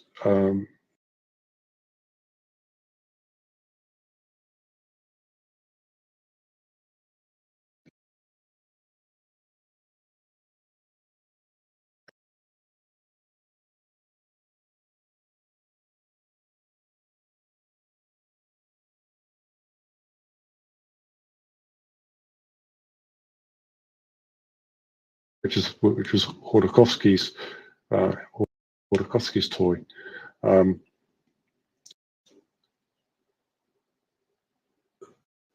mean, those things. If you look at Friedman, for example, you know, he's kind of vocally anti-regime.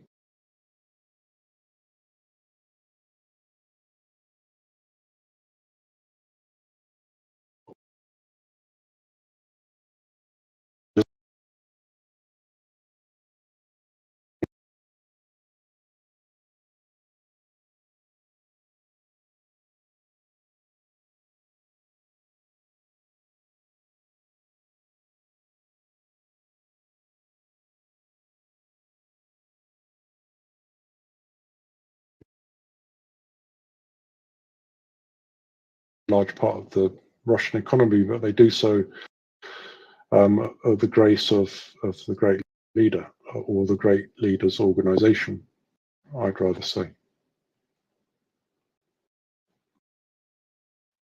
Well, yeah.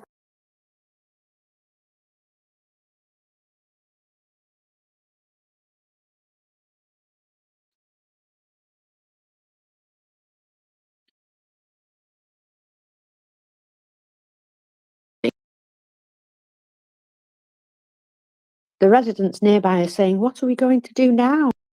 This was our all our air defence." Well, I hope it was all your air defence. I really do. That appears very good.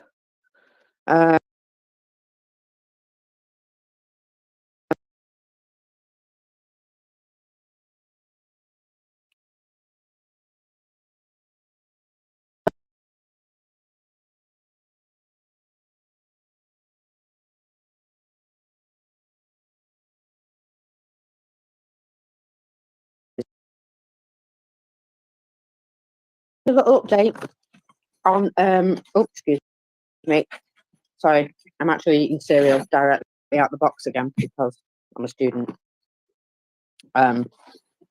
So I'll stop. Yesterday, we had a bit of Patriot news, didn't we? And one of them was, remember Netherlands had a system that was in bits and bobs? And they said, well, we don't really have a full system, but we've got like a proportion of this system. And so they've done that. They've managed to find somebody who is willing to hand over the bits to make this system.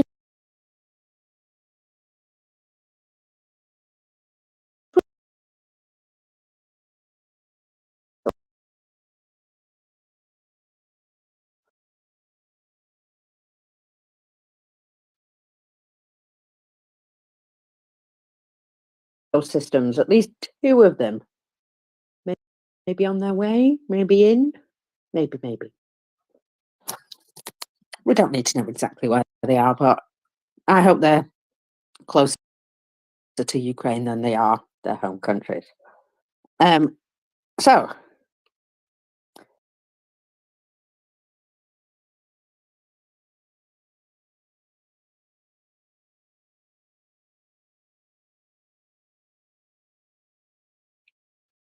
Russian losses over the last 24 hours.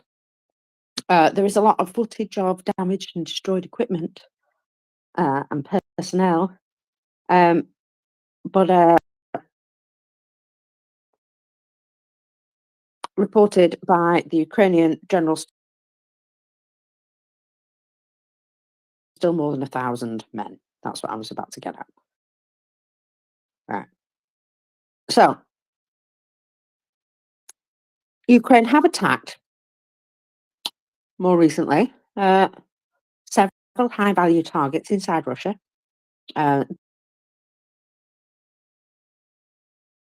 Over 100 UAVs at a time reportedly used. I bloody love that. I love that Russians are now really afraid of UAVs. Oh, lovely.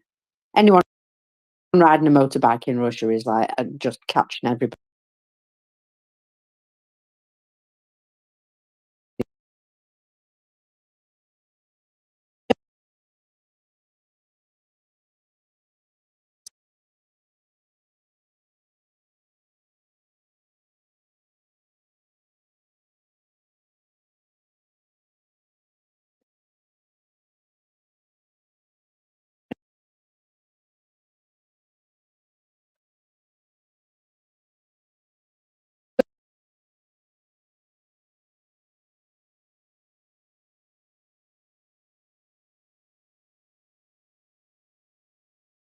Yet.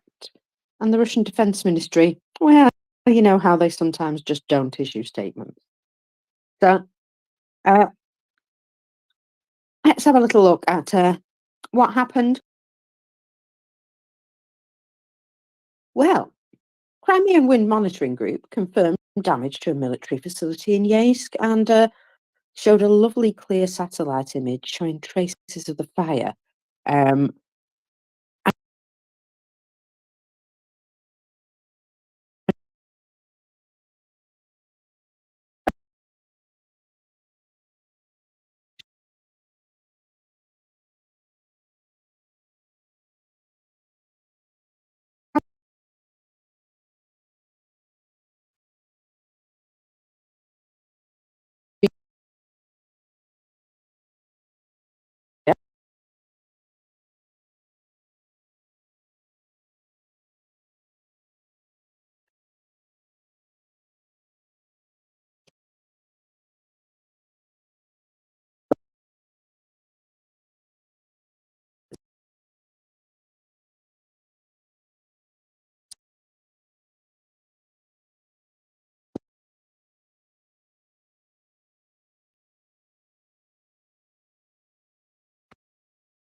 Shoot down a Ukrainian reconnaissance drone, and the missile goes flying past the reconnaissance drone, like in a bit of a wiggly direction.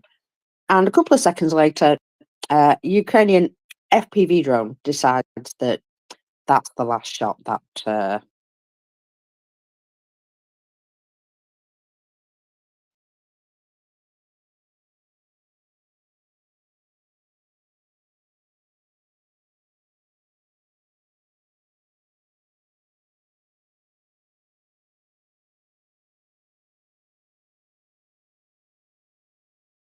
principal consent.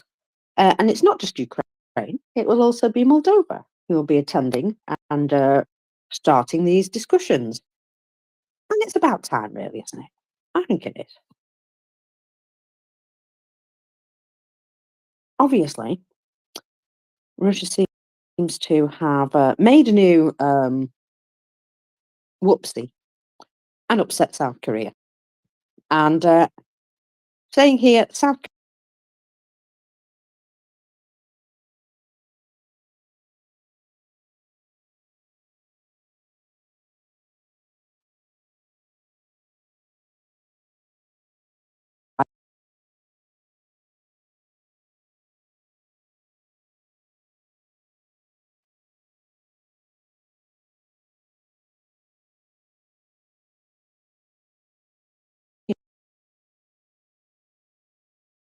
the former defense minister for donating fighter jets and air defense systems to Ukraine, because how rude that they helped somebody. He claims that the reason for this is because it now exposes their own airspace betrayal. They're just filing a criminal complaint along the lines of sabotage, treason, abuse of power, all that nonsense. Oh,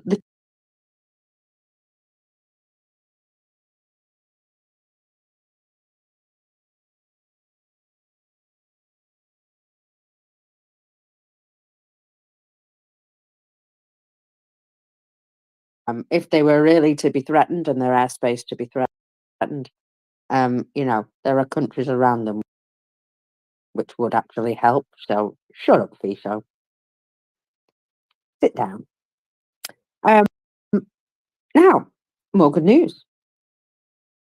Another EU tranche of 1.9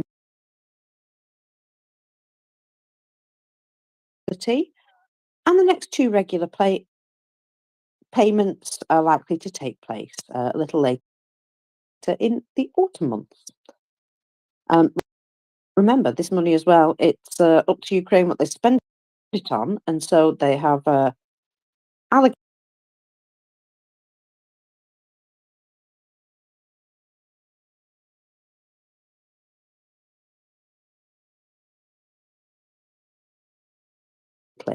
they can buy the stuff that they want rather than waiting for us to think about donating it to them. It makes lots of sense, doesn't it? Of course, I mentioned that all parts have been Patriot system, and the Dutch defense minister confirmed this was the case. However, they're not confirming who the other country that donated the items is. So whoever it was, thank you very much.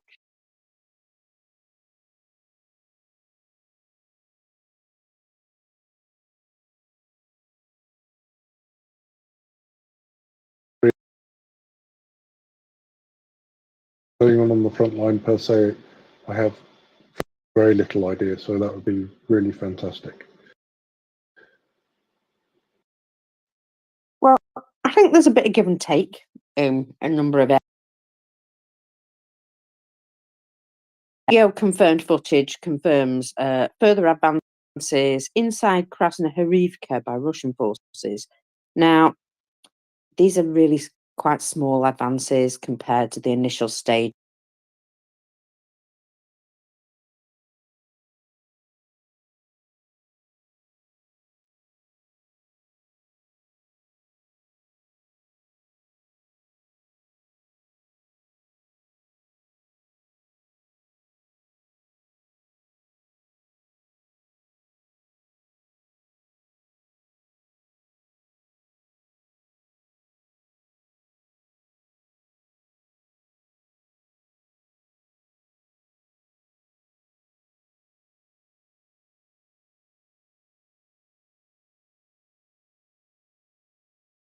Quite a number of people who are fairly new to the situation, and it just didn't work out.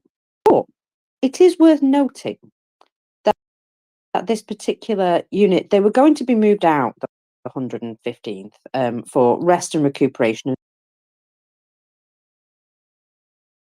meant that they were turned around before they could get any of that and sent to Kharkiv. And in the Kharkiv area, what happened when they turned up was immediately the NGOs who had been working in that area coordinated with them and started to give them,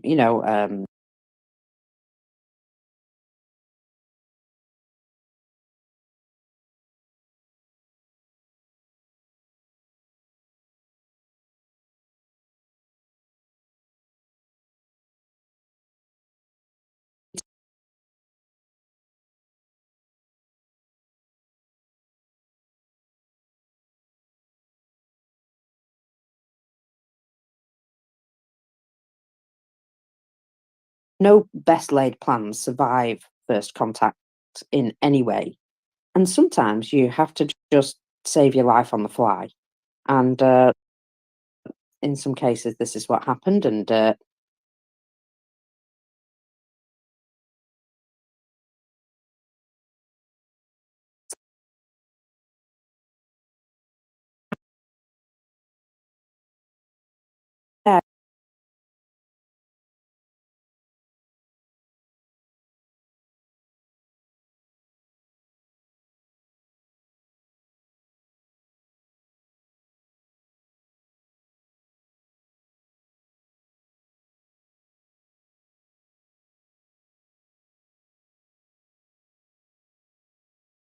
tactic being used in a number of areas now, and the Russians are very upset, and they say they really, really don't want to continue to do this. So lovely. Oh, I am seeing 2 Panzer air defense.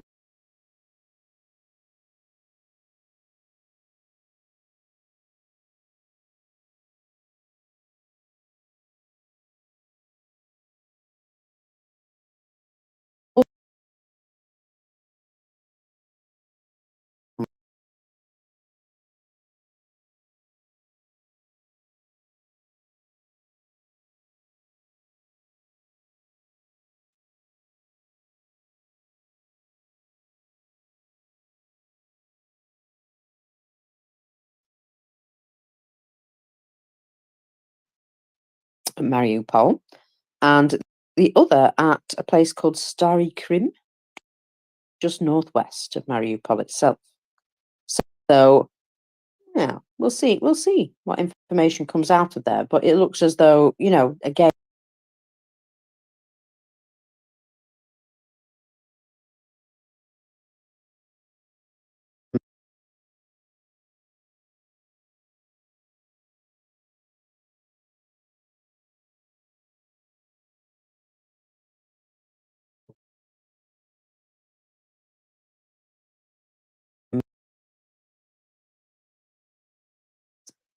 show you who each side is. I don't know what it does. They've been having a look at the analysis and trajectory of missiles and the movement of Russia's naval vessels. And 4 missiles fired from the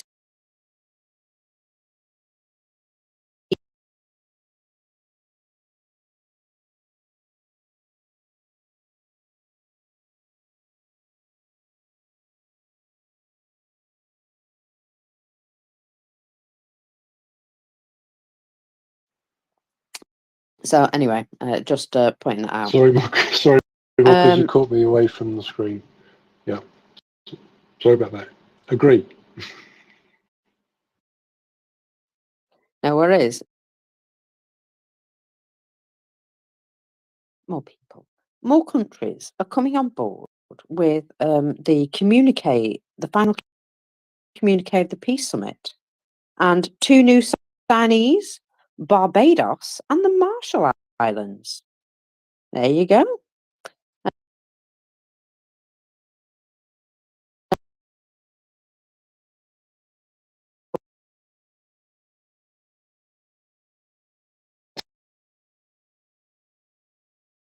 The participants signing up, with the exception of BRICS plus a couple of other lowlifes. Yeah, that's right. Dramatically, but there's more that have signed since, which I think just goes to show that you know, those who signed initially and then unsigned, maybe they were doing that as a bit of performative nonsense. But what really matters is that, well, it's all seemingly very. I think it's really crucial. So I think that, you know, we had a lot of discussion in the first place on the war maybe not so much in this space, because I think we're all fully behind what Ukraine is trying to do with that peace conference.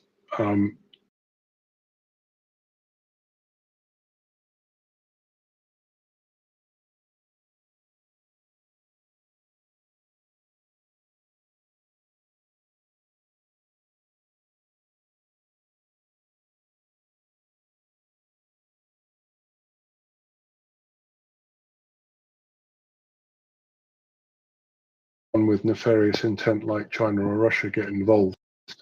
And in that regard, I think it's been a stunning success. So although I think this will be not overlooked, but largely kind of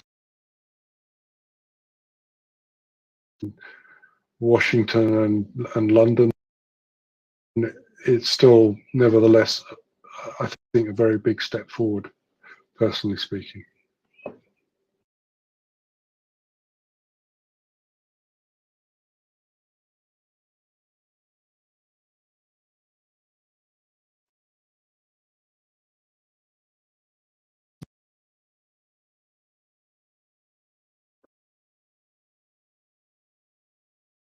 Propaganda. Farage, yes, Farage, sorry. Farage, like a garage. Apparently, just so you know, there's a beautiful cathedral in Salisbury.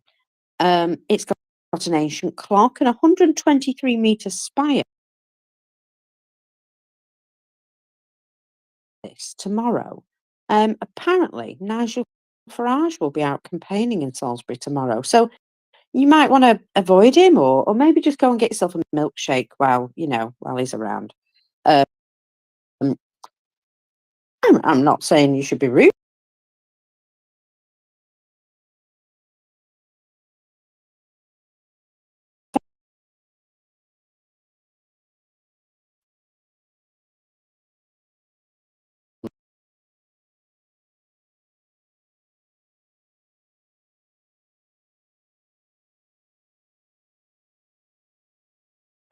And do keep safe. Is he going to be viewing the extremely tall cathedral in Salisbury and brass rubbings and stuff like that? And he's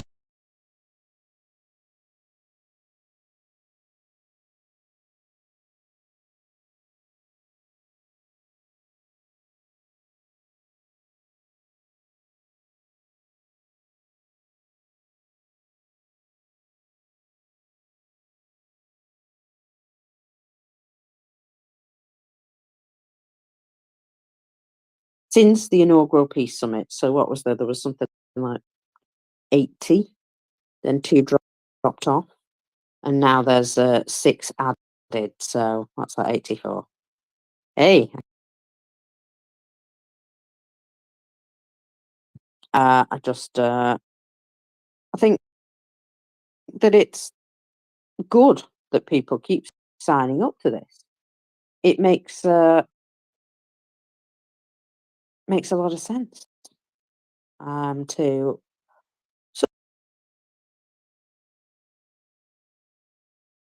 angry rubbish friends. And look at all our massive group of people who agree that you should just go home. So maybe you should just go home. absolutely. I mean, this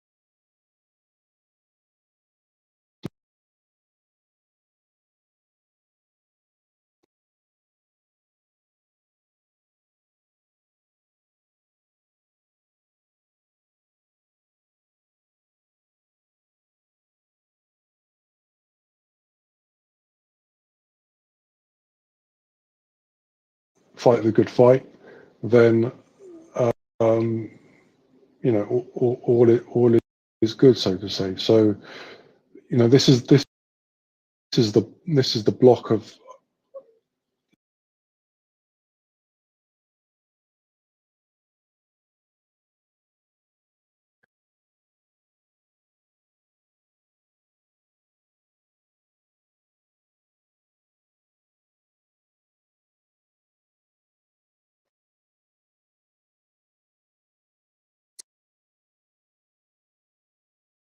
You know,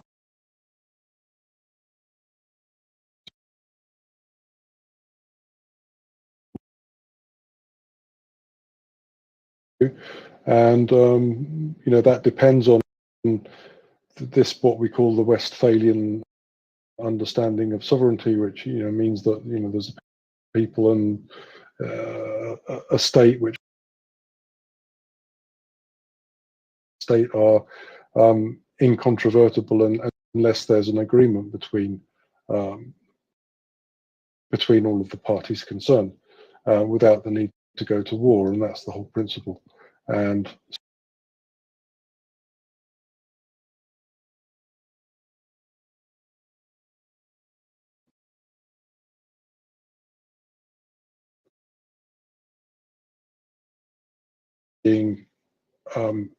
being managed, and so let's say the failure of the UN, the need for a NATO plus, something that we discuss a lot in the space. These are things that all play into this kind of discussion that's going.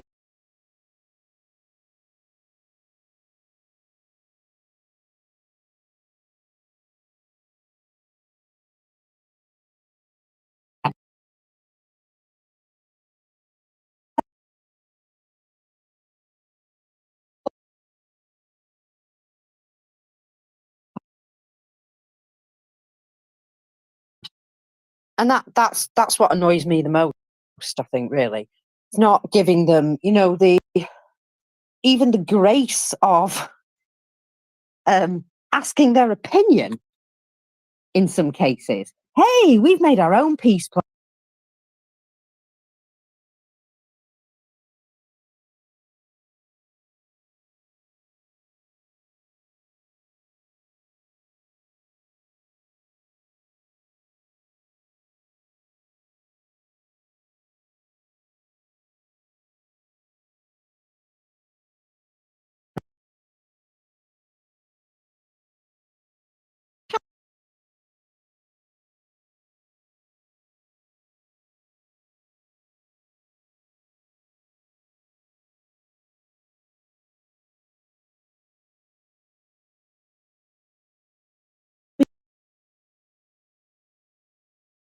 So, they have not disclosed what objects were affected, but they do say in the Sudansky and Belovsky districts, our air defense systems shot down 2 Ukrainian missiles.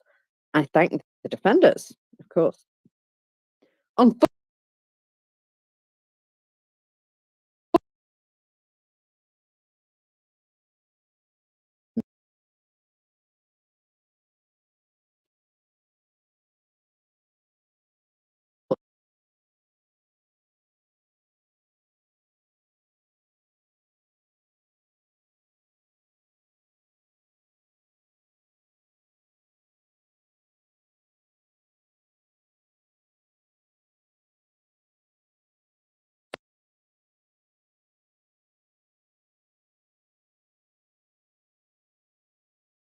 We're currently fighting a huge fire. One or the other. I like to think that it involves a bit of panic, you know.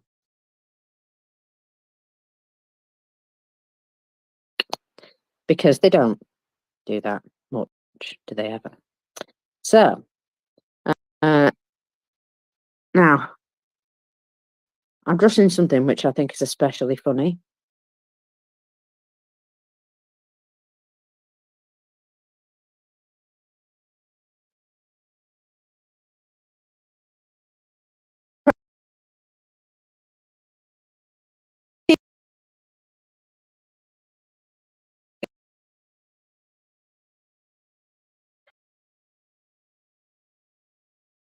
he apparently got himself into the second row of the Tucker Carlson event, which was on appearing yesterday, I think, and managed to hold up a Ukraine flag and ask, oh no, sorry, it's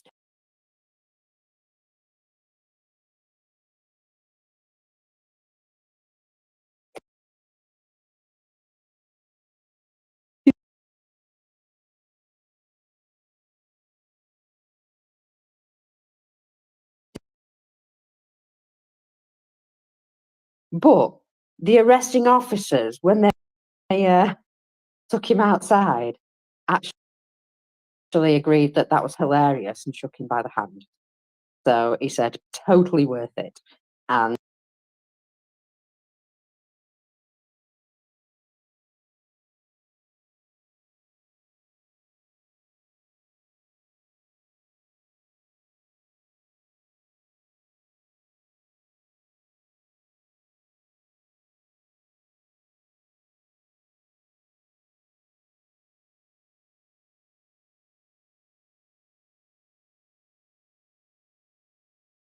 just go up very close to Tucker Carlson, wave a Ukrainian flag at him and tell him to stop kissing Putin's butt. I just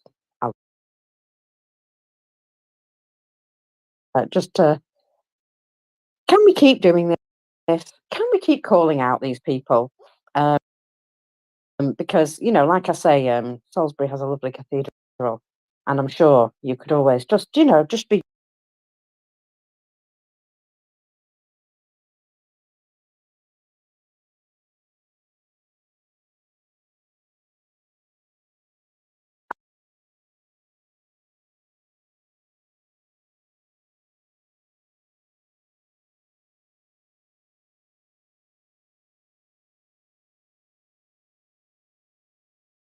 all around the place.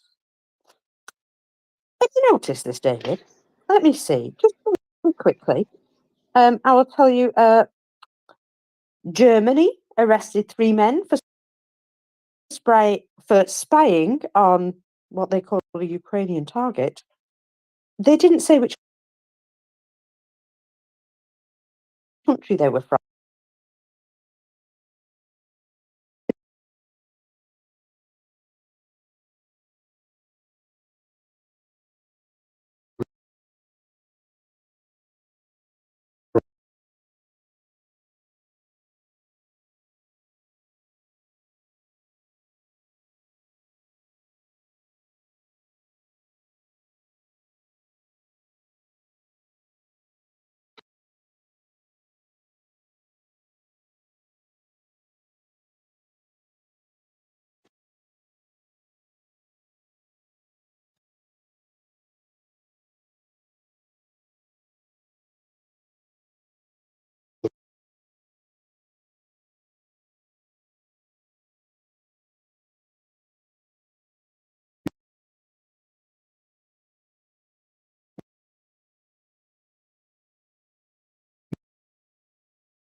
An intermediary, but in this case, somebody with Russian citizenship. So, you know, all roads lead back. Then he flew to Prague, where he was tasked with public transport buses with a reward offered of $3,000 US. Russian intelligence told him it was a commercial plan, an insurance fraud, where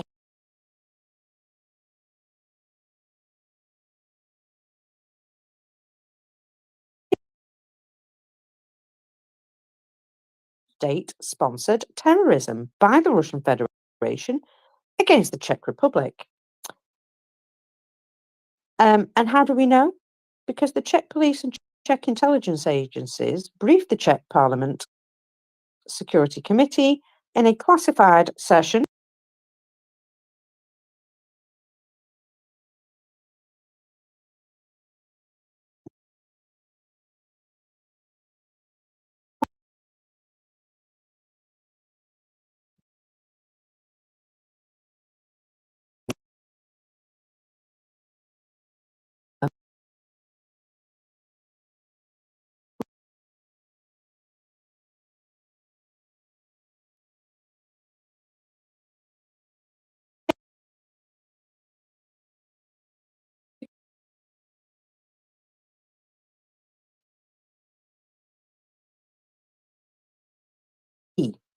Now, you know where I'm located, David, and the North Sea is near me.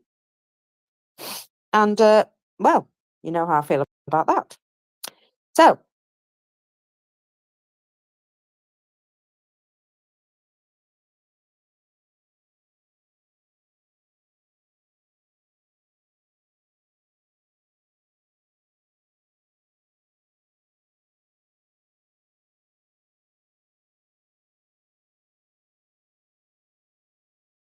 vessels, cargo and research vessels, and of course oil tankers, and even sightseeing yachts to spy.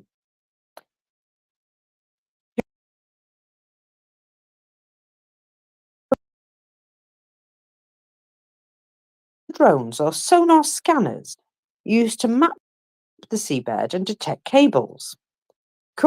Currently, Russian ships are suspected of thousands of cases of espionage within the North Sea. Now, countering this type of espionage is not mention on the law of the sea, which doesn't really allow ships to do more than keep a close eye on other ships, or perhaps in an extreme case, they might do an inspection. I'm not sure what they would have.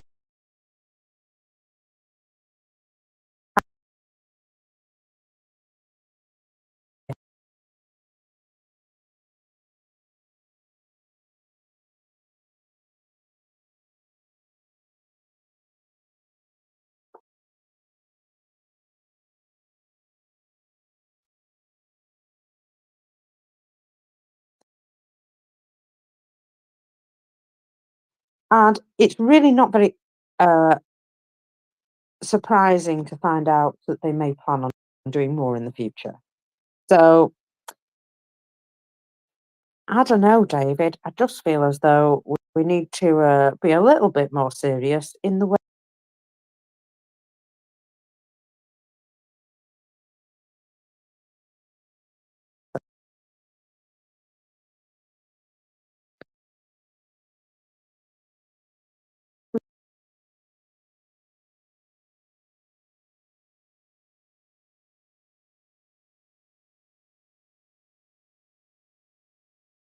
To the Kattegat Straits, which are uninsured, effectively. And this is something which we should be stamping down on now. Again, it goes back a little bit to what we were saying about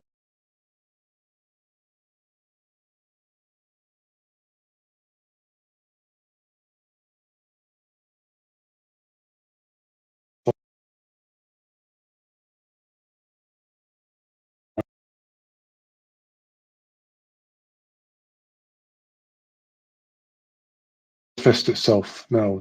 Hopefully we're seeing that, right? So there's some things that are looking very positive at the moment. The major order on Rheinmetall from the German, Danish, and I think Norwegian governments. The biggest order they've had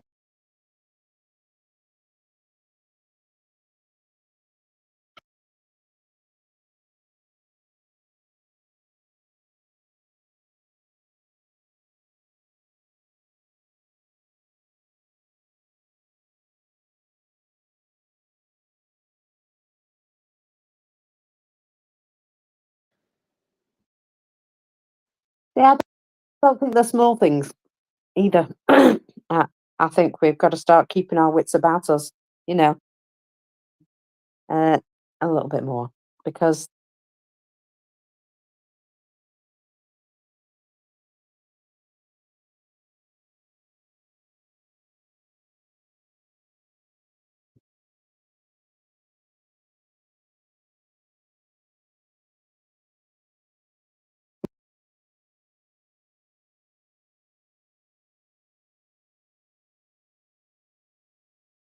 5 units of equipment and air defence of the invaders were damaged in this area. MriyaReport City Council reports. In addition, there is information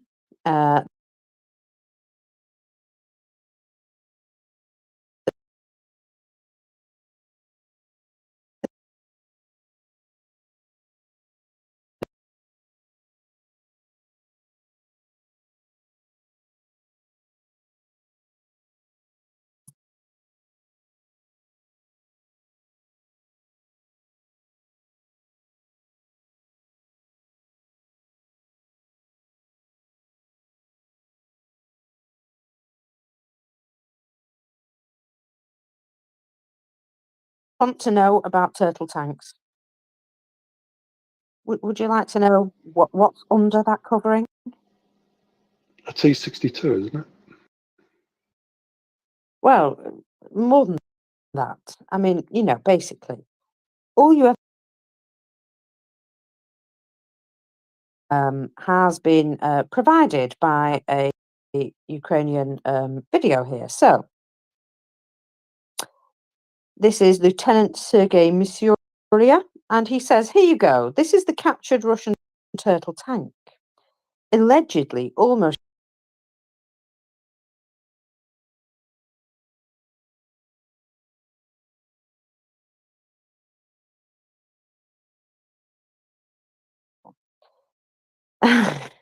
yeah, okay. I think he's being sarcastic there. There are a few holes in it, put it that way. As you can see, the driver has almost zero visibility. There's kind of a mesh. The tank turret is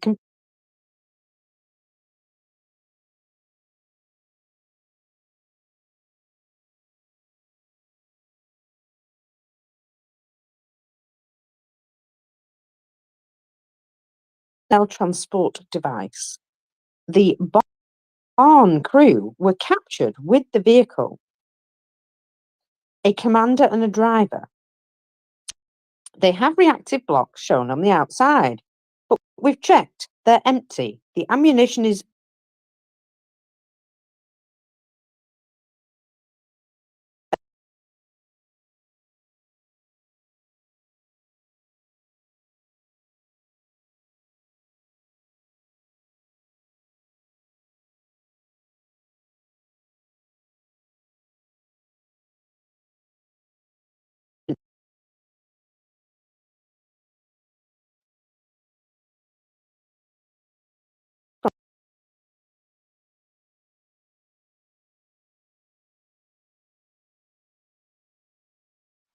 you see, if a drone makes it through, then the main drawback of this design is the tank inside loses its firepower.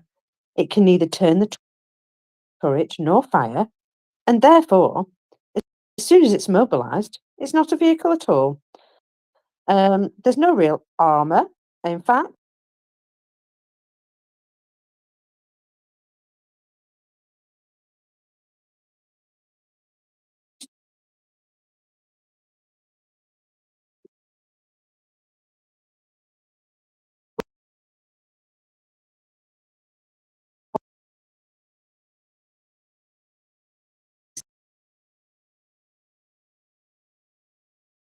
And it no longer could roll.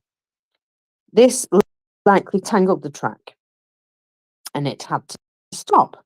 Now they've repaired it since, so he's telling you. Then we hammered it with FPV.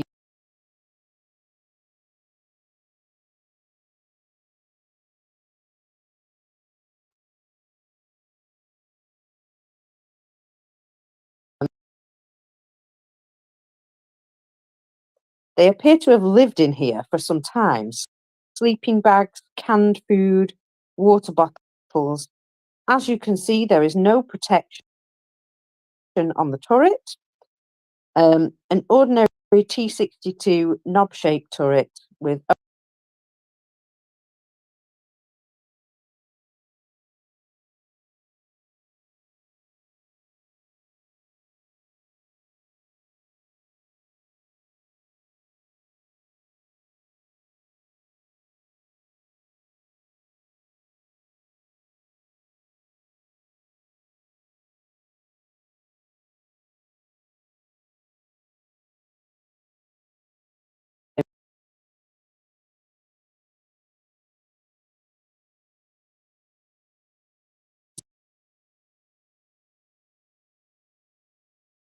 very limited visibility. On the bright side, even I can manage to fit myself into this tank. Well, now I'm inside, I can see that there is no autoloader, so that'll be why I've got more room.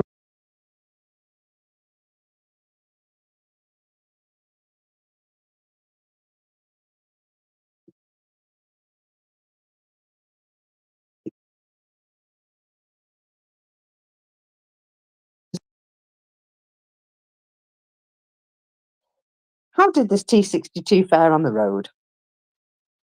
Is it an old bucket of junk, or does it have anything going for it after all? Well, the barn makes a terrible clatter when on the move. It's not exactly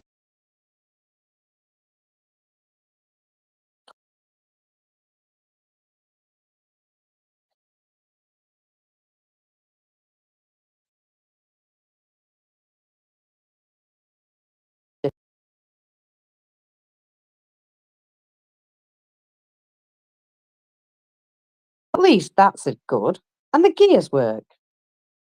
So that's something. You can shift through all the gears from the first to the last. So it sounds like they fixed that part, but nothing else. But, of course, you must use considerable force. A bit like something without power steering, perhaps.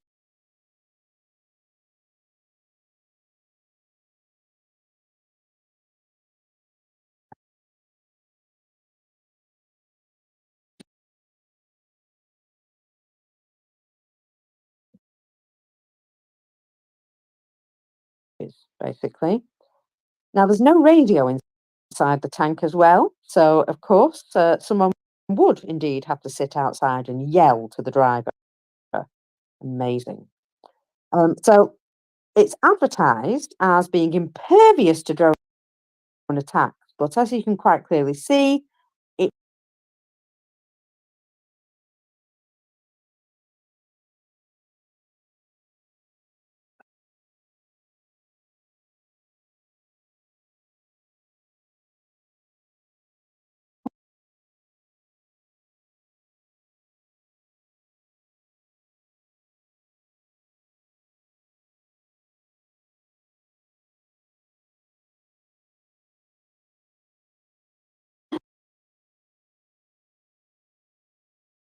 By Mick Ryan's article, basically giving some credence to the thing as a whole.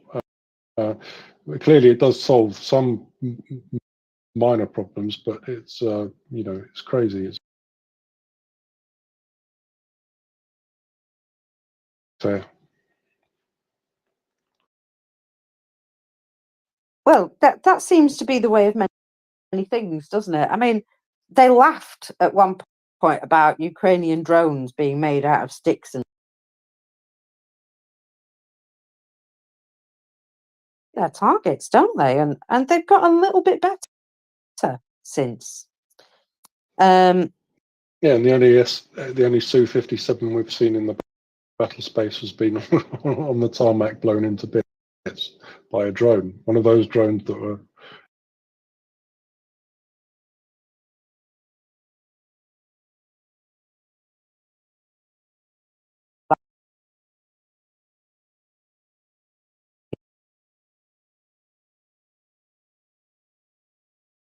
When everything starts blowing up around them, they kind of go, oh, can't possibly be Ukraine. It's got to be the US or the Anglo-Saxons or the French. It's all their fault. And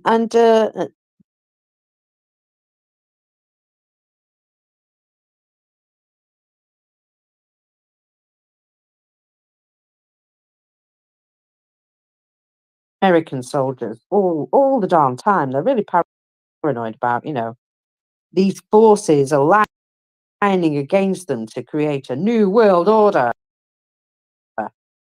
Dude, Well, we just want you to go home. yeah, I mean, this is, exactly what we were talking about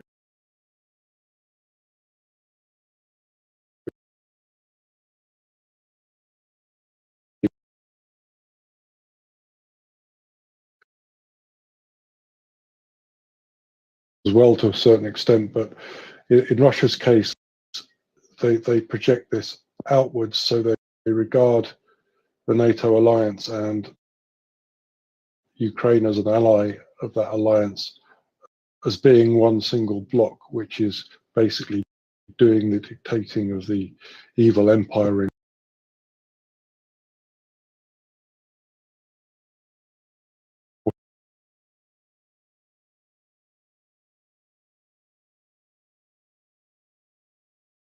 that's the way they think about things, and that's the way they think things work, which means that they behave in a certain way. But on the other hand, it's a gross underestimation of the power and a failure to understand how we operate, which at the end plays into our advantage somehow.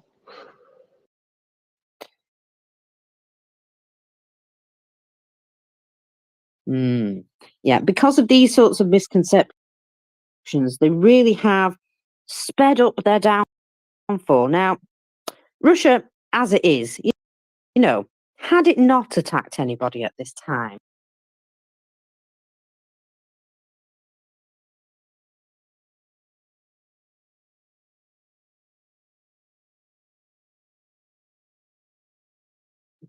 and because nothing gets repaired or looked after, all these, big infrastructure problems that they're having, I think in a way they thought, if we can just conquer Ukraine and steal a load of their stuff,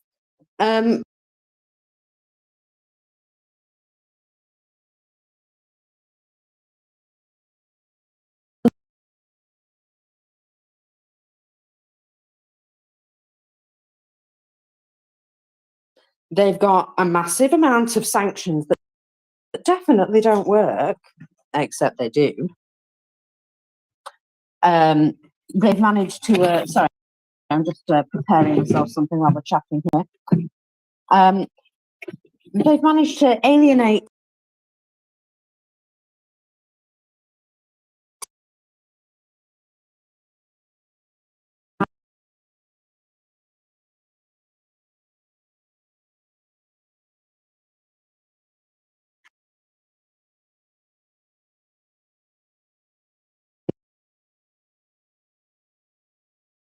right now, actually. It's just not worth the trouble, because A, we don't want to really associate with you, and B, you just don't have the money to buy our goods anymore. So, if you hate us that much, go ahead and produce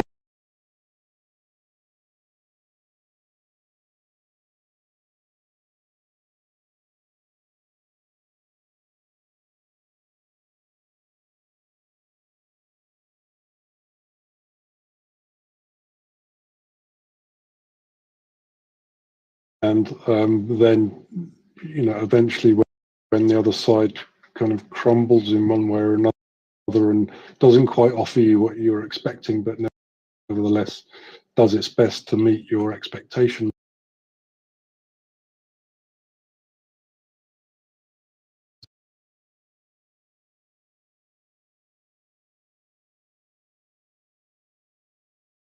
and said, well, I can't be bothered. So, it's not worth my while. Well, exactly. And I think they thought that they had enough sort of, power and influence that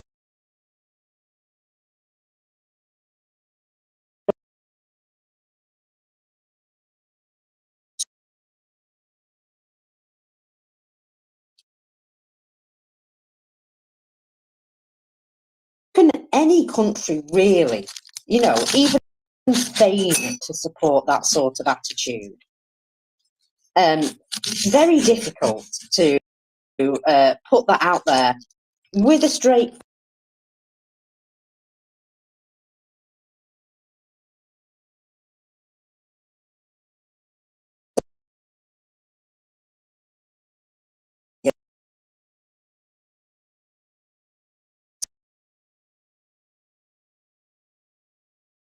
really a good place to place your cards. Well, no, And so, in parallel to that, though, the you know, the value of raw materials is something that they've grossly overestimated. So this has just been the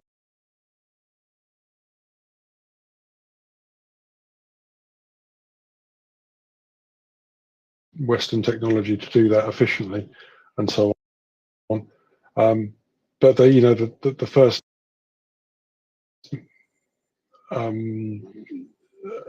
miscalculation there was that Europe would be so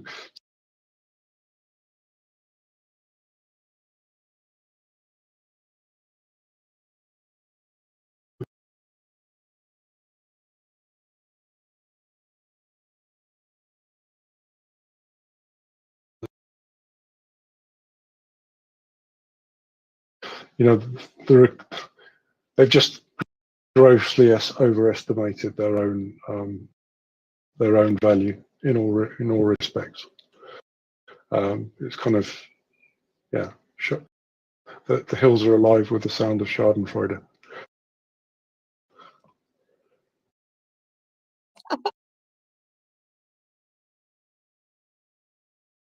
the world are able to pivot if you horrify them enough. So, you know, I think they thought that had it been over in 3 days, there would have been enough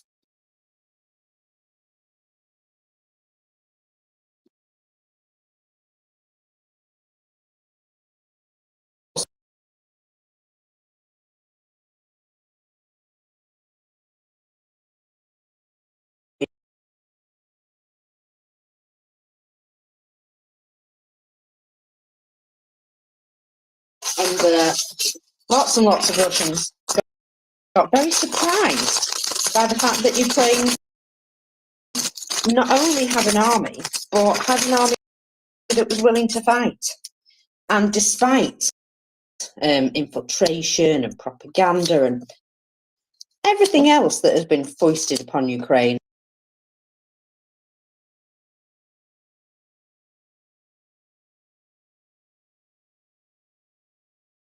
shrug and go, oh, well, you know, they used to be part of Russia anyway, and we shouldn't get involved. Look, it's just a border dispute. And yet it didn't happen like that this time.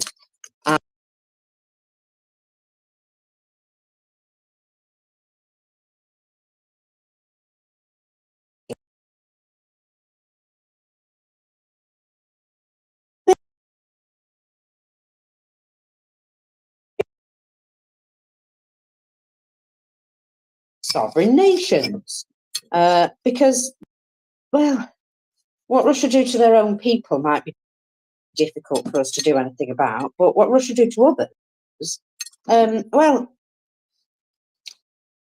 if you're bullying your own population,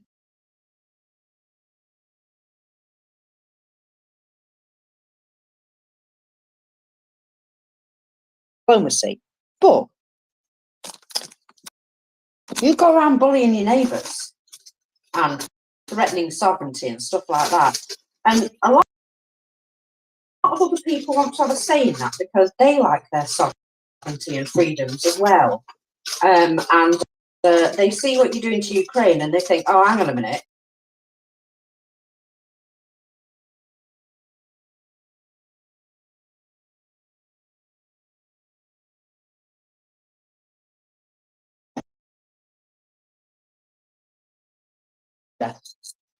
so, you know, there's all this terrible messaging we've given to Russia in the past, and I almost wonder if, in a way,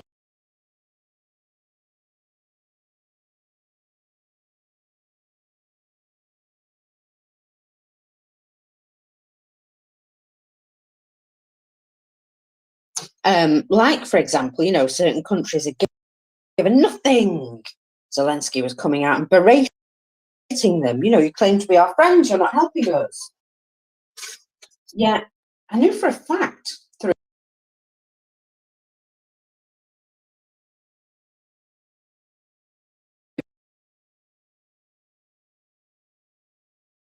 Zelensky is an actor after all. To make Russia overextend itself just that little bit further, give them a false sense of security about, you know, how they were. Really love to believe that was true. I would really love to believe that was true, but I don't know. I can't. Honestly, Well, I'll I just can't give see. you an example, David. Right? Israel has done nothing to help.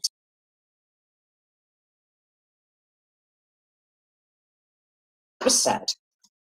I knew for a fact that Israel had actually basically said to a lot of their soldiers who were, you know, currently not soldiering, if you want to take a trip to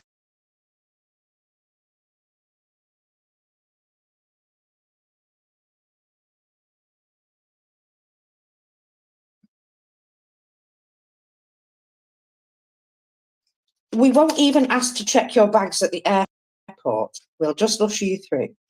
So things like that happened. Also, intelligence. I know there was a number of intelligence reports that I really didn't want to get into an open beef with Russia, you know. And I knew when Zelensky came out and gave quite an impassioned speech about how Israel had promised them help and never delivered, that was an absolute pile of nonsense.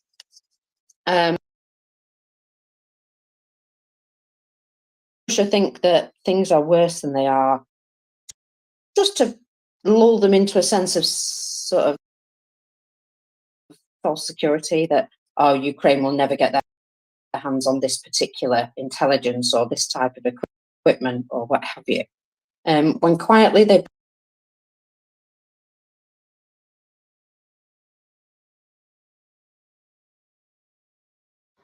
Certainly, there are aspects like that which you point out, but there are also, I mean, there are also things which make you think that maybe there are things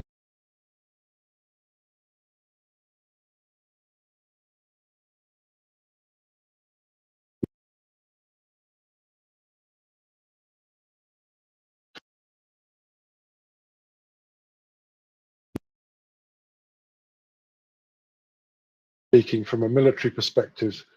You know, what you want is NATO to be fully integrated, sorry, Ukraine to be fully integrated within NATO, and for this to be done properly from the outset, right?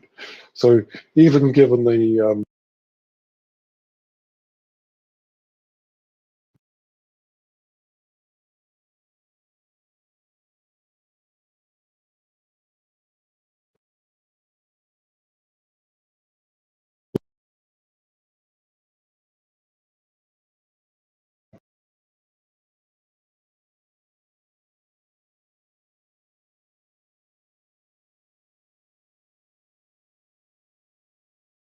second of all, it is a big deal, and there are these permanent conflicts between whether we get equipment to them expeditiously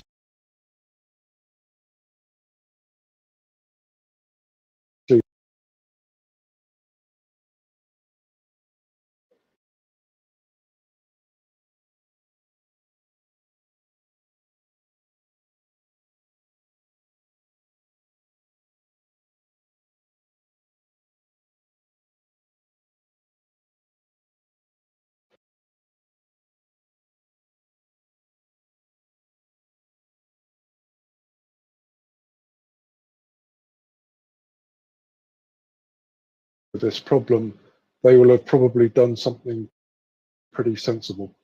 And it may be that some of the aspects of realizing that could be put at threat by things coming up in the future, but the plans they would have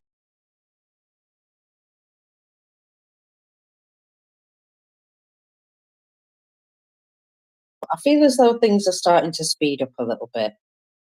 You know, that very slow juggernaut of progress that we've sort of been waiting for them to move up the gears a little bit. I kind of feel as though that's all happening now. I see a lot of positive steps in momentum, shall we say.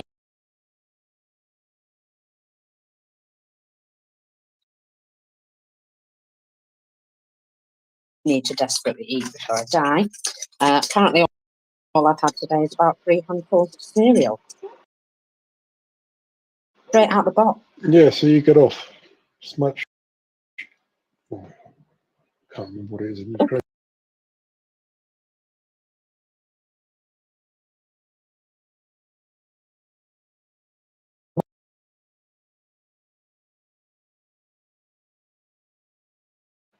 So I think shortly Tracy will be joining me, and I'm also coming to the end of my shift, so I'll be leaving you as well shortly. In the meantime, we do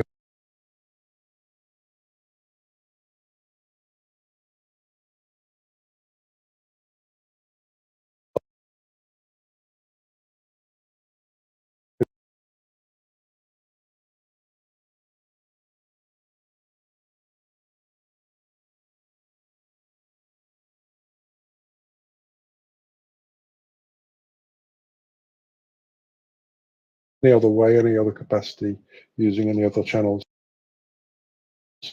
It's a fraud, so please ignore it. Only use the official channel.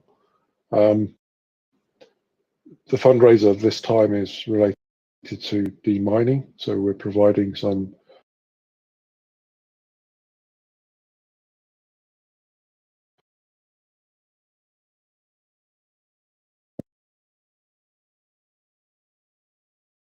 I think Cambodia is the example that several people have rolled out in the space as being an example of how long these things take to sort out. The job is a massive one, but is no doubt going to last for at least a decade after the war. Working hard to do whatever they can, given the fact that Russia is still busy mining areas. So there's a constant battle on to catch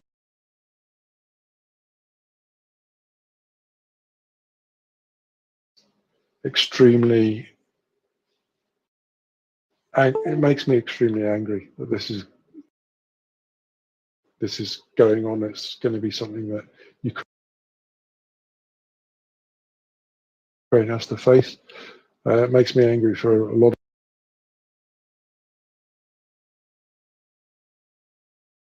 of things that can affect any civilian, in particular young children who are out playing in the countryside, see something attractive,